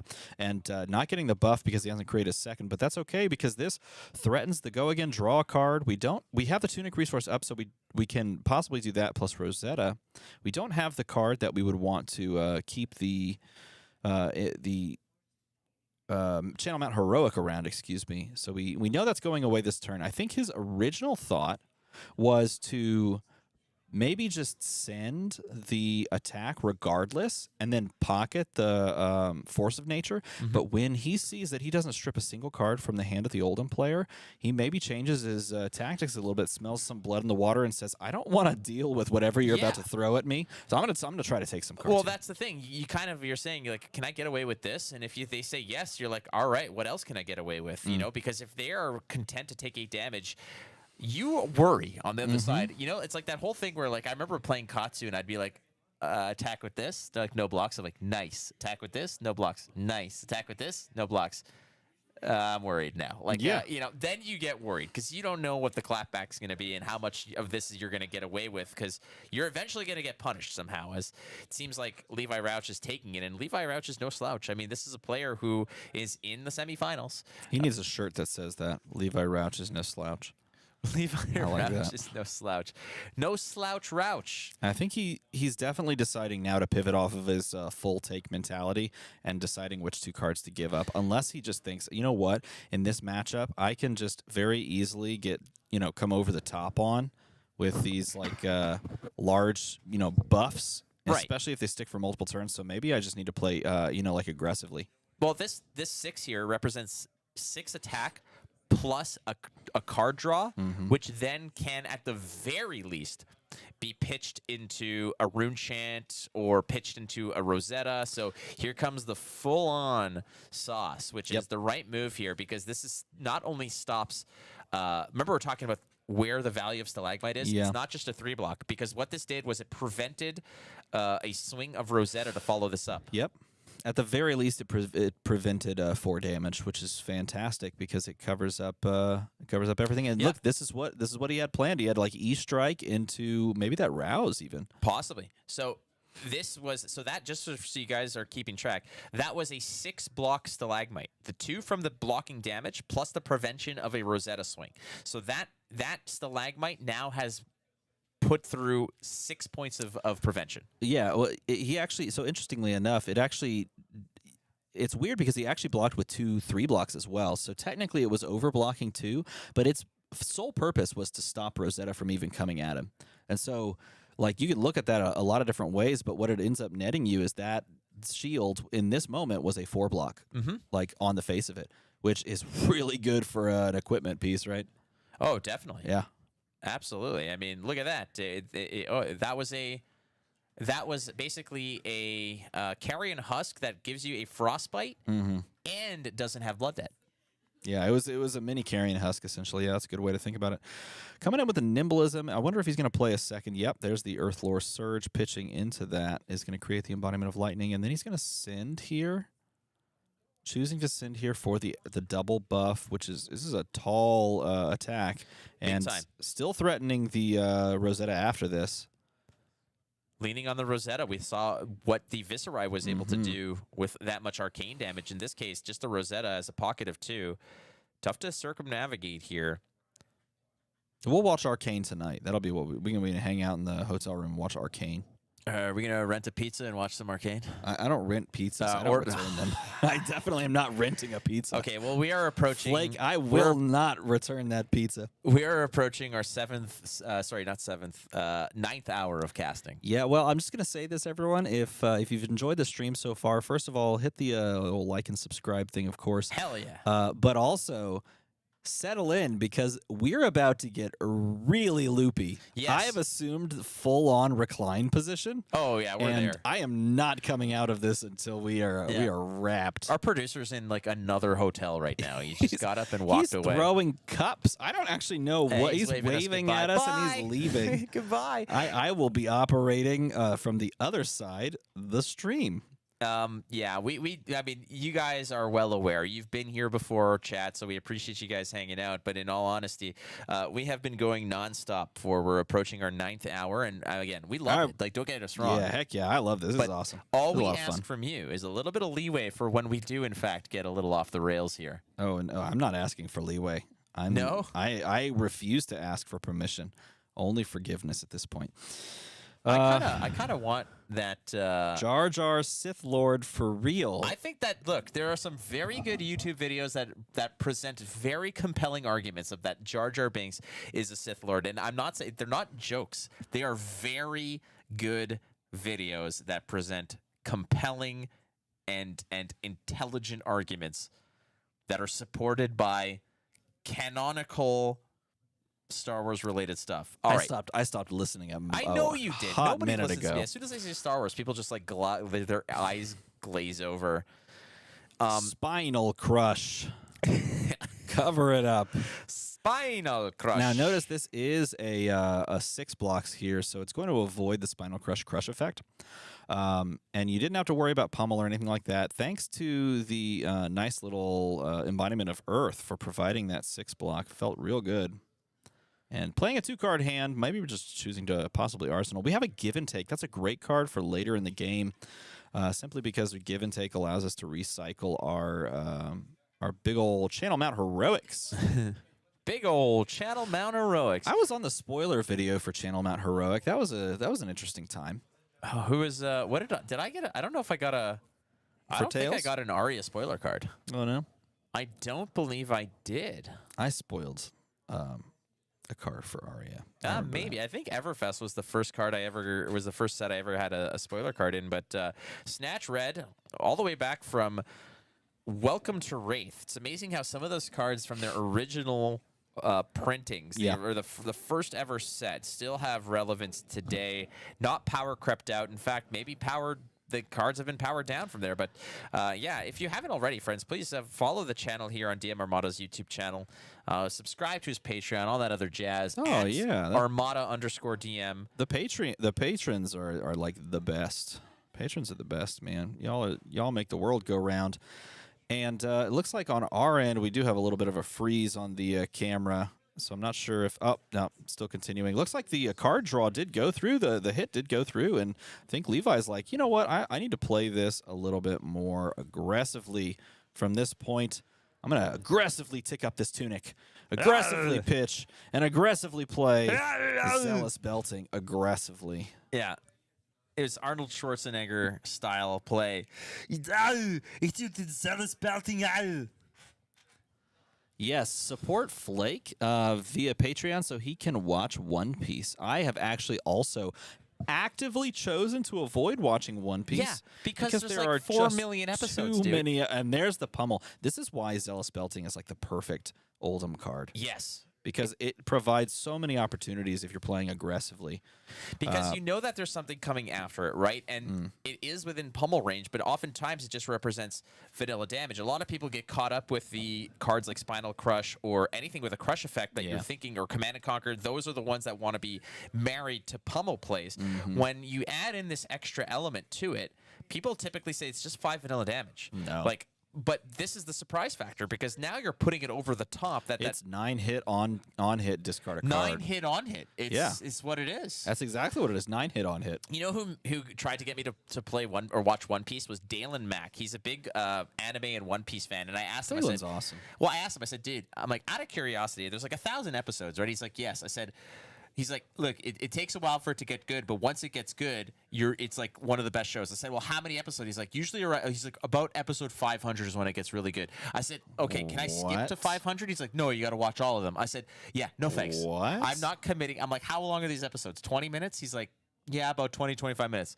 I'm not watching 500 at 25-minute episodes just to give you a proper assessment of what the show is like. This is a great establishment right here of the second channel Mount Heroic of the game, and this is where we're likely going to see maybe like a Rosetta swing. I haven't seen much use out of that tunic. Oh, no, there's the give and take from before, and this is a great little pack where you're allowed to go and just grab cards for free. It's like a fire sale. Everything must go from your graveyard. Oh, and this is a nice little follow-up, too. He's going to choose to block with the Stalagmite and just take the rest of the damage so he can't go and fetch any of the other cards to put into the deck. Love it. Again, the work that the Stalagmite is doing has been significant.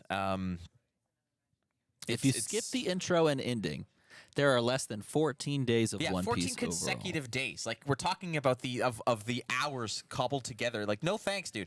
Like, we're good. We're good. I appreciate think it. my Zealous life is fulfilled. Yeah, it is. Look, Zealous Building. Hey, that card's Griffin good. And it can deal a lot of damage if allowed. Now, I think Zealous Belting is my least favorite card to see as Kano on like 1 life. Oh, I hate it's that disgusting. card sucks. Oh, look at the follow-up here as well. You're going to go with the Tunic alongside one of these very devastating cards that is just begging for respect from a Briar player because of the crush effect. So again, we're talking about Pummel and what Pummel wants to be caught with. Usually, in a perfect world, you're pitching 2 blues and a Tunic to pummel something like a Spinal Crush, especially into something that has the go-again efficiency of Briar. In this case, content to just say 5 into 9. That is a nuts turn. It's the exact turn you want to see when they establish Channel Mount Heroic and do nothing, because now they're forced to give up so much. This is a really good block, though, because he had the Sift, which is getting a buff from the embodiment, and then he's able to chuck in the other 2 resources equipment blocks so that he avoids that crush effect, and he's able to play a 3-card hand plus arsenal. That's a really good strategy to kind of play around that basically perfect turn to try and push someone off of the channel. And he's got the other stuff he needs too, I think. Well, he may not have 2 earth cards. No. Wowza pauza. That is now Tome on a pitch t-shirt. to Tome. Gonna keep maybe keep the. I mean, there's an opportunity here maybe to keep that Channel Mount Heroic if you find another Earth card. Yeah, you definitely want to dig for another Earth card. There's a person's face, and then there's some apps. All right, and then we're back. How fun was that for a moment, everyone? Oh, and he finds the Gorg Tome. You know what? You were talking about cards in UPF. What happens if everyone has a Gorganian Tome? Oh my God! If everyone's played a Gorganian Tome, like somebody plays it, draws like 3 cards. Yes, it's fantastic. It's man, what a deep cut callback. Hey, if you've been with us ever since like round 1 where we talked about the excitement of UPF, I guess like I don't know, emote in chat. Emote in chat if you've been with us since the beginning. Yeah, who if here? You came Where's up our with 10 us. a.m. crew? Yeah. Are y'all still here? Because we're rubbing up against 7 p.m. Y'all are the real ones. The real ones. Oh, that one that popped. almost cut through. Oh, and this is a great one. Look at this. The Coax of Commotion for 7 with Go Again off the embodiment of lightning. Yes! You I'm so got it sorry, spot everyone on. in chat. I just Spot yelled for no on. reason, but I literally hit the camera in the lens. Don't tell anyone over in the corner. No. You I were think just no spoilers here, but I think John Wick 4 doesn't he kill a dude with a playing card? no, the guy doesn't die. Oh, I did it again. Oh man, Didn't all exist. my best work is happening off camera, as it should perhaps. Wow, Didn't you just hit the exist. actual. I did too. 7 Go Again. Yeah, there's our emote chat. Look at all y'all, the Nice. real I ones. see some hands. Remember those like sticky, kind of like gooey hands My on a kids string? love those things. And oh, they like look. whip them against something, and then as Ooh, soon as good it hits the block. carpet, it's the grossest thing ever. Yes, because it sticks all the hair. Yeah. Yep. Covers it up. Look at that good cover up there. Doesn't allow him to have any fun whatsoever on choosing modes on Coax of Commotion because, we're not here to have fun when we play Oldham. We're here to win tournaments as slow as possible. So Again, I really appreciate the amount of love and care from the chat that are all out there suggesting anime to me. I will watch exactly 0 of them. I'm not lying to you. All the ones I'm like, no, seriously, you will enjoy this. I will not. I promise you, I will not. And I do appreciate you guys caring about that kind of stuff. It really means the world to me. I do. I just don't want you guys to waste your time. It's like the same people who tell me that I should try sushi again for the 900th time because they know you the should right try place. sushi. I will absolutely In half. tombstone you through this table in half. All right, so what is he sends a 7 attack and Levi just says, yeah, you remember that card Peace of Mind when that got printed? That card's good. I'm going to use it. And he's going to stop some of this here. The card that he's going to follow up with, oh, now this actually could make for a really great follow-up. Pitching away, perhaps, to use this give and take to just either force down, like, lethal damage, almost lethal. Oh, nailed it. Or get some card draw. Someone just threw a card back at a us. return volley of all I the cards we're love throwing that. around over here. Someone out there is just going to gather up all the cards, throw them Have all you at seen once, my and we're going to glasses? be destroyed. My glasses are like bulletproof glass. Like you cannot get through these. I wasn't going to say anything, but your glasses are like, they're fogged. They're not fogged, man. That's just what I need to see, and it's already a struggle. Is there such a thing as gray Jedi? This is what we talk about at the semifinals of the yes, there are. 9-hour. A gray Jedi is basically a force-sensitive individual that does not necessarily pertain to any one of the two doctrines, be it Sith or the Jedi. They're just somebody who just kind of does their own thing and has their own moral compass, which, frankly, is the way it should be. Yeah. So this is looks like an absolute just card vomit, frankly, on the table over here. As Peace of Mind is what is on the what is being dealt with here. We're going to go ahead and pitch a Bramble Spark Red here, as both players are hovering at 7, really clinging to life. And I think he's going to pitch into that, and I think he's going to send the 6 attack. look at this. This looks like a box break on the actual on the table here. Yeah, it does. He's going to send the 6 attack, and this is basically asking, do you want to go to 1? I don't have a resource floating, so I can't send Rosetta, but do you want to go to 1, or do you want to give me cards back into my deck? Those are good questions. Yeah, those are great questions. You know what another good question is? What? Would you watch an anime if you were paid for it? Oh, dude, I'll do anything if I'm paid for it. You Okay, can maybe hang out not, with you, maybe don't say anything. You get to hang out with me. That's Sorry, that's I how I feel apologize, about it. Hey, I have self-worth. Yeah, no, you do. I don't know how much, but I've got enough. I've got enough for both of us. Am I doing the conversion to Canadian I worth? play trumpet, so I have enough of an ego for That's both not of us. bad. Hey, if Lou Bega ever made another song, if he made Mambo number 6, you'd be first in line to play the trumpet in it. Yeah, there you go. I'm be into that. All right. Well, it's we're counting the damage here. It's 1, 2, 3, 4, 5. Everybody in the car. So come on, let's ride to the conclusion of this potential semifinals here of the Here's the cool thing about- Min-Max Games RTN. That's exactly right. Here's the cool thing about Peace of Mind is Peace of Mind, no matter even if he donates cards to block here, which I believe he's doing. Is that perhaps why Jeremy's looking at this? I believe he's doing that. I can't quite make out what he's doing. But the benefit is, even if he gives 2 cards to this, he is allowing that Peace of Mind Ponder token is allowing an arsenal guaranteed. which is so important. powerful, yeah. Absolutely important. Again, these new tokens that have come in, Frailty, Inertia, Blood Rot, Ponder, the positive one, right? Like the only positive one that's come out here.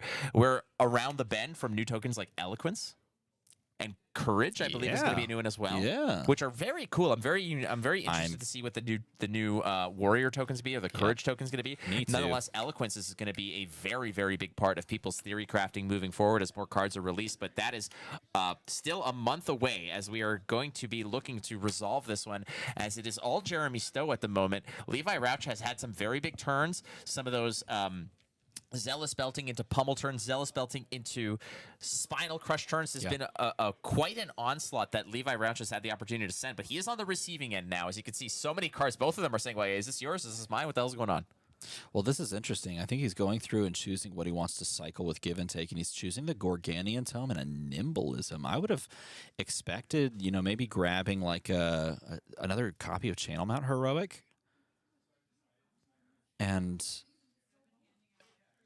like maybe an attack, but maybe I'm misremembering how that functions. Either way, you can see they're definitely going through and cleaning up the process. Oh, look, there are some more cards. He's just, at this point, it's just a swap meet. He's just like, I think I'll pick this one. No, I think I'll pick this one. Hey, what deal can you give me on these two? This, frankly, reminds me of the lobby of this hotel ahead of the brawl when we were here the night before. We were playing a little bit and just seeing people's trade binders and this and that, and like Brody Spurlock is like, yeah, I got this, you to trade, or this or that or whatever, and I got 850 PTIs if you want one. What in the world? We got everything out. The kit and caboodle here. By the way, chat wants us, and we'll pay for this. They're saying they will, but chat. What? Chat will pay for us to watch anime together? For us to watch anime. Okay. Reaction channel. Okay, that's pretty solid content. There's a solid niche there. I would consider this if like you and I did a reaction where we watch one episode of something, and like we need to set like a donation goal where it's like, okay, if it hits this, we'll watch an episode. And then every additional episode depends on the furthermore donation goals. Holy crap, that would be so good for us. I think that would be sweet. We got to figure that out. We'll talk about that a little bit, but we want to get to the resolution of this matchup here. The second semifinals, the winner here will be going to the finals of the RTN. It's going to come with a lot of DAP. You got a little bit of prestige when you win an RTN, but there's a lot on the line here for this Briar, as there's a $500 bonus. Yes. If you cross that line. How exciting is that? If you're the single lone Briar left in the tournament, you're in the semifinals. If you pull this out, you go to the finals, and you could walk away with a $550 payout on the day. Not bad. Yeah. Not bad at all. Plus, you're kind of also helping toe the line for the massive outcry from the community to finally push Briar over the top. A double Nimbleism turn going to create an embodiment of lightning and beef up the next low to the ground attack, which is not that low to the ground. It's low to the ground in cost, but man, this is going to be a big one. And opting to draw a card here, so this is going to be an 11 go again. Not a bad start. Yeah, 11 go again, draw card. I mean, I've seen worse. This couldn't be that bad, right? I mean, I've seen fire and I've seen rain, but I've seen an 11-point 65. go again attack. No. Got the one card left. I'm telling you, see, chat's really interested in giving us money to watch anime that I don't want to watch. We haven't had this much. Like, our viewership is about to cross over the 300 mark, which, frankly, the loopier we get, I think the more people are like, I have to watch this because there is potentially a meltdown coming. No, they are showing up for the finals. Everyone wants to see how this tournament will end. There's some great storylines here, and we are just going to incredibly disappoint them all with just our awful. No, we'll do great. We'll do great. It'll be great. It'll be great.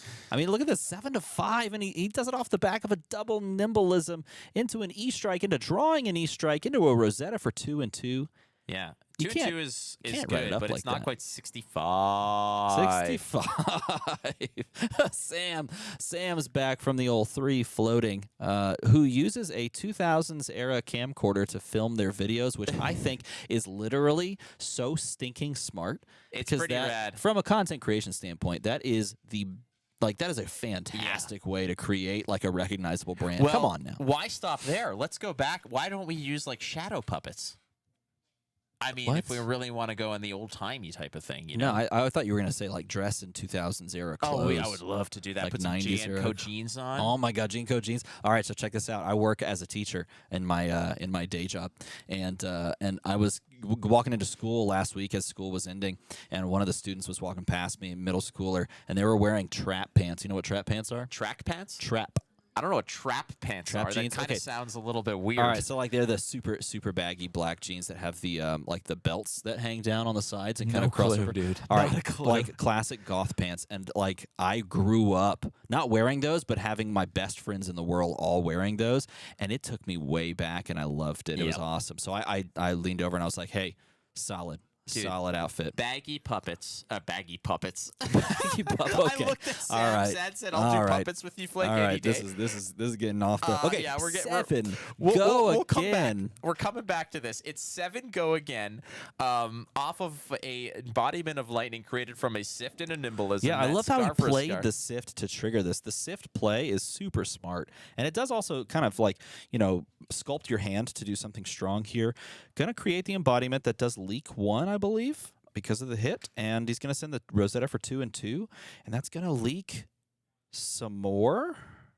Oh man. Some more. Okay, so Baggy Puppets is the name of Sam and my band, and you're in it too. So too bad.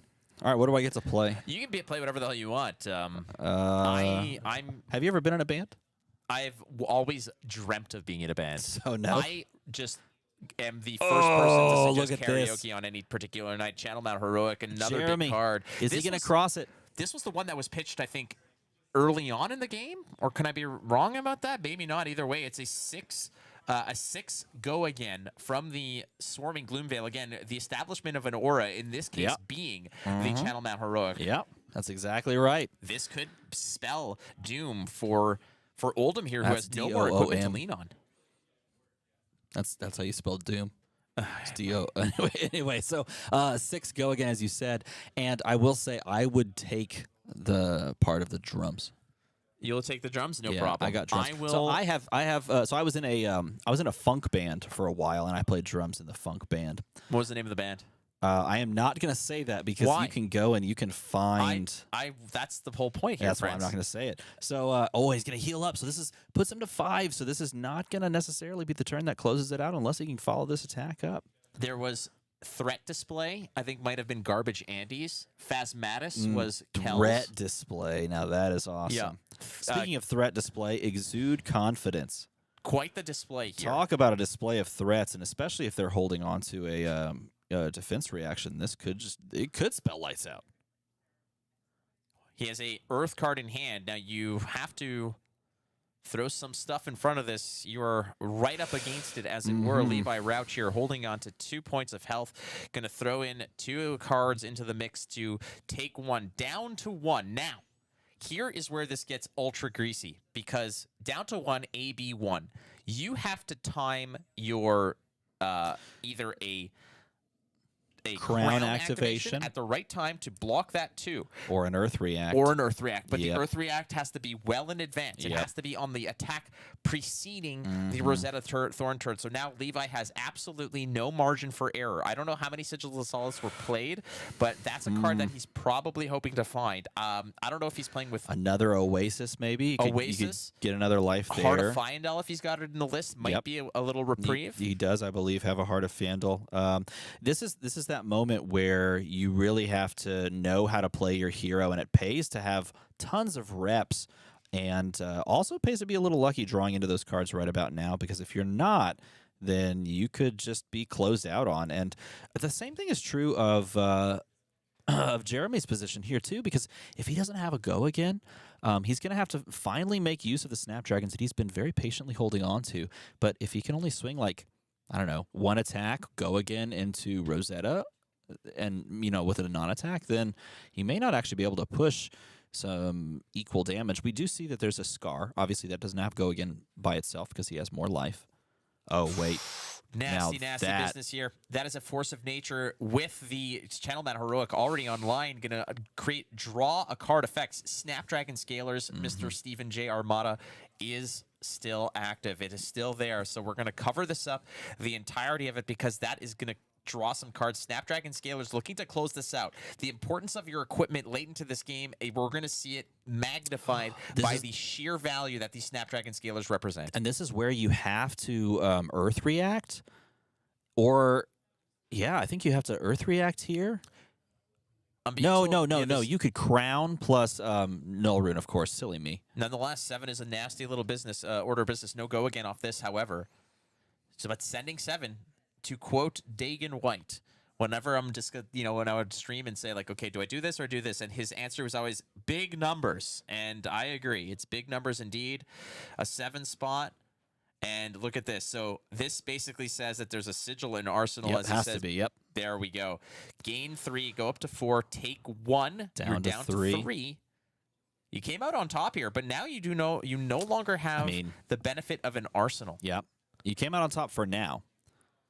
You're going to For draw the now. card off of that. You don't have to go again, but you do get to choose the arsenal that you place here. You don't have access to that Channel Mount Heroic anymore either, so you're going to lose that, but you have to dance around more arcane damage, and you don't have the use of your arsenal, and that is tough. Yeah, and all your equipment that can block has blocked, and that's basically the end of that. And without an arsenal, like we said up against Icelander, it's a whole different dynamic here. The equipment has been expended. We saw the sheer value that the Stalagmite represented in terms of blocking, but here's a big one.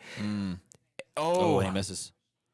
Finds the blue. So that is a great reprieve here for Levi Fortuitous. Rouch. He's going to send the 2 block to meet that card right in the middle. That is the perfect opportunity for that. Looks like he does have a sink below in hand as well, which does provide him a little bit more opportunity to just push some damage. Here we go. prevent Sonata some Arcanics. damage. This could really spell doom. Yes. 1, 2, buckle my shoe. All right. He lands them both, and that is huge. Massive, absolutely massive, especially since you found a Ravenous Rabble, and he gets to shuffle the deck. So this is an opportunity to get that blue that was on the top that gooned his first Ravenous Rabble. That is gonzo. He's another shot to go ahead and find a red. However, this pushes 2 arcane as well, and That's so he's true. going to be That's able to cover correct. up one of that, drops to 2, and you don't want to be at 2 when Rosetta can deal 2 and 2. Yep, you're absolutely correct. Again, that Sigil of Solace representing so much longevity to Levi Rouch's hopes here to get to the finals. As we've eclipsed 300 people here watching this, thank you so much for tuning in to the Min-Max RTN. This is the semifinals. The winner is going to be meeting Viscerai in the finals. So it might be a Runeblade story altogether. Levi cut, and then he was like, wait. No, I'm going to cut deeper. And he was like, this card will be a blue. And then he pointed to it, and he set the deck the other way. And let's see if he was correct. Did he soul does he read? spell his own doom? Did he soul read his opponent? Here it is. Oh, huge! Levi Rouch, you're a genius, you absolute wizard. And I will also say this. The players most certainly just heard you shout out loud uproariously. Dude, it was brilliant. It was absolutely brilliant. I have no regrets. No regrets at all. I have said this before. Oh my God. One warning from a judge I have ever received at a competitive tournament was while casting, where they told me I need to shut up. Okay, so here he has a choice. Does he play Erase Face for 6? Does he try to send Rosetta? Rosetta's the safer play. Assuming he doesn't have Go again, right? So he's going to send the Erase Face for 6. Oh, and he covers it up with the Crown of Seeds and the sink below and the boots that don't block. And that indeed spells doom. And look, he had the double Erase Face left over. Wow, what a game. And against a fantastic opponent in Levi Rouch, Jeremy Stowe keeps the dream alive and says, you know what I would like? A nice payday at the end of this, off of the back of a bunch of Channel Mount Heroics, which is quite incredible. Now, there's always the opportunity of like, hey, split, and just give it over. I mean, it's possible. I mean, but I again, that's not what's going to happen here. But I don't know. I don't know. This is how I feel about that, baby. Oh, get out of there with that thing. It's like literally. Wow, that was awesome. It's like finding one of those porcelain dolls in an abandoned house. I don't want to look at that thing. It's going to blink at me. The finals are set. It's going to be Viscerai versus Briar. The Briar has so much on the line in this. Stop it. Just stop it. They give us so many more. All right. All of these cards are getting sleeved, and let's give away this cold brew, shall we? Yes. All Okay. right. So here's the thing. This is the final giveaway, and if you're here in chat, you're ready for it. Right before we start the finals, you are ready. You have to guess the cold foil that we opened from our finals outsiders box. Okay. If you guess correctly the cold foil, wait, don't do it yet. You get a beautiful extended art crazy brew. I see it. I see it. I see it. Okay. Beginning cold foil outsiders now. What is the cold foil we opened in Outsiders? First person to guess it gets it, and the crazy brew. Bum bum. But yeah! Oh my God, that was so fast! Terry. Terry. Cold foil or bitter class. A card I don't have. Catch, Terry. No. Oh, imagine. Yeah. Airmail. Congratulations to Terry. Terry, you have to reach out to Peter at minmaxgames.com. Terry, well done. Good job, Terry. Did you know that Hulk Hogan's first name is Terry? Cruz? No. His first name is not Terry Crews. His first name is Terry. That'd Terry be a really Bollea. cool. Did you A know really, that? really surprising first name. Yeah. There you have it. Wow, Terry. Email Peter That's at awesome. minmaxgames.com. Say, I won the Cold Foil Abritaclast and the Extended Art Crazy Brew. Here's my address.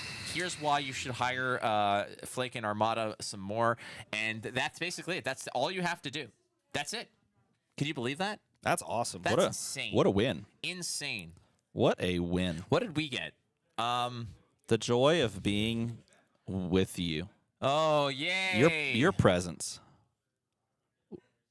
These sleeves. We got these. Put those away, man. I'm so done with those. I'm I'm not looking, bro. I am not looking at Wait, that. I just sang a Nintendo song. I just got Those canceled. have me so tilted. I said, "Bro," like that's how nasty it is. Ugh, big ups Man, to Terry. just Bollea, imagine, aka just Hulk imagine Hogan. someone like holding these sleeves and just. Ugh. I wish I could have heard the audio from that table. Oh man, that cut to the same card, brilliant, absolutely brilliant. Peter at minmaxgames.com. Send him memes. We got Viscerai Briar Viscerai in the versus Briar finals. final, which is awesome. We are done with giveaways. However, we have something else for you. Wow, It's called the finals. Look I at need that. That's a great graphic. The world's largest PP pause. Okay, you go ahead. Enjoy have to that. do that. I will cover as they get set up for Ulrich versus Jeremy. Viscerai versus Briar. If you would have looked me in the eye and said, okay, Viscerai versus Briar finals, I would have said, I could see it, but not really. But this is the path that they took to get there. Ulrich able to, just absolutely find all those powerful hits off the top versus Sam on all of his reveals on Sonata and Tomes. Getting back past that, finding the way in the last possible turn cycle to get it done against the previous Oldham player Arjun, and making his way here into the finals. Now Jeremy dancing around. I believe that was Bryce was on Dash, dancing around Dash, and then up against Levi, as you just saw, a really powerful display of Channel Mount heroic management, leading to some really exciting final turns. And this is our finals. It is Briar, it is Viscerai, and it is starting very soon as players sit down, get shuffled up, and get ready to roll. Until then, though, I do want to say a few things as we get set up. Thank you so much for hanging out, all of you on stream. The finals will begin here shortly, but the fact that you've spent all your time that you have on this stream hanging out with us all day is truly amazing. So take this, screenshot it, and make the best meme you can. I don't know what that would be, but feel free to write something on the board and like this. That'd be pretty good. I don't know what else we could do, but this is the final match that we will put on this evening, unless we wanted to just leave the stream running while a few of us, wantonly open packs, or I try to convince someone to play this Blitz Kano against me, which I don't think anyone will want to play against Blitz Kano. Yeah, but maybe I can convince Flake to pick up a Blitz deck and jam something out. You know what I will convince him to do is take the Shiana that I brought for him and then build a deck, because Shiana, best UPF hero, most fun UPF hero, and perhaps about to get real good in the upcoming Dusk Till Dawn set, which honestly has me feeling pretty happy, because I do love a good Shiana, and I'm looking forward to seeing how that set pans out. If you are excited for the Dusk Till Dawn set, put either Light or Shadow in the chat to see who you think should win the Dusk Till Dawn exchange. Light or Shadow? Do an emoji for Light, like an angel head, like the angel emoji, or the devil emoji if you're choosing Shadow, the purple one. You know, pick one, put it in the chat as we set up for the finals here.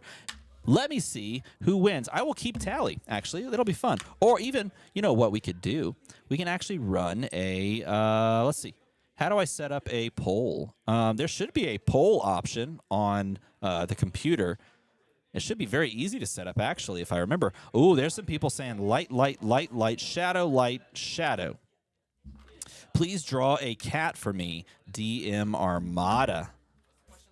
Light or Shadow? Who will win Monarch? Light or Shadow? This is not a good cat. Let's see. Cat nose goes like this. Nope, that does not look like a cat. It looks like a weird, like, mouse thing. Hey, what does a cat look like? I need to draw a cat for exactly that one person. I was trying to draw a cat, but then I forgot what cats look like because we've been staring at that thing for like 9.5 hours. Let's see. You want to draw a cat while I look at the thing here? Oh, is there a poll going? Ooh, just do it up, everyone. Do it up. Do it up. Oh, yeah. Go for it. Go for it. Oh, look. Everyone in my group chat back at home says, what a finals. This favored matchup copium. I love it. Don't draw that. Stop it. Dude.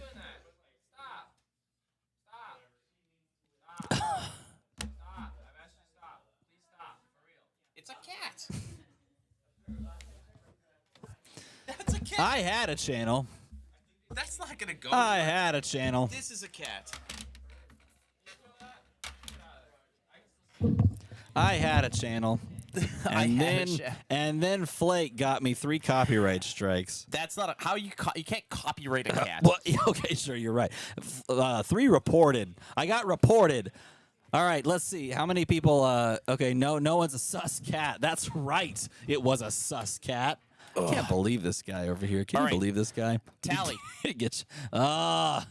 Oh my gosh. Briar versus Vis. No, Jordan Lego asked a very solid question. Aspartame or sugar? We asked that What was the earlier. We asked that like consensus? 18 hours ago. What is the poll results right now? It won't show me. Do you have a vote? What I think? We're voting. Okay, we're taking a vote now. Oh. Briar or Viscerai? Oh, you could do polls on this. Yeah, that's what we did. But I can't see it. I can't see the poll personally. Can anyone on chat see the poll? I don't. What? Oh, what does the poll was say? the vote of who's going to win? I kind of think it's a higher ceiling. Shadow is up. Oh yeah, I told them to vote for between Shadow and Light to see who wins the War of the Monarch. In, is Dusk this like a Till Dawn. lore-related thing? In Dusk Till Dawn. 54% Shadow. Woo! Shadow thinks they're gonna win, huh? Because they don't fight fair. Here's the thing about this. From a lore perspective, I think what's going to end up happening is that we're going to discover as a group that everyone in those 2 factions are being manipulated by old ones to just advance the old ones' plan of basically one of the old ones wants like control over the land of Wraith, right? So I don't know. I'm going to just stop you right there. I don't know anything about a lot of the lore. Oh, hey, Peter. Oh, yeah, you can. I didn't drop mine. Mine, it still works. It was leaned on here and then it fell. What if I just chucked that? Hey, Yeah, by the if way, anything, the that's winners the also one for the get second 2 place. cool skateboard case. clocks. That's a pummel time. Yeah, one comes with Which is with awesome. a warranty. The other one is already. Okay, so the world of Wraith. I need my hat. I need to put my hat on as we go into the Your lore pirate hat? here. Yeah, my pirate hat. Is that your So the storytelling hat? world of Wraith was in existence far before humans discovered it and sort of kind of took over the land. And the world is full of sort of otherworldly creatures, deities, whatever you want to call them, that are larger than life in many respects. And the largest of them are either called the Old Ones or the Aesir, Aesir. So the Aesir or the Old Ones, most likely synonymous, were warring with the first arrival people to the continent, if you will, or the land, the realm of Wraith. And during that battle, there were some other like large beings that kind of engaged in the battle and sided on the side of humans, and those were the ancients, which are sort of like elemental connected large beings. So, for example, you know the card Enlightened Strike. That depiction of that hero could be an ancient, or it could be an Aesir. We don't quite Celestial know. Cataclysm. Yeah, like Celestial Cataclysm. Okay, so essentially, these warring deities or like cosmic horrors were quelled and sent away and banished and all that sort of things, and eventually forgotten about after long periods of time. But they could be awakening through a variety of reasons, and we don't quite know why. But the monastery discovered long lost information. These people that eventually formed the monastery were part of Sol, and they discovered this long lost information about some terrifying truths about Solana and possibly about Sol, which is the deity that is worshipped in Solana. And there's the face. And so It gets you every time Yeah. because I know to expect it now. And I'm they were quite fascinated by this because I feel like this matchup here is a matchup of consistent, strong output versus like massive card draw, burst heavy, high rolly action. Like this is going to be a matchup that I would be very surprised if this goes beyond like the 30-minute mark, barring. You know, yeah, like, we shall see. We shall certainly mean- see, because there's possibilities that this game could play out in a right, variety but, of different but ways. neither player here is looking to play defensively. They don't Wow. have the capabilities outside of their armor to do so. Yeah, it is quite possible. Now, it is interesting too as we close this this tournament out, this game out, this matchup out. I think because this has gone a little long, we're all that's left. Are we? I think it's just us right now, and our friends, of course, that want to hang out and I don't know, open packs or something. Well, with us. we're up against that. It's 7:30 now. We're cruising. One left to go. Again, this is not just for the title of RTN winner. There is also some implications here for the Briar player, as this tournament has a $500 bounty. If you Yes. win with Briar, $500 extra juice, as well as the Living Legend points. Obviously, keeping an eye on what's going on around the world. Not sure how many other RTNs have completed where Briar got there, but I Right. believe she needed what, like 9? She needed, I believe it was 9. I believe it was exactly 9 that she needed. She was 18 points short, and you get 2 points per win. And so you if you get think- 9, you close it out. Do you think that there's going to be the same kind of celebration when this crosses the line as there was for, let's say, Prism? Like, Prism had a lot of people saying, thank God that she's gone. Beyond that, for example, I will Oldham. say this. I will say no. I don't think it will be for Briar. I think it will be for Rosetta Thorn. I think people will actually cheer for Rosetta Thorn and not for necessarily Briar, even though Briar really came onto the scene as sort of the strongest hero for a time when it was like Cheerios Briar before the Briar errata. I would think that maybe those people think back to that and go, "Yeah, man, I'm glad she's gone." But outside of them, I think everybody else is really just maybe perhaps pumped that that Rosetta goes, which is just a really, really pushed weapon and very strong and really, honestly, like the de facto Runeblade weapon right now, and has been since its release. Nevertheless, if she doesn't go, then we're going to have a nice little overlap of Rosetta Thorn accessibility to our brand new Shadow Runeblade. So let me ask you this set. then.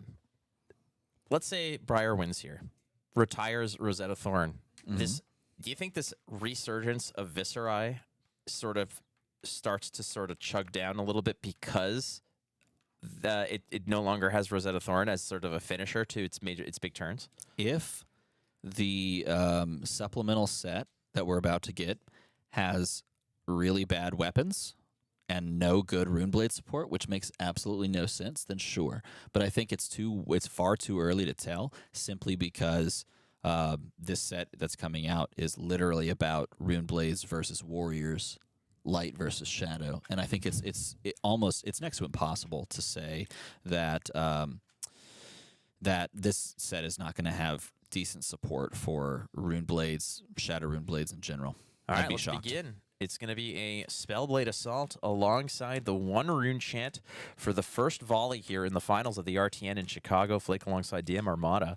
It is Jeremy Stowe trying to bring Briar closer to the finish line as Ulrich Savitsky on Viscerai has made this a Runeblade matchup for the ages. Now, I do want to point this out. Even if Jeremy Stowe wins on Briar, that's not necessarily pointing to the banning or the LL of Briar. It just depends on some other events, but it would certainly go a long way into helping. So this is definitely a matchup to keep your eye on and see how this goes.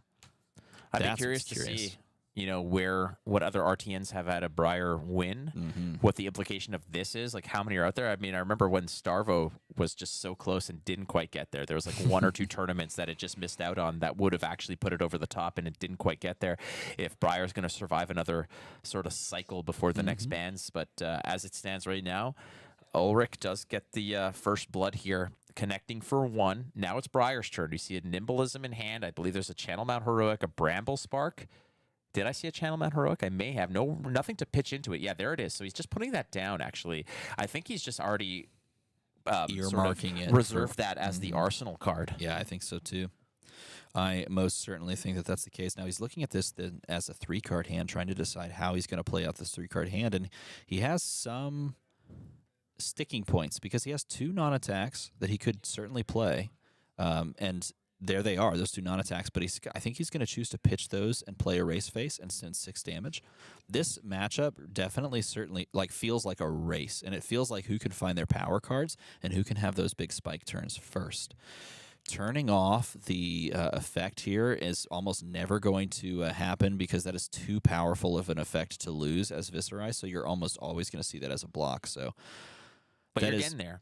You're getting there. And nice inclusion of the Erase Face is, again, a card that came out of Uprising as one of the more powerful generics from that set. And a good use of equipment here is going to cover that up as we're following off with a Mordred Tide into a Sonata. And he finds it, and he finds the hit, so he's going to most likely take that Swarming Gloom Veil. Great card to get as well. Oh, look at this. He wants the resources. That was the other thing I was going to possibly mention is maybe he just grabs for the resources and is able to put together something strong with cards in hand, like the single card he had left in hand.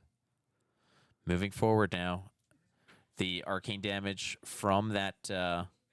I don't think... Is there any arcane barrier? No, generally that is not a play that you end up making if you're going... I believe if you're going first. I'm trying to remember back to my matchup history and trying to think of how you played this out, because there was this interesting dance that players did over the course of time where if you're playing a Runeblade Mirror, you side in Arcane Barrier only if, I think it was only if you're going second and you chose the gloves, but I could actually be only if you're going first because you have the arsenal and then you want to stop the damage on the swing. But you can see both players choosing to avoid it and just saying, let's just go, let's race, let's get this going.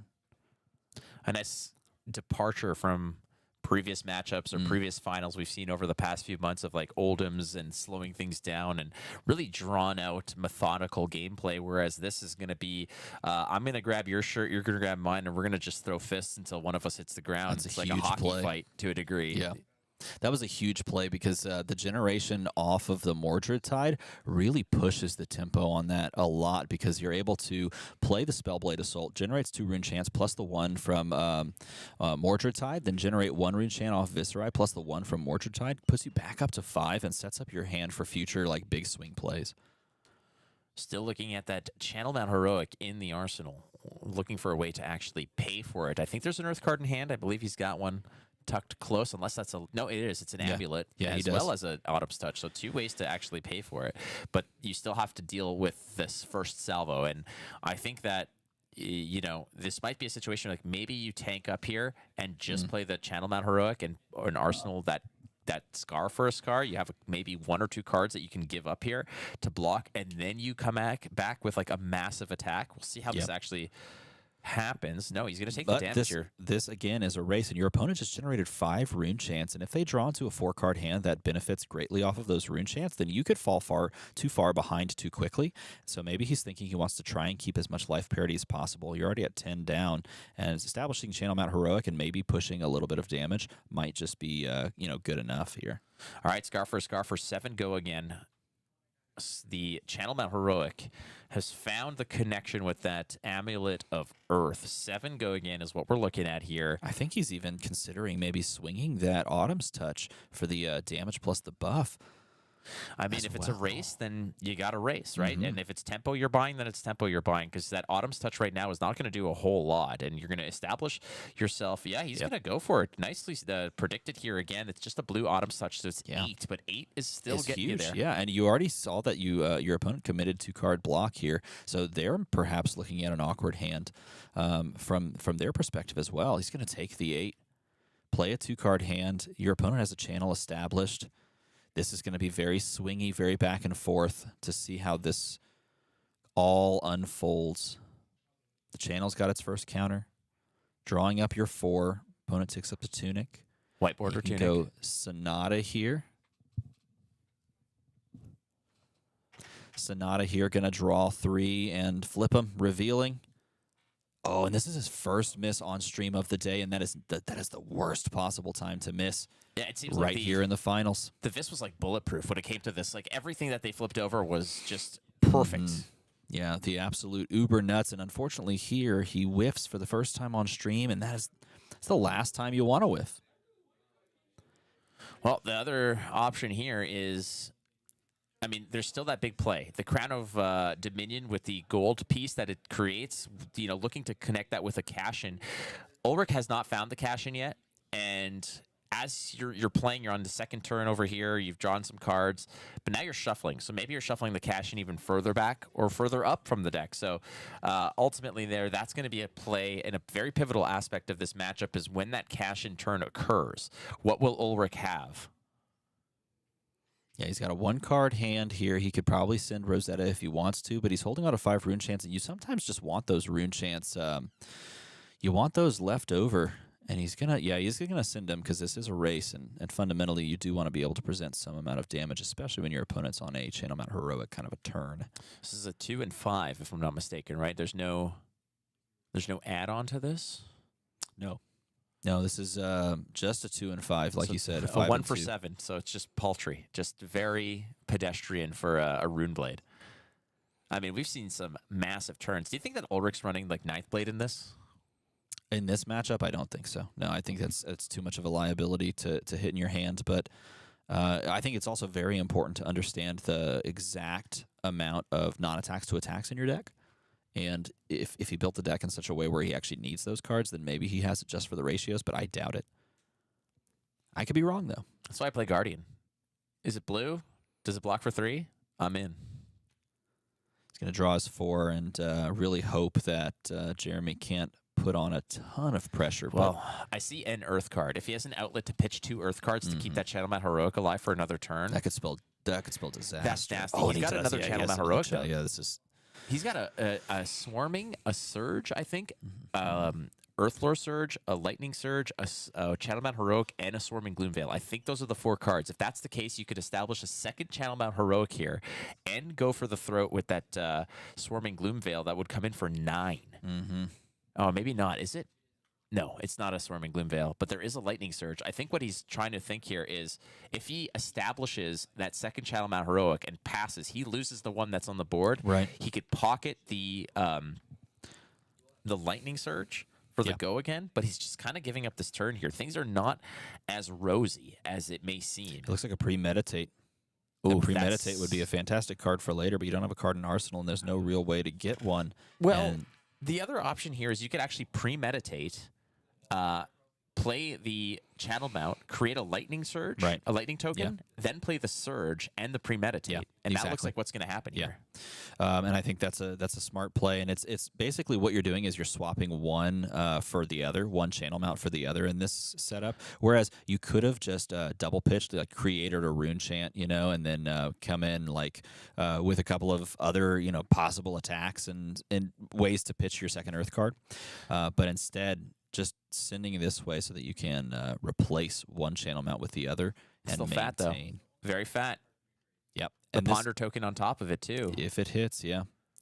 Now, can you allow this to hit from Ulrich's perspective? If your hand is good enough, maybe you could think about it, but I think that this might actually be a safe little block. And this is not how I think either of these players expected this game to really unfold like this.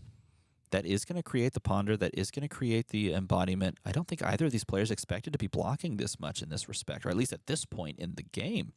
So there's a go again here. There's no resources to actually go ahead and send a Rosetta. That's the other issue here. I mean, you can break your Iron Weaves, I guess, for 2, but I don't think that's worth it at this case. I think it's just content to send a lot of attack, get another card back, and have another Channel Mount Heroic ready to rock and roll. That's the second Channel Mount Heroic that we've seen drawing into. There's a tome, but it's just a Swarming Gloom Veil for 3. Nothing to really be too worried about here. No, and this doesn't even have go again. This is literally just for 3. No rune chance created, no auras created, and you're basically just throwing damage for damage's sake, and that's not necessarily where you want to be from the Rune Blade perspective. You could have considered maybe just arsenaling this card and trying to get to a 5-card hand, assuming that maybe your opponent gets off of the Channel Mount Heroic after this turn, and you can maybe send your own salvo, especially if you can draw into a cash-in. I like this this block here. This block basically indicates that, okay, I've gotten value out of this card. Yes. I can now bust it whenever I need to. I don't have to feel like I've left anything on the table. As this Channel Mount Heroic has, I think there's a Force of Nature. That's a great way to start. We're going to fuse that as well. Massive turn, as we do have the blue fuel as well to go ahead and make this really hurt, as the card in Arsenal, I'm not sure I think what he that drew was. off the ponder into an attack. He's going to pitch. No, he's going to just cycle it, whatever it is. Oh, wait, it's a Sonata. Uh-oh. So he's pitching into the Sonata. Okay. Look at Ulrich just kind of tapping his fingers like along for the ride. His Sonata whiffed. Will this one do the same? We got a embodiment. We're going to pitch into it. We're going to reveal attack, Oh, and non-attack, already the hit. attack. Wow. Whoa, okay, so It's it's going to take one of those lightning surges, and he's going to pocket it. That's going to send 1 arcane damage, There's cause a- the shuffle here. there's a consideration where you take the Autumn's Touch, pitch to create a rune chant, and keep your Channel Mount Heroic around, but that's assuming you have another attack that you can send. Well, it also depends on what else is in the hand, because I don't recall exactly what else he has in hand. But yeah, you could Sure. certainly consider, if you don't have the second Earth card, just taking that and then pitching into a rune chant plus some attacks. He does have like I believe, if I remember correctly, he has a give and take in hand, so that does represent 1 for 6 here on this board. It already has go again, so it's a bit redundant in that respect. But it does possibly allow you, to maybe pitch after this into something else and get another Earth card out of hand and keep the channel around. But it just depends now on what else he has. So he picked up. Oh, there's a scar for a scar in there. And that's a great play after this play, if your opponent does choose to block this out. Keep in mind as well that the Force of Nature creates an on-hit effect of draw a card here. So this is going to be a big deal, as this 8 attack represents an on-hit effect as well. Yeah. The danger here is if Ulrich lets this go, the Scar for Scar will no longer have a go again effect, True. but he's going to block this out pretty much completely, as there's a bunch of 2 blocks, but and the equipment is going to clean this up. But This the is just next not a turn. This is not a turn that you can stop everything. This is a turn that card draw is going to happen. It's just impossible to stop because we know this. Ulrich may not know this, but we know the contents of Jeremy's hand. We know that there's attacks coming after this, and there's gonna be a card draw. Oh, and nimblism too. Yep, and he has the capability of even going, give and take into Rosetta for even more damage.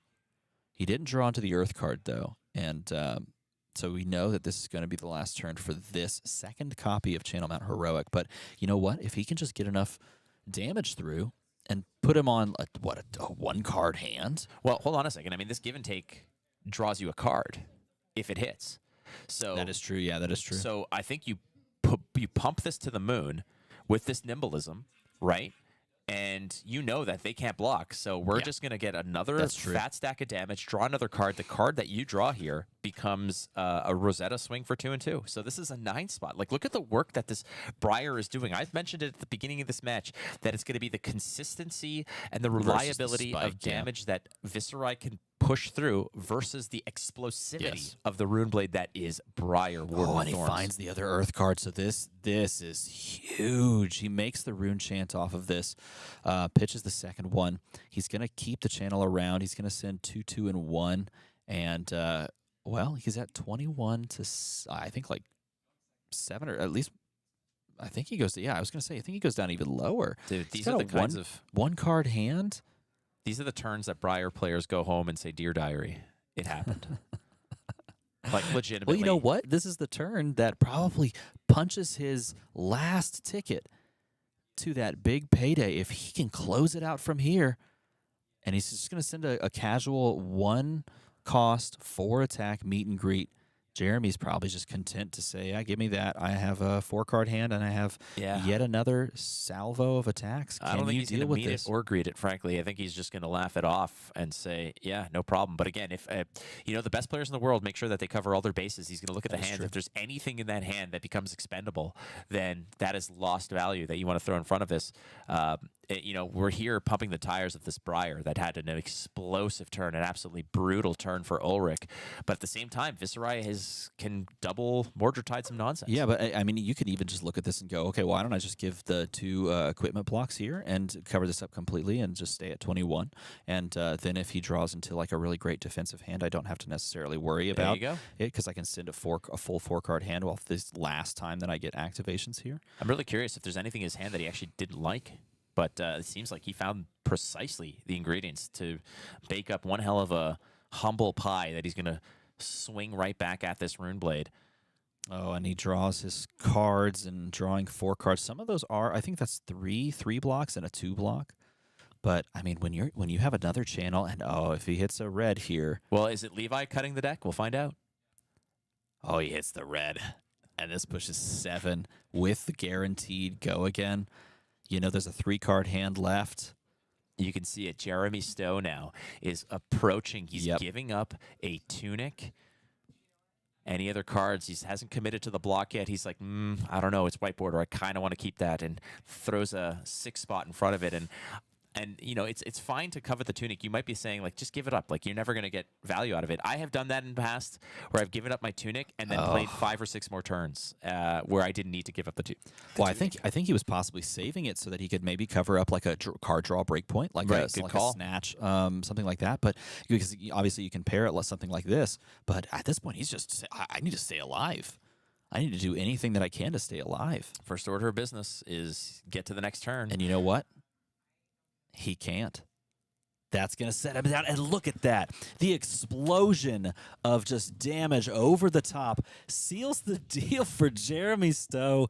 Picks up the win on the entire tournament, the min-max game tournament on none other than Briar. Wow. Yeah, we got there. It was quite a day. Ultimately, we were discussing Briar the entire time, saying, hey, if we can get a Briar on screen, we'll get you a Briar on screen. There was, I believe, 2 or 3 of them that were lurking out there, if I'm not mistaken. 3 of them. One of them got to the top 8, and we saw it there. This was a tale of one majestic turn as the Briar player, like we said, Viscerai can send it in nice thick chunks, but they're not over the top. They're not overwhelming. Briar, however, wants to sit there, wants to build that launch pad that just propels that hero into the stratosphere of damage, as we saw on hit effects, go-agains, arcane damage. It did everything, and it drew some cards. Can you believe it? Look at this. 8 wins left. That's Somebody all said Briar that needs. Somebody actually won another RTN with Briar out there. It was in the Discord, but Wow. we got a winner right now. This is getting really tense. I am so floored to see if we can find out, like, within the next, like, I don't know, 24 hours, if 2 heroes LL in the same season, what that's going to do for the complexion of the meta. And then, of Natch course, season and yeah, exactly. And then, of course, it's going to roll on into Dusk Till Dawn, and we see how that changes things up a ton. But, wow, what an exciting finish to this tournament. Vincent just shows up, says, "I'm here. Hand me my Rosetta Thorn." And she's like, "It's gone." I'm sorry. That's It's gone. not going to happen. Never happened. Wow. What a matchup, though. A tournament altogether was great. The top 8 was just a pocket of Oldhams, like 2 of them that were holding hands ultimately into the semifinals, going down in flames. As both Oldhams didn't get to the finals, was a Rune Blade mirror, shades of 2022, frankly, if you ask me. I was surprised to see the Rune Blades go toe to toe, but you know, it's kind of cool. It's kind of cool to see the Rune Blades back at it again, doing their thing and pushing damage. I mean, we had a wide swath of top 8. We had a ton of heroes just across the board represented. We had an Azuri and Kano in the top 8. How We cool did. is that? We had a Dash show up. Viscerai obviously made it to the finals, as well as a Bolton did pretty well. Unfortunately, lost on some breakers towards the end. But Jeremy Stowe is your winner of the RTN here in Chicago, hosted by MinMax Games.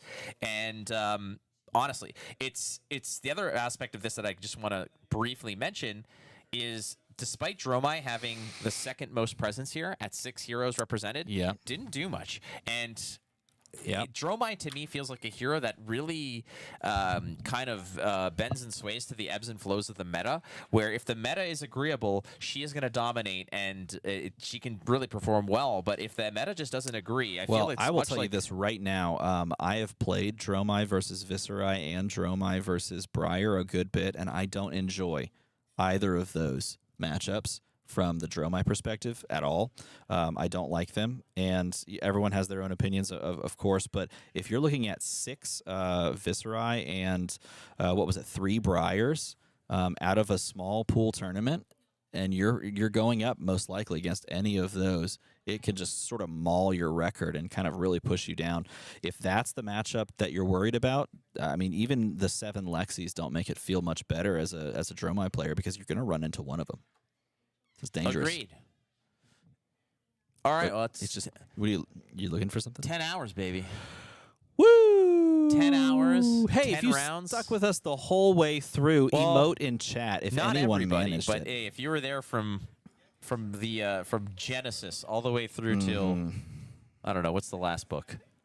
Revelation. Revelations. If you were there through all of it, well, we're approaching the credits. I don't know if we're gonna get. Are we talking to the? No, I think we send Winner? it. I think we can chill, everyone. Let's go chill together. Hey, let's do an after party. Anyone want to come meet for the after party? Yeah, hop a flight to Chicago. Probably no fly Air Canada. There's a good chance you won't make it. But the good news is, I don't know how I'm gonna finish that sentence. But the good news is, you can keep the friends you made along the way. Can you? Yes. 'Cause I Well, said they're so. not yours to keep. They're yours to. I don't know how it works. Stop. Just stop. We'll just. Hey, everyone. Thanks for watching. If you enjoyed this video, make a number climb slightly higher, and do the thing that other YouTubers tell you to do. Until the next time, we'll be seeing you from Chicago. Goodbye.